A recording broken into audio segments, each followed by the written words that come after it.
Atop Taiyuan Mountain, Su Tianya stood quietly on a high peak, gazing at the myriad stars above, pondering the curious circumstances that had brought him to this strange world. Just days ago, he was a university student engrossed in his studies, yet now he found himself transformed into a mere child amidst the chaos of this realm. Though he still bore the name Su Tianya, his existence was entirely altered in his previous life. He was a man in his 20s. But now he inhabited the body of a 7-year-old boy from Yunyu Village, where wondrous phenomena he could scarcely have imagined in his former life abounded. Tianya, why are you dawdling here again? Have you mastered the little wind and cloud technique yet? The village examination is just around the corner, and if you haven't reached the first level, you'll be in trouble, a stouty boy exclaimed, approaching Su Tianya from behind and lightly tapping his shoulder. Turning to face the boy, Su Tianya recognized him as Wang Daoyu, a new friend with whom he had frequently conversed over the past few days. With a smile, he replied, Daoyu, have you already attained the first level of the little wind and cloud technique? Of course. Do you think the genius of Yunyu Village is just a title? Look, Wang Daoyu chuckled, nodding vigorously as he gestured with his hands, conjuring a small whirlwind that gathered before him. This place is indeed unlike my former home. Such phenomena were only found in novels there. Yet, the manner in which I arrived here remains elusive. I vaguely recall a golden book that was the catalyst for my journey into this world. Su Tianya mused, watching in awe as Wang Daoyu skillfully manipulated the whirlwind. Days prior, Su Tianya had stumbled upon a dilapidated temple, where a monk presented him with a golden book inscribed with the mantra of the Motuo Heart Sutra. Although he found the ancient text indecipherable, the monk insisted it was fated to be his, compelling him to purchase it for 1,000 coins. Upon returning to school, Su Tianya dedicated several days to translating the archaic script, discovering the book's purpose. He learned that the Motuo Heart Sutra, crafted by the ancient deity Yuantong, was a remarkable text for cultivating the body, akin to the 8-9 mysteries. It detailed 18 levels of the Motuo Heart technique, alongside 18 transformations, corresponding to ancient beasts. Upon this revelation, Su Tianya regarded the book with skepticism. To a man who did not believe in the supernatural, it seemed a farce penned by someone with too much time on their hands. He thought it foolish to entertain such notions.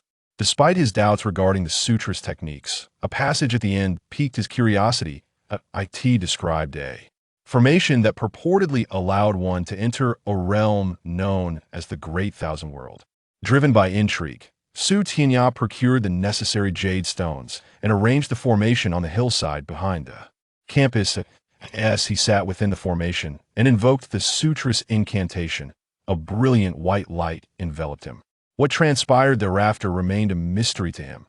Upon awakening, he discovered himself in the body of a child from Yunyu Village, an orphan whose parents had perished in conflicts with neighboring settlements years prior. After Wang Daoyu demonstrated the first level of the little wind and cloud technique, the two boys descended Taiyuan Mountain together, heading toward Yunyu Village. In the days that followed, Su Tianya was still grappling with the nature of this world, yet he understood that it was fundamentally different from his previous life. Here, everyone seemed capable of wielding a peculiar form of magic known as immortal arts, and the inhabitants appeared significantly more formidable than those he had known.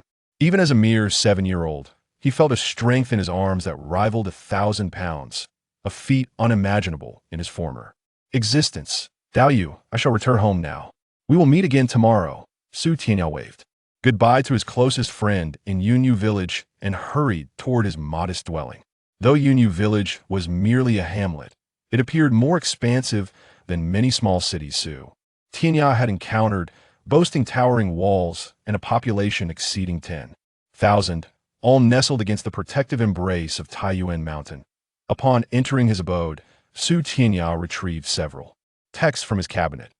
Among them was the Little Wind and Cloud Technique, a manual on flying sword techniques, and the enigmatic golden book, the Motuo Heart Sutra, which had inexplicably accompanied him since his arrival. Since coming to this world, Su Tianya had witnessed extraordinary spells, leading him to reconsider the validity of the sutra's teachings. The little wind and cloud technique is categorized into 13 levels, corresponding to the 13 stages of qi cultivation, serving as a foundational method for establishing one's base. The flying sword technique, on the other hand, enables the manipulation of flying swords. These texts were discovered in this room after my arrival. As for the Motuo Heart Sutra, I have translated it into simplified characters, revealing 18 techniques, the true extent of which remains unknown to me. Furthermore, it describes 18 transformations linked to the 18 levels of heart techniques, suggesting that mastering a level grants access to a corresponding transformation. After perusing the texts, Tianya sighed thoughtfully, deciding to cultivate both the Motuo Heart Sutra and the Little Wind and Cloud technique, while postponing his study of the flying sword technique, which required a minimum qi cultivation level of 9 and possession of a sword. The first level of the Motuo Heart Sutra centers on the return to origin and gathering qi method. After reviewing the operational principles of the 9 transformations of returning to origin, Tianya closed his eyes, gradually forming a small vortex of true qi in his Dantian point. 10 days later, he opened his eyes, feeling transformed, his body lighter than before, awed by the efficacy of the first level of the sutra. Tianya opened the door. A sudden, vigorous knocking interrupted his reverie. Wang Daoyu? Recognizing the voice, Tianya chuckled softly and swiftly appeared at the door, glancing back at his bed in astonishment. He marveled at the increase in his speed, realizing the sutra's teachings were indeed profound. Why have you forgotten about the exam? You missed the monthly examination, Wang Daoyu exclaimed, his tone a mixture of urgency and concern as he met Tianya's gaze. Examination? Tianya pondered for a moment, recalling what Wang Daoyu had mentioned a few days prior. There is a monthly examination, typically attended by children over the age of 7 and young adults above 20. As everyone in Yunyu practices celestial arts, and the village is renowned as a prominent settlement in the vicinity, there is a strong emphasis on nurturing adept practitioners from a young age. After each examination, those who excel, be they children or youths, are rewarded with numerous benefits, while those of lesser aptitude and poor performance, although not subjected to punishment, often find themselves looked down upon by their peers. I have been so preoccupied with my cultivation these past few days that I completely forgot about this matter. Is it of any consequence that I missed the examination? Tianya sheepishly scratched his head and inquired with a smile at Wang Daoyu. Not particularly, Wang Daoyu replied. We have only just turned 7, and those like us have generally not yet reached the first level of qi training. However, it would be wise for you to make an appearance next time. Failing to do so might leave a negative impression on the elders. I heard from my father that consistently showing up can deepen the elders' impression of you. Who knows, if the elders are pleased, they might even bestow upon us 1 or 2 practical advanced spells, granting us an advantage in future competitions within the village. Tilting her head thoughtfully, Wang Daoyu giggled. By the way, Daoyu, we are both cultivating the little wind cloud technique. Do the others in the village practice the same technique as us? After inviting Wang Daoyu into his room, Tianya suddenly seemed to recall something and asked softly. Chapter 2. Fundamental Techniques. Wang Daoyu glanced at Tianya with surprise, blinking as he spoke. Tianya, how could you forget? The little wind and cloud technique is merely one of the 5 foundational techniques of our Yunyu Village. The remaining 4 are the diamond battle technique, the fire phoenix conflagration technique, the water soft transformations technique, and the green wood illusion technique. Tianya chuckled awkwardly, scratching his head. I've been feeling a bit muddled lately and can't quite recall things from before. Nodding in understanding, Wang Daoyu remarked, you might be feeling overwhelmed lately. When we were younger, we didn't have to practice these mystical techniques. Now that we are starting, it's only natural to feel some pressure. By the way, Daoyu, I'm quite intrigued by the other techniques. Could you enlighten me? Tianya pondered, realizing he lacked memories from his previous life. After hearing Wang Daoyu mention the other techniques aside from the little wind and cloud technique, he felt a growing curiosity about the cultivation methods in this world. Of course, you came to the right person for this information. The other children our age wouldn't know, but I, being a genius, do. Wang Daoyu beamed with pride as he began to explain the other techniques to Tianya. After listening to Wang Daoyu, Tianya gained clarity on the distinctions among the 5 foundational techniques of Yunyu Village. It turned out that this world is divided into various mystical arts, with both Wang Daoyu and Su Tianya practicing the little wind and cloud technique, which belongs to the wind category. Mastering each level allows practitioners to wield wind spells, with the most renowned being the wind clone and the eye of the storm. The other foundational techniques differed slightly from the little wind and cloud technique. The diamond battle technique is of the metal category, primarily focusing on physical cultivation, with spells generally serving as protective metal spells, emphasizing close combat. The fire phoenix conflagration technique is of the fire category, mainly honing fire spells, with the most famous being the fiery bird and the blazing fire array. Similarly, the water soft transformations technique is of the water category, primarily practicing spells like the water clone and water tornado. Among these 5 techniques, the most extraordinary is the green wood illusion technique. Although it merely falls under the wood category, it not only allows the practitioner to cultivate formidable wood spells but also to master illusions. While these illusions may hold little power against those stronger, they can have a profound effect on individuals of equal or slightly lesser strength. Daoyu, from what you've said, the greenwood illusion technique seems the most powerful among the 5. Why don't you choose to cultivate it? Su Tianya inquired, a hint of curiosity wrinkling his brow. You see, the greenwood illusion technique can only be cultivated by the Qin family, the largest clan in Yunyu Village. They possess the wood spirit root constitution, while those of us with lesser physiques, like wind spirit root, can only practice the little wind and cloud technique. The allocation of foundational techniques isn't something we can choose. It typically follows the assessment of our spiritual roots by the village elders when we reach 5 years of age. After that, we begin our cultivation at 7. Wang Daoyu sighed, shaking his head in resignation. Spiritual roots? Su Tianya was not entirely clear on this concept until Wang Daoyu elaborated, providing insight into how cultivation techniques are determined in this world. Unsure if the 10 days he had spent cultivating the Motuo Heart Sutra required spiritual root qualifications, he speculated that his ability to successfully practice it indicated a certain aptitude. Unlike the little wind and cloud technique, the first level of the Motuo Heart Sutra is notably challenging.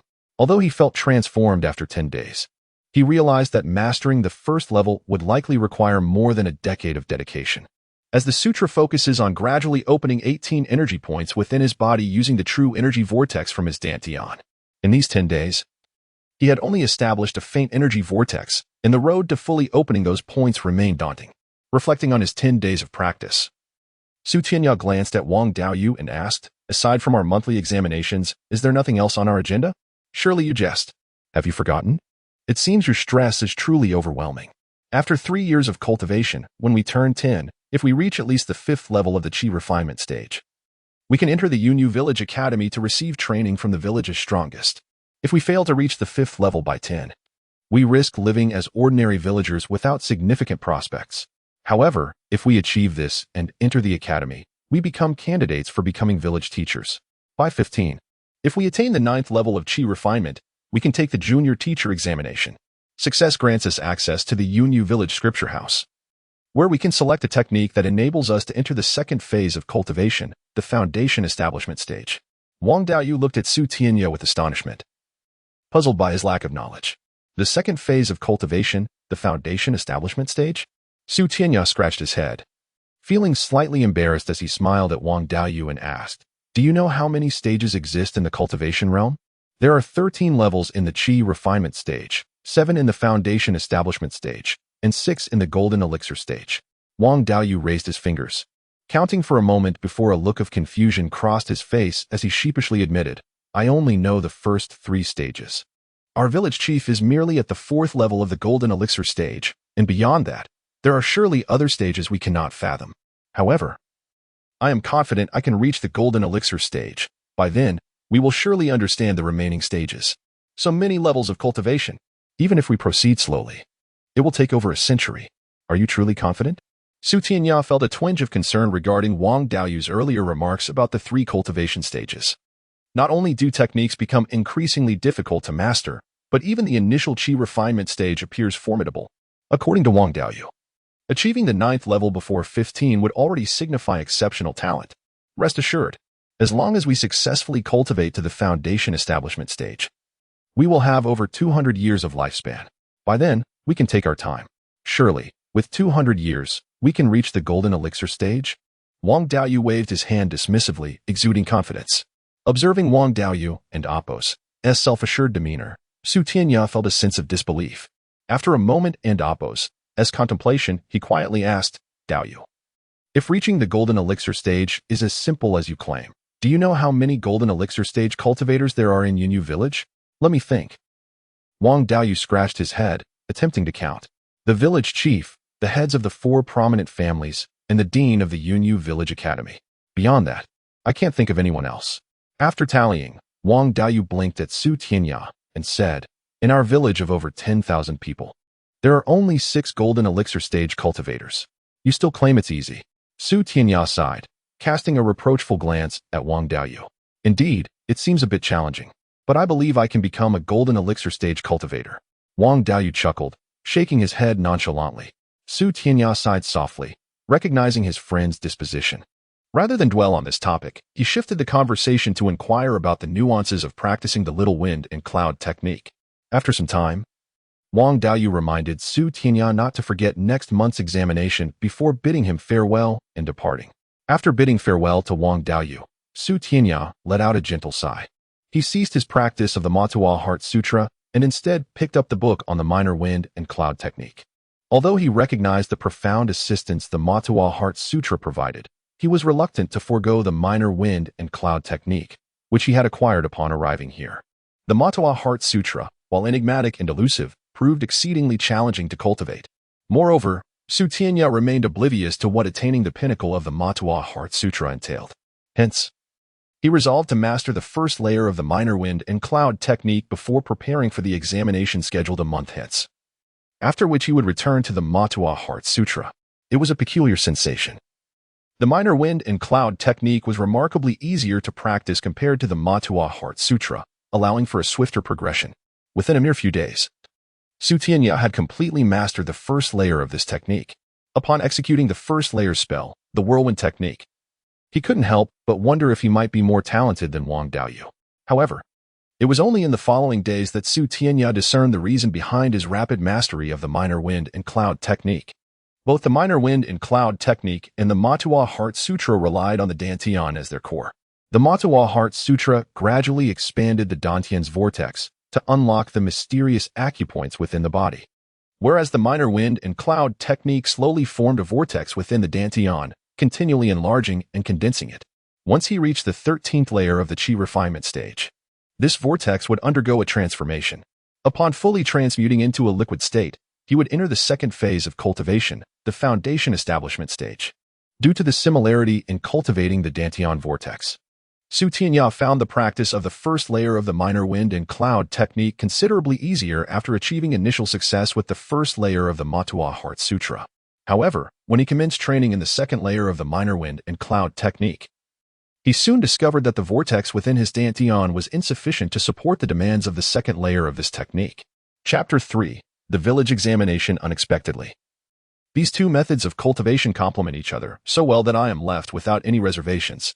The village examination is approaching, and as long as I can demonstrate the first layer of the little wind and cloud technique, the whirlwind technique, I should pass. During these days, I have been diligently practicing the Motuo Heart Sutra. Once I cultivate it to a certain level, my progress with the little wind and cloud technique will accelerate significantly. Upon realizing this, Su Tianya felt a flicker of interest in mastering the first layer of the Motuo Heart Sutra. After more than 10 days, while Su Tianya was quietly practicing the Motuo Heart Sutra at home, a series of urgent knocks echoed from outside the courtyard. Tianya, it's time for the exam, hurry out. Hearing Wang Daoyu's voice, Su Tianya, who was meditating with his eyes closed, smiled faintly. He floated lightly, stretched his limbs, and then stepped out of his room. As Su Tianya opened the courtyard door, he noticed the anxious expression on Wang Daoyu's face. Grabbing Su Tianya, he exclaimed, Tianya, we must leave quickly, or we will be late. You missed the exam last time, and if you skip again, the village elders will take note of it. That would be detrimental for our future studies at the Yunyu Village Academy in 3 years. Following behind Wang Daoyu, Su Tianya walked briskly towards a vast square in Yunyu Village. Upon arriving at the square, they discovered that hundreds of children of various appearances had already gathered there. Daoyu, how many of these children over 7 years old are likely to be accepted into Yunyu Village Academy? After observing the children forming lines, Su Tianya quietly inquired of the excited Wang Daoyu beside him. Every year, over 100 children around 10 years old participate in the Yunyu Village Academy examination. But typically only 20 are selected. If one fails to reach the 5th level of Qi training by the age of 10, even noble birth cannot secure admission.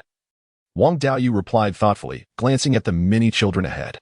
So, if one reaches the 5th level of Qi training before the age of 10, they can enter Yunyu Village Academy? Su Tianya pondered aloud. Indeed, but it is rare for a genius to achieve the 5th level of Qi training before 10, unless they are children from the 4 prominent families in Yunyu Village who start cultivating at 4 or 5. Ordinary children like us do not have such conditions. I have calculated that I will reach the 5th level of Qi training by 9.5. Tianya, please do not hold me back. I wish to enter the Yunyu Village Academy and learn the art of immortality with you. Wang Daoyu beamed with pride.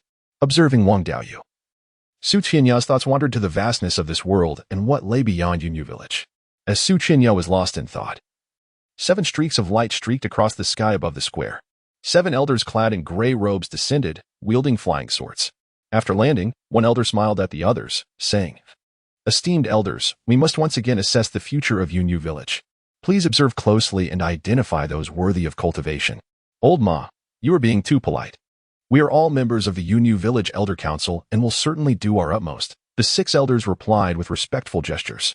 They then moved to various spots where the children were queuing to begin their assessments. 8 years and 4 months old, 3rd layer of the Fire Phoenix technique, outstanding performance. A long laugh erupted as an elder gently patted the shoulder of a red-haired child, announcing loudly, Tianya, that fellow is Zhang Tian, a well-known genius from our Yunyu Village. Though he may be slightly inferior to me, achieving the 3rd layer of the Fire Phoenix technique at 8 is still commendable, Wang Daoyu whispered to Su Tianya. Having overheard the elder's announcement, Daoyu, you are quite boastful. Have you forgotten how many times you've been defeated by Zhang Tian? A little girl behind Su Tianya giggled, revealing her sharp teeth. He's a year older than me. If I were his age, he would not stand a chance against me, Wang Daoyu replied bashfully. Scratching his head, Su Tianya glanced at the unfamiliar little girl behind him but felt too shy to inquire. Just then, the girl waved her hand at him, saying, Why isn't Brother Tianya talking to me? Tianya has been under a lot of pressure from his training lately and has forgotten many things. Please don't hold it against him. Xiaoyu, Wang Daoyu interjected before Su Tianya could respond. Can one truly forget everything while training? The girl, named Xiaoyu, blinked curiously. Su Tianya felt speechless at her question. Only someone as simple-minded as Wang Daoyu could believe such a statement. Of course, I have heard of immortal masters who not only forget everything but even lose their own identities while cultivating, Wang Daoyu replied, his expression serious. Xiaoyu blinked, appearing to accept Wang Daoyu's explanation, and ceased her inquiries about Su Tianya's supposed amnesia. Instead, she began chatting with both boys. During their conversation, Su Tianya learned that Xiaoyu is also a familiar companion, having frequently played together due to their close proximity in Yunyu Village. However, she had not ventured out much in the past year as she began cultivating the water softness technique. Daoyu, Brother Tianya, to what layer have you both cultivated your little wind and cloud technique? I have already reached the 2nd layer of the water softness technique after a year of practice. I believe that in another year, I will catch up to Zhang Tian and achieve the 3rd layer, she said with a slight wrinkle of her nose. Looking at the distance to the elders overseeing the exam, Wang Daoyu and Su Tianya exchanged glances, both displaying awkward expressions. Wang Daoyu scratched his head and replied, We are not like you. You began practicing the water softness technique at 6, while we have only been training for a little over 2 months. I have just reached the high stage of the 1st layer of the little wind and cloud technique and still have some way to go before reaching the 2nd layer. I estimate that in about 3 months, I will attain the 2nd layer. I have only cultivated the little wind and cloud technique to the 1st layer. Su Tianya added with a gentle smile. You are both impressive. To reach the 1st layer of the little wind and cloud technique in just 2 months is remarkable. It took me 3 months to master the 1st layer of the water softness technique, Xiaoyu exclaimed, her big eyes filled with admiration. Of course, Wang Daoyu, am a genius, Wang Daoyu declared, his earlier embarrassment vanishing as he laughed heartily, tilting his head proudly. Genius, it's your turn to take the exam. Just as Wang Daoyu was boasting, a child ahead of him finished their assessment. The elder in charge of the examination overheard Wang Daoyu's words and smiled, gesturing lightly. A whirlwind swept Wang Daoyu to the front. 7 years and 3 months old, high stage of the 1st layer of the little wind and cloud technique, outstanding performance. After observing the whirlwind technique demonstrated by Wang Daoyu, the elder nodded in satisfaction and announced loudly. Wang Daoyu lightly bowed to the elder before gracefully landing back in front of Su Tianya and Xiaoyu, sticking out his tongue playfully as he stepped aside. After Wang Daoyu completed his examination, Su Tianya strolled gracefully to stand before the elder clad in gray. With a gentle exhalation, he deftly formed a hand seal, and a whirlwind began to take shape before him. Moments later, as he retracted his hand seal, the whirlwind vanished instantaneously. Indeed, at the tender age of 7 years and 3 months, he had achieved remarkable proficiency at the intermediate level of the first tier of the little wind and cloud technique. The elder in gray, satisfied with Su Tianya's performance, smiled and nodded appreciatively. Su Tianya, emulating Wang Daoyu, offered a respectful bow to the elder before turning to depart. Tianya, you are quite impressive. Just a few days ago, you had yet to master the first tier of the little wind and cloud technique. I never anticipated that within a month, you would advance to the intermediate level. It seems your talent rivals that of a genius like myself. I dare say your chances of being accepted into the Yunyu Village Academy are quite promising. Wang Daoyu expressed his astonishment upon hearing Su Tianya's accomplishments, and, as Su Tianya approached him, he gently patted Su Tianya's shoulder with a chuckle. Such a genius? I believe you, Wang Daoyu, are merely a fool. At that moment, a child dressed in black happened to pass by and, upon overhearing Wang Daoyu's self-proclamation, let out a derisive laugh. Lu Mao, do not underestimate others. When I reach the age of 9, my strength will surpass your 4th level of qi refinement. Wang Daoyu retorted, casting a glance at the black-clad child and huffing slightly. You, little brat, it seems I have not adequately schooled you last time. The black-clad youth grinned mischievously, golden light flashing around him as he strode towards Wang Daoyu. What are you planning, Lu Mao? At that moment, Ma Xiaoyu, who had completed her examination, arrived beside Su Tianya and Wang Daoyu. Noticing the black-clad child's intent to confront Wang Daoyu, she raised an eyebrow and spoke loudly. Upon hearing Ma Xiaoyu's voice, Lu Mao's expression stiffened slightly. Though Ma Xiaoyu's cultivation was not particularly high, her father was renowned in Yunyu Village as a foundation establishment master, Ma Tao, far surpassing Lu Mao's own father. Lu Mao had felt emboldened to bully Wang Daoyu and Su Tianya due to their lack of formidable backing. Wang Daoyu's parents were merely ordinary qi refinement practitioners and had yet to ascend to the status of masters, while Su Tianya's parents, though once masters, had passed away years ago. Thus, Lu Mao regarded both of them with utter disdain. Chapter 4. 5 Transformations with a Cold Snort. Lu Mao ceased his words and turned to leave. Daoyu, you must be cautious of Lu Mao. He has always viewed you with disdain. Your cultivation is not as strong as his, so sometimes it is wiser to endure. Once Lu Mao had walked far enough away, Ma Xiaoyu let out a sigh of relief. Despite her audacity, she held a deep-seated fear of Lu Mao, for his diamond combat technique had reached the 4th level, far surpassing the 3 of them.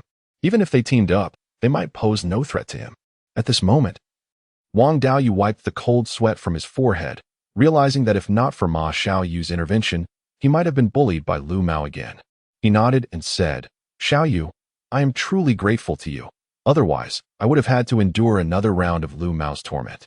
However, I have resolved to train diligently and surpass Lu Mao in the shortest time possible, so that I may teach him a lesson.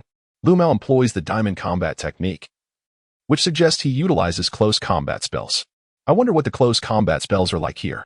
After practicing the Motuo Heart Sutra, I have felt a significant enhancement in both strength and speed.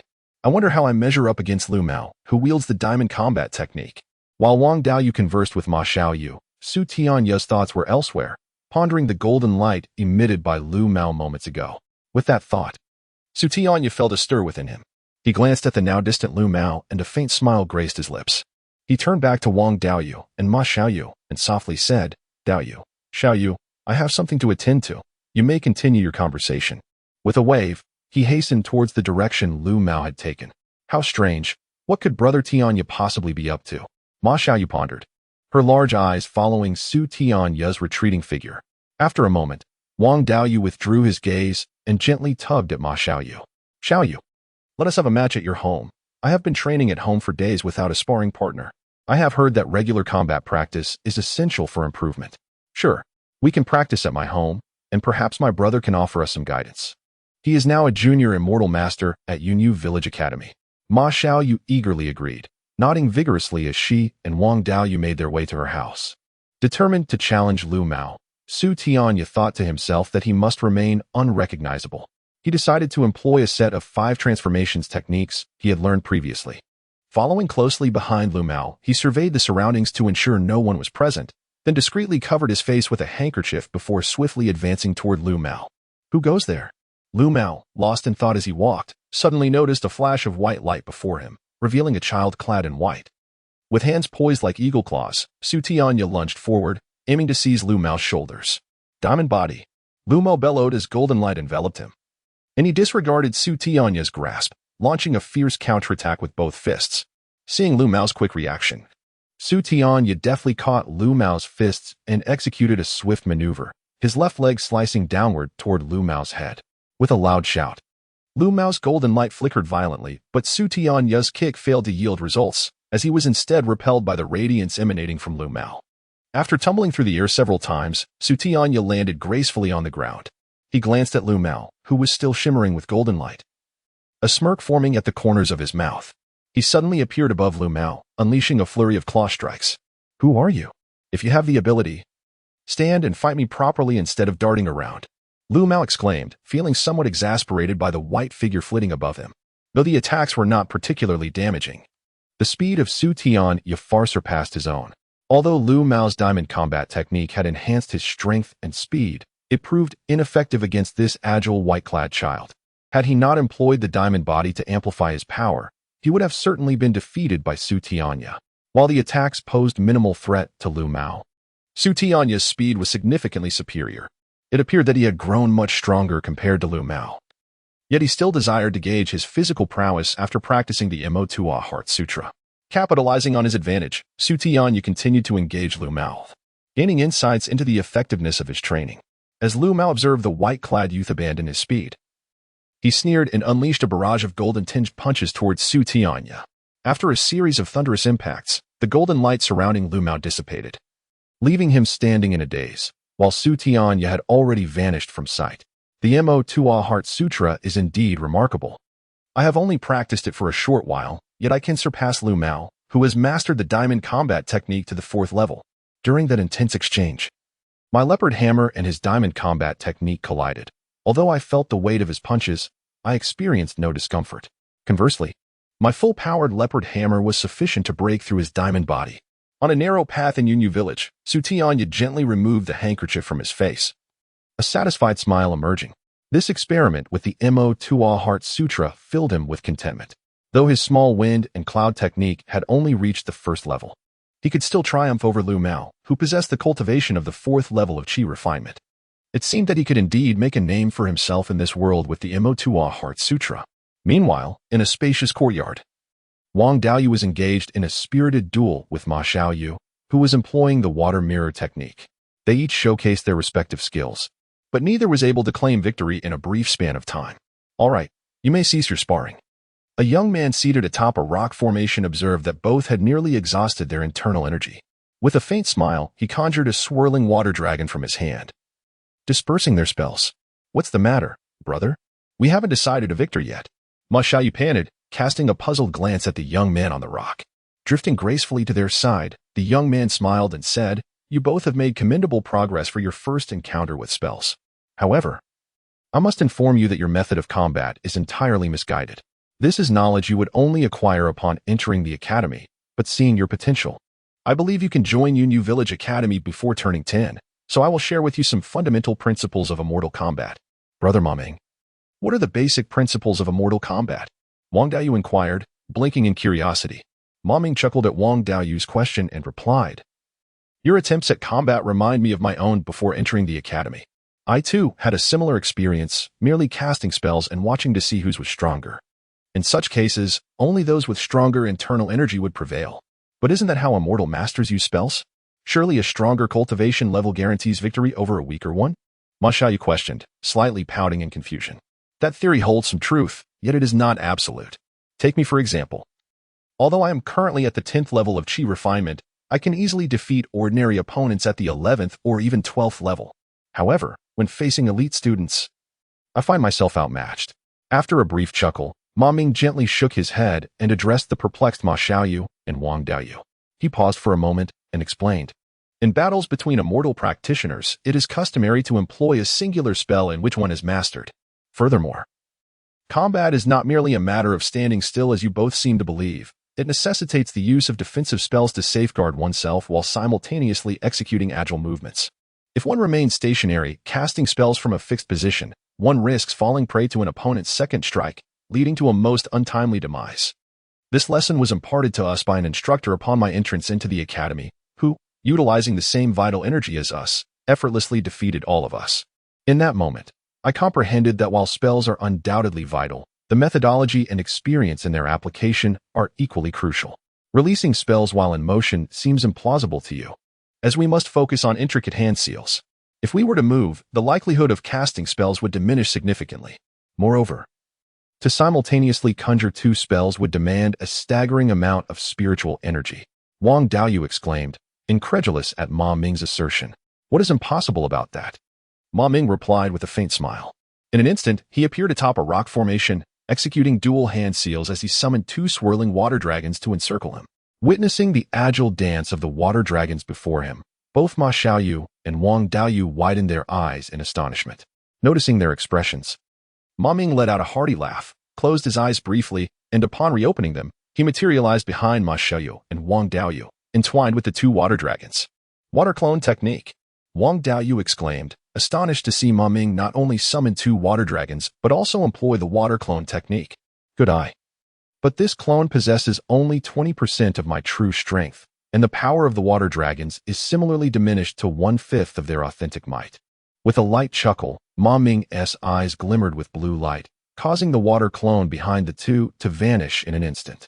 Chapter 5. The application of spells. Hello, you are truly impressive, exclaimed Ma Xiaoyu, clapping her hands in excitement as she witnessed Ma Ming demonstrating the spells they had conjured together. Ma Ming chuckled softly, shaking his head gently. What I possess is nothing extraordinary. The real powerhouses of Yunyu Village Academy are those who cultivate both technique and body, each wielding a flying sword. As of now, I have yet to procure the materials to forge one with the village's blacksmith. If I were to acquire my own flying sword, my strength would elevate significantly. The flying sword feels like a distant dream. I understand that the art of sword control can only be mastered at the 9th level of the Qi refinement stage. Wang Daoyu chuckled, scratching his head lightly. Enough of that for now. I shall impart some of my experiences to you, hoping it aids you when you eventually join Yunyu Village Academy, making your journey a tad easier. With a warm smile, Ma Ming affectionately ruffled the heads of Ma Xiaoyu and Wang Daoyu, proceeding to share his insights on cultivation and the application of spells. After a while, Wang Daoyu exited Ma Xiaoyu's home, his face alight with excitement. He waved goodbye to Ma Xiaoyu and strode purposefully towards Su Tianya's residence. Tianya, you've truly missed out by not joining us today. We learned so much from Brother Ma Ming, he exclaimed, knocking on Su Tianya's door. In the midst of contemplating the Motuo Heart Sutra, Su Tianya glanced at Wang Daoyu, who was brimming with enthusiasm, and pondered, Did you visit Xiaoyu's house? Wang Daoyu nodded eagerly, recounting his visit to Ma Xiaoyu's home and the teachings he received from Ma Ming.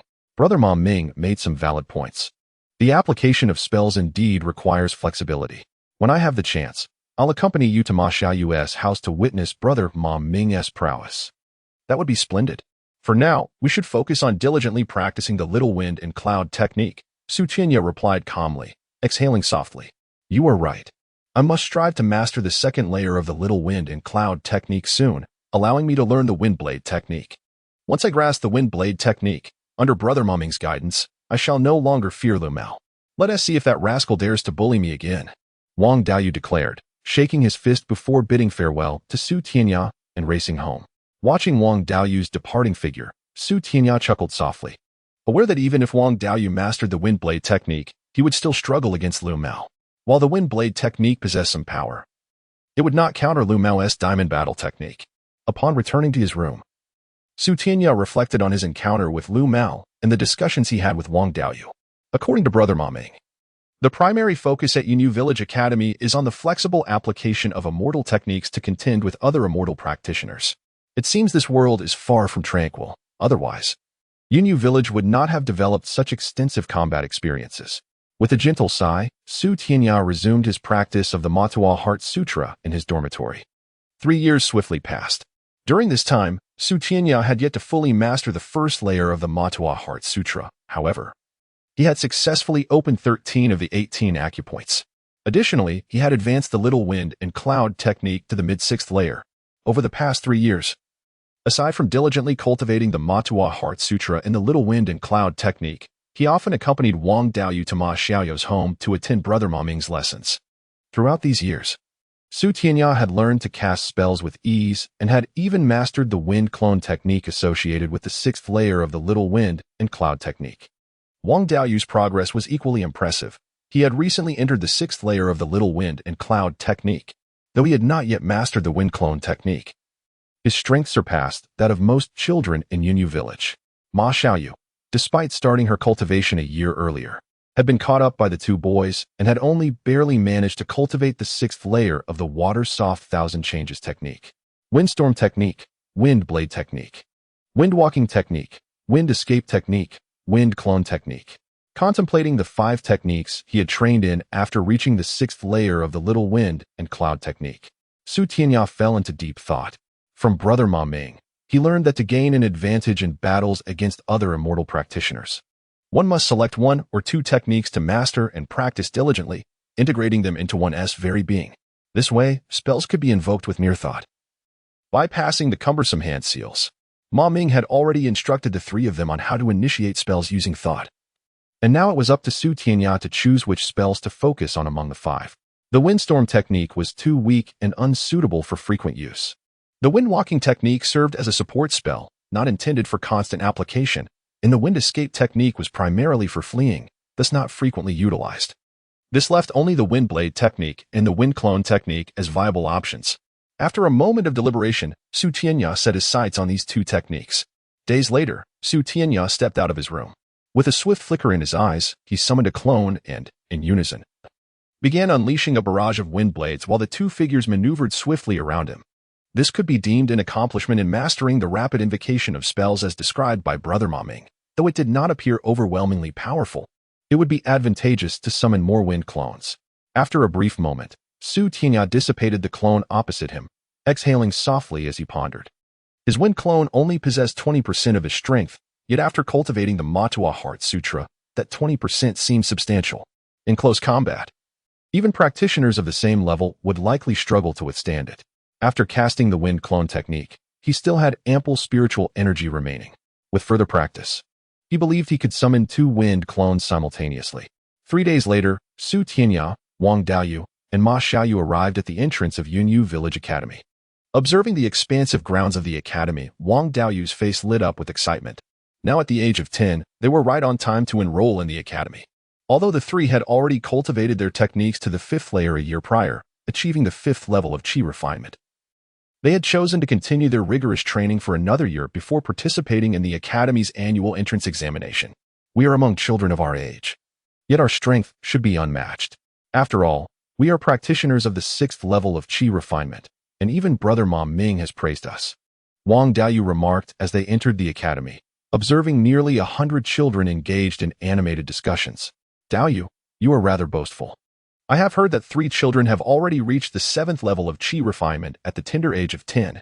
Qin Xingyi from the Qin family, Zhao Lu from the Zhao family, and Wang Tianling from the Wang family. Ma Xiaoyu replied. The 3 of us are no match for them. Not only have they reached the 7th level of the Qi refinement stage, but their cultivation techniques are also formidable.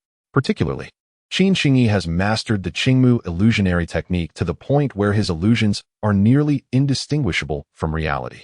Any cultivator of a lower rank who meets his gaze is rendered utterly powerless, entrapped by his enchantment. Upon hearing Wang Daoyu's boastful remarks, Ma Xiaoyu chuckled and shook her finger, exclaiming, the Qingmu illusionary technique is akin to cheating. Wang Daoyu, with a sour expression akin to that of someone who cannot reach the grapes, huffed in response, is that so? Just then, a strikingly handsome boy approached Wang Daoyu, his eyes shimmering with a verdant light. With a smile, he addressed Wang Daoyu, and as the boy's gaze swept over him, Wang Daoyu felt as though he had been transported to an endless desert. As panic rose within him, he realized he had fallen victim to an illusion. At that moment, Su Tianya, standing beside Wang Daoyu, let out a soft hum. Though Su Tianya's sound was not loud, it resonated in the handsome boy's ears like thunder. The boy's brow furrowed slightly, and he found himself unable to maintain the illusion. With a flicker of his green eyes, Wang Daoyu was jolted back to reality. Not bad. What is your name? The boy inquired. I am Qin Xingyi, and I would like to spar with you when time permits. After assessing Su Tianya, the handsome boy displayed no anger over the interruption of his illusion. Instead, his face lit up with excitement as he regarded Su Tianya. I am Su Tianya. Your illusion is impressive, Qin Xingyi, but your technique is not yet perfected. To use such an illusion against me, you still have a ways to go. Su Tianya replied with a calm smile.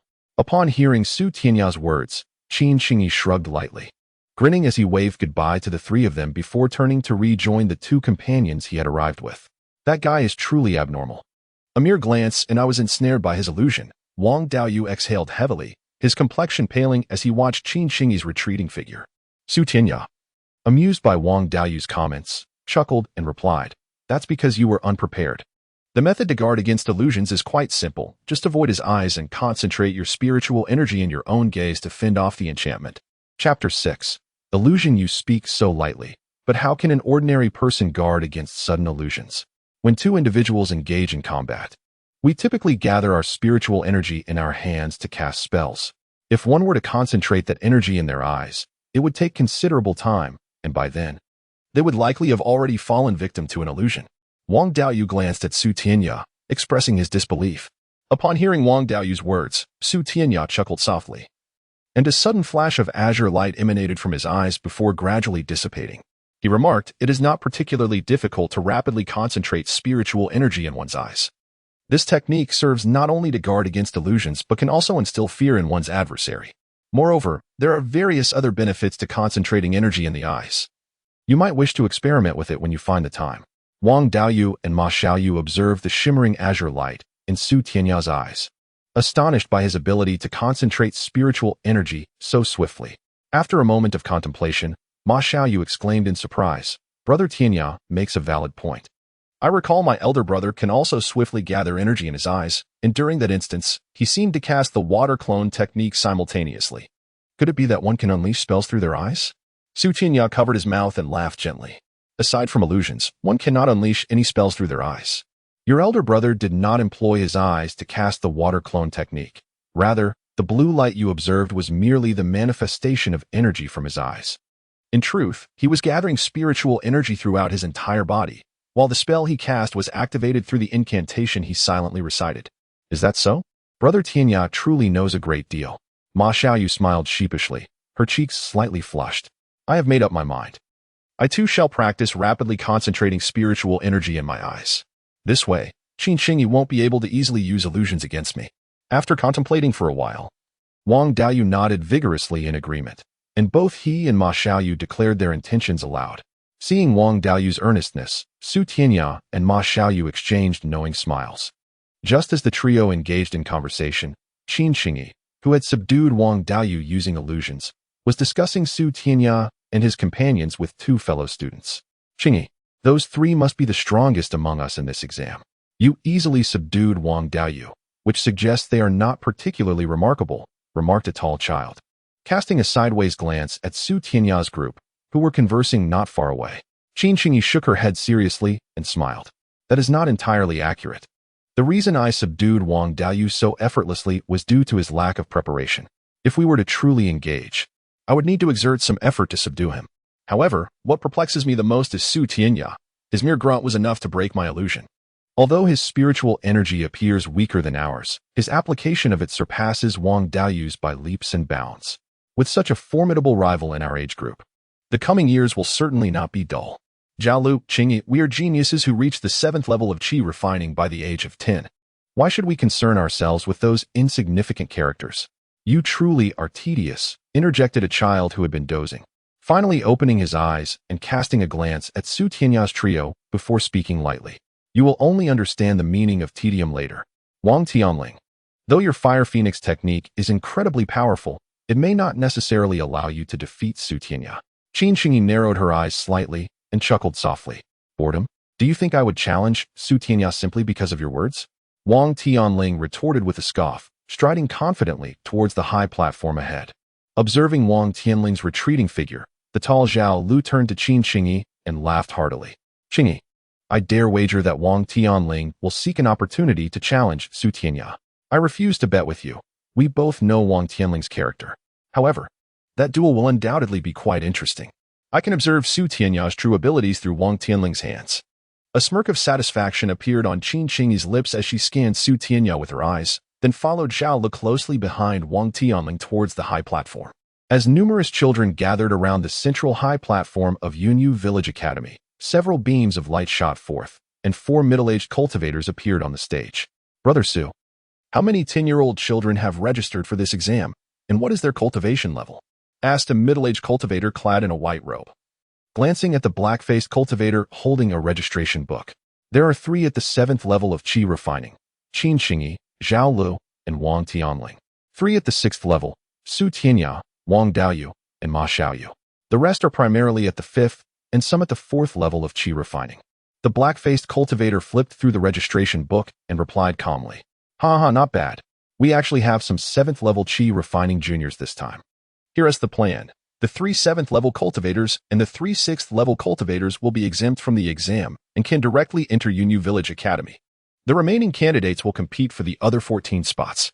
The middle-aged cultivator stroked his long beard, nodding with a smile. Brother Mo, typically.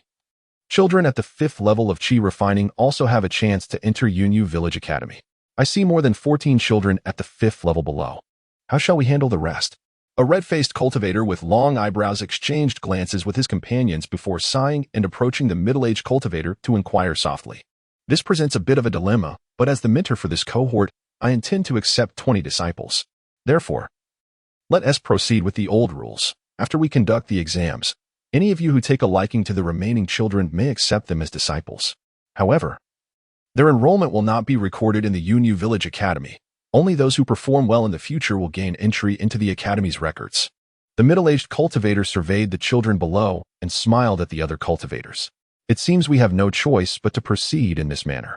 The number of 10-year-olds reaching the 5th level of Qi refining has been increasing over the years. It appears we should raise our standards. Otherwise, we may need to request additional funding from the village chief for Yunyu Village Academy. The red-faced, long-browed cultivator chuckled and nodded in agreement. The examination will now begin. Qin Qingyi, Zhao Lu, Wang Tianling, Su Tianya, Wang Daoyu, and Ma Xiaoyu. You 6 are exempt from the exam as your strengths are all above the 6th level of Qi refining. You may directly enter Yunyu Village Academy. After a brief discussion among the assembly, the lead middle-aged cultivator announced loudly to the children below, "Wonderful! We can enter Yunyu Village Academy without an exam." Upon hearing the announcement from the middle-aged cultivator, Wang Daoyu excitedly clenched his fist. What is so surprising about it? Among these 100-plus children, only the 6 of us have reached the 6th level of Qi refining. Naturally, we can skip the exam. Let us hurry and register. I am quite looking forward to life at Yunyu Village Academy. Su Tianya smiled gently at Wang Daoyu and strode toward the entrance of Yunyu Village Academy, where a young man clad in a blue uniform awaited their arrival. It's one thing for us 3 to be exempt, but how could those 3 also be exempt? I can't comprehend the thoughts of the teachers at Yunyu Village Academy, Zhao Lu remarked, casting a glance at Su Tianya and his companions as he walked alongside Qin Qingyi. Since they have reached the 6th level of Qi refining by the age of 10, they are naturally qualified for exemption. Zhao Lu, do not underestimate them. They may surpass us in these 5 years. Qin Qingyi replied lightly, raising an eyebrow. Ridiculous. Just based on them. Before Zhao Lu could finish, Wang Tianling snorted coldly from the side. Subsequently, Wang Tianling strode purposefully towards Su Tianya and his companions. It seems that you are about to exploit Wang Tianling once again. Your understanding of his character is truly remarkable. Stifling a chuckle, Zhao Lu remarked to Qin Qingyi as she observed Wang Tianling, who had already approached Su Tianya and his group. The tactic of provoking Wang Tianling is perpetually effective, and although he is aware of my intentions, he invariably falls for it. With a playful shrug, Qin Qingyi flicked her fingers and responded. At this moment, Wang Tianling had reached the trio and raised a hand to block their path. After surveying them, he fixed his gaze on Su Tianya and proclaimed, "Su Tianya, let us engage in a contest tomorrow. I am quite curious about your prowess." Frowning at Wang Tianling, before Su Tianya could respond, Wang Daoyu stepped forward to shield Su Tianya and declared, "If you wish to challenge Tianya, you must first defeat me. You are no match for me. It is evident without the need for a contest. Wang Tianling, I shall await you at the martial arts arena of Yunyu Village Academy tomorrow." It will be just the two of us. Wang Tianling cast a disdainful smile at Wang Daoyu before directing his attention back to Su Tianya. A message instantly materializing in Su Tianya's mind.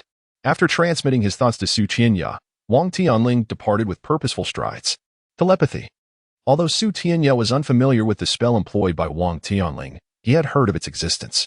This telepathy is an auxiliary spell, reputed to be exceedingly challenging to master, and it serves no other purpose beyond communication, rendering it seldom practiced. It is surprising that Wang Tianling possesses such an esoteric skill. It appears his strength is not significantly inferior to that of Qin Qingyi. Why did he leave? Wang Daoyu inquired. Having observed Wang Tianling's use of telepathy directed at Su Tianya, blinking curiously at his retreating figure. Not wishing to disclose this matter to Wang Daoyu and Ma Xiaoyu, Su Tianya contemplated for a moment before smiling and saying to them, "He is an oddity. Let us disregard him and hasten our registration at Yunyu Village Academy." Chapter 7. Tianyu stepping out of the classroom at Yunyu Village Academy, Wang Daoyu wore an expression of displeasure. It's one thing for Xiaoyu to do this, but to separate me and Qianjia as well? It seems that for the next 5 years, aside from being in the same class, we want to be able to live together. Tianya, you must visit me often. Of course, we are good brothers. With a smile and a nod, Su Tianya gently patted Wang Daoyu on the shoulder and strode towards his assigned dormitory. Upon entering his new room, Su Tianya was taken aback by the sight of 2 boys already residing there. The twins exchanged amused glances, and one of them quietly asked, "Isn't it strange that we look alike?" After scrutinizing the identical twins, Su Tianya nodded. Although he had encountered twins before, he had never come across ones that looked so remarkably alike. Yuan Zong, Yuan Ming, the twins chimed in unison, introducing themselves with laughter. After observing them for a while, Su Tianya sighed softly. He could discern no differences between the two. It would likely take a considerable amount of time to distinguish them. Smiling, he clasped his hands and said, "I am Su Tianya. I hope for your guidance in the future. We know you. You're one of the prodigies who reached the 6th level of Qi training at just 10 years old. We can't hope to match you, but we excel in teamwork. Together, we can take on even someone at the 7th level of Qi training," they replied in unison with a grin. "You two are quite shameless, boasting about outnumbering someone." A tall boy with a dark complexion entered the room, his youthful face contrasting with his height, which surpassed that of most youths.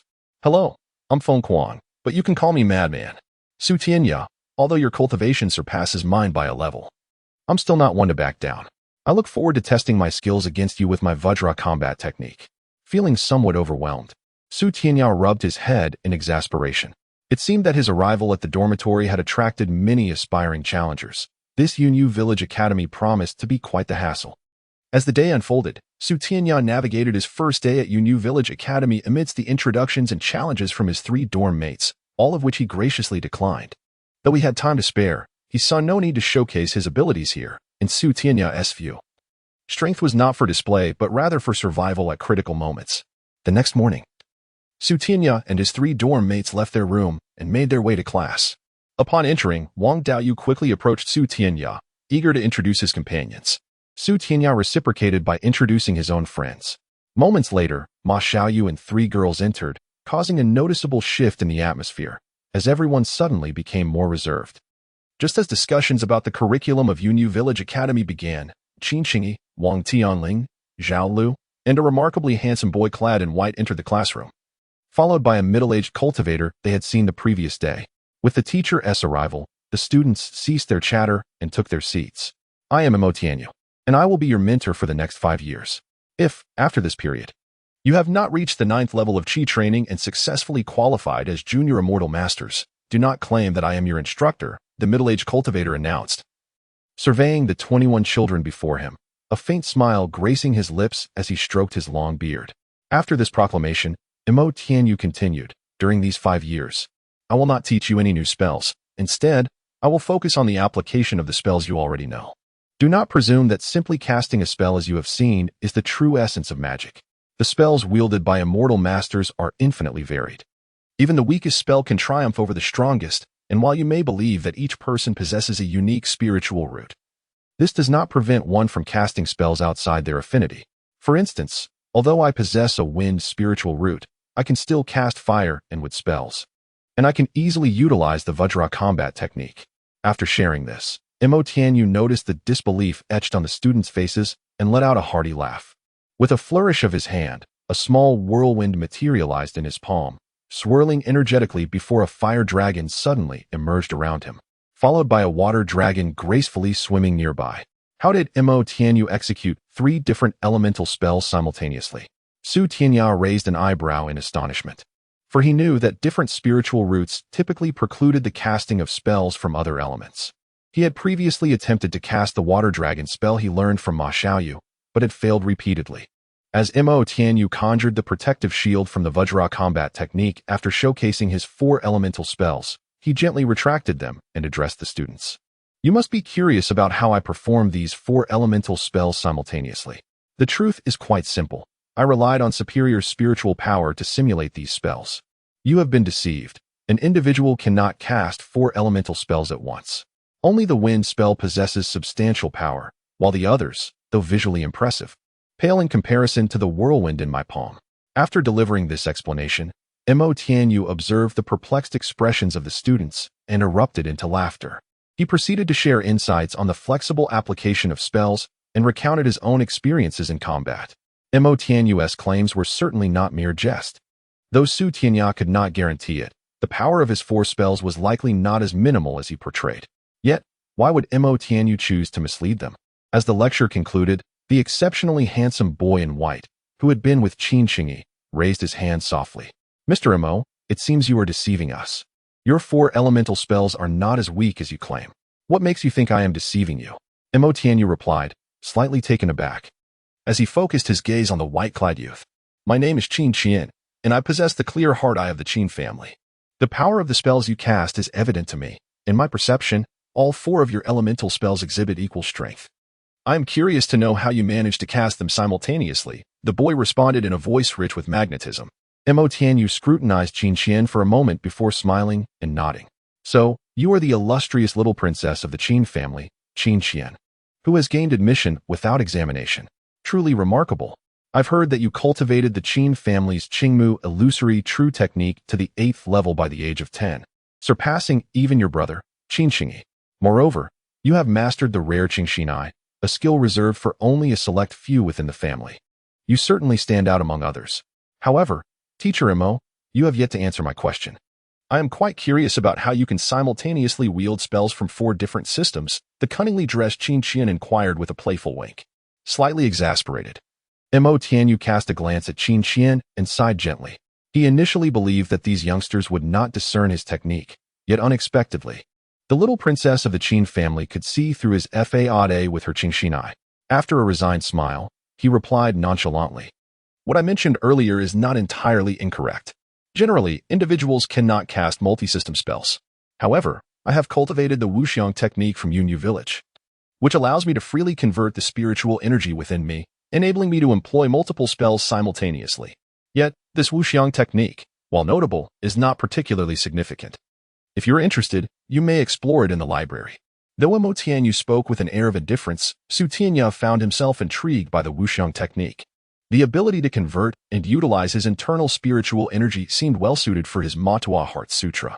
He had only applied a fraction of it to the Xiafingian technique, while the rest remained dormant within his acupoints. As long as he refrained from using the Motuo Heart Sutra, that energy would lie unused. If he could cultivate the Wuxiang technique, he could fully harness that energy, allowing him to engage in various spells even without invoking the Motuo Heart Sutra. I have heard of the Wuxiang technique, but I believe it cannot be cultivated until one reaches the foundation establishment stage. Are you jesting with us, Teacher Mo? As Su Tianya contemplated visiting the Yunyu Village Academy Library to study the Wuxiang technique, Qin Qian pouted and addressed Mo Tianyu with a hint of annoyance. Chapter 8. The Formless Technique. Mo Tianyu chuckled heartily, winking at Qin Qian as he remarked, You certainly possess an impressive amount of knowledge. I attempted to deceive you, but it seems I have failed. However, the truth about the Formless Technique's ability to transform spiritual energy is indeed valid. You should wait until you reach the foundation establishment stage before practicing it. Su Tianya, observing the ever-mischievous Mo Tianyu, felt at a loss for words. This individual seemed to revel in spinning tales, making it difficult to discern truth from fiction. Initially, Su Tianya had intended to examine the Formless Technique, but it appeared he would need to set that aspiration aside for the time being. After the class concluded, Su Tianya and his companions lingered a while before Tianyu departed, and as he stepped out of the classroom, the voice of Wang Tianling echoed in his ear once again. With a soft sigh, Su Tianya realized that he could not evade the impending duel. Upon returning to the dormitory, Su Tianya engaged in casual conversation with his 3 roommates before excusing himself and making his way alone to the combat arena of Yunyu Village Academy. The arena was nestled within a remarkably secluded valley, existing since the inception of the academy. Due to its hidden nature and lack of developmental value, several combat arenas had been constructed there for the students of Yunyu Village Academy to practice their spells. I have been waiting for you for quite some time. Wang Tianling greeted as Su Tianya entered the valley of the arena. He gracefully descended before Su Tianya, sizing him up with a soft smile. Su Tianya exhaled lightly in response. Brother Wang, how could I refuse your invitation? However, it seems we bear no grievances against each other. I wonder why you wish to duel with me? There's no particular reason, Wang Tianling replied. I merely heard Qin Qingyi speak of your considerable strength, and my curiosity was piqued. I wish to see if her predictions hold any merit. With a playful smile, he vanished from sight, reappearing on one of the combat platforms, gesturing for Su Tianya to join him. Gently landing before Wang Tianling, Su Tianya regarded him with a calm demeanor, choosing to remain silent as he focused intently on the 2 fire dragons swirling around Wang Tianling. Go, Wang Tianling declared coldly, pointing at Su Tianya as the 2 fire dragons surged toward him. Unfazed by the approaching flames, Su Tianya flicked his fingers, unleashing 10 wind blades that swiftly obliterated Wang Tianling's fire dragons. Extending his right hand, Wang Tianling conjured a flame cloud shield to counter Su Tianya's wind blades, which had remained powerful despite the destruction of his fire dragons. As he wavered slightly, an abundance of flames erupted from his form, surging towards Su Tianya. Wind clone technique, Su Tianya murmured, his figure flickering as he split into 2. Both versions deftly evaded Wang Tianling's assault, while simultaneously launching wind blades at the fire-wreathed opponent. Impossible. Clones can only wield spells at 20% strength. How can your wind blades possess equal might? Wang Tianling exclaimed, blocking the incoming wind blades with his flame cloud shield. Surprised by the comparable power of the wind blades, his expression shifted as he called out, "Where is your true self?" Indeed, they are both clones, Su Tianya replied, materializing behind Wang Tianling and ensnaring him with a whirlwind before adding with a soft chuckle, "I can certainly achieve this. My true self utilized wind escape and wind walking techniques to swiftly reach your rear, while the clones were merely a distraction. Although your spiritual energy surpasses mine, fire spells cannot compete with the speed of wind spells. Thus, you were unable to perceive my actions clearly. Who would have thought Qin Qingyi was correct? I truly am no match for you," Wang Tianling said, retracting the flames around him with a wry smile. After a brief pause, he continued, "Su Tianya, though I may have lost to you today, I have gauged your strength. I shall devise a way to counter your technique. Next time, it will not work against me." With a light laugh, Su Tianya shook his head. This was merely a strategy one devised on the spur of the moment. It is not particularly difficult to counter. Your fire spells are indeed proficient, but your practical combat skills fall short. You would benefit from enhancing your real-world combat abilities, for spellcasting is not a fixed endeavor. Attempting to counter my technique will only provide me with yet another opportunity to defeat you. With that, Su Tianya flashed away using the wind escape technique, vanishing from Wang Tianling's sight. Having been so easily bested by Su Tianya, Wang Tianling pondered the depth of his opponent's abilities, realizing that even Qin Qingyi might not stand a chance against Su Tianya. With a sigh, he exited the arena, heading back to his dormitory. Unbeknownst to them, a large tree in the valley shimmered with azure light, transforming into a white-clad youth. I told you Su Tianya's strength was impressive. Perhaps I underestimated him, the white-clad youth remarked. Behind him, 2 other youths descended gently, among them the green-clad Qin Qingyi, who smiled at the white-clad youth, Qin Qian. Underestimating him is not entirely incorrect, but cousin, your strength must also be quite concealed. Every time you spar with Wang Tianling, you haven't used your full power, have you? Qin Qian teased, wrinkling her petite nose. Qin Qingyi glanced at Zhao Lu, who wore an expression of surprise, and shook his head with a smile. Do not heed her nonsense. Other than not utilizing my full strength in illusionary techniques, I have unleashed everything else. While I could defeat Wang Tianling, I certainly could not do so as effortlessly as Su Tianya. Are you saying you are not a match for Su Tianya? Zhao Lu asked, furrowing his brow. With a resigned smile, Qin Qingyi nodded. Without employing illusions, I am undoubtedly no match for Su Tianya. His spellcasting has reached a remarkable level of mastery, and his combat experience far exceeds that of us newcomers from Yunyu Village Academy. He has likely reached the level of a junior immortal master. Is it truly so? His experience in spellcasting has reached that of a junior immortal master? Zhao Lu inquired incredulously, swallowing hard. Gently stroking his chin, Qin Qingyi chuckled. This is merely my conjecture. For I understand that only cultivators with the strength of a junior immortal master can utilize multiple clones, since he can simultaneously cast 2 wind clone techniques. It is evident that his spell casting has attained that level. This is outrageous. Surpassing Su Tianya appears quite challenging. How has he cultivated to such a degree? Zhao Li sighed, shaking his head in resignation. Without responding to Zhao Li's query, Qin Qingyi turned to Qin Qian, who appeared indifferent, and asked, Little Qian, do you have confidence in defeating Su Tianya? From what I know, you should easily best a junior immortal master by now. Upon hearing Qin Qingyi's words, Qin Qian made a face at her cousin and replied, You want me to test Su Tianya's abilities? I won't fall for that. If anyone should test him, it should be you. Your illusions are certainly no less formidable than mine. With that, she vanished from sight, leaving Qin Qingyi and Zhao Lu behind. Why do you always urge others to take action? Why don't you challenge Su Tianya yourself? Zhao Lu inquired, chuckling as he patted Qin Qingyi's shoulder after Qin Qian departed. I never engage in battles without confidence, until I fully comprehend Su Tianya's true capabilities. I shall not recklessly take action. Losing would be utterly embarrassing. With a faint smile, Qin Qingyi gently tossed her hair aside and strode out of the arena. Observing her retreating figure, Zhao Li shook his head with a wry smile and followed her out of the competition grounds. Standing atop a high slope outside the arena, Su Tianya regarded the exit of Qin Qingyi and Zhao Lu with a subtle smile. Indeed, both had arrived. Yet even if these two witnessed his strength, it bore little consequence. His contest with Wang Tianling had not seen him exert his full power. I didn't expect you to remain. How did you discover us?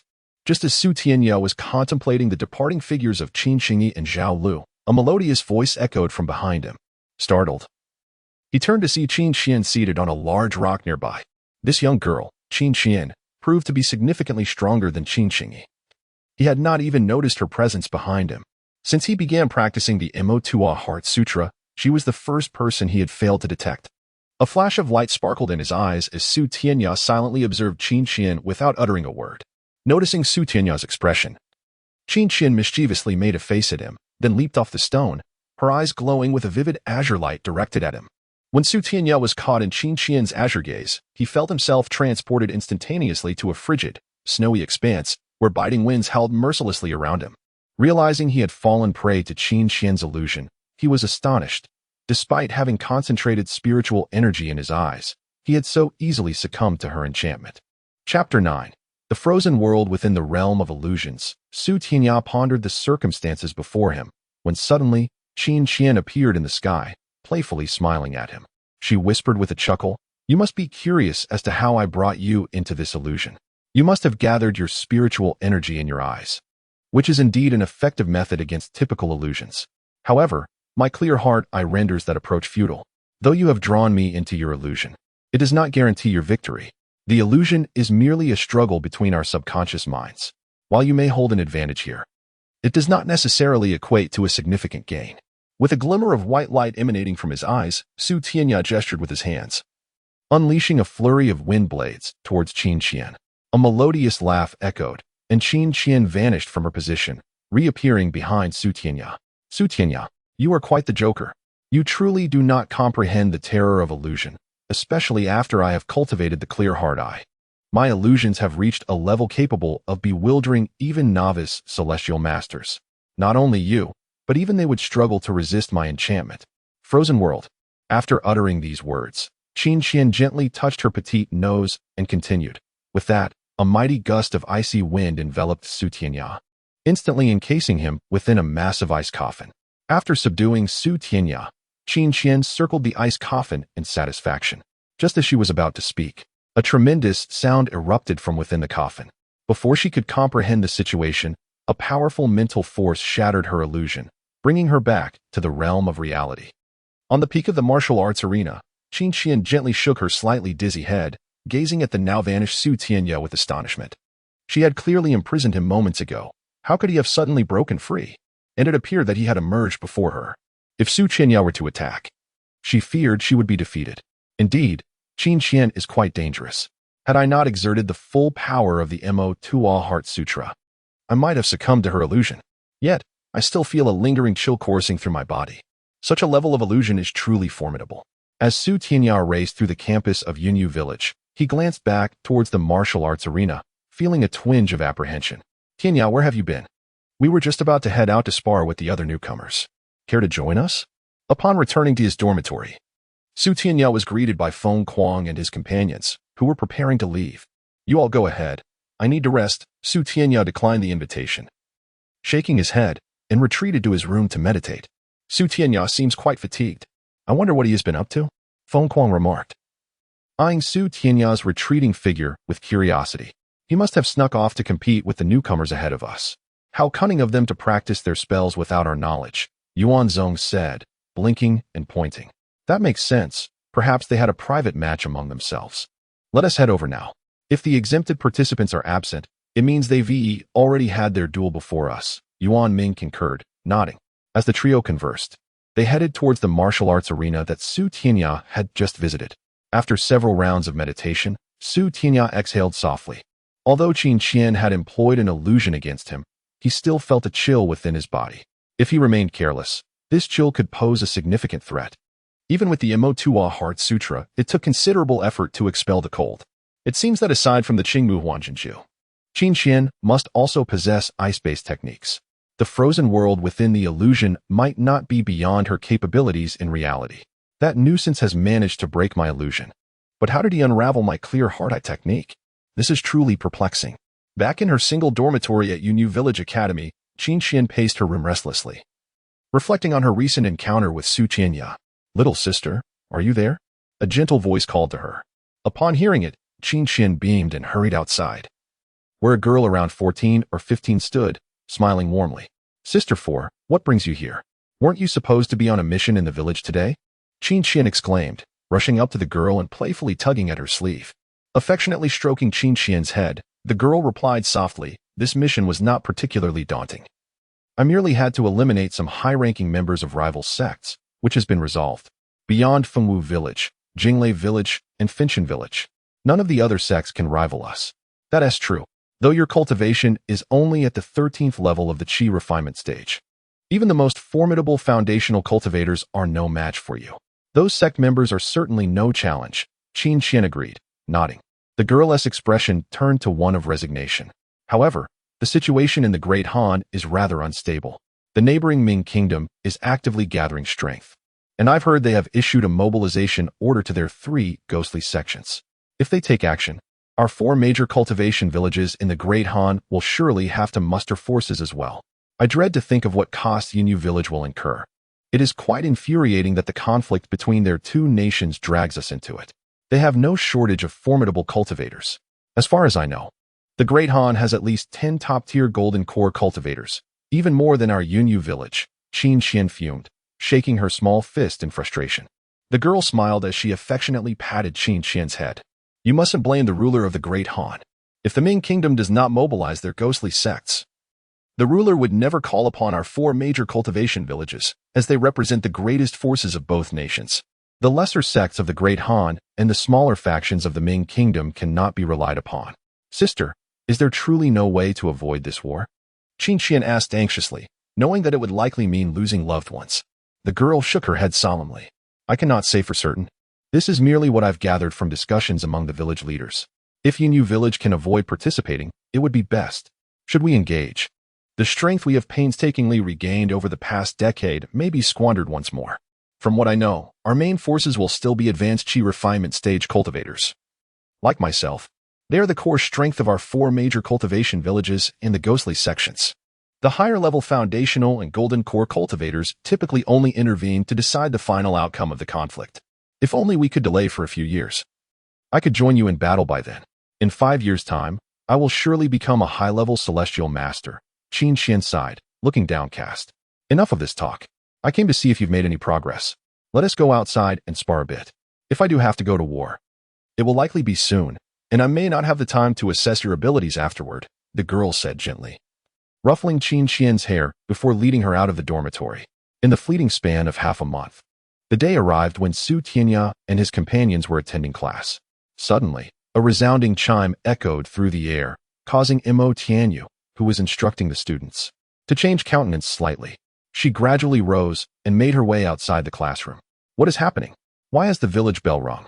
Could it be that we are under attack in Yunyu Village?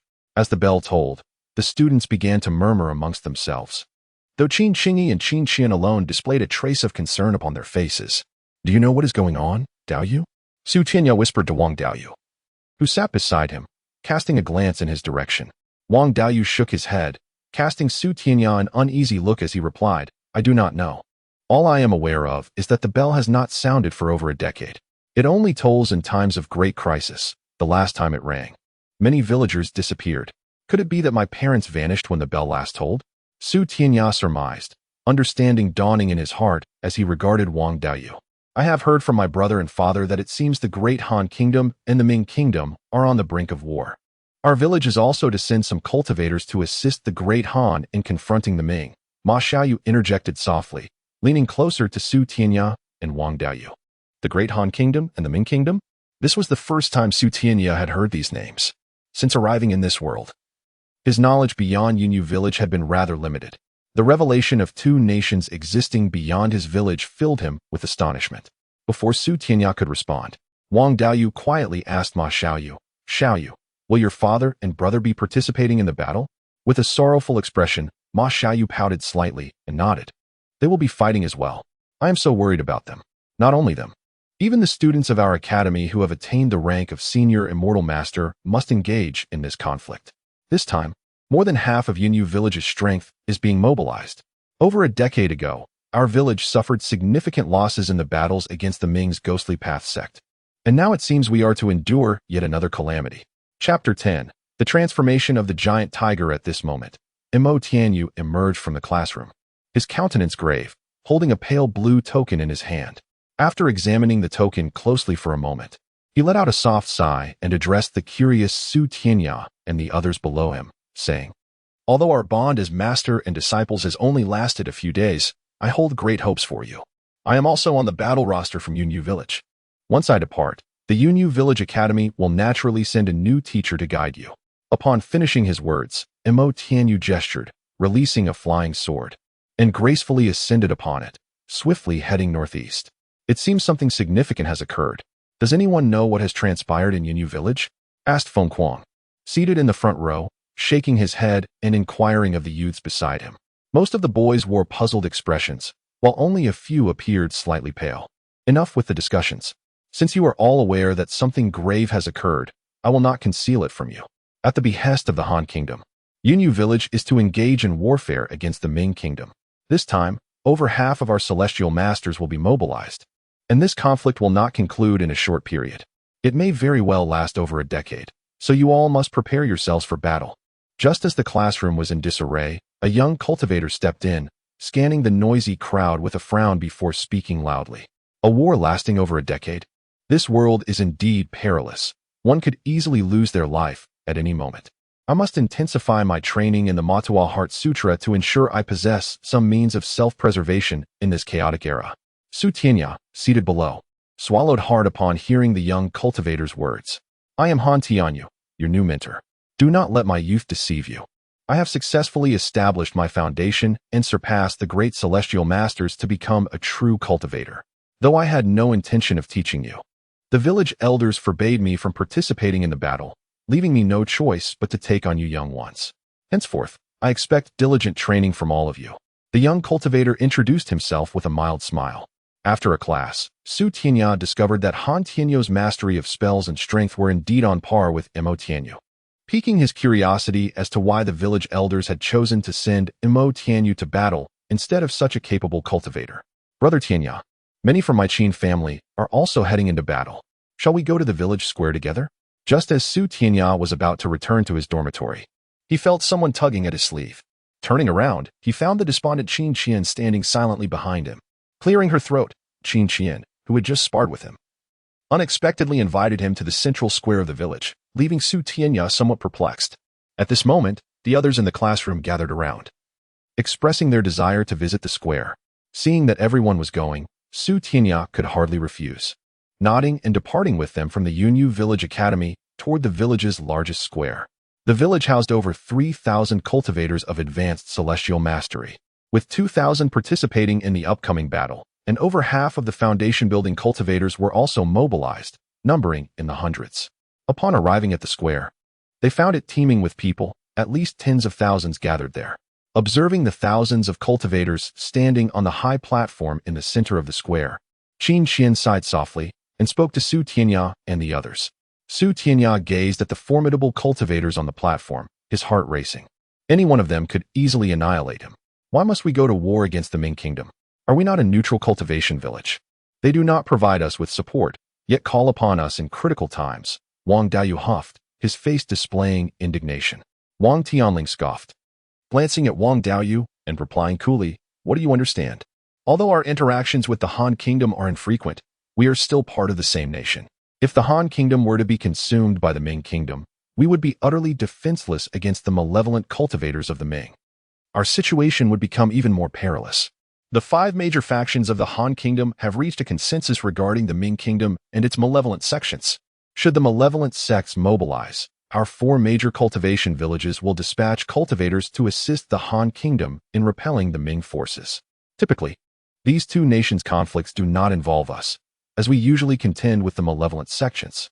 Yet this time, for reasons unknown, the malevolent sects have allied with the Ming Kingdom against the Han. This battle is far more dangerous than our previous confrontation with the Hell sect of the malevolent sections. I wonder how many of our elders will return alive. If only we had been born a few years earlier, I would show those malevolent sect members my prowess." Wang Tianling proclaimed, shaking his fist. "Brother Tianling, you are truly overconfident. Such a battlefield is not for novices like us. However, this war will not cease in the short term. If you train diligently, perhaps in a few years, we can venture to the borders of the Han Kingdom together." Jala chuckled heartily from behind Wang Tianling, giving his shoulder a playful pat. Qin Qingyi nodded in agreement, a light laugh escaping her lips. "I find this war intriguing as well. If you do not hold me back, I would like to join you." After making this statement, Qin Qingyi turned to Su Tianya and asked with a smile, "I wonder, Brother Tianya, if you have any interest in this battle? Of course, we will not be outdone by you. If you choose to go, I, along with Tianya and Xiaoyu, will also be there." Wang Daoyu boasted before Su Tianya could respond. With a resigned smile, Su Tianya remained silent. He felt little enthusiasm for the forthcoming battle. Yet he understood that living in such tumultuous times might not afford him the luxury of choice. When the moment of reckoning arrived, he might find himself compelled to fight. At that moment, the multitude of cultivators on the high platform, under the leadership of 3 village elders at the Golden Core stage, released their magical artifacts. Ascending into the sky, thousands of radiant lights flashed and soared eastward towards Yunyu Village. Once the battle-ready cultivators of Yunyu Village had departed, Qin Xian, who had remained silent until then, finally exhaled softly. After bidding farewell to the group, she made her way home. Observing her expression, Qin Qingyi sighed and quickly followed suit. As the crowd dispersed, the students of the academy reconvened, engaging in conversation for a while before returning indoors. In the ensuing years, news of fallen Yunyu Village cultivators continued to arrive. Within a mere 5 years, over half of those who had participated in the battle had perished, including Ma Xiaoyou's father, which spurred her to train even more diligently. Within a dense forest adjacent to Yunyu Village, Su Tianya strolled through the thicket, reflecting on his progress over the past 5 years. During this time, he had not only mastered the first tier of the Motuo Heart Sutra, but had also spent a year successfully cultivating the Zhou Tian transformation. The first transformation allowed him to become a colossal saber-toothed tiger measuring 10 zhang in size. Upon transforming, Su Tianya felt that his strength was no longer inferior to ordinary foundation-building cultivators, and while in the form of the saber-toothed tiger, he was impervious to most spells and magical artifacts, with his speed and power increasing tenfold or more. However, what delighted Su Tianya the most was that, after utilizing the Zhou Tian transformation, he could still cast spells, and their potency was significantly enhanced compared to when he was in his original form. During these 5 years, Su Tianya has perfected the minor wind and cloud technique. However, he has not revealed his full prowess to others. They merely perceive him to be at the 11th level of Qi training. In truth, Su Tianya has ascended to the pinnacle of the 13th level, transforming into the giant tiger. Upon entering his usual training grounds, Su Tianya's figure flickered slightly, and in an instant, he morphed into a colossal saber-toothed tiger measuring 10 zhang in length. After this transformation, Tianya swiftly navigated through the dense forest. Despite his massive size, he moved with remarkable agility, devoid of any clumsiness. After a brief moment of rapid movement, Tianya let out a thunderous roar, unleashing a sound wave from his mouth that reduced countless trees before him to ashes. Observing this spectacle, Tianya smiled with satisfaction. With a gentle motion, he conjured 2 identical saber-toothed tigers, and the 3 titanic beasts danced through the woods, gradually retracting his transformation and the technique of duplication. Tianya approached the vast expanse of felled trees devastated by his tiger roar. After examining the destruction for a while, he gained insight into the formidable power of his newly mastered technique. This tiger roar surpassed the strength of any spell he had previously wielded. The trees here were notably resilient, and even magical artifacts struggled to inflict such devastation. It appeared his roar had transcended the might of many artifacts. Moreover, this roar was a large-scale attack. Within its radius, 100-meter circumference would be subjected to the assault of sound waves. Although the impact weakened with distance, cultivators below the foundation establishment stage would find it utterly insurmountable. After practicing additional wind-based spells learned upon reaching the 13th level of Qi training, Tianya leisurely exited the forest, making his way toward the marketplace of Yunyu Village. Chapter 11. Junior Immortal Master. The Yunyu Village market is situated in the heart of Yunyu Village, primarily established for the exchange of goods among the cultivators residing there. Among the shops, several alchemy stores are staffed by foundational stage cultivators skilled in crafting magical artifacts. Standing inside a store specializing in magical items, Tianya gazed with keen interest at the array of artifacts displayed upon the stone platform, most notably the flying swords, alongside an assortment of peculiar and oddly shaped mystical devices. Tianya, what brings you back to the artifacts? You have no means to purchase them now. For students like you in Yunyu Village, unless you belong to one of the 4 great families, you might not have even seen a low-grade spirit stone before. A single low-grade artifact costs at least 100 low-grade spirit stones, remarked a burly man with a dark complexion, who gently ruffled Tianya's hair, laughing heartily. Uncle Lin, I'm already 15.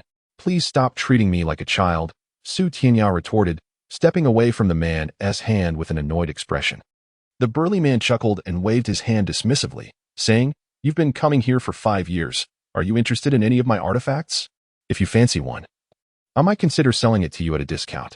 Shaking his head silently, Tianya sighed, Not really. I'm just here to study the capabilities of your artifacts. I haven't found any flying sword that particularly appeals to me. I feel these artifacts won't be of much assistance to me. You brat. I am the strongest craftsman in Yunyu Village. You have such lofty standards to not be impressed by these artifacts, but they are merely low-grade. The intermediate and advanced artifacts I forge are not displayed here. After casting Tianya a sidelong glance, the burly man grinned slyly, unfazed by the man's words. Tianya nodded. I surmise that as a foundational stage craftsman, you are capable of producing more than just these items.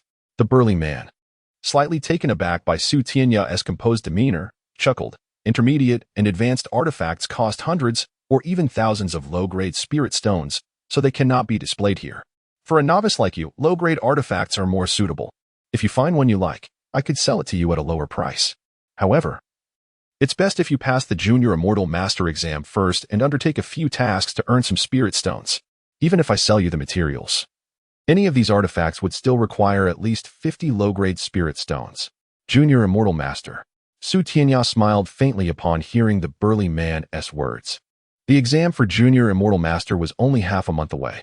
Although many of his peers from the same classroom had already passed the exam, Tianya remained unhurried, deciding to wait until the 5 years were up before attempting to obtain the qualification. Generally, as long as one reached the 9th layer of the Qi refinement stage, passing the Junior Immortal Master exam was a safe bet. He had already reached the pinnacle of the Qi refinement stage and believed that advanced Immortal Master status was also within his grasp. Uncle Lin, I've come to retrieve my artifact. Just as Tianya and the burly man were engaged in conversation, a melodious voice rang out from behind them. Both turned to see a short-haired, graceful young girl. Xiaoyu, how do you afford an artifact? Tianya queried with curiosity upon seeing Ma Xiaoyu. Ma Xiaoyu nodded gently and replied softly, My brother gave me the spirit stones. I've promised him that I will become an advanced immortal master within 3 years. and then we will go to the border of the great Han kingdom to avenge our father. Tianya felt speechless upon hearing her words. Countless youths had shared a similar fate over the past 5 years, and since her father's demise, Ma Xiaoyu had dedicated herself to her cultivation with even greater zeal. She had already reached the 11th layer of the Qi refinement stage.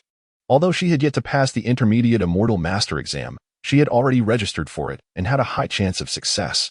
At that moment, the burly man emerged from the back room, holding a blue flying sword, which he gently handed to Ma Xiaoyu.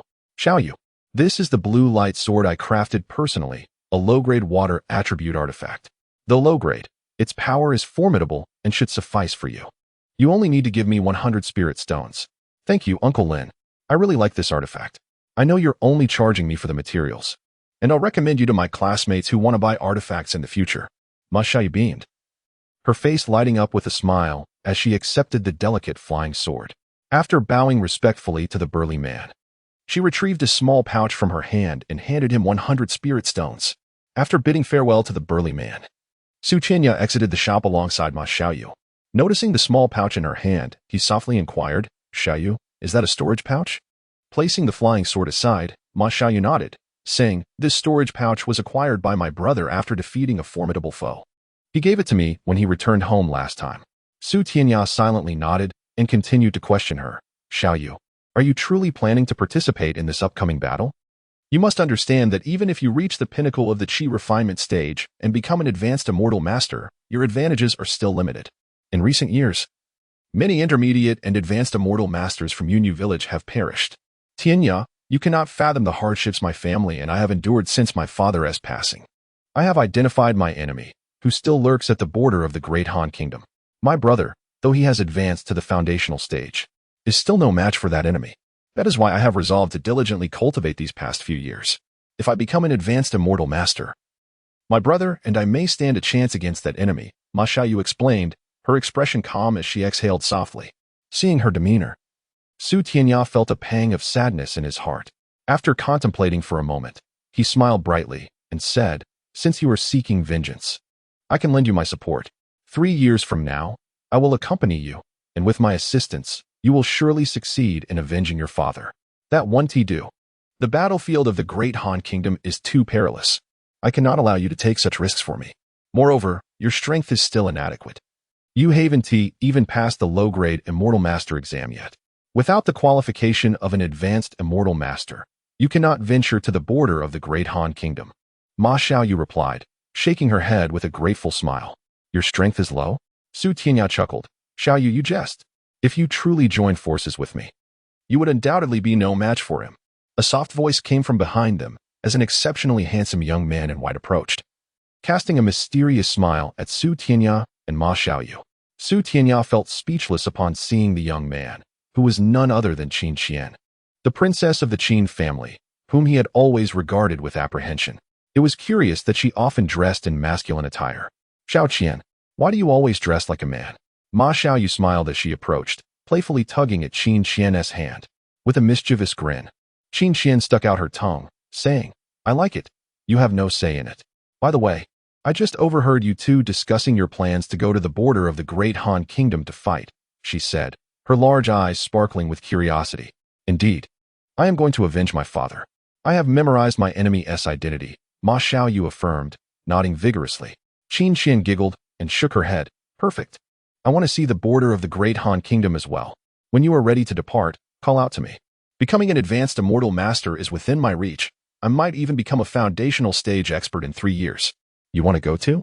Tianya looked at Qin Qian with astonishment, his curiosity piqued.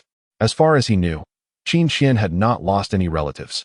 For the Qin family was filled with formidable experts who mutually supported one another, resulting in a casualty rate far below that of an ordinary family in Yunyu Village. Of course, as cultivators, we must continuously challenge ourselves. This occasion presents a rare opportunity, compared to undertaking trivial tasks in the village. The war between the two nations is the true battle.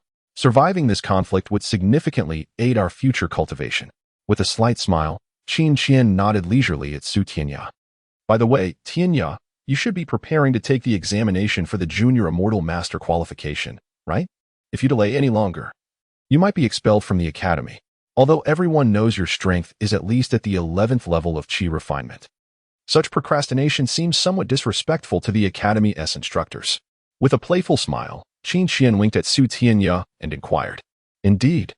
Since I have promised Xiao Yu to accompany her to the borders of Han, I must exert some effort. This year, I aim to pass the Junior Immortal Master examination. And next year, I shall apply for the Intermediate Immortal Master qualification. As for the Senior Immortal Master level, I plan to take that with Xiao Yu." Stretching his arms gently, Su Tianya replied nonchalantly, "Tianya, I truly appreciate your willingness to venture to the perilous borders of the Han nation for my sake. Despite your natural inclination to avoid such dangers." Ma Xiaoyu glanced at Su Tianya with gratitude, her eyes glistening with a hint of moisture. With a carefree smile, Su Tianya waved his hand lightly and said, "Xiaoyu, you are mistaken. I genuinely wish to participate in the war at the Han borders. If I do not engage in the conflict, I might not be able to afford even a low-level magical artifact by the time I reach the Foundation establishment stage. I have heard that wars can yield a considerable amount of spirit stones from opponents, and by accompanying you, I can also earn some spirit stones. It's truly an advantageous situation. Do you truly consider the disciples of the three demon sects as mere trifles, thinking you can earn spirit stones from them?"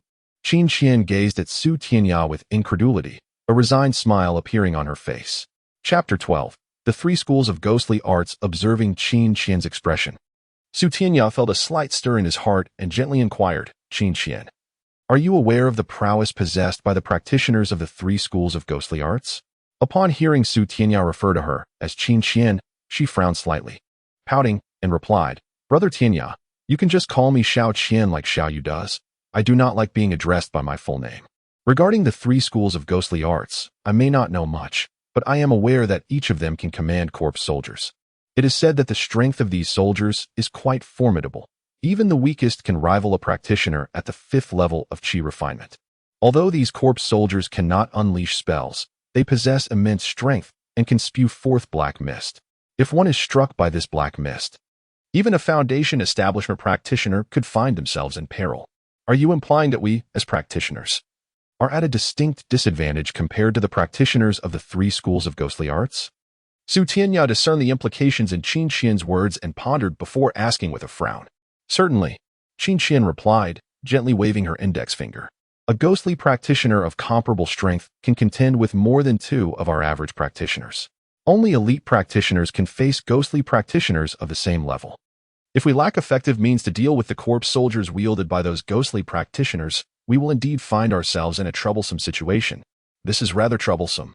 Su Tianya mused, having to confront ghostly practitioners while simultaneously dealing with their corpse soldiers. "It seems your illusion techniques may not be of great utility." He cast a glance at Qin Qian as he spoke softly to himself. "You speak nonsense. My illusions are most effective against ghostly practitioners. Do you think a ghostly practitioner under the influence of my illusions can still command corpse soldiers? I can effortlessly eliminate any ghostly practitioner of my level within my illusion." Qin Qian retorted, her brow arching in defiance upon hearing Su Tianya's dismissive remarks about her illusion techniques. Shaking his head slowly, Su Tianya replied coolly, "Regardless, your illusions are primarily suited for one-on-one confrontations. In the midst of a battlefield filled with multiple foes, employing illusions would be akin to courting death. You would do well to devote time to studying other spells, rather than relying on illusions as your primary means in this upcoming battle." Reflecting on Su Tianya's words, Qin Qian pondered for a moment before responding, "Brother Tianya makes a valid point. The limitations of our Qin family's illusions are indeed apparent. However, if I can master my illusions to their utmost potential, a mere glance could ensnare all enemies before me within my illusion. And I possess artifacts that can enhance the power of my illusions. I believe that even on the battlefield, my illusions would still wield considerable influence." It was astonishing to learn that the Qin family's illusions held such formidable power, capable of ensnaring foes with just a glance. Su Tianya felt a flicker of surprise in his heart.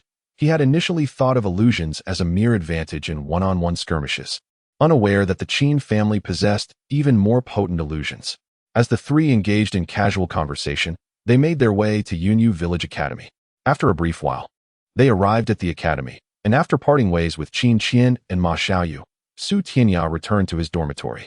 Days later, Su Tianya, along with his dormitory companions Feng Kuang and Yuan Ming, arrived at a spacious plaza within Yunyu Village Academy, where nearly 100 young practitioners had gathered.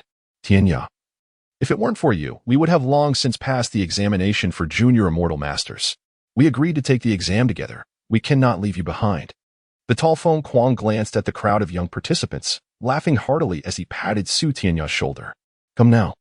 You only waited for us because you heard the exam requires groups of 4. You couldn't find anyone to take the exam with you. Han and Ming interjected with a light snort, rolling his eyes at Feng Kuang. Go on, you know nothing. Taking the exam with those fools would only hinder me. It is better for us 4 brothers to take it together. I believe we can easily pass the Junior Immortal Master examination this time, Feng Kuang replied, playfully pushing Yuan Ming's head. At this moment, Yuan Zong nodded in agreement, smiling as he said, I believe Feng Kuang has a point. We have been together for 5 years, and we have developed quite a bit of camaraderie. Let us not only take the Junior Immortal Master exam together this time, but also aim for the Intermediate Immortal Master exam next year. What do you 3 think? Agreed. I intend to become a Senior Immortal Master within 3 years, so do not fall too far behind me, Su Tianya stated calmly. Don't flatter yourself. Even if you conserve your strength, I see you are merely at the 11th level of Qi refinement. The 3 of us are also at the 11th level of Qi refinement. We will surely become Senior Immortal Masters within 3 years, Feng Kuang laughed heartily, giving Su Tianya a hearty pat on the shoulder. All candidates for the examination, please come forward to collect your number plates. We will stick to the old rules of forming groups of 4, a middle-aged practitioner announced as several beams of light descended upon the plaza. As Su Tianya and his friends chatted, the middle-aged practitioner cast a brief glance at the participants before addressing them coolly. After obtaining their number plates, Su Tianya gently attached the one marked 32 to his chest. He and Feng Kuang, along with the others, then positioned themselves on a patch of open ground, awaiting the examiners to present the questions. Once all candidates had gathered and taken their places, the examiner responsible for this Junior Immortal Master examination retrieved a jade slip. After reviewing the list within for a moment, he addressed the crowd. There are a total of 124 candidates vying for the qualification of Junior Immortal Master. I must tell you frankly that there are only 24 spots available. Those who fail will have to wait until next year to retake the exam. Candidates who cannot pass the Junior Immortal Master examination within 3 years will have their enrollment at Yunyu Village Academy revoked and will be expelled from the academy. It seems the Junior Immortal Master examination has become more challenging. I recall that last year, half of the candidates passed, Yuan Zong remarked, furrowing his brow and speaking softly to Su Tianya and the others. Indeed, as Yuan Zong had predicted, upon hearing that only 24 spots were available, the candidates began to murmur amongst themselves. The examiner, observing the commotion, sighed softly and said, You must be wondering why this examination has become so difficult. The truth is, we currently have very few Senior Immortal Masters in Yunyu Village, while there are an abundance of intermediate and low-level Immortal Masters. Therefore, starting now, we will adopt an elite system. In the future, whether for Junior, Intermediate, or Senior Immortal Master examinations, the standards will be exceptionally stringent. This is a unified decision made by the Elders Council of Yunyu Village. We are so unfortunate. If only we had taken the exam earlier, Feng Kuang muttered under his breath, casting a sideways glance at Su Tianya. With a faint smile, Su Tianya felt no concern. The strength of the 4 of them was unmatched by any of the others present. Even if there were only 4 spots, they were destined to secure them. Enough chatter. The first round of examinations is about to commence. Starting now until noon tomorrow, you must retrieve a small flag from the summit of Yunling Mountain near Yunyu Village. There are only 48 flags on Yunling Mountain, which means only 48 of you will advance to the second round of the Junior Immortal Master examination. During the first round, you may attack one another to seize flags, as long as you return here with a flag before noon tomorrow. You will qualify for the second round of the Junior Immortal Master examination, the middle-aged practitioner declared, growing somewhat impatient at the continued chatter from the youth. He gestured for the candidates to depart and begin their quest for the flags on Yunling Mountain. This Junior Immortal Master examination is rather dull. I expect the second round will consist of one-on-one matches, so we might complete the exam by tomorrow, Feng Kuang remarked with a look of resignation, letting out a sigh. The questions for the Junior Immortal Master examination are always similar, indicating that the Elders Council lacks creativity, Yuan Ming chimed in, chuckling as he echoed Feng Kuang's sentiments. Shall we not hasten our journey? If we delay, we may have to seize flags from others, Su Tianya suggested. Yuan Zong cast a glance over the square, now reduced to just 4 individuals, and let out a soft sigh. In truth, there was no need for such complications. any one of us could suffice. For our speed far surpassed that of those novices. Even if we were to depart last, we would still be the first to reach the summit of Yunling Mountain. With a nonchalant wave of his hand, he dismissed the other youths participating in this examination as inconsequential. Enough of this chatter, let us rise at once. We shall retrieve the small flags and swiftly return to this spot. I have no desire to linger on Yunling Mountain too long. And competing for flags with those juniors is rather tedious. With a calm declaration, Su Tianya's figure flickered slightly, transforming into a wisp of breeze that vanished before the eyes of the three others. Observing Su Tianya's use of wind escape to advance, the remaining three employed their own adept techniques to hasten towards Yunling Mountain. Several hours later, the four appeared atop Yunling Mountain, gazing at the 48 small flags laid out at the peak. Feng Kuang chuckled heartily, remarking, "What did I tell you? Those novices cannot match our speed, after all. We are formidable practitioners at the 11th level of the Qi refinement stage. Even junior immortal masters may not stand a chance against us. Indeed, I suspected this trial would not be so simple. It seems there are formidable guardians present," Su Tianya remarked, his expression unperturbed as his gaze settled upon a large tree. "What? There are others here?" At Su Tianya's words, Feng Kuang and the other two were taken aback, directing their attention to the direction Su Tianya was observing. "Interesting. I had no intention of intervening, but since you have discovered me, I shall entertain myself with you three." A young practitioner clad in a flowing crimson robe emerged leisurely from a blaze of fire, a faint smile gracing his lips as he surveyed Su Tianya and his companions. "Did you not intend to intervene? Are you not the examiner for this trial?"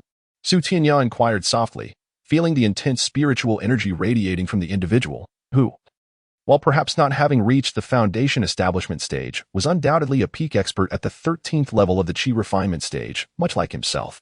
He raised a hand to halt Feng Kuang, who was poised to charge forward. Chapter 13. The twin dragons break through. The young cultivator laughed heartily and nodded with pride, saying, "I am certainly not what you refer to as an examiner. I merely passed through your Yunyu Village and, coincidentally, found your preliminary immortal master examination quite uninteresting. It is astonishingly simple. No wonder Yunyu Village is the weakest among the 4 great cultivation villages of the Han Kingdom." "Ah, a spy. Are you not aware that entering other cultivation villages at will is a taboo in the Han cultivation world?" With a cold huff, Feng Kuang's eyes widened as he suddenly emitted a dazzling golden light. "Uninteresting. What is there in your shabby village worth my probing?" Sneering dismissively, the young cultivator prepared to employ his escape technique. "Since you are here, do not leave. Come with us to meet the village elders." Yuan Zong and Yuan Ming simultaneously flashed into position beside the young cultivator, surrounding him. "Those two brats got ahead of me." With a displeased expression, Feng Kuang glared at the Yuan brothers who encircled the young cultivator. With a light chuckle, Su Tianya stroked his chin and said nonchalantly, "Do not underestimate this man. The Yuan brothers may not be his match. He is already a high-level immortal master at the 13th level of Qi refinement. Tianya, you are unaware of the brothers' prowess. I have witnessed their combined strength. Even a 13th level Qi refinement cultivator would find it challenging to triumph over them together." Feng Kuang, arms crossed, wore a look of amusement as he observed the three before him. "Ha ha." Looking at the identical Yuan brothers, the young cultivator tilted his head back and laughed, saying, "You two are not even preliminary immortal masters, yet you dare to engage me? Truly, you are unaware of your insignificance. Do not think your 11th level Qi refinement strength is impressive. I could eliminate you in a heartbeat, but since you are mere novices from Yunyu Village, I shall merely teach you a lesson." With that, the young cultivator simultaneously formed hand seals, and 2 fire serpents appeared before the Yuan brothers, encircling them. Water and fire merge. Twin dragons break. The Yuan brothers, undeterred by their predicament, executed their own hand seals, conjuring water and fire dragons that emerged around them and swiftly dismantled the fire serpents unleashed by the young cultivator. The entwined water and fire dragons then lunged towards him. Ice and fire incarnate, the cycle of water and fire. After releasing the twin dragons break, the Yuan brothers created clones, appearing behind the young cultivator to unleash a massive whirlpool of water and fire. How about that? I was not mistaken. The Yuan brothers' water and fire fusion is indeed formidable. Even my diamond body could hardly withstand a blow from their twin dragons break. The cultivator is merely a fire-type practitioner, even at 13th level of Qi refinement. Enduring this strike is no simple feat, especially with the water and fire cycle unleashed by the Yuan brothers. He glanced at Su Tianya with a beaming smile. Not necessarily. The Yuan brothers are indeed powerful, and their combined strength surpasses that of an average 12th level Qi refinement cultivator. However, a 13th level cultivator is not as easy to deal with as you might think. Tianya sighed lightly as he observed the young cultivator, who still bore a smile amidst the Yuan brothers' fierce assault. Purple fire devours the heavens. As the Yuan brothers' techniques approached, the young cultivator swiftly formed a hand seal, transforming into an enormous purple flame that engulfed the brothers' spells. This guy is so abnormal. Upon witnessing their technique being thwarted, the Yuan brothers swiftly reappeared before the young cultivator, with Yuan Zong hastily forming hand seals and nodding to Yuan Ming, saying, "Use the water and fire infinity." Too late. With a soft grunt from within the purple flames, 2 purple chains shot forth, binding the Yuan brothers. Not good. The Yuan brothers are in danger. Seeing this, Feng Quan's expression changed, and he radiated intense golden light, transforming into a beam aimed at the young cultivator. Bullheaded, the young cultivator, now revealed, sneered and waved his hand, unleashing a purple fire dragon that ensnared Feng Quang. Despite Feng Quang's formidable diamond body allowing him to withstand the purple fire dragon's assault, he found himself unable to approach the young cultivator, being forced to retreat repeatedly. "My friend, I suggest we conclude this matter. Release them and depart. We will pretend we did not see you." Observing that the Yuan brothers and Feng Quang together were no match for the young cultivator, Tianya stepped forward calmly, expressing his thoughts. "What? Unable to fight back? You wish to flee? Such a bargain is not easily made.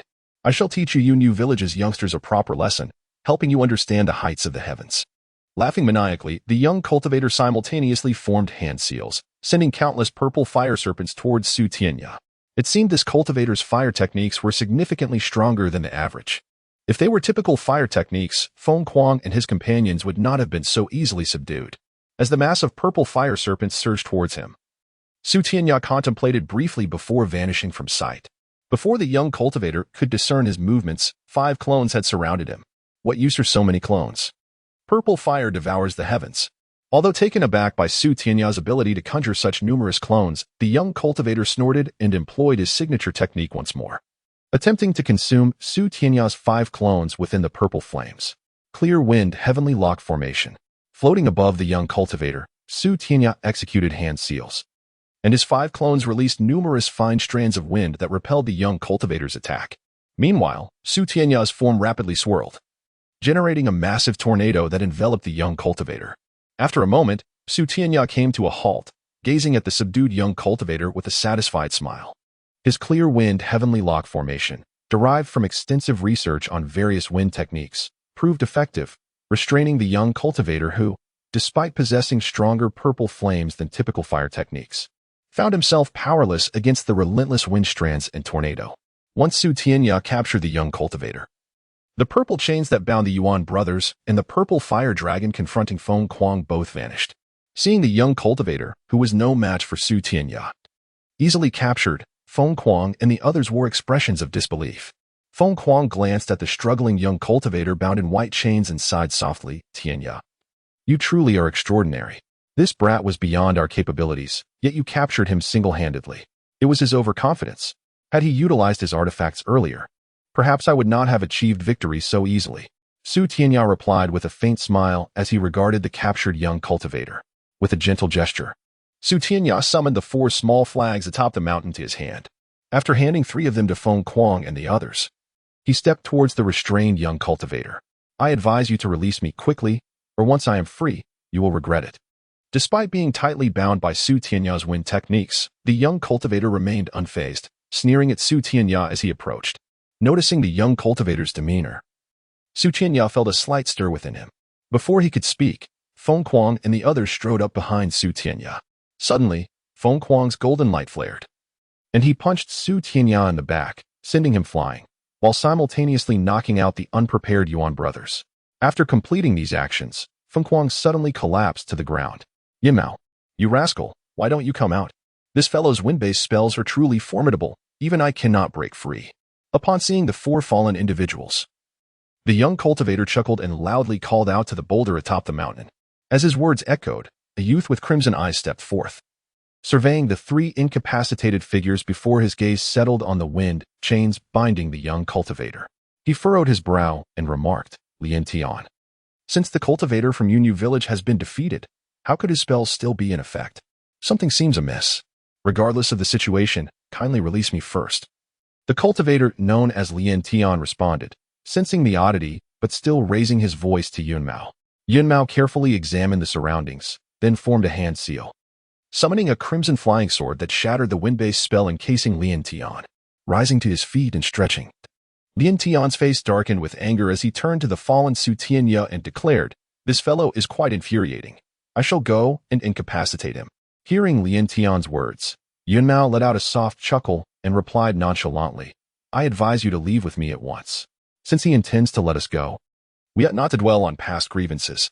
Our mission in the village remains unfinished. We cannot afford to linger here any longer." "What do you mean? He intends to let us go?" Lien Tian's expression shifted slightly as he cast a skeptical glance at the prostrate Su Tianya. "Indeed, I suggest our friend reveal himself. I have discerned your doppelganger lying there, so do not jest with us any longer." With a cold smile, Yunmao gestured lightly, directing the flying sword skyward. With a resounding crash, Su Tianya gradually materialized in midair. Observing the two cultivators before him, he sighed softly and gracefully descended to stand before them. Chapter 14. The red-eyed Yunmao, my friend, possesses remarkable skills. Even amidst such a sudden attack, he could employ a body-doubling technique to evade it. The red-eyed youth, Yunmao, appraised Su Tianya for a moment, a slight smirk gracing his lips as he withdrew his flying sword. "Your friend's illusion arts are indeed formidable, capable of controlling other cultivators. I wonder from which immortal village you hail?" With a respectful gesture, Su Tianya inquired, his expression devoid of emotion. Yunmao exchanged glances with his companion, then furrowed his brow slightly. "Since we are both cultivators of the Han Kingdom, I shall not conceal our origins.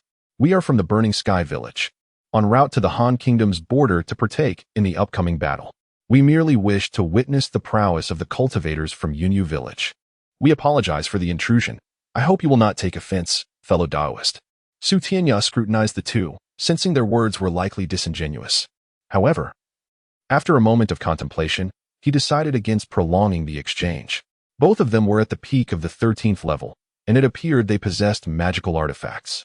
He realized that unless he employed the Motuo Heart Sutra, he would be unable to detain them.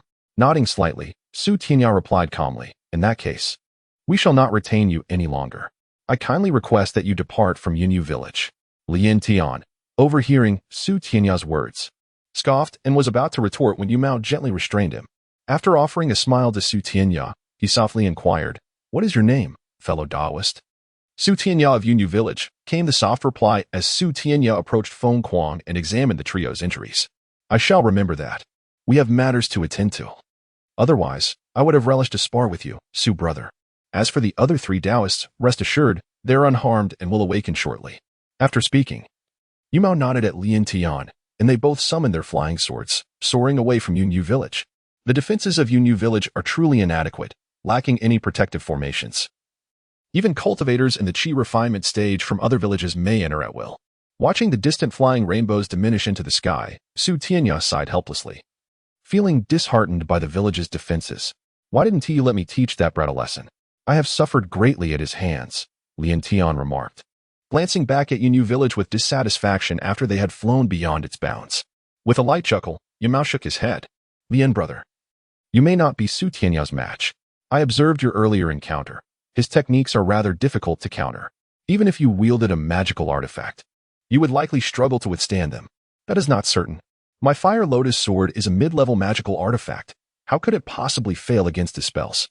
"Your flying sword easily dispelled his wind-based technique," Lien Tian replied, skepticism etched on his face. "Believe what you will. I perceive that Su Tianya's true strength remains undisclosed. Only by joining forces do we stand a chance of victory. However, such an approach would attract too much attention. If we were to draw the foundational cultivators of Yunyu Village, our escape would be compromised.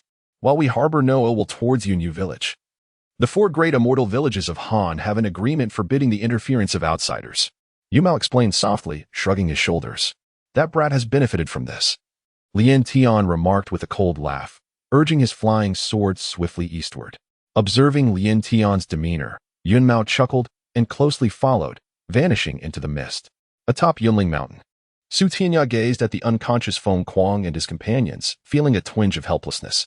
Though he had checked and confirmed their well-being, he still could not awaken them swiftly.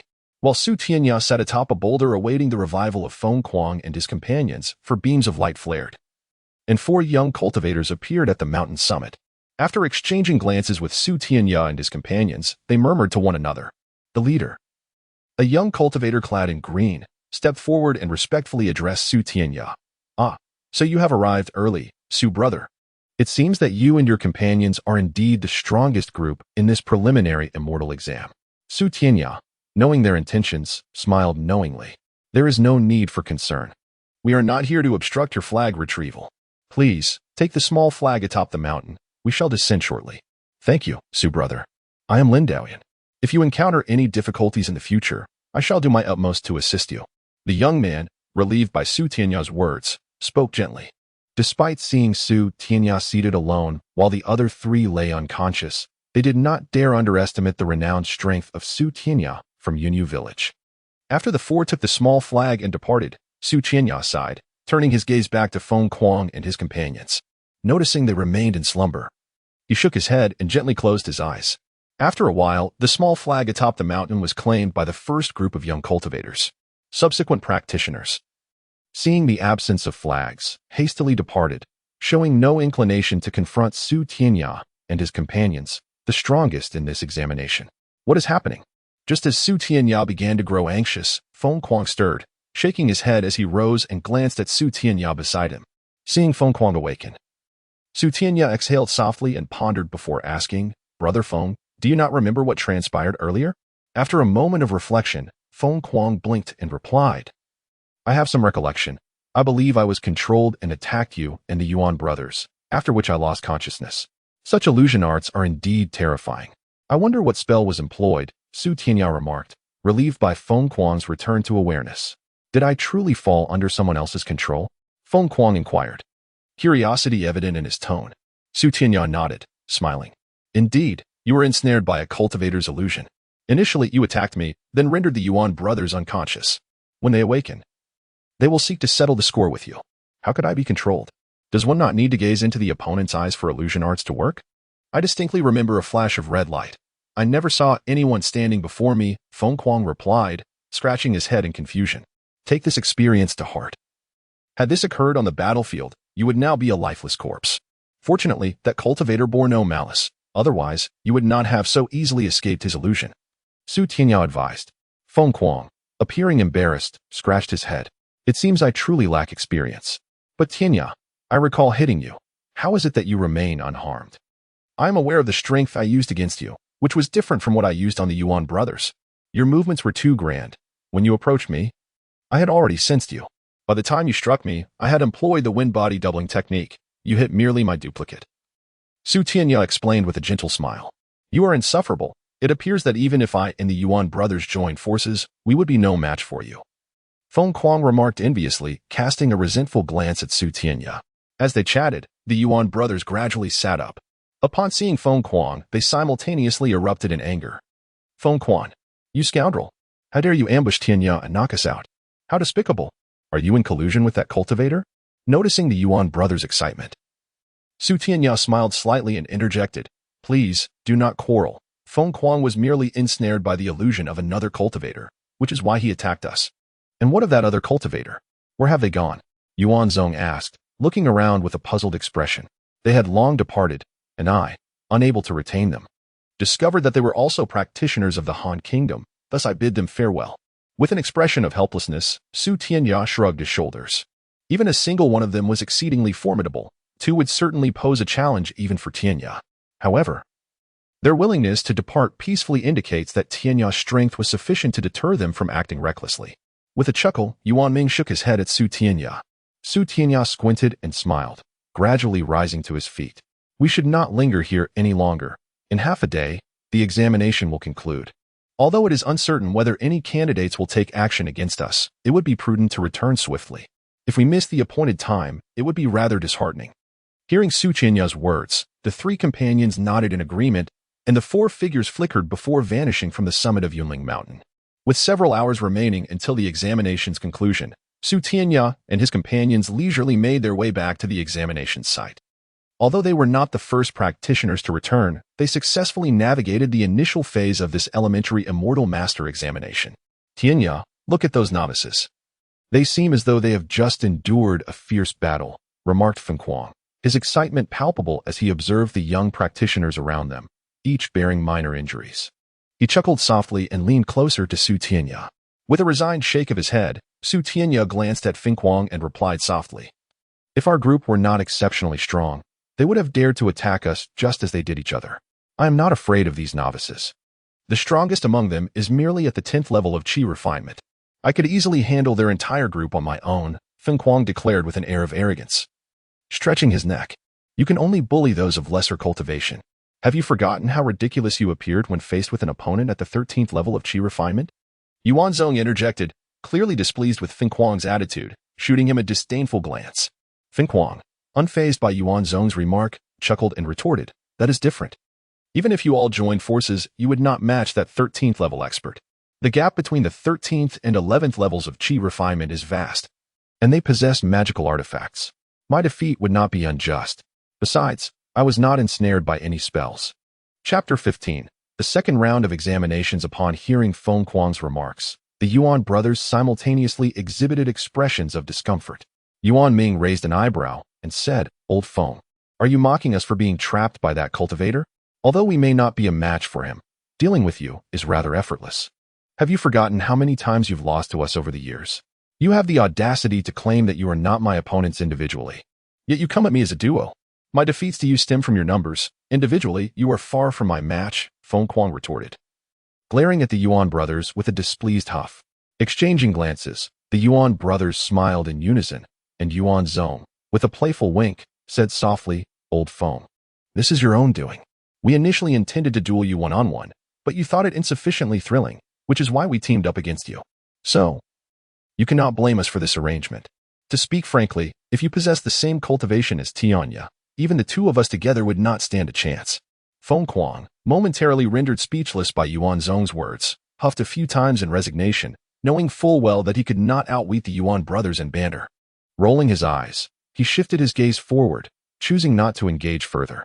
At that moment, the 48 candidates who had passed the preliminary examination stood ready in the square, while those who had not passed gathered outside, observing the successful candidates and the several cultivators from Yunyu Village Academy overseeing the examination. The middle-aged cultivator in charge of the preliminary examination scanned the list in his hands before addressing the 12 groups of young cultivators below. 48 candidates have qualified for the first round of the preliminary examination. We shall now proceed to the second round, where each group will compete in spellcasting. Each victory earns 1 point, while a loss yields none. The 6 groups with the highest scores will be designated as junior cultivators. "Spare me," Fengquang sighed, rubbing his forehead in exasperation after the examiner announced the second round. "This is too cumbersome. In my opinion, a single contest would suffice. I wonder what the Academy's instructors were thinking." The Academy's approach is indeed fair, ensuring that only the strongest 6 groups are chosen. If we were to follow your suggestion, even teams with the potential to become junior cultivators could be eliminated by our group, which would be quite unjust, Su Tianya remarked, gently massaging his nose with a smirk. "But it's truly bothersome. Besides, competing against these novices holds little interest," Fengquang scoffed, shaking his head disdainfully. "Be careful not to be bested by a novice, then you won't find it so dull," Yuanzong teased lightly. At hearing Yuanzong's comment, Fengquang's eyes lit up as a mischievous smile spread across his face. "Yuanzong, the one who should be cautious is not me, but the two of you. While your combined strength is formidable, your individual prowess is not particularly impressive. You may struggle even against average cultivators at the 11th level of Qi training. Although all participants are novices, I know of several groups with cultivators at the 10th level of Qi training. Just don't falter. It would be absurd for us to lose to these novices," the Yuan brothers retorted in unison, though secretly, they swallowed hard. They understood that while their combined strength was indeed powerful, facing adversaries alone, as Fengquang noted, could pose a challenge. Among the participants in the junior cultivator examination were notable talents from the 4 great families, and while they felt confident as a pair, individually, they were not entirely assured of victory. Enough of this banter. Our success is assured. Even if you lose a few bouts, it matters not. Losing to opponents of lesser cultivation is hardly disgraceful. What truly matters is to recover in future contests. This is merely a friendly competition, we need not fear defeat. When we face life and death situations, you will actually be grateful for the experience gained from a few losses, for it is through failure that one recognizes their shortcomings. Tianya, having discerned the brothers' thoughts from their expressions, chuckled softly and patted their shoulders. The Yuan brothers exchanged glances and rolled their eyes at Tianya. Yuanzong grinned. Tianya, are you suggesting that we are destined to lose to opponents of lesser cultivation? While some of these novices possess commendable strength, they are hardly a threat to us. That is not necessarily true, although I have yet to witness the full extent of these younger cultivators' abilities. I have observed a few whose presence is quite impressive. They may possess some formidable techniques that could pose a challenge for you three. Tianya replied with a relaxed smile, surveying the 40-plus young cultivators around them. As the four engaged in their light-hearted discussions regarding the other groups, the cultivators from Yunyu Village Academy announced the matchups for the first contest. The four turned their attention to the center of the square, no longer indulging in idle chatter. After watching several contests unfold, Feng Kuang smirked and whispered to Tianya, Tianya, these novices are rather unimpressive. 2 of the 10th level Qi training cultivators have already competed, and according to my assessment, they could hardly contend with the Yuan brothers, let alone match me. Not necessarily. The cultivator, named Wan Yun at the 10th level of Qi training, displayed commendable strength. He defeated his opponent without exerting his full power.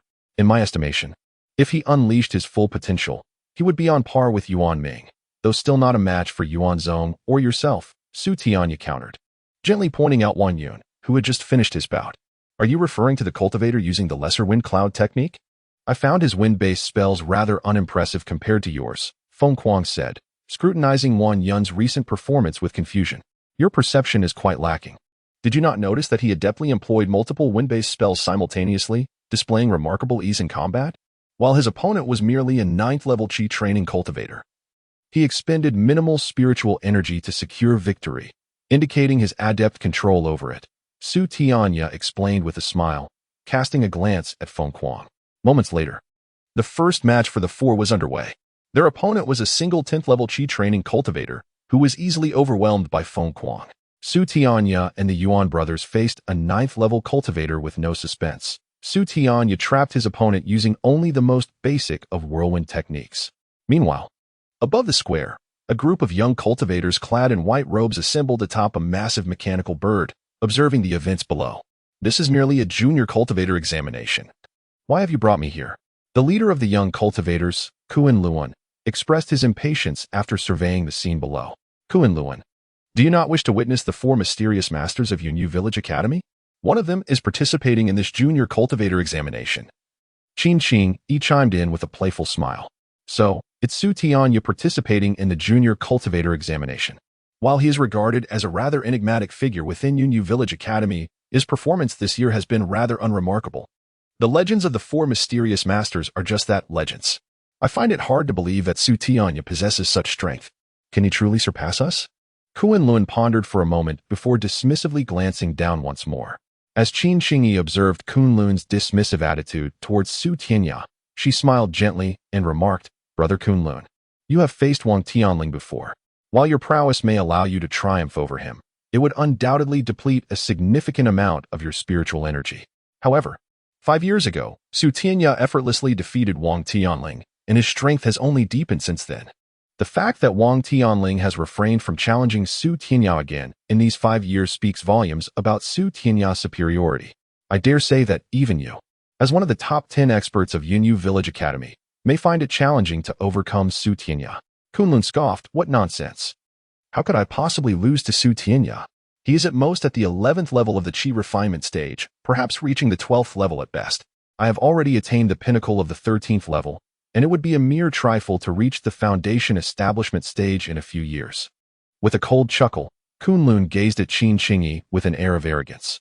In response to Kunlun's words, Qingyi offered a silent smile, choosing not to engage further on the topic, and instead turned her attention to the examination venue for the junior immortal master assessment.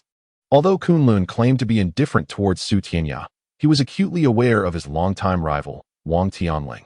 Despite being one of the top 10 experts of Yunyu Village Academy, Kunlun knew that this title was merely self-assigned among the cultivators he frequently sparred with. Deep down, he recognized that among the cultivators under 20 from Yunyu Village Academy, many talented individuals surpassed him. Even Qin Xingyi, who appeared unassuming, instilled in Kunlun a sense of uncertainty about defeating her. Furthermore, Qin Qian, who was even stronger than Qin Xingyi, would undoubtedly rank among the top 3 of their so-called top 10 experts. Kunlun had fought Wang Tianling numerous times. Although he had managed to suppress him with his formidable Vajra combat techniques, he sensed that Wang Tianling had made significant progress. In recent months, Kunlun felt increasingly unable to contain Wang Tianling. The thought of Su Tianya, who was even more formidable than Wang Tianling, filled Kunlun with trepidation. As he reflected on being 20 years old, yet lacking absolute confidence against these 15-year-old cultivators, a wave of frustration washed over him. Chapter 16. The mechanism birds. As Kunlun pondered over his thoughts, a red-faced youth approached from behind him. Casting a glance at the venue of the Junior Immortal Master examination below, he remarked nonchalantly, "I've heard tales of the 4 enigmatic masters from Yunyu Village Academy: Su Tianya, Qin Qian, Zhang Tianlai, and Yi Han Tian. Today's encounter reveals little more than their notoriety." Though Su Tianya did not unleash any formidable techniques against his opponents, his adept use of basic wind spells is nothing extraordinary. Qin Xingyi shot a disapproving glance at the red-faced youth, feeling somewhat irked. However, he recognized that this young man was not a cultivator from Yunyu Village, but rather Su Ming, a practitioner from Fengwu Village here for training. "Brother Su, if you are interested, why not find a time to compete with Su Tianya, so we can witness what exceptional spells Fengwu Village possesses?" Kunlun suggested, his eyes gleaming with enthusiasm. "I never compete with those weaker than myself. He is not even a junior immortal master, and thus unworthy to face me. If Brother Kunlun is eager, why not have a match between us?" Su Ming laughed heartily. Qin Xingyi and the others were merely observing from above. Just as Su Tianya returned to the side of Fenghuang and the others after his match, Fenghuang smirked and whispered, "Su Tianya has already noticed the mechanism birds in the sky. He seems far more intrigued by them than by Qin Xingyi and the others. Whose artifact are those mechanism birds?" Su Tianya inquired with a smile, directing his question at Fenghuang and the others. "They belong to Kunlun. I've heard he obtained this artifact from a cultivator during a trial task. Mechanism techniques are not a specialty of our Han nation. They seem to be a unique creation of the Tianji sect from the distant Yinzhao kingdom," Fenghuang replied, well versed in the matters of Yunyu Village, unlike Su Tianya, who focused solely on cultivation. "Having something like this for transportation is indeed advantageous. It surpasses our use of escape techniques." Yuan Zong nodded in agreement. "Indeed. But it's not without its drawbacks," Yuan Ming interjected, glaring at Yuan Zong. "This device consumes spirit stones for flight. As impoverished as we are, we lack even the spirit stones to power the mechanism birds. Even if we had one, we wouldn't be able to take off." "True enough," Fenghuang chuckled, scratching his head. Beyond the 4 prominent families, the common disciples of Yunyu Village, like Su Tianya and Fenghuang, typically received only 1 low-tier spirit stone per month, a special reward for exceptional students from Yunyu Village Academy. "It seems I must undertake some tasks to earn spirit stones after becoming a junior immortal master. Otherwise, even upon reaching the grandmaster level, I shall have no artifacts to wield." Su Tianya mused quietly to himself. After a day of competitions, Su Tianya and his companions successfully advanced to become junior immortal masters.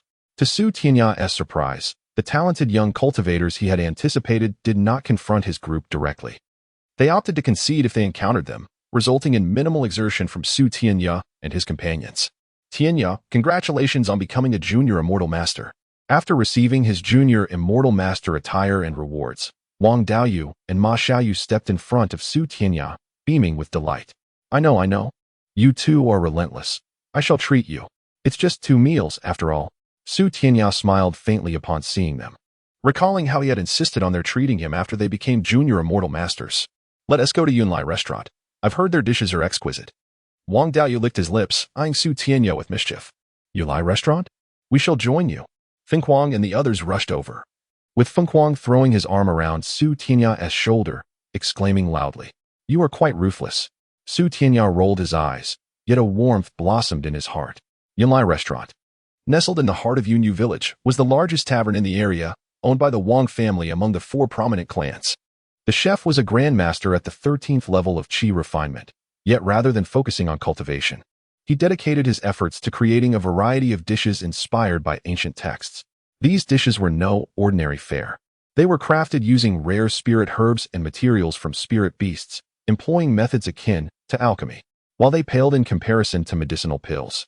A standard banquet at Yunlai restaurant would still cost at least 2 low-tier spirit stones. Typically, individuals of Su Tianya's standing would never dine at Yunlai restaurant. Only those at the 13th level of Qi refinement or foundational immortal masters could afford a meal there. Even they had no reason to dine there daily, as while the restaurant's cuisine could enhance one's spiritual energy, it was still more cost-effective to purchase medicinal pills. Dao, you've been staring at the menu for ages. What do you intend to order? Seated near the window on the first floor of Yunlai restaurant, Su Tianya frowned, watching Wang Daoyu flip through the menu incessantly. Since their arrival, the group had been waiting for Wang Daoyu to make a choice. As they were all somewhat clueless about the dishes, only Wang Daoyu had refined taste when it came to food. I find the prices here too steep. I hesitate to order. Perhaps you should decide, Wang Daoyu said, swallowing hard and flashing an apologetic smile as he handed the menu to Su Tianya. Su Tianya accepted the menu with a smile, perused it for a moment, then signaled a nearby attendant. We shall have the gathering of heroes from beyond the heavens on this table. As for drinks, a pot of celestial brew will suffice. After placing his order, he closed the menu and handed it to the attendant beside him. Once the attendant departed, Wang Daoyu gazed at Su Tianya in disbelief. Tianya, that dish costs 4 low-tier spirit stones, what you would earn in 4 months. What of it? I seldom spend my stones anyway. Since we are here, we might as well indulge, Su Tianya shrugged, unconcerned. Perhaps we shouldn't have come here, for spirit stones could buy a protective talisman, Wang Daoyu sighed, shaking his head, a look of pity on his face. Don't fret, it's not your spirit stones. Feng Kuang scoffed, playfully pushing Wang Daoyu. His hands rubbed together, eyes sparkling with anticipation. If it weren't for Su Tianya treating them, he wouldn't know when he would visit Yunlai restaurant again. Moments later, the gathering of heroes from beyond the heavens arrived, followed by the celestial brew. Su Tianya poured a cup for each of them. Daoyu, you are my dearest friends in Yunyu Village. I hope our friendship endures forever, Su Tianya declared solemnly, raising his cup. Of course, Wang Daoyu will always be your friend. Su Tianya, Wang Daoyu responded earnestly, raising his cup as his expression turned serious. I too, Tianya, we shall become the strongest in Yunyu Village. Ma Xiaoyu added with a gentle smile, lifting her cup. Feng Kuang and the Yuan brothers, though not as close to Wang Daoyu and Ma Xiaoyu, had spent many years with Su Tianya and regarded him as their leader. They too raised their cups in solidarity, with knowing smiles exchanged. They all drank deeply from their cups of celestial brew. Upon tasting it, Su Tianya felt a surge of rich spiritual energy coursing through his body, invigorating him as it flowed within. Curiously glancing at the wine jug on the table, Su Tianya chuckled softly. Indeed, celestial brew was a fine delicacy. Yet at 2 low-tier spirit stones per jug, it was rather costly. This meal had consumed half a year's worth of his spirit stones, which felt rather extravagant. I sense my spiritual power has slightly increased. The offerings from Yunlai restaurant are indeed remarkable. With a look of rapture on his face, Wang Daoyu was too absorbed in the ethereal energy emanating from the heavenly brew he had just consumed to engage in conversation with Su Tianya. While Su Tianya and his companions enjoyed their meal and exchanged lively banter, a group of over a dozen young cultivators entered Yunlai Pavilion. Among them were Qin Xingyi and the celestial masters from Kunlun, who had come to invite several young celestial masters from Yunyu Village to savor the unique delicacies of Yunyu Village. Upon entering Yunlai Pavilion, Qin Xingyi's gaze fell upon Su Tianya and his friends. He offered a gentle smile and approached Su Tianya, clasping his hands in greeting. I did not expect Brother Su to have an interest in the dishes of Yunlai Pavilion. Brother Qin is too kind, Su Tianya replied with a chuckle, rising to return the gesture. Brother Su, we are in a private room on the 2nd floor. I hope you can join us shortly. Qin Xingyi nodded at Su Tianya, then acknowledged Wang Daoyu and the others with a slight nod before ascending to the 2nd floor with his companions. Wow, Tianya, you seem to have quite the rapport with Qin Xingyi. Typically, those from the 4 great families do not converse with us, Wang Daoyu remarked once Qin Xingyi had departed. Su Tianya shook his head. My relationship with Qin Xingyi is merely cordial. We do not share a deep friendship. As for his invitation to the 2nd floor, I am at a loss as to its purpose. I know why. Ma Xiaoyu interjected with a mischievous smile, her eyes sparkling. You do? Wang Daoyu and the others turned to Ma Xiaoyu, their expressions filled with anticipation. Of course, Ma Xiaoyu giggled, playfully adjusting her hair. Then please, enlighten us. Feng Kuang, unable to contain his impatience, urged her on. Are you aware that there are 10 great masters among the younger generation of Yunyu Village? Ma Xiaoyu waved her fingers enticingly. Of course, Kunlun and Qin Qingyi are among the 10 great masters of the younger generation, Wang Daoyu replied, rolling his eyes at Ma Xiaoyu while sniffing in acknowledgement. Chapter 17. The flow of talismans. Are you aware that beyond the 10 renowned masters, there exist 4 enigmatic experts? They remain largely unknown, yet are held in considerable apprehension by the pinnacle of the Qi refinement stage, the great masters of the Cloudy Rain Village. It is said that among the 10 masters, some have been effortlessly defeated by these 4 mysterious figures. Ma Xiaoyu's words caused a simultaneous change of expression among Wang Daoyu and the others. They were largely uninformed about these matters, as their status within the Cloudy Rain Village Academy was merely that of ordinary cultivators. The revelation that some of the 10 masters had easily succumbed to the 4 enigmatic experts left them profoundly shaken. It is inconceivable. Though the 10 masters are merely great masters of the Qi refinement stage, most hail from the 4 prominent families and typically wield flying swords or magical artifacts. How could they possibly be defeated unless the 4 mysterious figures are foundation establishment stage cultivators? Feng Kuang remarked, shaking his head in disbelief. Indeed, Feng Kuang has a point. I have witnessed Qin Qingyi's prowess.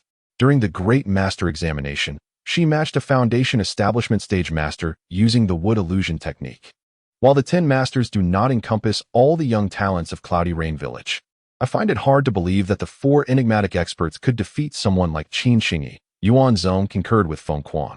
Could Qin Qian be among the 4 mysterious experts? Su Tianya furrowed his brow. This notion was new to him, yet he sensed that he, too, might be included among these 4 enigmatic figures, although he remained uncertain about the identities of the others. Indeed, Brother Su is insightful. Besides Qin Qian, there is you. And the other 2 are Zhang Tianlai and Yihan Tian, Ma Xiao affirmed with a nod. Zhang Tianlai and Yihan Tian. Su Tianya frowned, pondering. He had little impression of these 2, as they, like him, had long engaged in solitary cultivation and shunned interaction with outsiders. Compared to him, they were even more discreet. How could Tianya be included among the 4 mysterious experts of the Cloudy Rain Village Academy? Wang Daoyu gazed at Su Tianya in astonishment, incredulity etched on his face. In his view, Su Tianya's strength was only marginally superior to his own. In contrast, Feng Kuang and the others, who often accompanied Su Tianya, were not particularly surprised by Ma Xiaoyu's statement. During the preliminary Great Master examination, they had already sensed that Su Tianya's prowess surpassed theirs by a considerable margin. As they dined and conversed, Su Tianya gleaned some insights about Zhang Tianlai and Yihan Tian through Ma Xiaoyu. Although Ma Xiaoyu was initially unaware of these details, her good rapport with Qin Qian had enabled her to learn about the 2 from her. Zhang Tianlai was a few years older than Su Tianya and practiced a unique technique known as the earth-splitting method, which, while aligned with his earth attribute's spiritual root, was not among the 5 most common techniques in Cloudy Rain Village. However, Zhang Tianlai's true strength lay not in his cultivation of the earth-splitting method, but in his proficiency in talisman crafting. It was unclear where he had acquired the skill to inscribe talismans, but he often dedicated his free time to creating them. Over the years, no one knew how many talismans Zhang Tianlai possessed. In combat, he would often rely solely on his talismans, rendering his opponents largely defenseless. Conversely, Yihan Tian's approach was quite the opposite. Although he cultivated a rather rare technique known as the Frosty Sky Method, he relied on spellcasting to secure victories. His ice-based spells could hold their own even against foundation establishment stage cultivators. So Zhang Tianlai is a talisman master. I have little regard for such individuals. Yuan Ming grumbled under his breath. Yuan Ming, you misunderstand. Zhang Tianlai's use of talismans is not for direct confrontation, but rather a means of concealing his true strength. This is precisely why he is among the 4 mysterious experts of the Cloudy Rain Village Academy. Relying solely on talismans would not suffice against the adept great masters of the Qi refinement stage, Su Tianya countered with a shake of his head. Nevertheless, talismans do possess significant utility. Su Tianya expressed his admiration for Zhang Tianlai's talisman crafting skills, which required substantial spiritual stones. While the materials for crafting talismans were not exorbitantly priced, the ability to inscribe one's spells onto talismans demanded exceptional spiritual awareness. However, this method of talisman crafting had long been deemed a forbidden art in Cloudy Rain Village, and even in the Great Han Kingdom, few cultivators could master it. As the saying goes, a cultivator's 3 treasures are magical artifacts, talismans, and storage bags. To be capable of crafting talismans speaks volumes about Zhang Tianlai's financial acumen. Merely selling talismans could yield a handsome profit in spiritual stones. Wang Daoyu swallowed hard, revealing a look of envy. Magical artifacts are categorized into 3 grades: heaven, earth, and human, each subdivided into 4 levels: initial, intermediate, advanced, and top. We do not even possess a basic human-grade magical artifact. It is utterly unreasonable. Yuan Zong lamented upon hearing Wang Daoyu mention the 3 treasures of cultivators. Ma Xiaoyu chuckled, producing a blue glowing sword from her storage bag with a flourish. A magical artifact. Wang Daoyu and the others gazed enviously at the sword radiating a mystical azure light. This blue sword was crafted by Uncle Lin at great expense, hundreds of low-grade spiritual stones. With this weapon, my strength has significantly increased. I now stand a fighting chance against advanced great masters of the Qi refinement stage, Ma Xiaoyu declared. Her eyes alight with confidence as she made the sword dance gracefully through the air with a flick of her wrist. Xiu, which technique did you select for cultivation after becoming a junior great master? Su Tianya suddenly recalled that after attaining the junior rank, one must choose a technique from the heavenly library. Of course, I chose the Water Flow Sutra. It is the finest water-based technique in Cloudy Rain Village. However, to cultivate it, one must first master the water transformation technique to the 13th level. Ma Xiaoyu replied with a light smile. I have chosen the Great Wind Cloud technique. Tianya, you should select the same, Wang Daoyu interjected, chewing on his food. Since you have chosen it, I need not choose as well. I will visit the Heavenly Library tomorrow. As for the Great Wind Cloud technique, you can transcribe a copy for me, Su Tianya replied with a faint smile, his eyes glimmering with mischief. Why did I not think of that? I should have sought another technique, knowing we could only pick one. I know several junior great masters who cultivate the Great Wind Cloud technique. I could simply borrow a copy from them, Wang Daoyu lamented, blinking in realization. That is a splendid idea. I shall try it as well, Feng Kuang chuckled, nodding in agreement.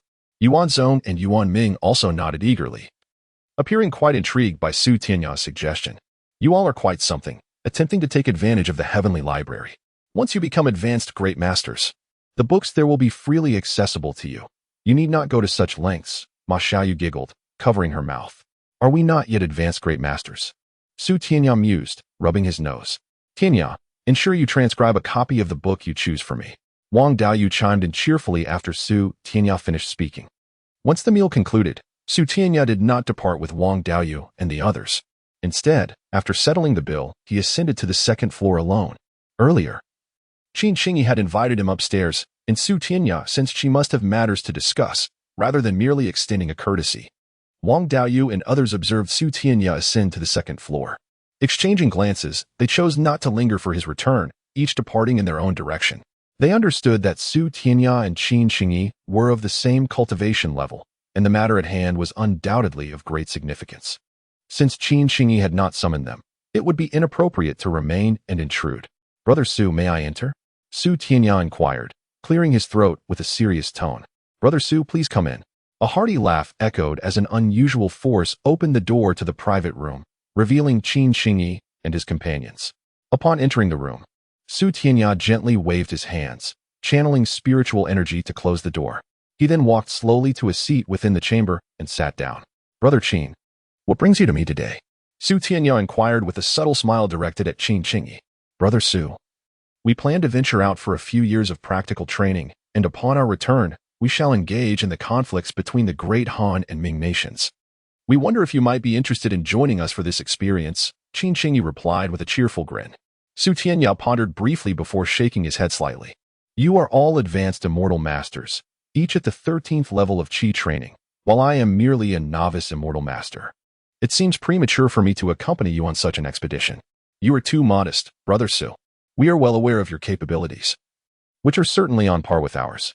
This journey will lead us to several perilous locations within the Great Han, and uniting with more formidable allies is indeed the wisest course. Thus, in addition to the 10 foremost experts from Yunyu Academy, Qin Qian, Zhang Tianlai, and Yihan Tian will also participate, gathering the finest talents the Academy has seen in recent years. Despite Su Tianya's refusal, Qin Qingyi maintained his cheerful demeanor, showing no sign of displeasure. Since you are all set to go, my presence is even less necessary. I prefer not to undertake ventures with too large a group. If Brother Qin has no further matters to discuss, I shall take my leave. Unmoved by Qin Qingyi's words, Su Tianya rose with an impassive expression, offered a polite gesture to Qin Qingyi and the others, and departed gracefully. Chapter 18. The arena. This young man is utterly ungrateful. Were it not for a lack of confidence, I would certainly teach him a lesson. Zhao Lu clenched his fists, his face etched with indignation. You know you cannot defeat him. Wang Tianling chuckled lightly, patting Zhao Lu on the shoulder. I never claimed I couldn't defeat him. Su Tianya has not fought for several years. His current strength is unknown to me. However, I believe that even if he is formidable, he cannot surpass my own prowess. While I may lack the assurance of victory, I am confident in my ability to remain undefeated. Zhao Lu shot a glare at Wang Tianling, a proud smile gracing his lips. Zhao Lu harbored considerable trepidation towards Su Tianya. He had witnessed Su Tianya easily vanquish Wang Tianling, and even as they prepared to enter, Zhao Li's apprehension lingered. Seated at the center, Kunlun furrowed his brow and waved his hand dismissively, stating, Su Tianya's absence is inconsequential. Our primary objective this time is the 10,000 Beasts Forest, which is abundant in high-quality refining materials and aged herbs. If we collaborate, we are certain to uncover a wealth of resources that can elevate our strength, whether through alchemy, crafting, or selling for spirit stones. Within the 10,000 Beasts Forest, most of the beasts are of the first and second tiers. However, I have heard rumors of a recent surge in third-tier beasts. While their spiritual energy is comparable to ours, their power far exceeds that of the first and second tiers. Confronting a single third-tier beast poses significant danger. Moreover, the forest is home to even more formidable fourth and fifth-tier beasts. Without a foundation-building master among us, it would be wise to recruit additional assistance. While Brother Qin's caution is valid, you are being overly prudent. Though our strength may not match that of an ordinary foundation-building master, we each possess mid-level magical artifacts, making us capable adversaries even against foundation-building masters. The red-faced cultivator from Wind and Mist Village chuckled derisively at Qin Qingyi. To this, Qin Qingyi merely frowned, refraining from retorting. But Wang Tianling narrowed his eyes slightly and coldly remarked, if Brother Su is so confident, perhaps he would be interested in a contest with me. I relish the opportunity to shatter others' confidence. What? I mentioned Qin Qingyi, and you wish to defend him? Very well. I have long wanted to witness the prowess of the cultivators from Yunyu Village. To be honest, even without your challenge, I would have sought to test my skills. It would be regrettable to venture into the 10,000 Beasts Forest with a group of incompetent fools. Su Ming burst into laughter, slowly rising to his feet. Gentlemen, this is not the place for a contest. Let us step outside to the arena of Yunyu Village Academy for our duel. Kunlun stood up, whistling lightly to summon the attendants of Yunlai Inn. After settling the bill, Kunlun led everyone out of Yunlai Inn, in front of Yunyu Village Academy. A throng of cultivators had gathered, with several discussing the impending duel between Su Ming from Wind and Mist Village and Wang Tianling. At that moment, Su Tianya had just entered Yunyu Village Academy. Hearing the news, he paused in surprise. Having just seen Qin Qingyi and the others preparing to spar with the cultivators from Wind and Mist Village, with whom they had dined, curiosity piqued. Su Tianya made his way toward the arena. Outside the arena, 10 junior cultivators from Yunyu Village stood guard, preventing the academy students from entering to watch the duel.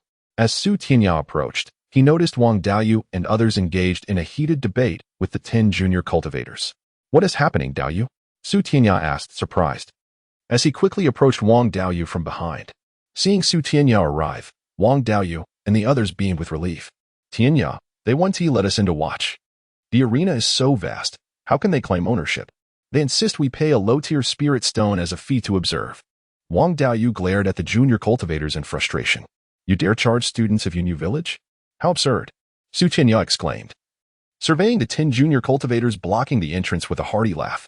Kid, we serve Lord Kunlun, and this rule is one he established. If you do not wish to watch, you may leave, the lead junior cultivator sneered, casting a dismissive glance at the gathered crowd. Upon hearing this, many students retreated a couple of steps, clearly intimidated by Kunlun's name. How amusing.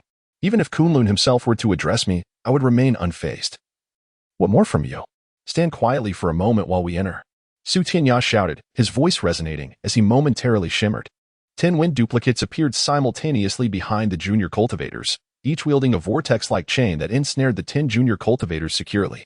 The students of Yunyu Village watched in astonishment as Su Tianya led Wang Daoyu and the others into the arena. They beheld the junior cultivators struggling helplessly against the swirling chains, their astonishment deepening. though Su Tianya was usually unassuming and had only recently attained the rank of junior cultivator. The instantaneous summoning of 10 wind duplicates capable of ensnaring a junior cultivator demonstrated that his strength was undoubtedly on par with Kunlun's.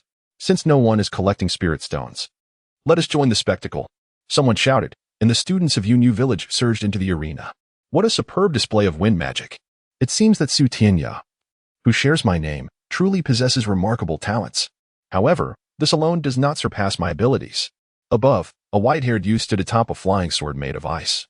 Observing Su Tianya subdue the 10 junior cultivators without a hint of surprise, only a faint smile gracing his lips. Brother Yi. At that moment, a plump young man flew alongside the white-haired youth, grinning broadly as he greeted him. Upon seeing the chubby youth, the white-haired youth's expression shifted slightly, casting a sharp glance at him before his icy sword glided toward the arena.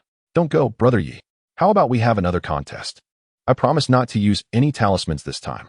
The chubby youth giggled, following closely behind the white-haired youth, incessantly chattering. I wouldn't trust you. The white-haired youth murmured under his breath, ignoring the chubby youth as he entered the arena. Inside the arena, Kunlun observed the influx of spectators with a look of astonishment. Could it be that the students of Yunyu Village Academy are so affluent, attracting such a large audience? Kunlun, we stand to profit immensely this time. A lean cultivator beside Kunlun rubbed his hands together, excitement evident on his face. Something feels off. Han and Ming. Go outside and find out how they allowed so many people in. Kunlun furrowed his brow, speaking quietly to the slender cultivator.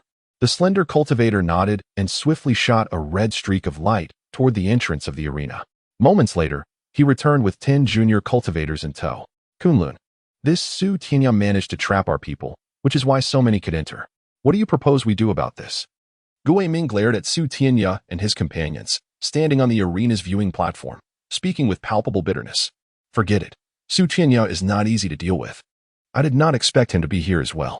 We shall let this matter rest for now. Upon our return from the 10,000 Beast Forest, we will address him then, at which point our strength will have elevated significantly, allowing us a better chance against Su Tianya. After a moment of contemplation, Kunlun lifted his head and spoke with indifference. After speaking, Kunlun cast a glance at the 10 junior celestial masters. Even if you 10 cannot defeat Su Tianya, you should at least be able to hold your ground against him for a while. How is it that you were ensnared by him? What exactly transpired? The leading junior celestial master sighed bitterly, his expression one of embarrassment. Indeed, he is an anomaly. The moment he made his move, he unleashed 10 wind clones, each of which ensnared us with chains resembling whirlwinds. We barely had a moment to react before we found ourselves subdued. Kunlun, though maintaining a stoic expression, felt a chill emanate within him. He truly is a freak. Even I am unable to conjure 10 clones instantaneously. It appears that in a direct comparison of spells, I may not even rival Su Tianya's exceptional skill. However, Kunlun was acutely aware that while spells held significant importance in celestial competitions, the synergy between magical artifacts and spells bore even greater weight. In a contest of divine abilities, even a masterful spellcaster could be overwhelmed by an opponent wielding superior artifacts and numerous talismans, as spells draw upon the caster's spiritual energy. Whereas the energy consumed by artifacts and talismans is considerably less, yet their power remains formidable. On the arena, Wang Tianling gazed at Su Ming with a sense of pride. With a resounding roar, a flash of crimson flame enveloped him, and a colossal fiery bird apparition materialized behind him. This was the Phoenix Incineration, a premier fire-based spell. It was astonishing to witness Wang Tianling having mastered the Phoenix Incineration to such an extent.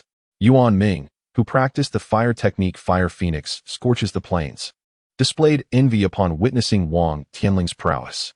Moreover, Wang Tianling had modified the Phoenix Incineration, allowing it to merge with himself, thus amplifying its potency beyond that of the standard spell. Su Tianya shook his head, somewhat taken aback by Wang Tianling's rendition of the Phoenix Incineration.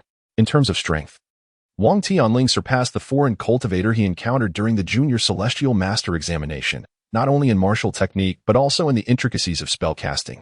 Chapter 19. The fiery bird incinerates the heavens. Su Ming gazed at Wang Tianling's formidable fiery bird incinerating the heavens, his expression paling slightly. As a practitioner at the 13th level of Qi cultivation, he could certainly discern the immense power of Wang Tianling's technique. It appeared that mere spells would not suffice to counter this assault. Only the use of magical artifacts could secure victory. In a moment of urgency, Su Ming gently patted the storage bag at his waist, and a violet mirror materialized in his palm, with his left hand forming a series of intricate hand seals. A beam of red light emanated from the violet mirror, streaking through the sky towards Wang Tianling. At that moment, Wang Tianling had fused with the fiery bird.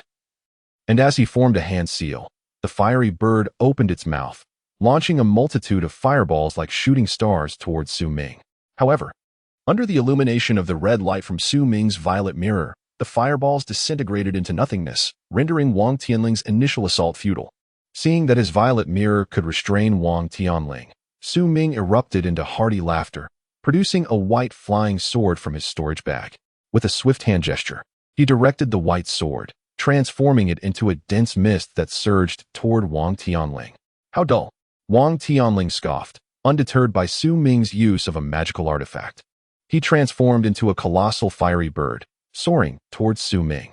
With a mere flourish of his arms, the fiery bird unleashed two fiery whirlwinds that ensnared Su Ming's sword, while Wang Tianling continued his relentless advance, utilizing the fiery bird incinerating the heavens in such a manner.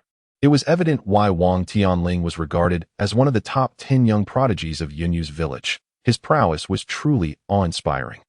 Han Ming gazed adoringly at the imposing figure of Wang Tianling, shaking his head in admiration. Not only Han Ming, but even Su Tianya regarded Wang Tianling with newfound respect. Years prior, he had easily defeated Wang Tianling in a duel, yet it seemed that despite his own considerable progress in the intervening years, he had not managed to outpace Wang Tianling by much. Defeating Wang Tianling now would likely prove more challenging than it had been before. This move is impressive. If it could be refined into a talisman, it would surely sell well, don't you think, Han? A plump youth remarked with a grin from a nearby spectator stand. You don't even practice fire-based techniques. How could you possibly convert this move into a talisman? The white-haired youth shot him a disdainful glance. Of course, their essay way. Don't forget the Wuxiong formula. Once I reach the foundation establishment stage and cultivate the Wuxiong formula, I can master various spells. At that point, simply selling talismans could make me the wealthiest person in Yunyu's village. The plump youth said, his face alight with aspiration. How tedious. The white-haired youth shot a scornful look at his companion before refocusing on the clash between Wang Tianling and Su Ming. On the dueling platform, Wang Tianling's fiery bird loomed ominously, overpowering Su Ming, who could only defend himself with his magical artifacts. Had it not been for the formidable defense of the violet mirror in Su Ming's possession, he would have long since succumbed to Wang Tianling's might. How infuriating. Wang Tianling, do you think you are the only one capable of wielding spells? Allow me to show you the might of the thunder techniques from our Yunyu Village. Su Ming's voice rang out coldly as he relaxed his grip, allowing the violet mirror to hover in the air. He then rapidly formed a series of hand seals, gathering a sphere of blue lightning energy in his hands. Lightning arrow. Su Ming flicked his wrist, and a longbow of blue lightning materialized in his grasp. After forming the bow, he drew back the string, conjuring a lightning arrow. As Wang Tianling approached, he noticed Su Ming's impending attack, and his expression shifted slightly. He slowed his advance, fixating intently on the lightning arrow poised to be released. Thunder techniques are among the most powerful in the realm of spells, and it was surprising that Su Ming from Yunyu Village practiced such a technique, given that Yunyu's village had no practitioners of thunder arts. Qin Qingyi remarked with a smile to her companions, Kunlun and others, this duel should be halted here. If it continues, someone may get hurt. That's a reasonable suggestion. Perhaps Kunlun can step in to separate them? Qin Qingyi chuckled, casting a glance at Kunlun. To separate them, I would need to withstand the full brunt of both their attacks simultaneously. While I could handle one of their spells alone, fending off their combined might, even with a defensive artifact, would be quite taxing, Kunlun replied, furrowing his brow. You're jesting, Qingyi. Their strengths are on par with mine. I cannot separate them. He added with a dry chuckle, shaking his head. Fear not. Wang Tianling has yet to unleash his full power, and Su Ming is no match for him. Qin Qingyi declared with an air of superiority. The Yunyu Village disciples exchanged apprehensive glances, their expressions darkening. Although Su Ming may not have been the strongest among them, his prowess ranked within the top 3. Yet, facing Wang Tianling, he struggled immensely, revealing the superiority of the top 10 practitioners from Yunyu's village beyond their expectations. At that moment, Su Ming unleashed a resounding roar, releasing a lightning arrow that transformed into a blue falcon soaring toward Wang Tianling in the sky. Without pause, he drew another arrow, gathering more lightning energy.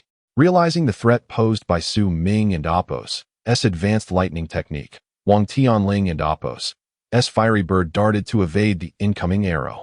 However, the lightning arrow was astonishingly swift, and before he could escape, it struck true.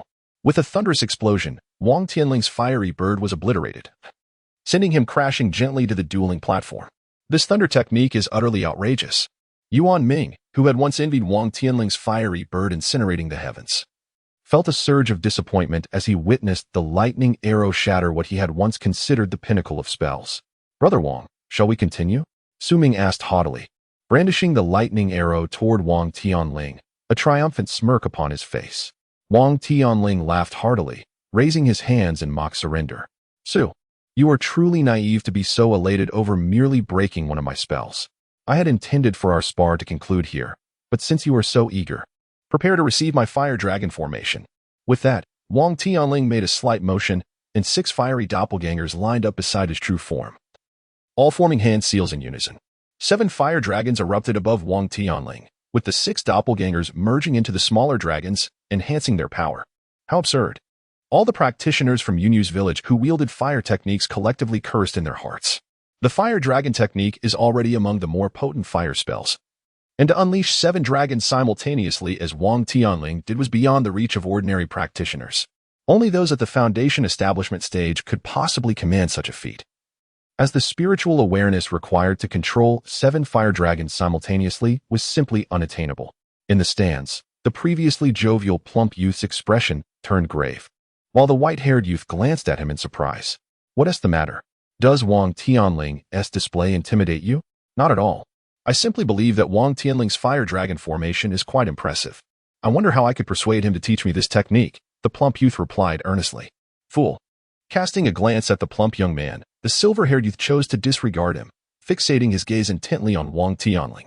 The silver-haired youth, who practiced ice-based techniques, was naturally countered by Wang Tianling's abilities. In his mind, the silver-haired youth had envisioned countless confrontations with Wang Tianling, yet they had never formally competed against each other.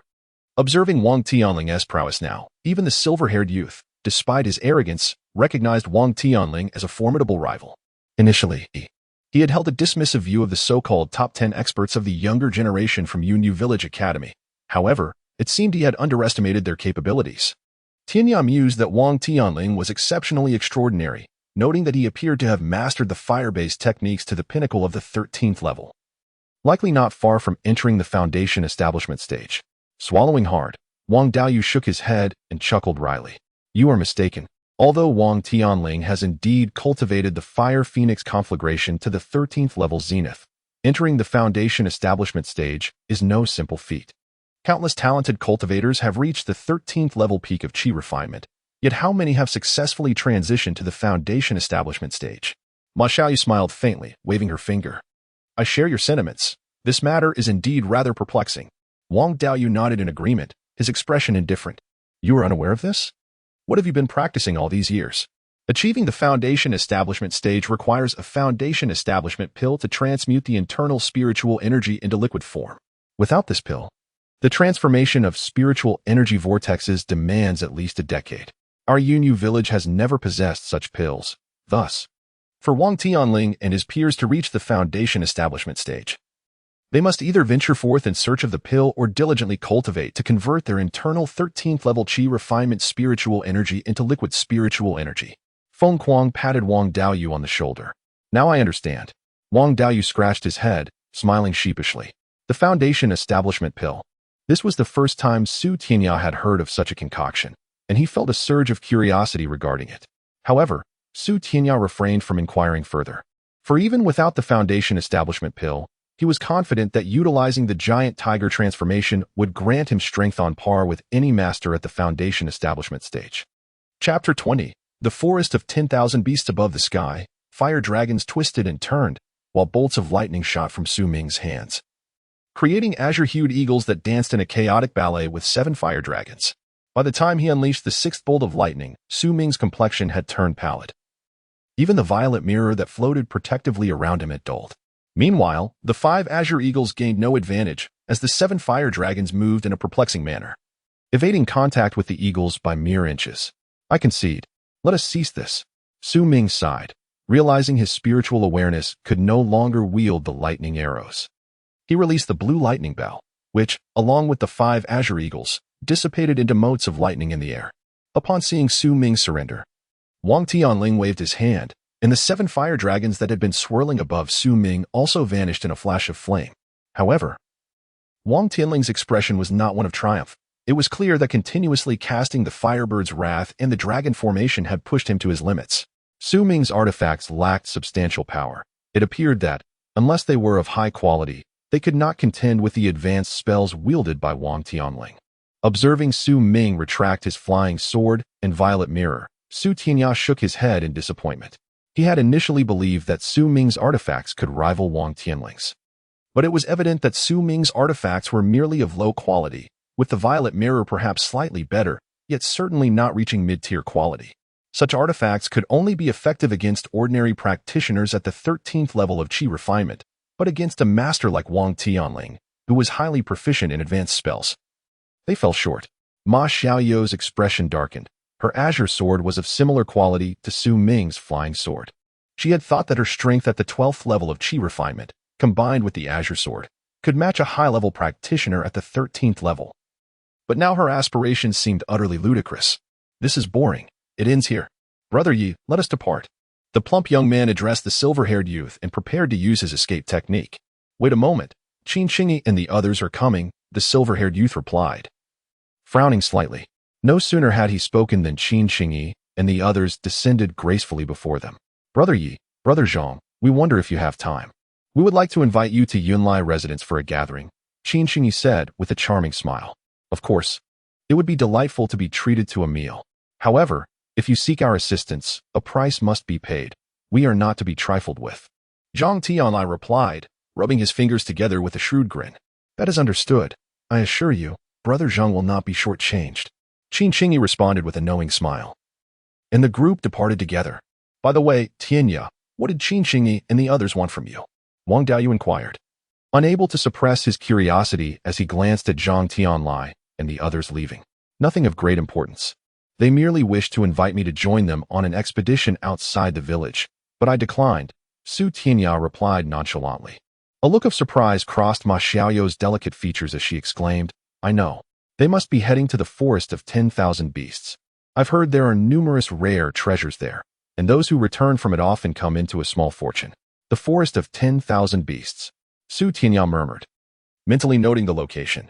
Since arriving in this world, he had devoted himself to rigorous training in Yunyu Village and had yet to venture beyond its borders, remaining oblivious to the wonders of the vast continent outside.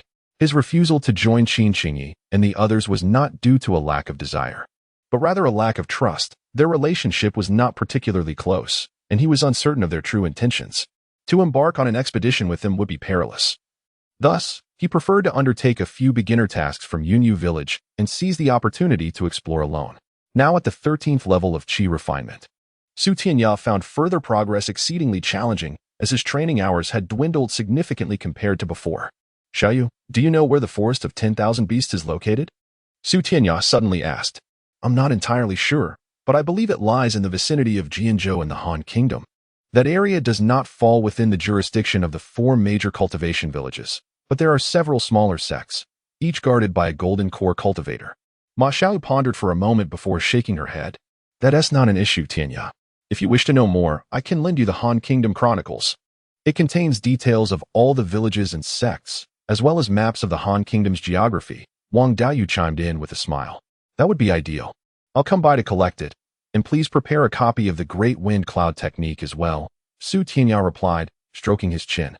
You really know how to make requests. However, the Han Kingdom Chronicles is a treasured collection of my father. I must inform him first before making a copy. Wang Daoyu shrugged. Rest assured, Uncle Wang will not be stingy. I'll choose a technique from the book pavilion and let you see it when I return. Su Tianya waved his hand dismissively and transformed into a streak of wind, vanishing before everyone. The book pavilion was located at the heart of Yunyu Village Academy, a majestic tower comprising 9 levels. Only those at the beginner level could select techniques from the first 3 levels, while those at the intermediate level could access the first 4 levels. Upon reaching the 13th level of Qi refinement and passing the exam to become an advanced practitioner, one could freely browse the first 4 levels of the pavilion.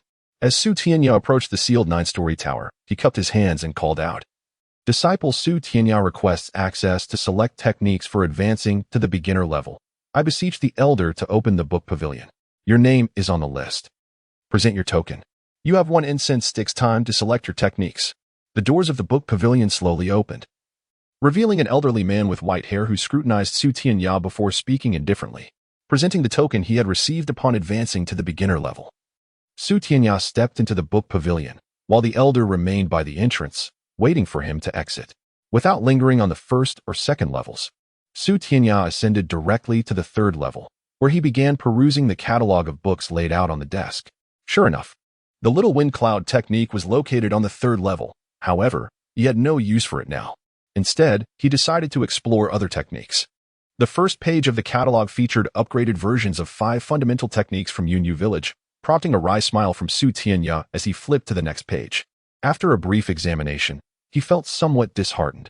Although the catalog contained hundreds of techniques, few were related to wind, with many belonging to the other 4 elements or being obscure spells.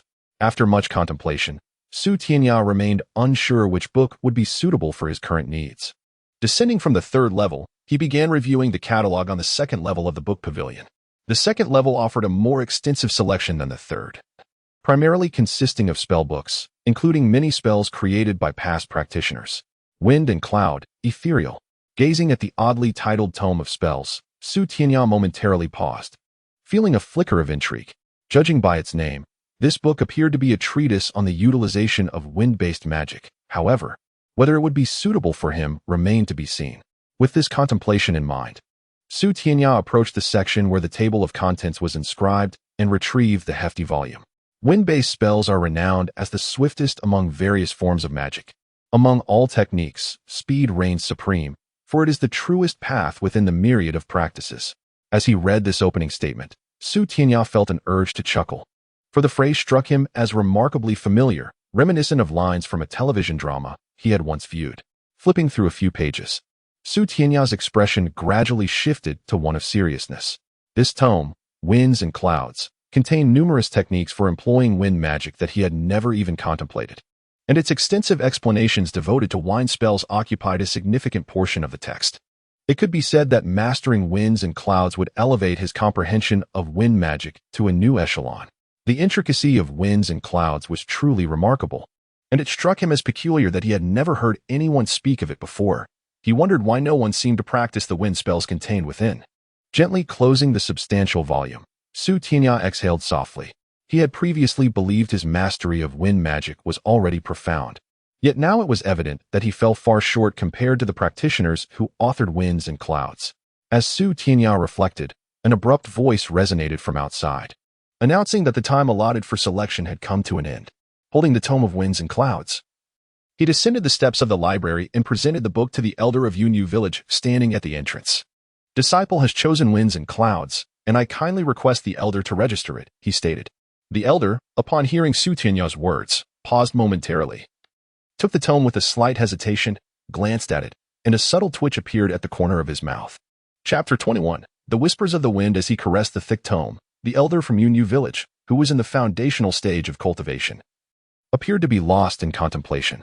After a brief moment, a satisfied smile graced his face as he looked at Su Tianya. You have indeed found this elusive tome, The Whispers of the Wind. It seems fate has intertwined your path with this book. Typically, novice immortal masters seek texts on the 3rd level. It is rare to find one searching on the 2nd. As for advanced immortal masters and grandmasters in the foundational stage, they seldom peruse the first 3 levels. This book has indeed been a fortunate find for you. Elder Wang, who authored this tome. Su Tianya, noticing the elder guarding the library appeared to know the origins of the Whispers of the Wind, could not contain his curiosity. 5 centuries ago, a golden elixir master emerged from our Yunyu village, known as the Wind God. His mastery of wind techniques compelled all golden elixir masters of the Dehen Kingdom to bow in submission. Alas, he lacked a suitable magical artifact and met his demise during a battle against the high-ranking practitioners of the Ghost Dao. Despite his death, his final act unleashed a cataclysmic storm that severely injured 3 golden elixir practitioners who possessed magical artifacts. Had it not been for the Wind God, our kingdom would have faced defeat at the hands of the Ming Kingdom during that war, Elder Wang recounted softly, stroking his white beard. At this point, I must tell you that the Whispers of the Wind is a compilation of wind techniques written in his youth by the wind god, Xiaojiran. Though it may not contain the profound wind techniques he later mastered, it remains an invaluable tome for wind cultivators. I hope you will utilize it wisely, contributing to the welfare of our Yunyu village and aspiring to become the next wind god. I shall not disappoint the essence of the Whispers of the Wind. Su Tianya declared earnestly as he accepted the tome with both hands. There is no need for excessive formality. I see you have reached the 13th level of the Qi refinement stage, yet you remain a novice immortal master. Your perseverance over the years to attain this status is commendable. It appears you have devoted your thoughts entirely to cultivation. I have complete faith in your stewardship of the Whispers of the Wind, Elder Wang remarked, his demeanor warming considerably after Su Tianya chose the tome, which piqued Su Tianya's curiosity. Perhaps you wonder why I am so familiar with the Whispers of the Wind. To be frank, I too practiced with this tome in my youth.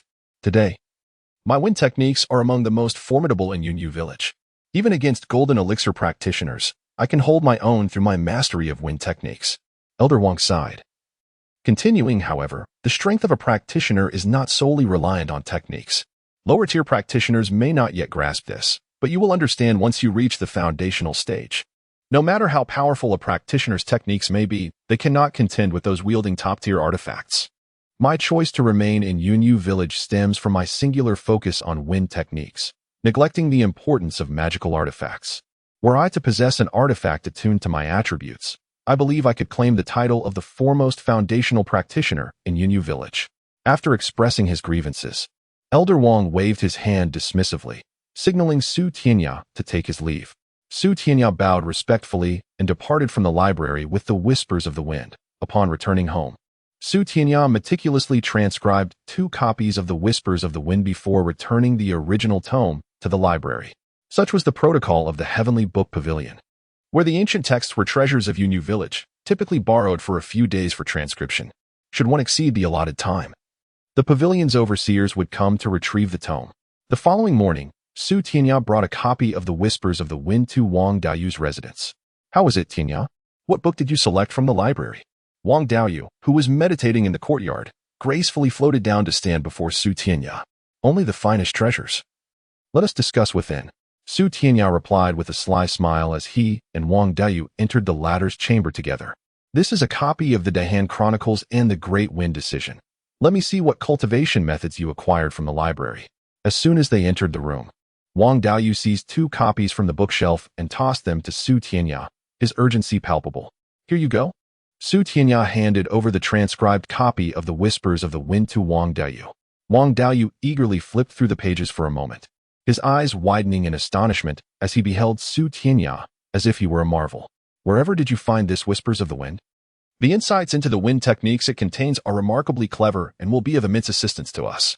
I never imagined such a treasure could be found on the 2nd level of the library. Focus on your training. I must return now. With a wave, Su Tianya strode out of Wang Daoyu's room.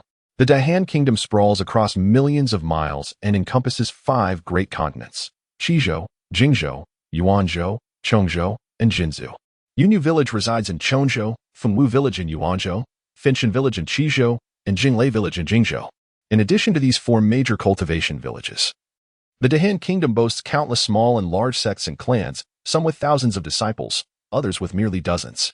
Most are concentrated in Jinzhou, though the remaining continents also host various sects and clans, none of which can rival the 4 strongest cultivation villages. Within the 5 continents of the Dahan Kingdom, numerous perilous regions exist, including the Dark Valley, the Forest of Beasts, the Minglin Cave, and the Floating Cloud Mountain. These locations are fraught with danger, inhabited by the undead spirits of fallen practitioners or commoners, and even foundational stage practitioners dare not venture alone into these treacherous areas, despite their inherent risks. These locales harbor rare treasures. In this current era, such treasures have become increasingly scarce, with even aged herbs primarily cultivated by the 4 major cultivation villages. Smaller sects and clans struggle to cultivate herbs at all. However, even the 4 great villages cannot produce pills in abundance, as the age of the spiritual herbs is crucial. Recent years of conflict with the Ming Kingdom have resulted in most of these herbs being used to craft healing elixirs, keeping the age of the herbs cultivated by the 4 villages at a consistently low level. Consequently, Many practitioners have turned their gaze toward the perilous regions of the Dahan Kingdom. Despite the overwhelming dangers, the promise of rare treasures beckons. Practitioners at the peak of the 13th level of the Qi refinement stage frequently venture into these treacherous areas in search of opportunities. Recently, rumors have circulated about a practitioner who obtained a foundational pill in one such location, successfully advancing to the foundational stage.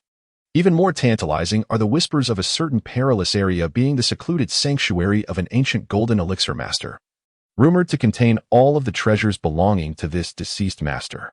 Should one acquire them, they could inherit the legacy of this ancient practitioner. Yet, these tales remain mere rumors. To date, no one has come forward to claim they received significant benefits from any of these treacherous locales. Tianya, of course, is unaware of these matters. However, after perusing the Dahan Chronicles, he has gained some insight into the perilous regions of the Dahan Kingdom, among which the Dark Valley is the most treacherous, teeming with powerful undead spirits. The spirits are entirely transparent, and should a practitioner be attacked by one, they may unwittingly descend into the cycle of reincarnation. As for zombies, they typically possess abilities comparable to those of practitioners at the 10th level of the Qi refinement stage, if not slightly weaker. However, when confronted with a zombie king, even a master at the pinnacle of the 13th level of Qi refinement would find it exceedingly challenging to contend with such foes. These zombie kings are impervious to blades and firearms, exhibiting an extraordinary resilience. Conventional spells generally have little effect on them, with only lightning and fire-based spells offering some degree of restraint. If I truly wish to wander the world, the present moment may not be opportune. Firstly, I have yet to fully comprehend the intricacies of Fenggun Plao, and secondly, I must prepare for the intermediate immortal master examination, which is but a year away. It would be wiser to embark on my journey after the examination concludes. After several days of contemplation within my abode, Tianya relinquished the notion of immediately departing from Yunyu Village for exploration and instead dedicated himself to the study of Fenggun Plao and the Great Wind Cloud Decision. The Great Wind Cloud Decision is fundamentally distinct from the Lesser Wind Cloud Decision, comprising only 8 levels.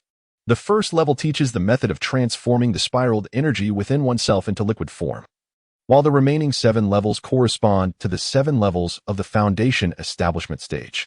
Tianya had previously mastered the 13th level of the Lesser Wind Cloud Decision, making the timing for engaging with the Great Wind Cloud Decision most fortuitous. In the days that followed, he devoted himself to the first level of the Great Wind Cloud Decision and the second level of the Motuo Heart Sutra. As he delved into these methods, he soon encountered their inherent difficulties, not to mention the complexities of the Motuo Heart Sutra. The Great Wind Cloud Decision demanded a painstaking transformation of the spiraled energy within him into liquid energy. This process proved to be exceedingly tedious, often yielding no progress after an entire day of diligent practice, which led to a growing frustration, contrasting sharply with the rapid advancements he had experienced while training in the Lesser Wind Cloud Decision. Regarding the second level of the Motuo Heart Sutra, the energy transformation into liquid form is a prerequisite for unlocking the necessary acupoints, and the number of acupoints to be opened is double that of the first level. In other words, to cultivate the second level of the Motuo Heart Sutra, one must first attain the Foundation Establishment stage and then utilize liquid energy to gradually unlock the acupoints of the second level. Tianya felt a profound sense of discontent at his inability to cultivate the Motuo Heart Sutra at present, as he had originally hoped it would expedite his entry into the Foundation Establishment stage, only to discover that he must first reach that stage to continue his studies of the Motuo Heart Sutra. Chapter 22. The Art of Wind and Cloud. To embody the wind as the self, rendering it formless, to embody the cloud as the body, rendering it without shape. As Tianya contemplated this ethereal phrase and the subsequent explanation, a flicker of intrigue ignited within him. This excerpt was the concluding passage of a profound mental technique recorded in the ethereal wind and cloud, serving not as a complete method, but rather as a broad conceptual foundation. It was predicated upon wind-based sorcery, enabling practitioners to engage in close combat with practitioners of the formidable metal-based sorcery. During this period, Tianya devoted himself to cultivating the first layer of the Great Wind and Cloud Decision, directing all his thoughts towards mastering the techniques within the ethereal wind and cloud. Although the time was brief, he sensed a significant enhancement in his comprehension and application of wind-based sorcery. Should he fully grasp the teachings of this tome, his prowess would ascend to a transcendent realm. However, upon examining the final mental technique within the ethereal wind and cloud, Su Tianya realized he could indeed implement it. The challenge lay in the fact that practitioners of wind-based sorcery often lacked the physical fortitude of their metal-based counterparts. To achieve the formless embodiment of the cloud, one must cultivate a body of unparalleled strength, capable of withstanding various magical assaults while forming a vortex of wind attributes within. Thus, when confronted with an attack, the practitioner could absorb the onslaught, transforming it into spiritual energy. Yet, while articulating this goal is one matter, actualizing it proves to be exceedingly arduous. No practitioner of wind-based sorcery would be foolish enough to endure the attacks of others directly. As for embodying the wind as the self, this involves utilizing the swift characteristics of wind-based sorcery to develop a personalized movement technique. The records within the ethereal wind and cloud regarding this aspect were nearly comprehensive. With further research, success seemed attainable. To delve deeper into the ethereal wind and cloud, Su Tianya secluded himself in rigorous training for an entire year. Throughout this time, aside from diligently practicing the great wind and cloud decision, he focused on the extraordinary technique known as the art of wind and cloud embodiment. In the courtyard, Su Tianya stood with closed eyes at its center, suddenly opening them as he became a fleeting gust of wind, vanishing and reappearing with each gentle breeze. Moments later, he found himself back at the courtyard center, pondering thoughtfully before exhaling a soft sigh. The difficulty of mastering the art of wind embodiment was substantial. Although his agility had markedly improved, his mastery of the technique remained at a modest level. As for the cloud embodiment, over the past year, he had only managed to form a small vortex of spiritual energy within a single acupoint. According to the teachings of the ethereal wind and cloud, Su Tianya had aimed to merge this vortex with wind-based sorcery. While untested, he believed this diminutive vortex should be capable of absorbing magical attacks. However, it would prove ineffective against physical strikes. Having previously experimented with the art of wind embodiment, he felt the need to practice the cloud embodiment with a partner. With the intermediate celestial master examination approaching, he resolved that once it concluded, he would embark on a journey beyond Yunyu Village. If he remained stagnant, in 3 years, following the advanced celestial master examination, he would accompany Ma Xiaoyu to the battlefield between the Han and Ming nations. Without protective artifacts, what assurance did he possess of overcoming the practitioners of the 3 sects of the Ming nation's demonic path? With these thoughts in mind, Su Tianya's form flickered and vanished like a wisp of fresh air. Tianya, what brings you here so early? I was just experimenting with new wind-based sorcery yesterday. To be honest, I've developed quite a few new techniques during this time. Would you like to try them? Wang Daoyu, still groggy from sleep, was roused by Su Tianya's call, a frown etched across his face. Of course, Su Tianya replied with a smile, nodding affirmatively. Upon hearing Su Tianya's agreement to spar, Wang Daoyu's eyes brightened. It had been many years since their last bout, though he was aware that Su Tianya's capabilities far surpassed his own, dampening his enthusiasm for the competition. Yet, after studying the ethereal wind and cloud, he felt a substantial enhancement in his strength and was now eager to measure his skills against Su Tianya. Follow me. We shall duel at the Academy's arena where I can unleash my full potential. As he spoke, Wang Daoyu excitedly moved, employing the wind escape technique to soar towards the Yunyu Village Academy's arena. Watching Wang Daoyu depart, Su Tianya chuckled softly, his form blurring as he vanished. His art of wind embodiment far surpassing Wang Daoyu's wind escape and swiftness. By the time Wang Daoyu arrived at the Academy's arena, Su Tianya was already awaiting him. Your wind escape technique has grown remarkably swift.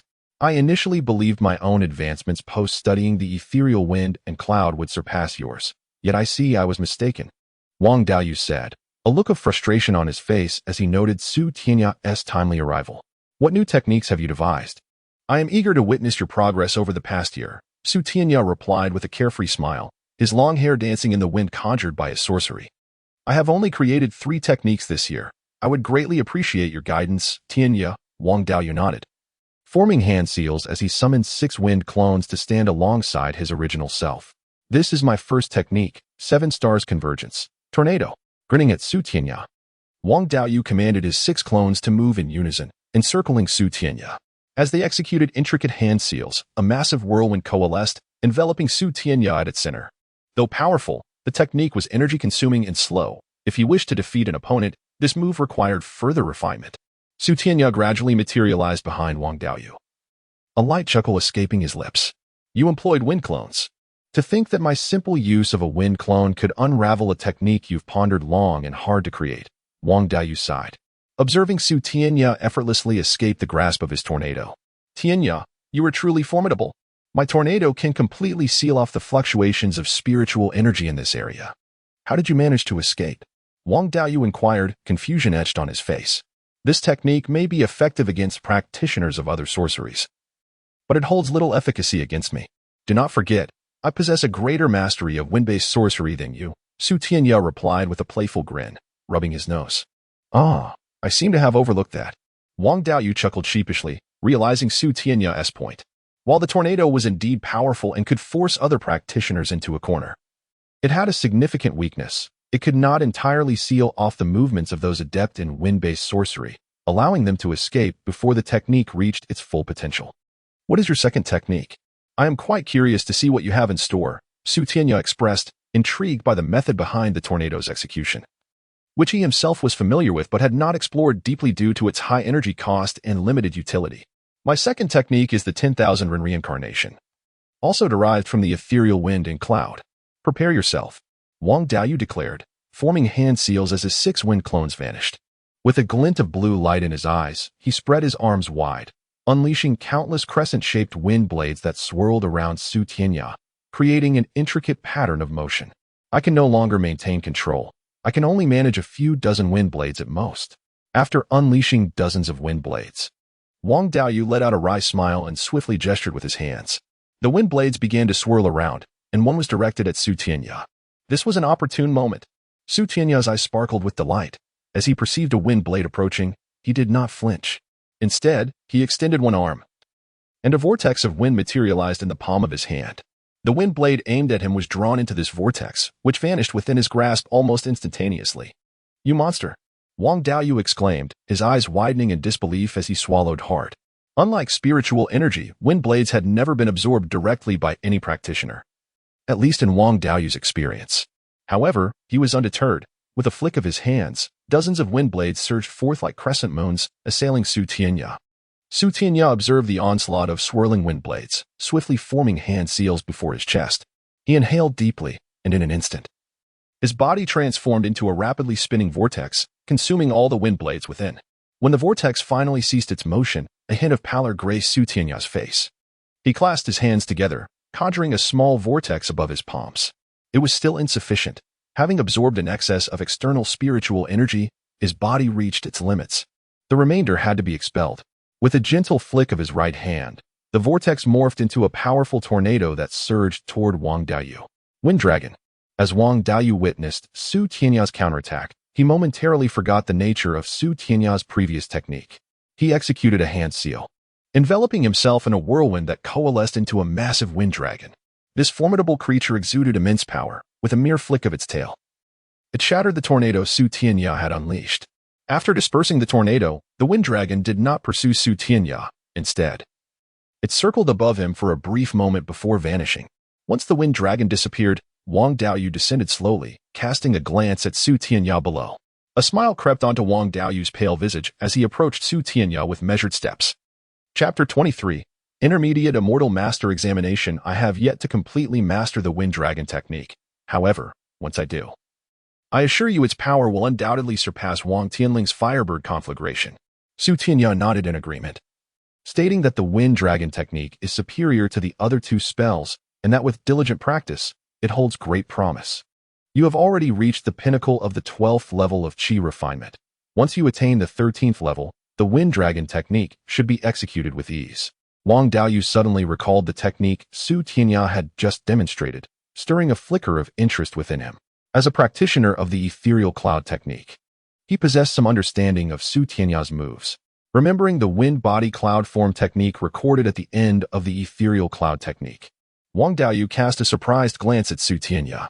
Tianya, you haven't truly mastered the wind body cloud form technique, have you? What's wrong?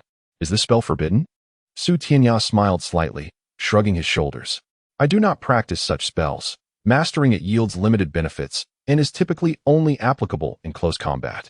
Though reaching its zenith allows one to absorb an opponent's magical attacks, the harm to one's own body is excessive. I have never heard of anyone succeeding in mastering it. Is that so? Su Tianya shrugged, choosing not to elaborate further. By the way, Tianya, the Intermediate Immortal Master examination is just a few days away. Are you confident about passing? I've heard the requirements for passing have significantly increased. Last year, several practitioners at the 12th level of Qi refinement failed. Wang Daoyu shifted the topic to the impending examination for Intermediate Immortal Masters. Rest assured, even as a senior Immortal Master, I have no concerns. With your strength, passing the Intermediate Immortal Master examination should be effortless, Su Tianya replied softly. Your words imply that I am vastly inferior to you, though I acknowledge I am not your match. I feel the gap between us has considerably narrowed since I began practicing the ethereal cloud technique. Wang Daoyu glared at Su Tianya, raising his fist. By the way, Daoyu, what has Xiaoyu been up to lately? I spent a year in seclusion and did not attend the academy. Has anything significant occurred during that time? After the two found an empty space in the martial arena stands, Su Tianya inquired. Wang Daoyu pondered for a moment before responding. Nothing major has happened. However, a year ago, Qin Qingyi and several practitioners from Wind Mist Village went out together and have yet to return, causing considerable concern among the elders. Nonetheless, given the vastness of the great Han Kingdom, it is challenging to search for them. As for Xiaoyu, I have heard she has been diligently practicing spells and sword control. It has been quite a while since I last saw her. After departing from the martial arena with Wang Daoyu, Su Tianya and Wang Daoyu returned to Su Tianya's dormitory at the academy. During Su Tianya's absence, Feng Kuang and the Yuan brothers found themselves quite bored, spending their days attending classes and tirelessly honing their respective spells. The previous battle between Wang Tianling and Su Ming had left a significant impact on the three. Upon Su Tianya's return, Feng Kuang and the others quickly surrounded him and Wang Daoyu, inundating them with questions. Upon learning that Su Tianya and Wang Daoyu intended to take the Intermediate Immortal Master examination in a few days, Feng Kuang and the others expressed their own confidence in participating as well. A few days later, the Intermediate Immortal Master examination in Yunyu Village commenced. Quite a number of individuals are vying for the title of Intermediate Immortal Master, including those rookie practitioners who took the initial examination alongside us, Feng Kuang remarked, surveying the crowd from the back. To qualify as an Intermediate Immortal Master, one must possess at least the 11th level of Qi refinement. Those young practitioners have progressed swiftly, reaching the 11th level in just 1 year. If we do not intensify our training, they may surpass us in a few short years, Yuan Ming sighed, appearing quite disheartened. After a while, several elders from Yunyu Village who were at the foundation establishment stage flew to the high platform at the center of the square. The leading elder glanced at the nearly 100 students from Yunyu Village Academy below. A total of 136 junior immortal masters at the 11th level of Qi refinement and above are seeking to advance to Intermediate Immortal Masters. A middle-aged elder beside him quietly remarked, there are 17 junior immortal masters above the 12th level of Qi refinement, and 3 even reach the 13th level. The leading elder responded with a nod. Elder Su, what topics will you set for this promotion to Intermediate Immortal Master? The middle-aged elder inquired cautiously, smiling. I must contemplate this carefully, Elder Su replied, furrowing his brow in deep thought. At that moment, a colossal flying sword streaked across the sky, descending onto the square, from which a long-bearded, golden-haired elder landed. Greetings, village chief. Several elders from Yunyu Village bowed respectfully upon recognizing the elder. The emergence of numerous zombies within our village may be attributed to Foundation establishment practitioners from the Hell sect infiltrating Yunyu Village. For this Intermediate Immortal Master examination, the task will be to eliminate zombies. The 20 junior Immortal Masters who vanquish the most zombies will advance to Intermediate Immortal Master, while you 7 will form teams, each accompanied by a senior Immortal Master from Yunyu Village to search for practitioners from the Hell sect, the long-bearded elder stated solemnly, narrowing his eyes at the 7 elders. Village chief, they are merely a group of inexperienced junior Immortal Masters. Tasking them with confronting zombies could be perilous, especially without our presence. This places these young practitioners in considerable danger. Elder Su's expression shifted slightly. Currently, the war between the Great Han Kingdom and the Ming Kingdom is at a stalemate. They will eventually be called to battle. It is better to let them acclimate. If they cannot even handle zombies, they are unqualified for the battlefield. The village chief of Yunyu Village replied sternly. Su Tianya and the others overheard village chief Qin Zhangtian's words, and many younger junior immortal masters appeared troubled, while a few confident practitioners showed smiles, as if the zombies posed no threat to them. After Qin Zhangtian finished speaking, he did not wait for Elder Su and the others to respond, and ascended the enormous flying sword, which transformed into a streak of light and vanished into the sky. Will zombies continue to appear near Yunyu Village? Are they testing us? Su Tianya believed only half of Qin Zhongtian's assertions. If a Foundation establishment practitioner from the Hell Sect dared to invade Yunyu Village, Qin Zhongtian would have acted sooner. It was evident that he was avoiding direct confrontation and pushing these junior immortal masters to deal with the zombies, which likely served to test their resolve in facing the demonic sections. After a brief discussion among the elders on the high platform, Elder Su addressed the crowd below. You will form your own teams, and each group can collect a storage bag from me. For every zombie you defeat, place it in the storage bag. The group that eliminates the most zombies will automatically advance, while the remaining promotion slots will be determined by individual performance. Dao Yu Xiaoyu, and the four of us will join forces. Together, we should secure our advancement to intermediate immortal masters. Su Tianya smiled at Wang Daoyu and Ma Xiao after hearing Elder Su's announcement. We were thinking the same. However, this situation is rather peculiar. How dare practitioners from the Hell Sect come to Yunyu Village? Wang Daoyu shook his head, looking puzzled. Let us not concern ourselves with that. Generally, zombies possess strong defenses against earth and water spells, while they are weaker against fire and lightning spells. Since none of us can use lightning spells, we only have Han Ming who can wield fire spells. This will depend on him. Su Tianya patted Han Ming's shoulder. Boss, you must be joking. Just watch me. Han Ming declared confidently. Han Ming let out a bitter smile and took a step back. Zombies are not particularly formidable. Even advanced zombies can only contend with cultivators at the 11th level of Qi refinement. As long as we do not encounter a zombie king, there is little to fear. A single strike from my magical artifact can easily dispatch a common zombie. Ma Xiaoyu, standing nearby, gleefully brandished her blue sword. At this moment, several junior immortal masters found their familiar peers to form teams, and a few groups had already departed from the square after receiving storage bags from Elder Su. May I join you? Just as Su Tianya and the others were quietly deliberating, a timid voice chimed in beside them. A slender boy clad in purple approached Su Tianya and his companions. What is your name? How old are you? Su Tianya asked with a smile, observing the diminutive youth. Hanyu, 12 years old this year. The boy replied with a slight smile, revealing 2 small dimples. Goodness. 12 years old and already at the 11th level of Qi refinement. Yuan Zong remarked discontentedly as he looked at the slender boy, feeling intimidated by Yuan Zong's words. Hanyu took 2 cautious steps back, watching Yuan Zong warily. All right, you can come with us. You're simply adorable.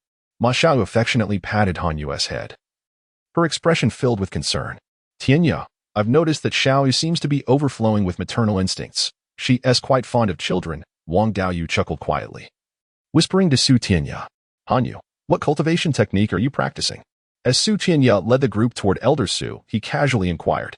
The ice-cold scripture.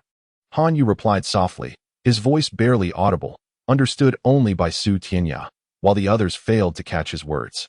Speak up. Why do you sound like a girl? Yuan Zong exclaimed, slapping Hanyu on the shoulder. I practice the ice-cold scripture, and please don't call me a girl. Hanyu's eyes glimmered with intensity as a surge of potent ice attribute spiritual energy erupted, sending Yuan Zong staggering back. Now that is more like it. A real man should have a bit of spirit. Although Yuan Zong was knocked back, he was not angered. He laughed heartily and approached to pat Hanyu on the shoulder. I'm sorry, brother Yuan, Hanyu said, an apologetic expression crossing his face as he spoke softly. Relieved to see Yuan Zong was not upset. Chapter 24. The Soul Sovereign Su Tianya, accompanied by Wang Daoyu and others, approached Elder Su and received the storage bags containing the zombie corpses. Afterward, they departed from the square. Brother Su, which direction shall we take? Along their journey, Hongwei, like a curious child, incessantly inquired about their surroundings, alleviating the previously tense atmosphere. Any direction will suffice. I believe the number of zombies around Yunyu Village should be relatively similar, Su Tianya replied with a light smile, his demeanor relaxed. Are you suggesting that this is merely a test, and there are no practitioners from the Hell Sect here to disrupt us? Ma Xiaoyu asked, slightly taken aback. Su Tianya nodded. That should be the case. If practitioners from the Hell Sect were truly present, the village chief would not have summoned us for assistance. We are merely novice celestial masters. Encountering practitioners from the Hell Sect would place us in grave danger. Now I can breathe easy. I was worried about how to escape if we encountered foundational stage practitioners. Wang Daoyu exclaimed, patting his chest in relief. You rascal! Su Tianya laughed heartily. And amidst the laughter, the group soared toward the outskirts of Yunyu Village. In the central assembly hall of Yunyu Village, the village chief, Qin Zhangtian, stood alongside the village's grand elder, Guomao, both wearing solemn expressions. Chief, you truly are ruthless. Knowing that the Hell Sect has dispatched Golden Core level practitioners, you still sent the village's novice celestial masters to confront the zombies, Elder Guomao remarked, frowning in confusion.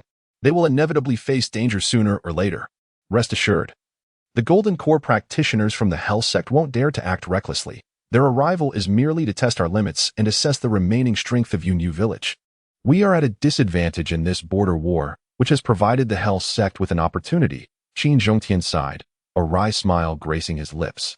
Chief, we must quickly confront the Golden Core expert from the Hell Sect. We cannot allow that practitioner to enter Yunyu Village. As for the foundational stage practitioners from the Hell Sect, let our own foundational stage elders handle them, Guomao suggested. After concluding their discussion, both men exited the hall, releasing their flying swords as they departed Yunyu Village, heading toward a nearby mountain peak. Water and fire twin dragons break. As Yuan Zong and Yuan Ming shouted in unison, two entwined twin dragons of water and fire struck down several zombies before them. These zombies are indeed weak. Had I known, I wouldn't have worried so much. Wang Daoyu exclaimed, laughing heartily at the sight of the zombie remains scattered before him. In the previous battle, Wang Daoyu, having cultivated the Fengyan Piamiao, displayed remarkable prowess, slaying the most zombies. Even Ma Xiaoyu, armed with her blue glowing sword, could not match his speed. Tianya, however, refrained from joining the fray, instead collecting the remnants of the zombies as evidence for this examination. Surprisingly, it was Han Wei who killed the most zombies besides Tianya and Wang Daoyu, with Ma Xiaoyu following closely behind. The Yuan brothers and Feng Kuang had similar tallies in their zombie slayings. Sovereign, should we annihilate Yunyu Village in one fell swoop? A group of black-robed practitioners stood atop a towering mountain, addressing a figure sitting on a green stone, adorned with a conical hat. To eradicate Yunyu Village is a lofty ambition indeed. Within Yunyu Village lie hidden talents. With just our numbers, it is no easy feat to extinguish their existence. The seated figure responded with a chilling laugh. Who among you is a friend of the Hell Sect? Please reveal yourself. Qin Zhongtian and Guomao stood side by side, gazing at the dark aura surrounding the mountain, with Qin Zhongtian calling out, proceed according to our original plan. Eliminate the younger generation of Yunyu Village. If conditions allow, do not spare their foundational stage elders. As for the two Golden Core practitioners of Yunyu Village, I will handle them. However, remember not to enter Yunyu Village. It is fortified with a grand formation, and there may be hidden top-tier experts within. The Golden Core practitioner from the Hell Sect waved his hand, transforming into a swirl of black mist as he descended. As Tianya's words faded, a thunderous roar erupted, and four towering iron-armored zombies suddenly emerged from the ground beneath the feet of the onlookers. These iron-armored corpses possessed power that was nearly on par with foundation-building cultivators, rendering them more formidable than the zombie king. Wang Daoyu swallowed hard, his face betraying a look of terror. The younger generation of Yunyu Village certainly has some knowledge. A sinister chuckle echoed in the ears of the crowd as a tall, slender figure clad in black robes, holding a black bell, appeared above them. Who are you? Esteemed elder? What brings you to Yunyu Village? Tianya calmly regarded the black-clad cultivator, stepping in front of Wang Daoyu and the others, his expression serene. The robed figure, noticing Tianya's lack of fear, displayed a hint of curiosity and coldly snorted, I am Xiaotong of the Hell Sect. I have come to your Yunyu Village to eliminate your low-tier cultivators. Today, you are unfortunate to encounter me. Do not forget my name when you find yourselves below. You should retreat immediately. I will hold him off for a moment before pursuing you, Tianya remarked with a bemused smile, gesturing for Wang Daoyu and the others to leave. Tianya, we shall not flee. Together, we may not succumb to him, Wang Daoyu shouted with fervor, forming hand seals to unleash his most powerful wind dragon technique. Simultaneously, Ma Xiaoyu, Han Yu, and the others released their spiritual energy, each casting their most formidable spells. Understanding that this black-robed figure was undoubtedly a foundation-building cultivator, they realized that escaping from such a foe would be exceedingly difficult. Thus, they resolved to fight with all their might, hoping to repel him. Wind Dragon Rampage. Water and fire twin dragons break. In an instant, Wang Daoyu and the Yuan brothers combined their most potent spells, conjuring a colossal wind dragon accompanied by an entwined twin dragon of ice and fire in the sky. Chapter 25. The Armored Zombie. Let us strike together. With a swift motion, Ma Xiaoyu unleashed her blue light sword, directing it skyward towards the floating black-robed cultivator. The Yuan brothers and Wang Daoyu, witnessing her initiative, pointed toward the sky where the Wind Dragon and Ice Fire twin dragons roared in tandem with the blue light sword, transforming into a majestic blue eagle that charged at the black-robed figure. Foolish youngsters. The black-robed cultivator chuckled softly, shaking a bell in his hand. A series of crisp chimes resonated, causing the 4 armored zombies below to sway and position themselves in front of them, fully absorbing the onslaught of Ma Xiaoyu and her companions' attacks. A cacophony of explosions filled the air as the Ice Fire twin dragons were brutally shattered by one armored zombie's fist, dispersing into ethereal wisps. Simultaneously, the blue eagle, manifested from the blue light sword, cried out in despair as it was struck down by another zombie, returning to Ma Xiaoyu's side with its aura dimmed, clearly suffering significant damage. The most formidable display came from Wang Daoyu's Wind Dragon technique, which ensnared 2 of the armored zombies. However, as Wang Daoyu's spiritual energy waned, the zombies broke free from the wind's grasp. After a single strike, Wang Daoyu found himself drained of the ability to continue. His Wind Dragon technique had exhausted all his energy. Although the Yuan brothers and Ma Xiaoyu still retained some power, they were equally intimidated, their faces pale from the overwhelming might of the 4 armored zombies. Having anticipated this outcome, Tianya remained unfazed, a calm smile gracing his lips. He addressed Feng Kuang and Han Yu, saying, Wang Daoyu and the others have little energy left. I will distract this Hell Sect cultivator for a while. You must escort them back to Yunyu Village immediately. Rest assured, I will look after them, understanding the futility of their presence. Feng Kuang felt a twinge of concern for Tianya but recognized that only he could stall for time against the formidable foe. For Tianya was renowned as one of the 4 mysterious experts of Yunyu Village, capable of holding off a foundational stage cultivator temporarily. Initially reluctant to leave, Wang Daoyu and Ma Xiaoyu ultimately acquiesced after seeing the determination in Tianya's eyes, slowly retreating with Feng Kuang and the others. Do you think you can escape from my grasp? The black-robed cultivator's laughter echoed through the air as he waved the bell in his hand, sending the 4 armored zombies racing towards Tianya and his companions. Clear when locking heaven formation. Tianya chuckled softly, his figure shifting slightly as 12 wind clones materialized behind him. These clones quickly formed into groups of 3 to intercept the 4 armored zombies, releasing slender strands of wind that ensnared them in an instant. Go ahead, I will return shortly. Tianya spoke casually over his shoulder to his retreating companions while maintaining his gaze on the black-robed cultivator. Witnessing Tianya successfully ensnare the 4 armored zombies, Wang Daoyu and the others swiftly executed their escape technique. Impressive, but even if they flee, it matters not. I only need to capture you. Your spell to restrain my 4 armored zombies reveals your potential as a promising junior from Yunyu Village. Eliminating you would be far more advantageous than dispatching the others. The black-robed cultivator did not pursue Wang Daoyu and the rest, instead gliding towards Tianya, his face adorned with a sinister smile. If you wish to kill me, you must demonstrate some skill. These 4 armored zombies alone may not suffice. Without waiting for the black-robed figure to reach him, Tianya flickered and appeared beside one of the ensnared armored zombies, striking its head with a swift motion. A soft crack echoed as the zombie's body burst apart. The black-robed cultivator, momentarily taken aback by Tianya's display of power, adopted a serious expression. However, Tianya paid no heed to the cultivator's changing demeanor, swiftly dispatching the remaining 3 armored zombies with ease. This technique is known as the Wind God's Palm. With a single strike, I can embed the wind explosion technique within a cultivator's body, causing it to detonate from within. It is a recent invention of mine in close combat with wind-based magic. I humbly seek your guidance, Senior. Tianya flashed a smile as he showcased his palm to the black-robed cultivator. Foolish junior. Allow me to demonstrate the true strength of a foundational stage cultivator. Though a flicker of unease crossed his heart regarding Tianya's technique, the black-robed cultivator was unwilling to let him escape. He retrieved a black copper gong from his storage pouch. As the black-robed cultivator struck the gong, Tianya felt the surrounding spiritual energy coalesce upon the instrument, with each strike diminishing his own energy. Is this the power of a magical artifact? I wonder about its grade, but its ability to sap my gathered energy is formidable. If I allow him to continue, I could be in peril. Tianya's thoughts raced as he vanished from the black-robed cultivator's sight. The black-robed cultivator, having locked onto Tianya with a superior spiritual awareness, snorted disdainfully. He halted the gong's rhythm and produced a small shield from his waist pouch. A resounding crash echoed as Tianya struck the shield, sending him staggering backward. Futile. You cannot breach my black cloud shield. As long as my thunder gong continues to weaken you, you will have no chance to retaliate." The black-robed cultivator's laughter resonated as he resumed striking the black gong. "Very well, I shall take my leave." With a cunning grin, Tianya executed the wind escape technique, swiftly fleeing towards Yunyu Village. "You think you can escape? Not a chance," the black-robed cultivator bellowed, using the floating black cloud shield as a makeshift board to pursue Tianya.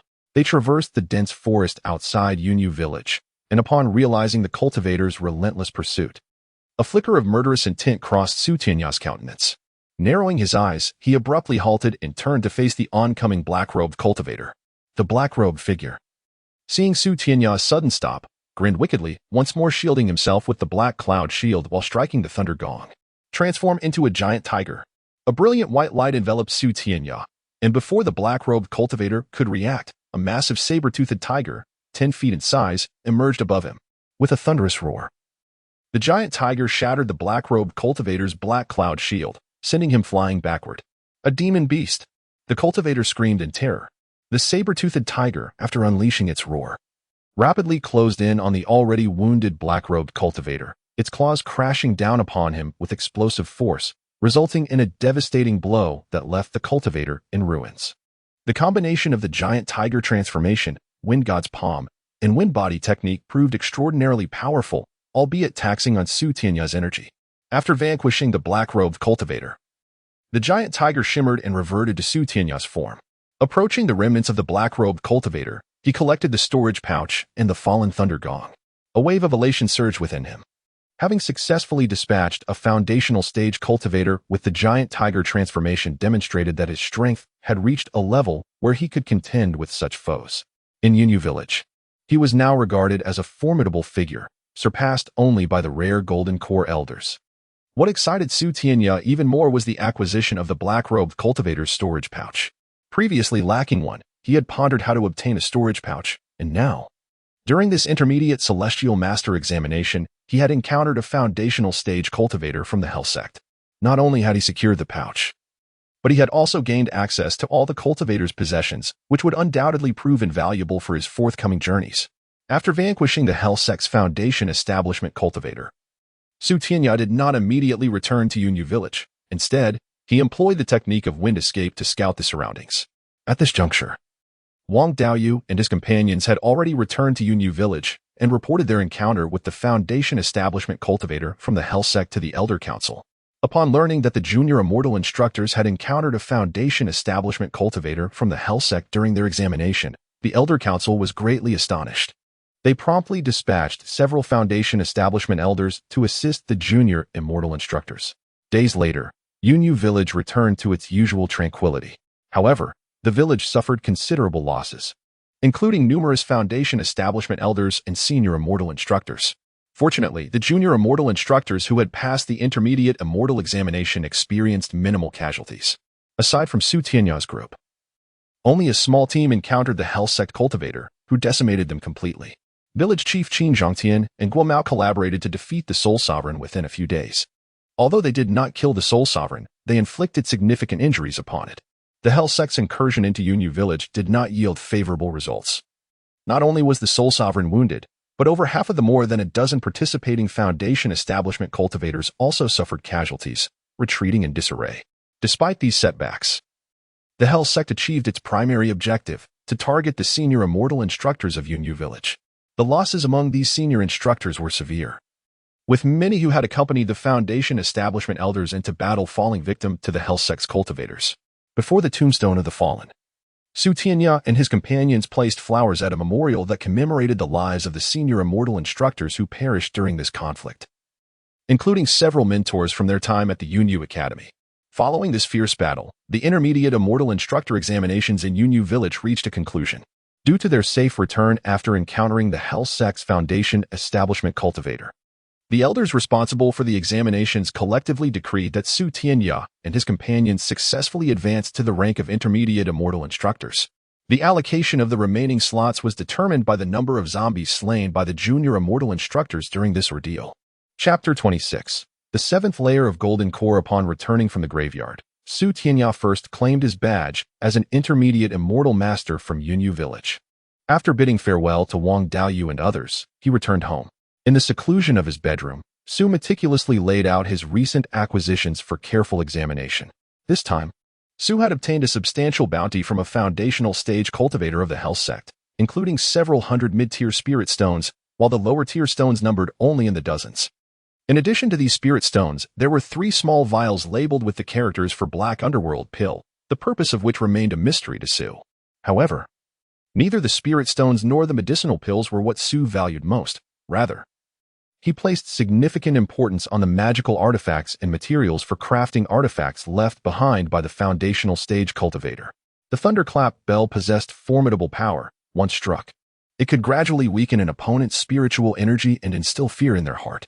Su surmised that this artifact was likely of earth-grade quality, though he was uncertain whether it was of low or mid-tier. Nevertheless, the thunderclap bell was extremely taxing on spiritual energy, and with Su's current cultivation, he could not rely on it continuously in battle.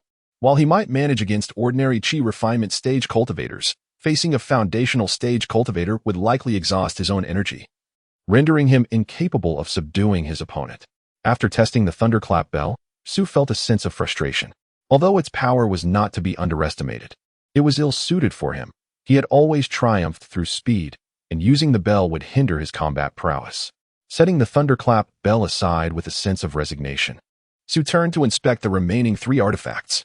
One was a round jade pendant. When activated with spiritual power, it created a faint blue shield, classified as a high-grade human artifact.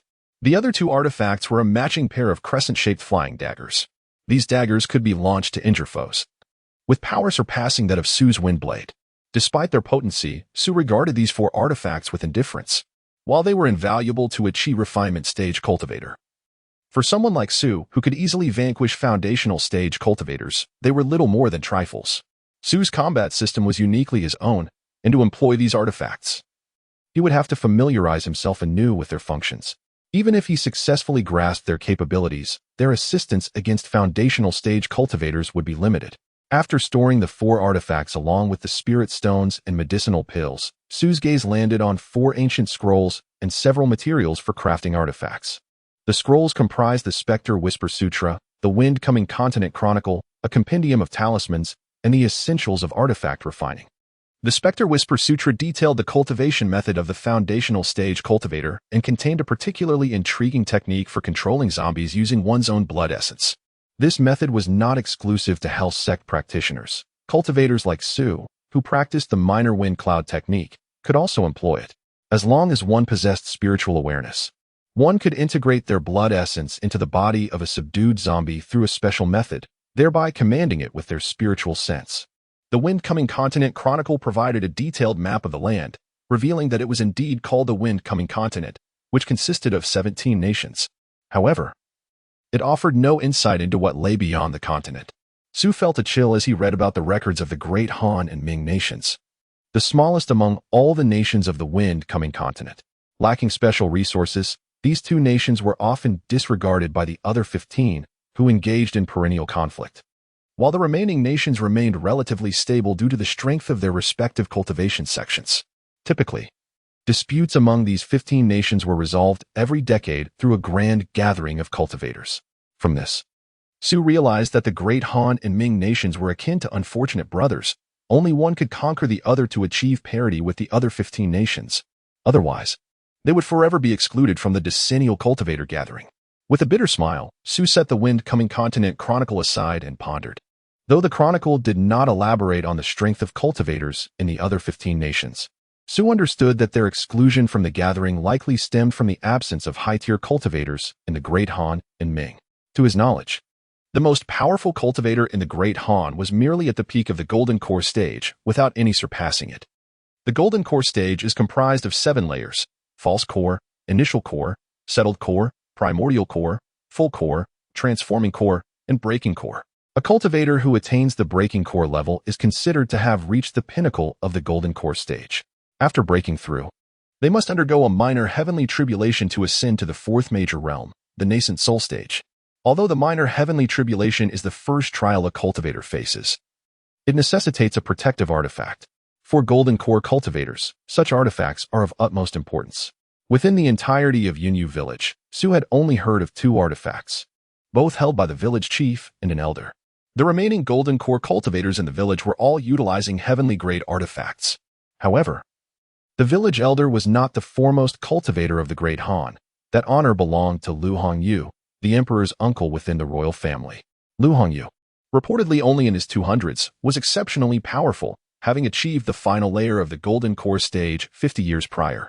He had since devoted himself to seclusion, striving to reach the 4th major realm of the nascent soul stage. Beyond Lu Hongyu, there were no golden core stage experts among the 4 major villages of the Great Han and various smaller sects. And even the presence of golden core 6th stage cultivators was exceedingly rare. After perusing the Wind Coming Continent Chronicle, Su ceased to dwell on the matter, recognizing that it was still far beyond his reach. Although he was curious about the decennial cultivator conference held by the 15 nations, he understood that even the most elite cultivators of the Great Han had not received invitations, thus, he would not be invited either. The Compendium of Talismans and the Essentials of Artifact Refining were merely basic texts on crafting talismans and artifacts, lacking elements of intrigue for Su. Despite having contemplated delving into talisman crafting and artifact refining, he gradually set those thoughts aside after reviewing the 2 texts. Crafting talismans required spirit stones for talisman paper and demanded significant time for practice, which would inevitably delay his own cultivation. Moreover, one must begin with low-tier talismans, accumulating experience step by step. If he were to start learning to craft talismans now, it was uncertain how long it would take to produce high-tier talismans, which would be of no use to him at present. Regarding the crafting of magical artifacts, the effort and time required surpass that of inscribing talismans. Generally, it demands the greater part of a cultivator's lifetime. Moreover, those who endeavor to forge such artifacts must seek the heart of the earth or subdue a fire elemental beast as an aid. Otherwise, it is only after reaching the foundation establishment stage that one can utilize the liquid spiritual energy cultivated within to learn a fire-based technique. Furthermore, mastery of this technique to a certain level is essential to successfully forge magical artifacts. Upon realizing the complexities involved in both inscribing talismans and crafting artifacts, Su Tianya promptly reconsidered his intentions. After all, if he were to forge an artifact, there would be no need for him to do so personally. With a mere expenditure of spiritual stones, he could enlist the help of specialized artisans who dedicate their lives to this craft. Entrusting the task to them would yield results far superior to any self-taught effort. Although Su Tianya initially did not intend to pursue the study of artifact crafting, certain materials and methods recorded in the introductory text piqued his interest. On the final page, he discovered a method for forging a high-grade earth-tier artifact known as the Wind and Rain Sword, which comprises a set of 7 flying swords, all of the wind attribute. Its primary advantage lies in its remarkable speed, while its power is not particularly formidable. The classification as a high-grade earth artifact is attributed to its complete set and the peculiar swiftness with which it can be wielded. Su Tianya's fascination with the Wind and Rain Sword stemmed from his cultivation of the minor wind and cloud technique. Thus, if he were to require flying swords, those of the wind attribute would be most desirable. Additionally, within the storage bag of a foundation establishment cultivator from the Hell sect, he found a considerable quantity of materials necessary for crafting the Wind and Rain Sword, including 7 pieces of wind essence, sufficient for the creation of all 7 swords. The most crucial material for forging the Wind and Rain Sword is indeed the wind essence. The remaining materials include some iron essence and copper essence. Although the quantities of iron and copper essence within the storage bag are insufficient for crafting the Wind and Rain Sword, these materials are not exceedingly rare, and he would certainly find a way to procure them. After thoroughly examining the method for forging the Wind and Rain Sword, Su Tianya could not help but smile, realizing that his greatest gain from this endeavor was the knowledge contained within the introductory text regarding the crafting of the Wind and Rain Sword. Chapter 27. The Countryside Tavern. In order to forge the Storm Sword, it was imperative to seek some iron essence and copper essence.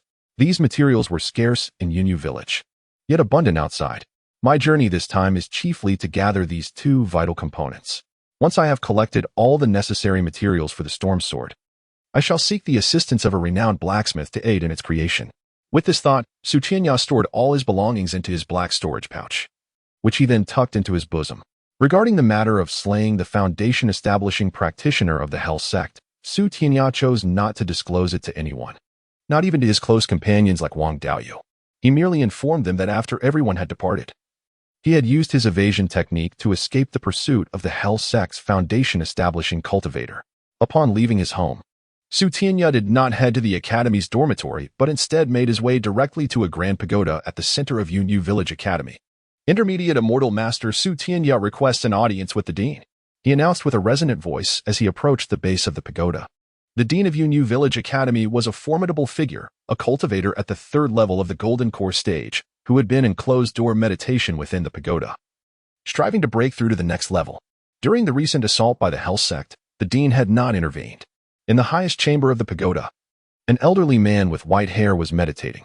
Upon hearing Tianya's voice, he slightly opened his eyes and gestured with a hand, causing the entrance of the pagoda to slowly creak open. Tianya, please enter. The voice of the Dean echoed in Tianya's ears as the door swung wide. Tianya stepped inside, casting a glance at the foundation-establishing practitioners meditating on the first floor before ascending the staircase to the next level. This pagoda, known as the Cloud Tower, was the tallest structure of Yunyu Village Academy and served as a place for teachers to refine their skills. Within the pagoda, there was a small gathering array, reputedly crafted hundreds of years ago by a master of formations, which accelerated the cultivation of spiritual energy by at least 30% compared to other locations in Yunyu Village. Upon reaching the pinnacle of the Cloud Tower, Tianya was greeted by an overwhelming influx of spiritual energy, causing his heart to stir with excitement. He realized that cultivating here could potentially allow him to ascend to the foundation establishment stage within a few years. However, he was also aware that permission to cultivate within the Cloud Tower required unanimous approval from the Elder Council of Yunyu Village. As for the top level, only Golden Core cultivators were permitted entry. He feared he lacked the influence to gain such consent. Tianya, you have just advanced to an intermediate Immortal Master. What brings you here? Inquired Lin Tianfu, the Dean of Yunyu Village Academy, as he regarded Tianya with a calm demeanor. Respected Dean, I wish to undertake a few tasks before embarking on a journey. In 3 years, I aspire to qualify as a senior Immortal Master. Tianya replied with a respectful bow and a smile. Your strength is commendable. You have reached the 13th level of the Qi refinement stage, and you are indeed one of the outstanding students of Yunyu Village. It is fitting that you venture out to hone your skills. Here is a list of tasks prepared for aspiring senior Immortal Masters. Peruse it and select the ones that suit you, Lin Tianfu said, narrowing his eyes as he assessed Tianya before nodding and producing a scroll that floated into Tianya's hands. After studying the scroll for a moment, Tianya returned it to Lin Tianfu, stating, Respected Dean, I would like to undertake the quest for the scales of the fire spirit python and the search for a Tianju fruit. You have chosen well. These 2 tasks are particularly arduous. Should you succeed, you will earn 100 mid-tier spirit stones. However, slaying the fire spirit python may prove challenging given your current strength. You must consider this carefully, Lin Tianfu said, surprise flickering across his face as he regarded Tianya. Dean, I have made my decision. I primarily aim to travel through the Great Han Kingdom, and these tasks are merely supplementary. If I fail to complete them, I shall suffer no significant loss. Tianya responded resolutely. Nonetheless, engaging the fire spirit python directly would be exceedingly perilous. Its abilities allow it to unleash advanced fire spells, making it stronger than typical foundation-establishing practitioners. I advise against provoking it. The task was originally intended for senior foundation-establishing masters. As for the Tianju fruit, you may search for it in the 10,000 Beasts Forest, where it is likely to be found. Lin Tianfu cautioned Tianya before gesturing for him to depart the Cloud Tower. Bowing respectfully to Lin Tianfu, Tianya gracefully exited the Cloud Tower. After bidding farewell to Wang Daoyu and the others, he set off alone, treading the path leading outside Yunyu Village. There stood a quaint tavern, centrally located within a large village inhabited by honest farmers who lived simply off the land. Generally, this village rarely saw outsiders. Old Su, have you heard? The Imperial Conscription Order has been issued again. We have been at war with the Ming Kingdom for so many years. Who knows when it will end? An elderly man lamented, sipping yellow wine from his bowl. The man referred to as Old Su was a robust middle-aged fellow. Upon hearing the old man's words, he scoffed. What of the conscription order? If it comes, we shall flee to the mountains. They expect us to sacrifice ourselves for the court. How naive. You may run, but those of us like me cannot escape. If the conscription order comes again, I fear I shall be drafted as cannon fodder, the old man chuckled, mingling self-deprecation with resignation. I truly do not understand why the court wants us. If we speak of capability, it is the immortal masters who are truly formidable. With them in battle, what need have they for us mere mortals? Each time we went to the front lines, we were easily vanquished by those so-called immortal masters. Old Su vented, slamming his hand on the table. Lower your voice. If an immortal master hears you, you will be in grave danger, the old man warned. Tugging at Old Su's sleeve while glancing at a young man in white robes who was seated and enjoying his meal. The white-robed youth had also caught wind of Old Su's remarks, but only smiled faintly, nodding at the old man. Old Su turned to look at the white-robed youth and chuckled. Zhang Laotu, you are too cautious. Those so-called immortal masters do not regard us mortals at all. They would never stoop to eat our simple fare. If they wished to dine, it would be in the most lavish establishments. After speaking, Old Su turned to the white-robed youth and said, You seem unfamiliar here, friend. Is this your first visit to Su family village? I am Su Tianya, and indeed, it is my first time here, the white-robed youth replied, revealing himself as Su Tianya, who had just departed from Yunyu Village. Although Su Tianya was also an immortal master, he held no disdain for these common folk. In his previous world, there was no sense of disparity among people, so he did not harbor an air of superiority. Upon observing Su Tianya's gentle demeanor and extraordinary bearing, Old Su felt a surge of admiration for him. Ah, so you are Su Laudi. It appears we are of the same clan. If you do not mind, join us for a drink. Old Su boomed with laughter, invitingly. Su Tianya smiled in response, nodding in agreement, and instructed the tavern staff to bring the food and wine from his table to Old Su and Zhang Laoti's. Su Laudi, I see you are dressed like a scholar. Are you preparing for an examination? Old Su inquired, noticing Su Tianya's amiable nature, which eased his own tension. Su Tianya shook his head, replying, I am not a scholar. This attire is merely for convenience during travel. You are not a scholar. Then what is your profession? Su Laodao inquired with a serious demeanor. I am merely a wanderer, a person of little consequence. I recently overheard your discussion regarding the great conflict between the Ming and Han nations, and I would be most grateful if you could enlighten me further on the matter. As I harbor a certain curiosity about this war, Su Tianya deftly shifted the topic to the warfare between the two nations. Do not even mention it. For reasons unbeknownst to me, our Han nation has been embroiled in perpetual warfare with the Ming. Countless brave souls have perished in these annual battles. And the compensation provided by the court vanishes without a trace, devoured by the insatiable greed of corrupt officials, Su Laodao declared vehemently, striking the table with his hand. Indeed, Su Laodao speaks truthfully. We do not fear the battles themselves, but rather the thought of our descendants losing their lives in vain for the court, only to receive no recompense. To illustrate, both of my sons met their demise at the borders, yet my existence remains fraught with hardship. Aside from a letter notifying me of their deaths, they left me with nothing, Zhang Latu lamented, sorrow etched upon his face. Corruption exists everywhere.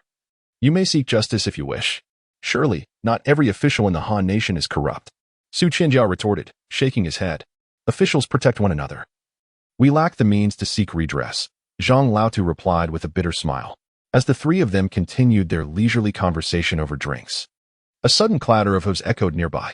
With each passing moment, the sound grew louder, and soon dozens of knights burst into Zhajiakan. By decree of His Majesty, Zhajiakan is to supply recruits for 100 days. The knights proclaimed in unison. This is dire. They have arrived far too swiftly. Su Laodao's expression shifted dramatically as he rose and dashed out of the tavern. Su Laodi, you must leave at once. If you remain, you too will be conscripted. Zhang Laodu urged Su Tianya in a hushed tone, before hastily departing. Su Tianya blinked, shook his head, and offered a wry smile, not overly concerned. After all, he was not a resident of Zhajiakan. It was unlikely that these soldiers would take him. Chapter 28, Qing Yuan Gate. Moments later, a throng of villagers from Su Village gathered outside the tavern, predominantly comprised of the elderly, women, and children, with only a handful of able-bodied men present. Yet, the countenance of these men was etched with panic. Inside the tavern, Su Tianya remained seated, silently observing the unfolding situation below. Sir Yi, all the villagers of Su Village have been summoned. Here is the roster. There are only 47 eligible men, far fewer than the required 100. I implore you to examine it closely, an elderly man with a white beard said, swaying slightly as he approached a newly arrived sedan chair. The curtain of the sedan was pulled aside by a plump hand, revealing a rotund official stepping out. Since there are only 47 suitable candidates, let us also count those under 80. Sir Yi declared with a chuckle, surveying the villagers around him with indifference. Sir Yi, our village has already endured multiple rounds of conscription. The able-bodied men are scarce, And if we are to be conscripted again, our village will be ruined. We beseech you to show some leniency, the village chief said, offering a wry smile as he bowed deeply. Sir Yi snorted dismissively. Conscription is an imperial decree. If I do not comply, my position will be at risk. I care not for your fates. I shall take away 100 able-bodied men. We shall fight back. The remaining able-bodied men of Su Village shouted, brandishing weapons under the leadership of Su Laoda. How audacious! You dare to rebel? Very well, I shall eradicate you unruly peasants. Sir Yi retorted, taken aback by the uproar, before glancing at the dozen knights behind him with a cold smile, gesturing with his hand. Do not, my lord. Silence them. The old village chief cried out to the crowd, then approached Sir Yi to whisper something. Can you gather 500 gold? Sir Yi and Apos, eyes gleamed with interest as he chuckled. While we do not possess such wealth, I know who does. A few guests at our village and seem affluent. If you intimidate them, they may offer gold for their safety, the village chief replied, a hint of embarrassment in his tone. Are you referring to that group of onlookers? Sir Yi inquired, nodding toward a cluster of young men and women laughing at the scene. Indeed. And there is also a scholar in white within the tavern who appears to have some wealth, the village chief confirmed with a wry smile. Upon hearing his own name mentioned, Su Tianya could not help but smirk, yet he remained, intent on observing the events that unfolded. Sir Yi scrutinized the group of onlookers for a moment before casually waving his hand. A knight in black dismounted and approached. What is your command, my lord? Summon the scholar in white and those young men and women over here. I have questions for them, Sir Yi replied coolly. Yes, my lord. The knight acquiesced, rallying a few companions to approach the group of curious youths. Upon hearing the knight's request, the youths exchanged smiles, shrugged, and followed the knight to the square. Su Tianya, not waiting for the knight to call him, strolled out of the tavern to the center of the square. Sir Yi assessed Su Tianya and the elegantly dressed youths. Smiling as he spoke, might I inquire about your origins? If you are descendants of that esteemed official, I assure you, I will not trouble you. We are not descendants of the officials of the great Han. What business does this esteemed sir have with us? The leading youth, a handsome young man, asked, unfurling his folding fan with a grin. Since you are not of the official lineage, you must comply with the imperial conscription decree. I ask that you heed the summons to serve at the border, Sir Yi said, his portly face breaking into a cordial smile. If we refuse, will we need to offer you 500 gold? The young man jested lightly, folding his fan and whispering. How do you know? Sir Yi's expression shifted, revealing a flash of alarm. To target us is folly. You shall meet your demise. The young man laughed, waving his hand, conjuring a fire dragon that instantly reduced Sir Yi and his knights to ash. Immortal master. The villagers of Su Village fell to their knees in terror, frozen in place. You mortals have dared to conspire against us. Today, I shall annihilate you. The handsome youth declared with a maniacal laugh as the fire dragon soared high above, spiraling down toward the gathered villagers. Stop, fellow. Su Tianya and Apos' face paled at the sight of the unjust slaughter. Recognizing the youth as a practitioner of the arcane arts, he had initially hoped to observe how the youth would resolve the matter but was taken aback by the youth's reckless violence. A colossal whirlwind ensnared the fire dragon as Su Tianya stepped forward to confront the handsome youth. This fellow, these foolish mortals may deserve their fate, but it would be unwise to proceed further. I implore you, for my sake, to spare the villagers of Su. Brother, let it be. These villagers are mere mortals. There is no need to concern ourselves with them, a girl with large eyes said softly as she approached the handsome youth. Since my sister has spoken, I shall heed her words. I am Shui Bin of Qingyuan Gate. May I ask how you are addressed and where you cultivate your craft? The handsome youth, clearly somewhat intimidated by his sister, nodded in agreement. I am Su Tianya. This is not a place for idle chatter. Let us depart together, Su Tianya replied, offering a gentle smile and a bow.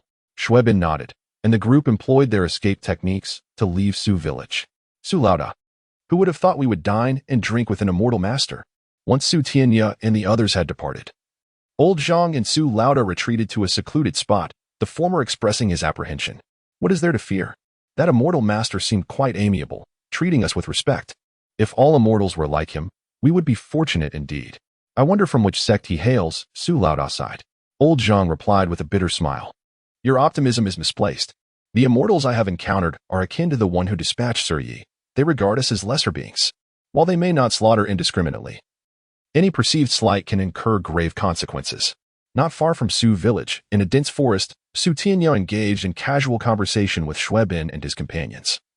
Learning that they were all disciples of Qingyuan Gate, Qingyuan Gate was a mid-sized sect, boasting a single practitioner at the third level of the Golden Core stage. However, due to their favorable connections with the powerful within the Great Han, they primarily accepted the offspring of nobility, such as Xuebin and his peers. Xuebin's audacity in slaying Sir Yi stemmed from the latter's lowly status. Even if Xuebin were to execute him, there would be no repercussions. Brother Su, we are embarking on an expedition to the Forest of 10,000 Beasts in Gold State. Would you care to join us? Xuebin inquired softly, having disowned Su Tianya's formidable prowess. The mention of the Forest of 10,000 Beasts made Su Tianya furrow his brow, and he remained silent, lost in thought. On this journey to Gold State, we not only have the opportunity to explore the Forest of 10,000 Beasts, but also to visit the nearby colorful Cloud Valley, which is rumored to be a bustling marketplace for the major commercial houses of the Great Han Kingdom. It is said that one can procure numerous high-quality magical artifacts and advanced elixirs there. A cheerful girl with large eyes chimed in, noticing Su Tianya's lack of enthusiasm. This girl, Lu Ying, was a princess of the Great Han Kingdom, possessing cultivation around the 11th layer of qi refinement. Owing to her noble status, she ranked second among the group of Qingyuan sect cultivators. Although the remaining cultivators matched her and Xuebin in strength, their parental influence paled in comparison, rendering Xuebin and Lu Ying the de facto leaders of the group. Upon realizing that a cultivator's marketplace truly existed, Su Tianya contemplated visiting the Forest of 10,000 Beasts. Not only could he explore its wonders, but he could also scout for materials to forge the Wind and Rain sword in the colorful Cloud Valley. If he could successfully craft the sword in a short span, it would significantly benefit him. With this thought, Su Tianya nodded in agreement to accompany Xuebin and the others to the Forest of 10,000 Beasts. As they journeyed, Su Tianya and Xuebin engaged in discussions about their respective cultivation techniques. Xuebin and his companions soon recognized that Su Tianya's mastery of spells far surpassed their own. Neither Xuebin nor the strongest among them, a 13th layer qi refinement cultivator, could contend with Su Tianya, igniting their curiosity about his origins. Brother Su, here we are at colorful Cloud Valley, a renowned gathering place for cultivators in our Great Han Kingdom. If any situation arises here, I advise you not to intervene. Xuebin said softly, pointing towards the towering peak shrouded in mist before them. Chapter 29, The Colorful Clouds Valley. Xuebin observed Su Tianya's somewhat astonished expression and, with a solemn demeanor, remarked, Brother Su, you may not be aware that although the Colorful Clouds Valley is not a large sect, it is a place where significant transactions occur among the 4 major cultivation sanctuaries of the Han Dynasty and various other sections. Thus, the rules here are quite strict. Any act of aggression will lead to immediate execution by the law enforcers present. Rest assured, I am not one to act recklessly. Su Tianya replied with a smile and a nod. After speaking with Su Tianya, Xuebin whispered a few words to Lu Ying and the others, indicating familiarity with the colorful Clouds Valley. The excitement on Lu Ying's face suggested it was her first visit to such a place. Once he finished instructing the group, Xuebin produced a token from his pocket and waved it gently. A beam of white light emanated from the token, illuminating a pathway in the mist that surrounded the mountain peak. Surprisingly, the token granting entry to the colorful Clouds Valley was merely a low-grade magical artifact, implying that it was not an easy endeavor for an average cultivator to gain access to this place. Su Tianya's heart stirred slightly as he gazed at the token in Xuebin's hand, a look of astonishment gracing his features. There is a protective array surrounding the outskirts of the colorful Clouds Valley. You must follow closely behind me. Straying could lead to entrapment within the array. And this token merely permits entry. It does not possess the ability to dispel the restrictions here, Xuebin cautioned as he carefully ventured into the mist.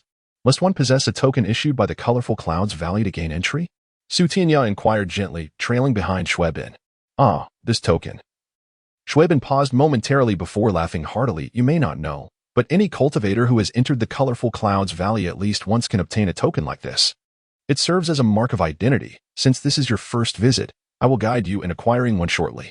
The colorful Clouds Valley indeed has a generous policy, providing each person with a low-grade magical artifact. Su Tianya remarked with a slight smirk. You are correct, Brother Su. Not only does this token allow entry into the valley, but it can also serve as a protective artifact. The shield it emits can withstand lower-tier spells with ease. Even if we do not make any purchases during this visit, we have still gained quite an advantage, Xuebin replied, visibly pleased. As the group traversed through the mist, they arrived at a high platform where a middle-aged cultivator at the foundation stage was seated in meditation. Senior Gua, it has been a year since we last met. I did not expect to find you here, Shuibin greeted, standing below the platform with cupped fists. You are a disciple of Qingyuan Sect Su Tong. The middle-aged cultivator stated, glancing at Shuibin with a hint of recognition. Indeed, I am. I have come here with a few fellow disciples. We kindly request the tokens for entry into the colorful Clouds Valley, Shuibin said with an ingratiating smile. Only a couple of you are qualified to receive tokens. Only 2 among you have reached the 13th level of Qi refinement. I will not grant tokens to the others, that you may enter to purchase items. The last time I provided you with a token was out of respect for your master. The middle-aged cultivator assessed the group, waving his hand, causing 2 tokens to fly out, one towards Su Tianya and the other to another 13th level Qi refinement cultivator. The Qingyuan sect disciple accepted the token joyfully, carefully stowing it away, and bowed repeatedly, expressing his gratitude. Su Tianya, on the other hand, received the token with a slight smile, examining it without further comment. You young ones truly lack manners. The middle-aged cultivator's expression darkened slightly as he noticed Su Tianya's indifference. This token holds little value for me. I shall give it to you, little sister, Su Tianya said, disregarding the furious gaze of the cultivator as he handed the token to the pouting Luing. Thank you, brother Su, Luing exclaimed, her earlier disappointment at not receiving a token forgotten as she excitedly inspected her new possession. Haha, it has been ages since I encountered such an arrogant junior. You must possess remarkable abilities. I am Guohuaming of the Moon Sect. How shall I address you, young one? The middle-aged foundation stage cultivator suddenly appeared before Su Tianya, exuding an overwhelming aura. All but Su Tianya were compelled to step back under the pressure of his presence. Su Tianya remained composed, gazing at Guohuaming with ease. Indeed, he possesses some skill. His control over wind-based spells is commendable. Had the colorful Clouds Valley not prohibited combat, I would have been tempted to gauge your true capabilities. Guohuaming chuckled, feeling Su Tianya's wind spells dissipate his imposing aura before returning to the platform. Brother Su, you nearly frightened me. How could you dare challenge a senior at the foundation stage? Shuibin gulped, pulling Su Tianya away from the platform, continuing to express his concern. You did mention that one cannot act aggressively within the colorful Clouds Valley. Therefore, a little arrogance should pose no issue, Su Tianya replied nonchalantly, shrugging his shoulders. You make a valid point, brother Su. Once we are inside, we should assert ourselves. Otherwise, we may be subject to bullying, Luing chimed in, gazing at Su Tianya with admiration. You truly leave me speechless. Shuibin lamented, shaking his head in frustration, leading the group into the colorful Clouds Valley. Upon entering, Su Tianya realized that the colorful Clouds Valley bore little distinction from a typical marketplace. The sole difference lay in the fact that all individuals present were cultivators, radiating spiritual energy. Each cultivator they encountered possessed strength above the 12th level of Qi refinement, with several foundation stage cultivators haggling over goods at various stalls. This low-grade magical artifact is exquisite. How much is it, sir? Before Su Tianya and the others could fully explore, Luing dashed excitedly to a stall manned by a burly, dark-faced cultivator, kneeling to examine the artifacts on display. What do you mean, sir? I am merely 19. The dark-faced cultivator grumbled, stroking his beard. Is that so? Both Su Tianya and Lu Ying exclaimed simultaneously as the rest of the group chuckled without comment. Su Tianya discerned that the dark-faced cultivator was exceptionally skilled, having reached the pinnacle of the 13th level of Qi refinement, yet was surprisingly youthful. While Lu Ying was incredulous at his claim of being 19. Regardless of whether you are an older brother or uncle, I am quite fond of this artifact. Please, name your price. Lu Ying smiled brightly, unaffected by the cultivator's age. This phoenix fairy ribbon is crafted from the feathers of a third-tier demon beast, the rainbow bird. It effectively counters fire and lightning spells and is highly valuable. Although it is merely a low-grade magical artifact, its efficacy surpasses that of many higher-grade defensive artifacts. If you wish to purchase it, the price is 50 mid-tier spirit stones, the dark-faced cultivator explained, stroking his chin. That is rather steep. I only possess 40 mid-tier spirit stones. Lu Ying pouted, casting a pitiful glance at the dark-faced cultivator. Seeing her distressed expression, the dark-faced cultivator sighed, turning away and appearing reluctant to negotiate further. This friend seems quite knowledgeable about artifact crafting. Might you be a master craftsman? Su Tianya inquired suddenly. I am not a craftsman, but these items are produced by my uncle, and I am merely selling them for him to earn some spirit stones. Truthfully, my uncle has set fixed prices for each item, so I cannot easily alter them, the dark-faced cultivator replied. The burly man with a dark complexion let out a bitter smile and addressed Su Tianya and the others. Junior sister, I still have some medium-grade spirit stones here. You may take them to purchase this magical artifact. Shui Bin, with a hint of reluctance, twitched the corner of his mouth before finally speaking. Thank you, senior brother.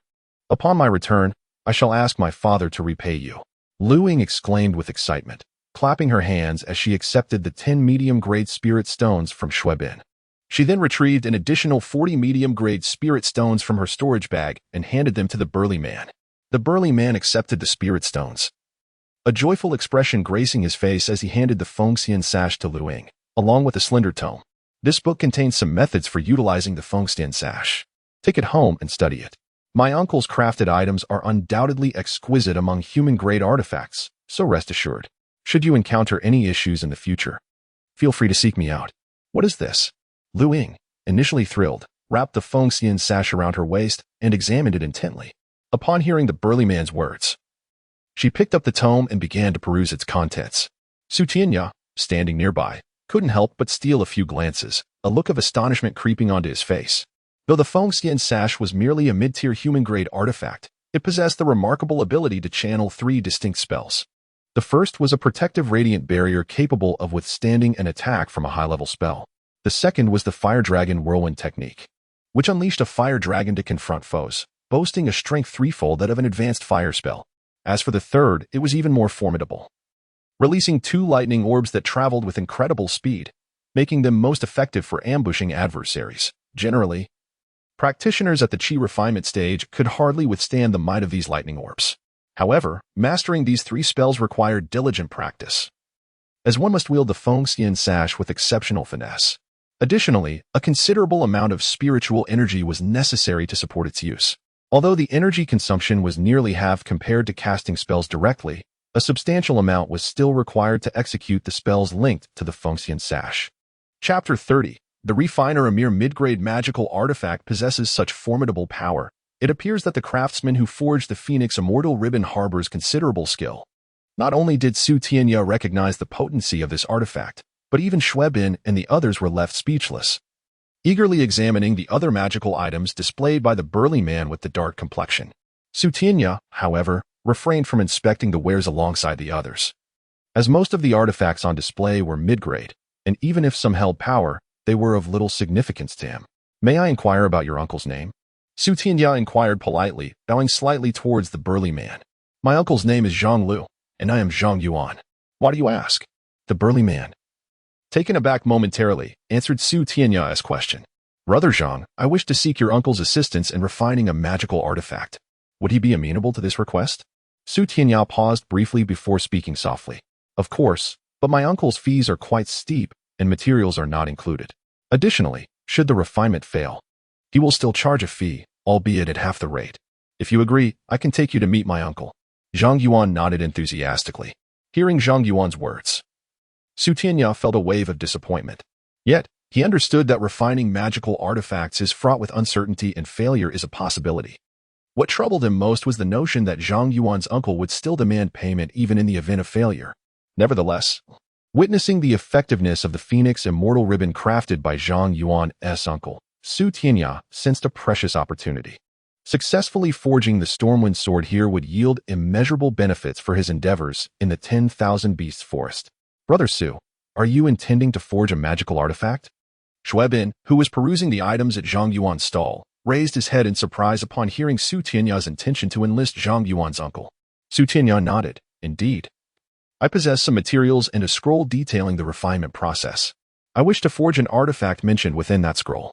Forgive my candor, Brother Su. But if you seek to have an artifact refined, it may be more prudent to purchase one outright. Should the refinement fail, not only will your materials be rendered useless, but you will also have to compensate the craftsman half his fee. Generally, few opt to have artifacts refined, unless they are cultivators unconcerned with the expenditure of spirit stones and materials, who collect resources to have a craftsman create exquisite artifacts. Rest assured, I can bear this loss. Su Tianya replied. Brother Zhang, my companions and I will wander around Saixia Valley for a while. Please guide me to your uncle's location, and when I find the time, I shall pay him a visit. After Zhang Yuan provided Su Tianya with directions to their residence, Su Tianya chose to say no more. Meanwhile, Bin and the others purchased 2 mid-grade artifacts from Zhang Yuan, which, although inferior to the Phoenix Immortal Ribbon, were still considered high quality among mid-grade artifacts. Brother Su, what kind of artifact do you intend to forge? Might we have a glimpse? Once they departed from Zhang Yuan's stall, Luing curiously inquired, her eyes sparkling with intrigue. It is merely an earth-grade artifact called the Stormwind Sword. If successful, it would greatly assist me, Su Tianya replied, his expression calm. An earth-grade artifact. Bin and the others gazed at Su Tianya in astonishment. In their understanding, only foundation-building cultivators possess such artifacts. While some Qi refinement stage cultivators at the 13th level might own earth-grade artifacts, they could not unleash their full potential and would expend substantial spirit energy in combat. Brother Su, you are indeed bold. As far as I know, only Golden Core cultivators wield heaven-grade artifacts, and foundation-building cultivators use earth-grade ones. We, in the Qi refinement stage, are limited to mid-grade artifacts. Although this is not an absolute rule, only Golden Core cultivators can fully harness the power of heaven-grade artifacts. If a foundation-building cultivator were to use one, that could only utilize up to 80 of its capability. The same applies to earth-grade artifacts. Qi refinement disciples cannot wield their full might either. At this juncture, Bin cast a glance at Su Tianya, seemingly wishing to express something further but ultimately refrained. Su Tianya discerned Bin's intent and chuckled. Brother Shui, are you suggesting that possessing an earth-grade artifact may draw the attention of foundation-building cultivators, who might covet it? Precisely. Though foundation-building cultivators may dismiss mid-grade artifacts, they covet earth-grade artifacts, especially high-quality ones, Bin acknowledged, nodding in agreement. Su Tianya smiled lightly, unfazed. Fear not, Brother Shui. If I successfully forge an earth-grade artifact, I shall ensure that those foundation-building cultivators remain oblivious. Furthermore, should I possess an earth-grade artifact, I am confident in my ability to contend with foundation-building cultivators. Your assurance puts my mind at ease. Let us continue our stroll through Caishiao Valley and see what other treasures we might find, Bin replied, his expression shifting to one of lightheartedness. Brother Shui, I wish to explore on my own for a while. Should fate allow, we shall meet again, Su Tianya stated calmly before drifting away alone. What a peculiar fellow. Why doesn't he join us? Luing pouted, watching Su Tianya's retreating figure. Let him be. We should procure the necessary talismans and elixirs before heading to the 10,000 Beasts Forest, Bin remarked, releasing a breath of relief as he gazed after Su Tianya. Initially, Bin had contemplated bringing Su Tianya along to the 10,000 Beasts Forest, as his presence could provide significant assistance. Moreover, any treasures they found could be claimed solely by their group, as Su Tianya would likely not dare to contest against them. However, upon witnessing Su Tianya's fearless demeanor in the presence of foundation-building cultivators, Bin realized that Su Tianya was beyond his control. Thus, he no longer desired Su Tianya's company on their expedition. Had Su Tianya not declared his intent to depart alone, Bin would have sought an excuse to separate from him. After all, Su Tianya's unpredictability posed a considerable risk. Should they discover valuable items in the 10,000 Beasts Forest, Su Tianya might very well compete with them for ownership. Before a stall in Caishiao Valley, Su Tianya observed a rotund vendor, curiosity flickering across his face. He felt a sense of familiarity, as if he had encountered this vendor before, though he could not quite place where. Esteemed friend, are you interested in purchasing talismans? I, Wang Tianlai, offer the most renowned talismans in Caishiao Valley. While they are solely of the earth element, they are remarkably effective for both defense and offense, the plump vendor exclaimed, grinning widely upon noticing Su Tianya's gaze. Wang Tianlai. Su Tianya suddenly recalled the vendor's identity, smiling as he spoke. Ah, it's you, Brother Wang. Did you not depart Yunyu Village with Kunlun and Qinxinyi? What brings you here, selling talismans all on your own? Who are you? Wang Tianlai, slightly taken aback by Su Tianya's words, scrutinized him closely. I am Su Tianya. Although our encounters at Yunyu Village Academy have been scarce, we share a commonality. Both of us are recognized as the 4 mysterious masters of the younger generation from Yunyu Village Academy. Wang Tianlai erupted into laughter, his eyes narrowing with delight. So it is Brother Su. I have long heard of your esteemed reputation. Meeting you in person, I find it truly deserving of its renown. Su Tianya shrugged, casting a glance at Wang Tianlai, without uttering a word, patiently awaiting him to continue. Brother Su, you are unaware of the true nature of Kunlun and his companions. I have accompanied them into the Beast Forest on numerous occasions. Yet they have never shared the treasures they acquired with me. In a fit of anger, I decided to part ways with them. They remain within the Beast Forest, while I am here in the colorful Mist Valley, selling talismans to earn spirit stones. It is indeed far more expedient to sell talismans here than to venture into the perilous depths of the Beast Forest for the same purpose. Wang Tianlai's round face betrayed his dissatisfaction. As it turns out, Qin Qingi and their group are also here. Yet I have no desire to join them in the Beast Forest. While there is safety in numbers, it also comes at the cost of freedom. Su Tianya nodded, contemplating silently. Brother Su, would you care to purchase some talismans? We are all from Yunyu Village. I can offer you a discounted price, Wang Tianlai inquired, blinking his eyes and speaking softly. That is unnecessary. Where does Brother Wang reside? If time permits, I shall pay you a visit, Su Tianya replied, shaking his head in polite refusal. Our Yunyu Village has a stronghold in the northeast corner of the colorful Mist Valley. If Qin Qingi and Kunlun return from the Beast Forest, they will also head there, as that is where I reside, Wang Tianlai said, his earlier enthusiasm dimming upon realizing Su Tianya had no intention of purchasing his talismans. With a bitter smile, Su Tianya clasped his hands in farewell to Wang Tianlai and quickly departed. He chose not to dwell on Wang Tianlai's expression. Yet he understood that Wang Tianlai was far from ordinary. Although he appeared to be solely motivated by profit, this could very well be a facade. Sharing a reputation with Qin Qian, Wang Tianlai could not simply be an average cultivator who relied solely on talismans for combat. I have encountered the new generation of the 4 enigmatic masters from Yunyu Village Academy, and the impression Su Tianya left on me was remarkable. His strength is on par with that of Yi Hantian. Perhaps only Qin Qian could decisively surpass him. Once Su Tianya departed, Wang Tianlai's eyes gleamed with a newfound intensity as he watched Su Tianya's retreating figure, murmuring to himself. After meandering through the marketplace in the colorful Mist Valley for a while, Su Tianya procured several pieces of iron essence and copper essence from various stalls, successfully gathering all the materials necessary to forge the Storm and Rain Sword. Chapter 31. The Wind and Rain Sword in a small courtyard on the western side of Kaixia Valley. Su Tianya and a middle-aged Foundation establishment cultivator were engaged in conversation when a burly man with a dark complexion entered. Upon seeing Su Tianya, his face brightened with joy. Brother Su, you arrived so early. I thought you would come after me, he exclaimed. Brother Zhang, your timing is impeccable. My uncle does not believe my words. I kindly ask you to explain it to him, Su Tianya replied, his face displaying delight at Zhang Yuan's arrival. Just moments before, Zhang Lu, the Foundation establishment cultivator, had shown great disdain towards him and had refused to assist in crafting his magical artifact. Uncle, Su is my friend. He wishes to craft a magical artifact. I humbly request your assistance. As for the payment, I trust Su will be generous, Zhang Yuan said cheerfully to Zhang Lu. I have told you countless times. I do not craft low-grade artifacts. This fellow is merely a 13th-layer Qi refinement cultivator. Do you expect me to forge a low-grade artifact for him? If he seeks a low-grade artifact, he should purchase one directly. I have plenty of high-quality ones here. Do not waste my time, Zhang Lu replied, waving his hand in annoyance. Senior Zhang, what I wish to craft is not a low-grade artifact, but an earth-grade one, Su Tianya interjected, taking out a basic crafting manual and flipping to the last page, presenting it to Zhang Lu. The Wind and Rain Sword, an earth-grade high-tier artifact. Zhang Lu examined the manual for a while, his expression shifting to one of surprise. The method for crafting this artifact was exceedingly ingenious, and it could potentially harmonize with some of his own ideologies. If he could integrate some of his crafting concepts into this Wind and Rain Sword, he might even be able to create a celestial-grade artifact. What a treasure! Where did you acquire this manual? This crafting technique is not from our great Han Kingdom, he inquired, excitement evident in his demeanor as he continued to peruse the manual. I stumbled upon this crafting manual by chance. If Senior Zhang is interested, I can lend you a copy for transcription.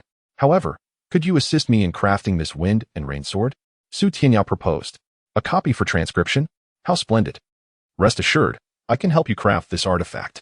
However, I have an idea. Let us step inside and discuss it further, Zhang Lu replied, placing the crafting manual aside and nodding at Su Tianya.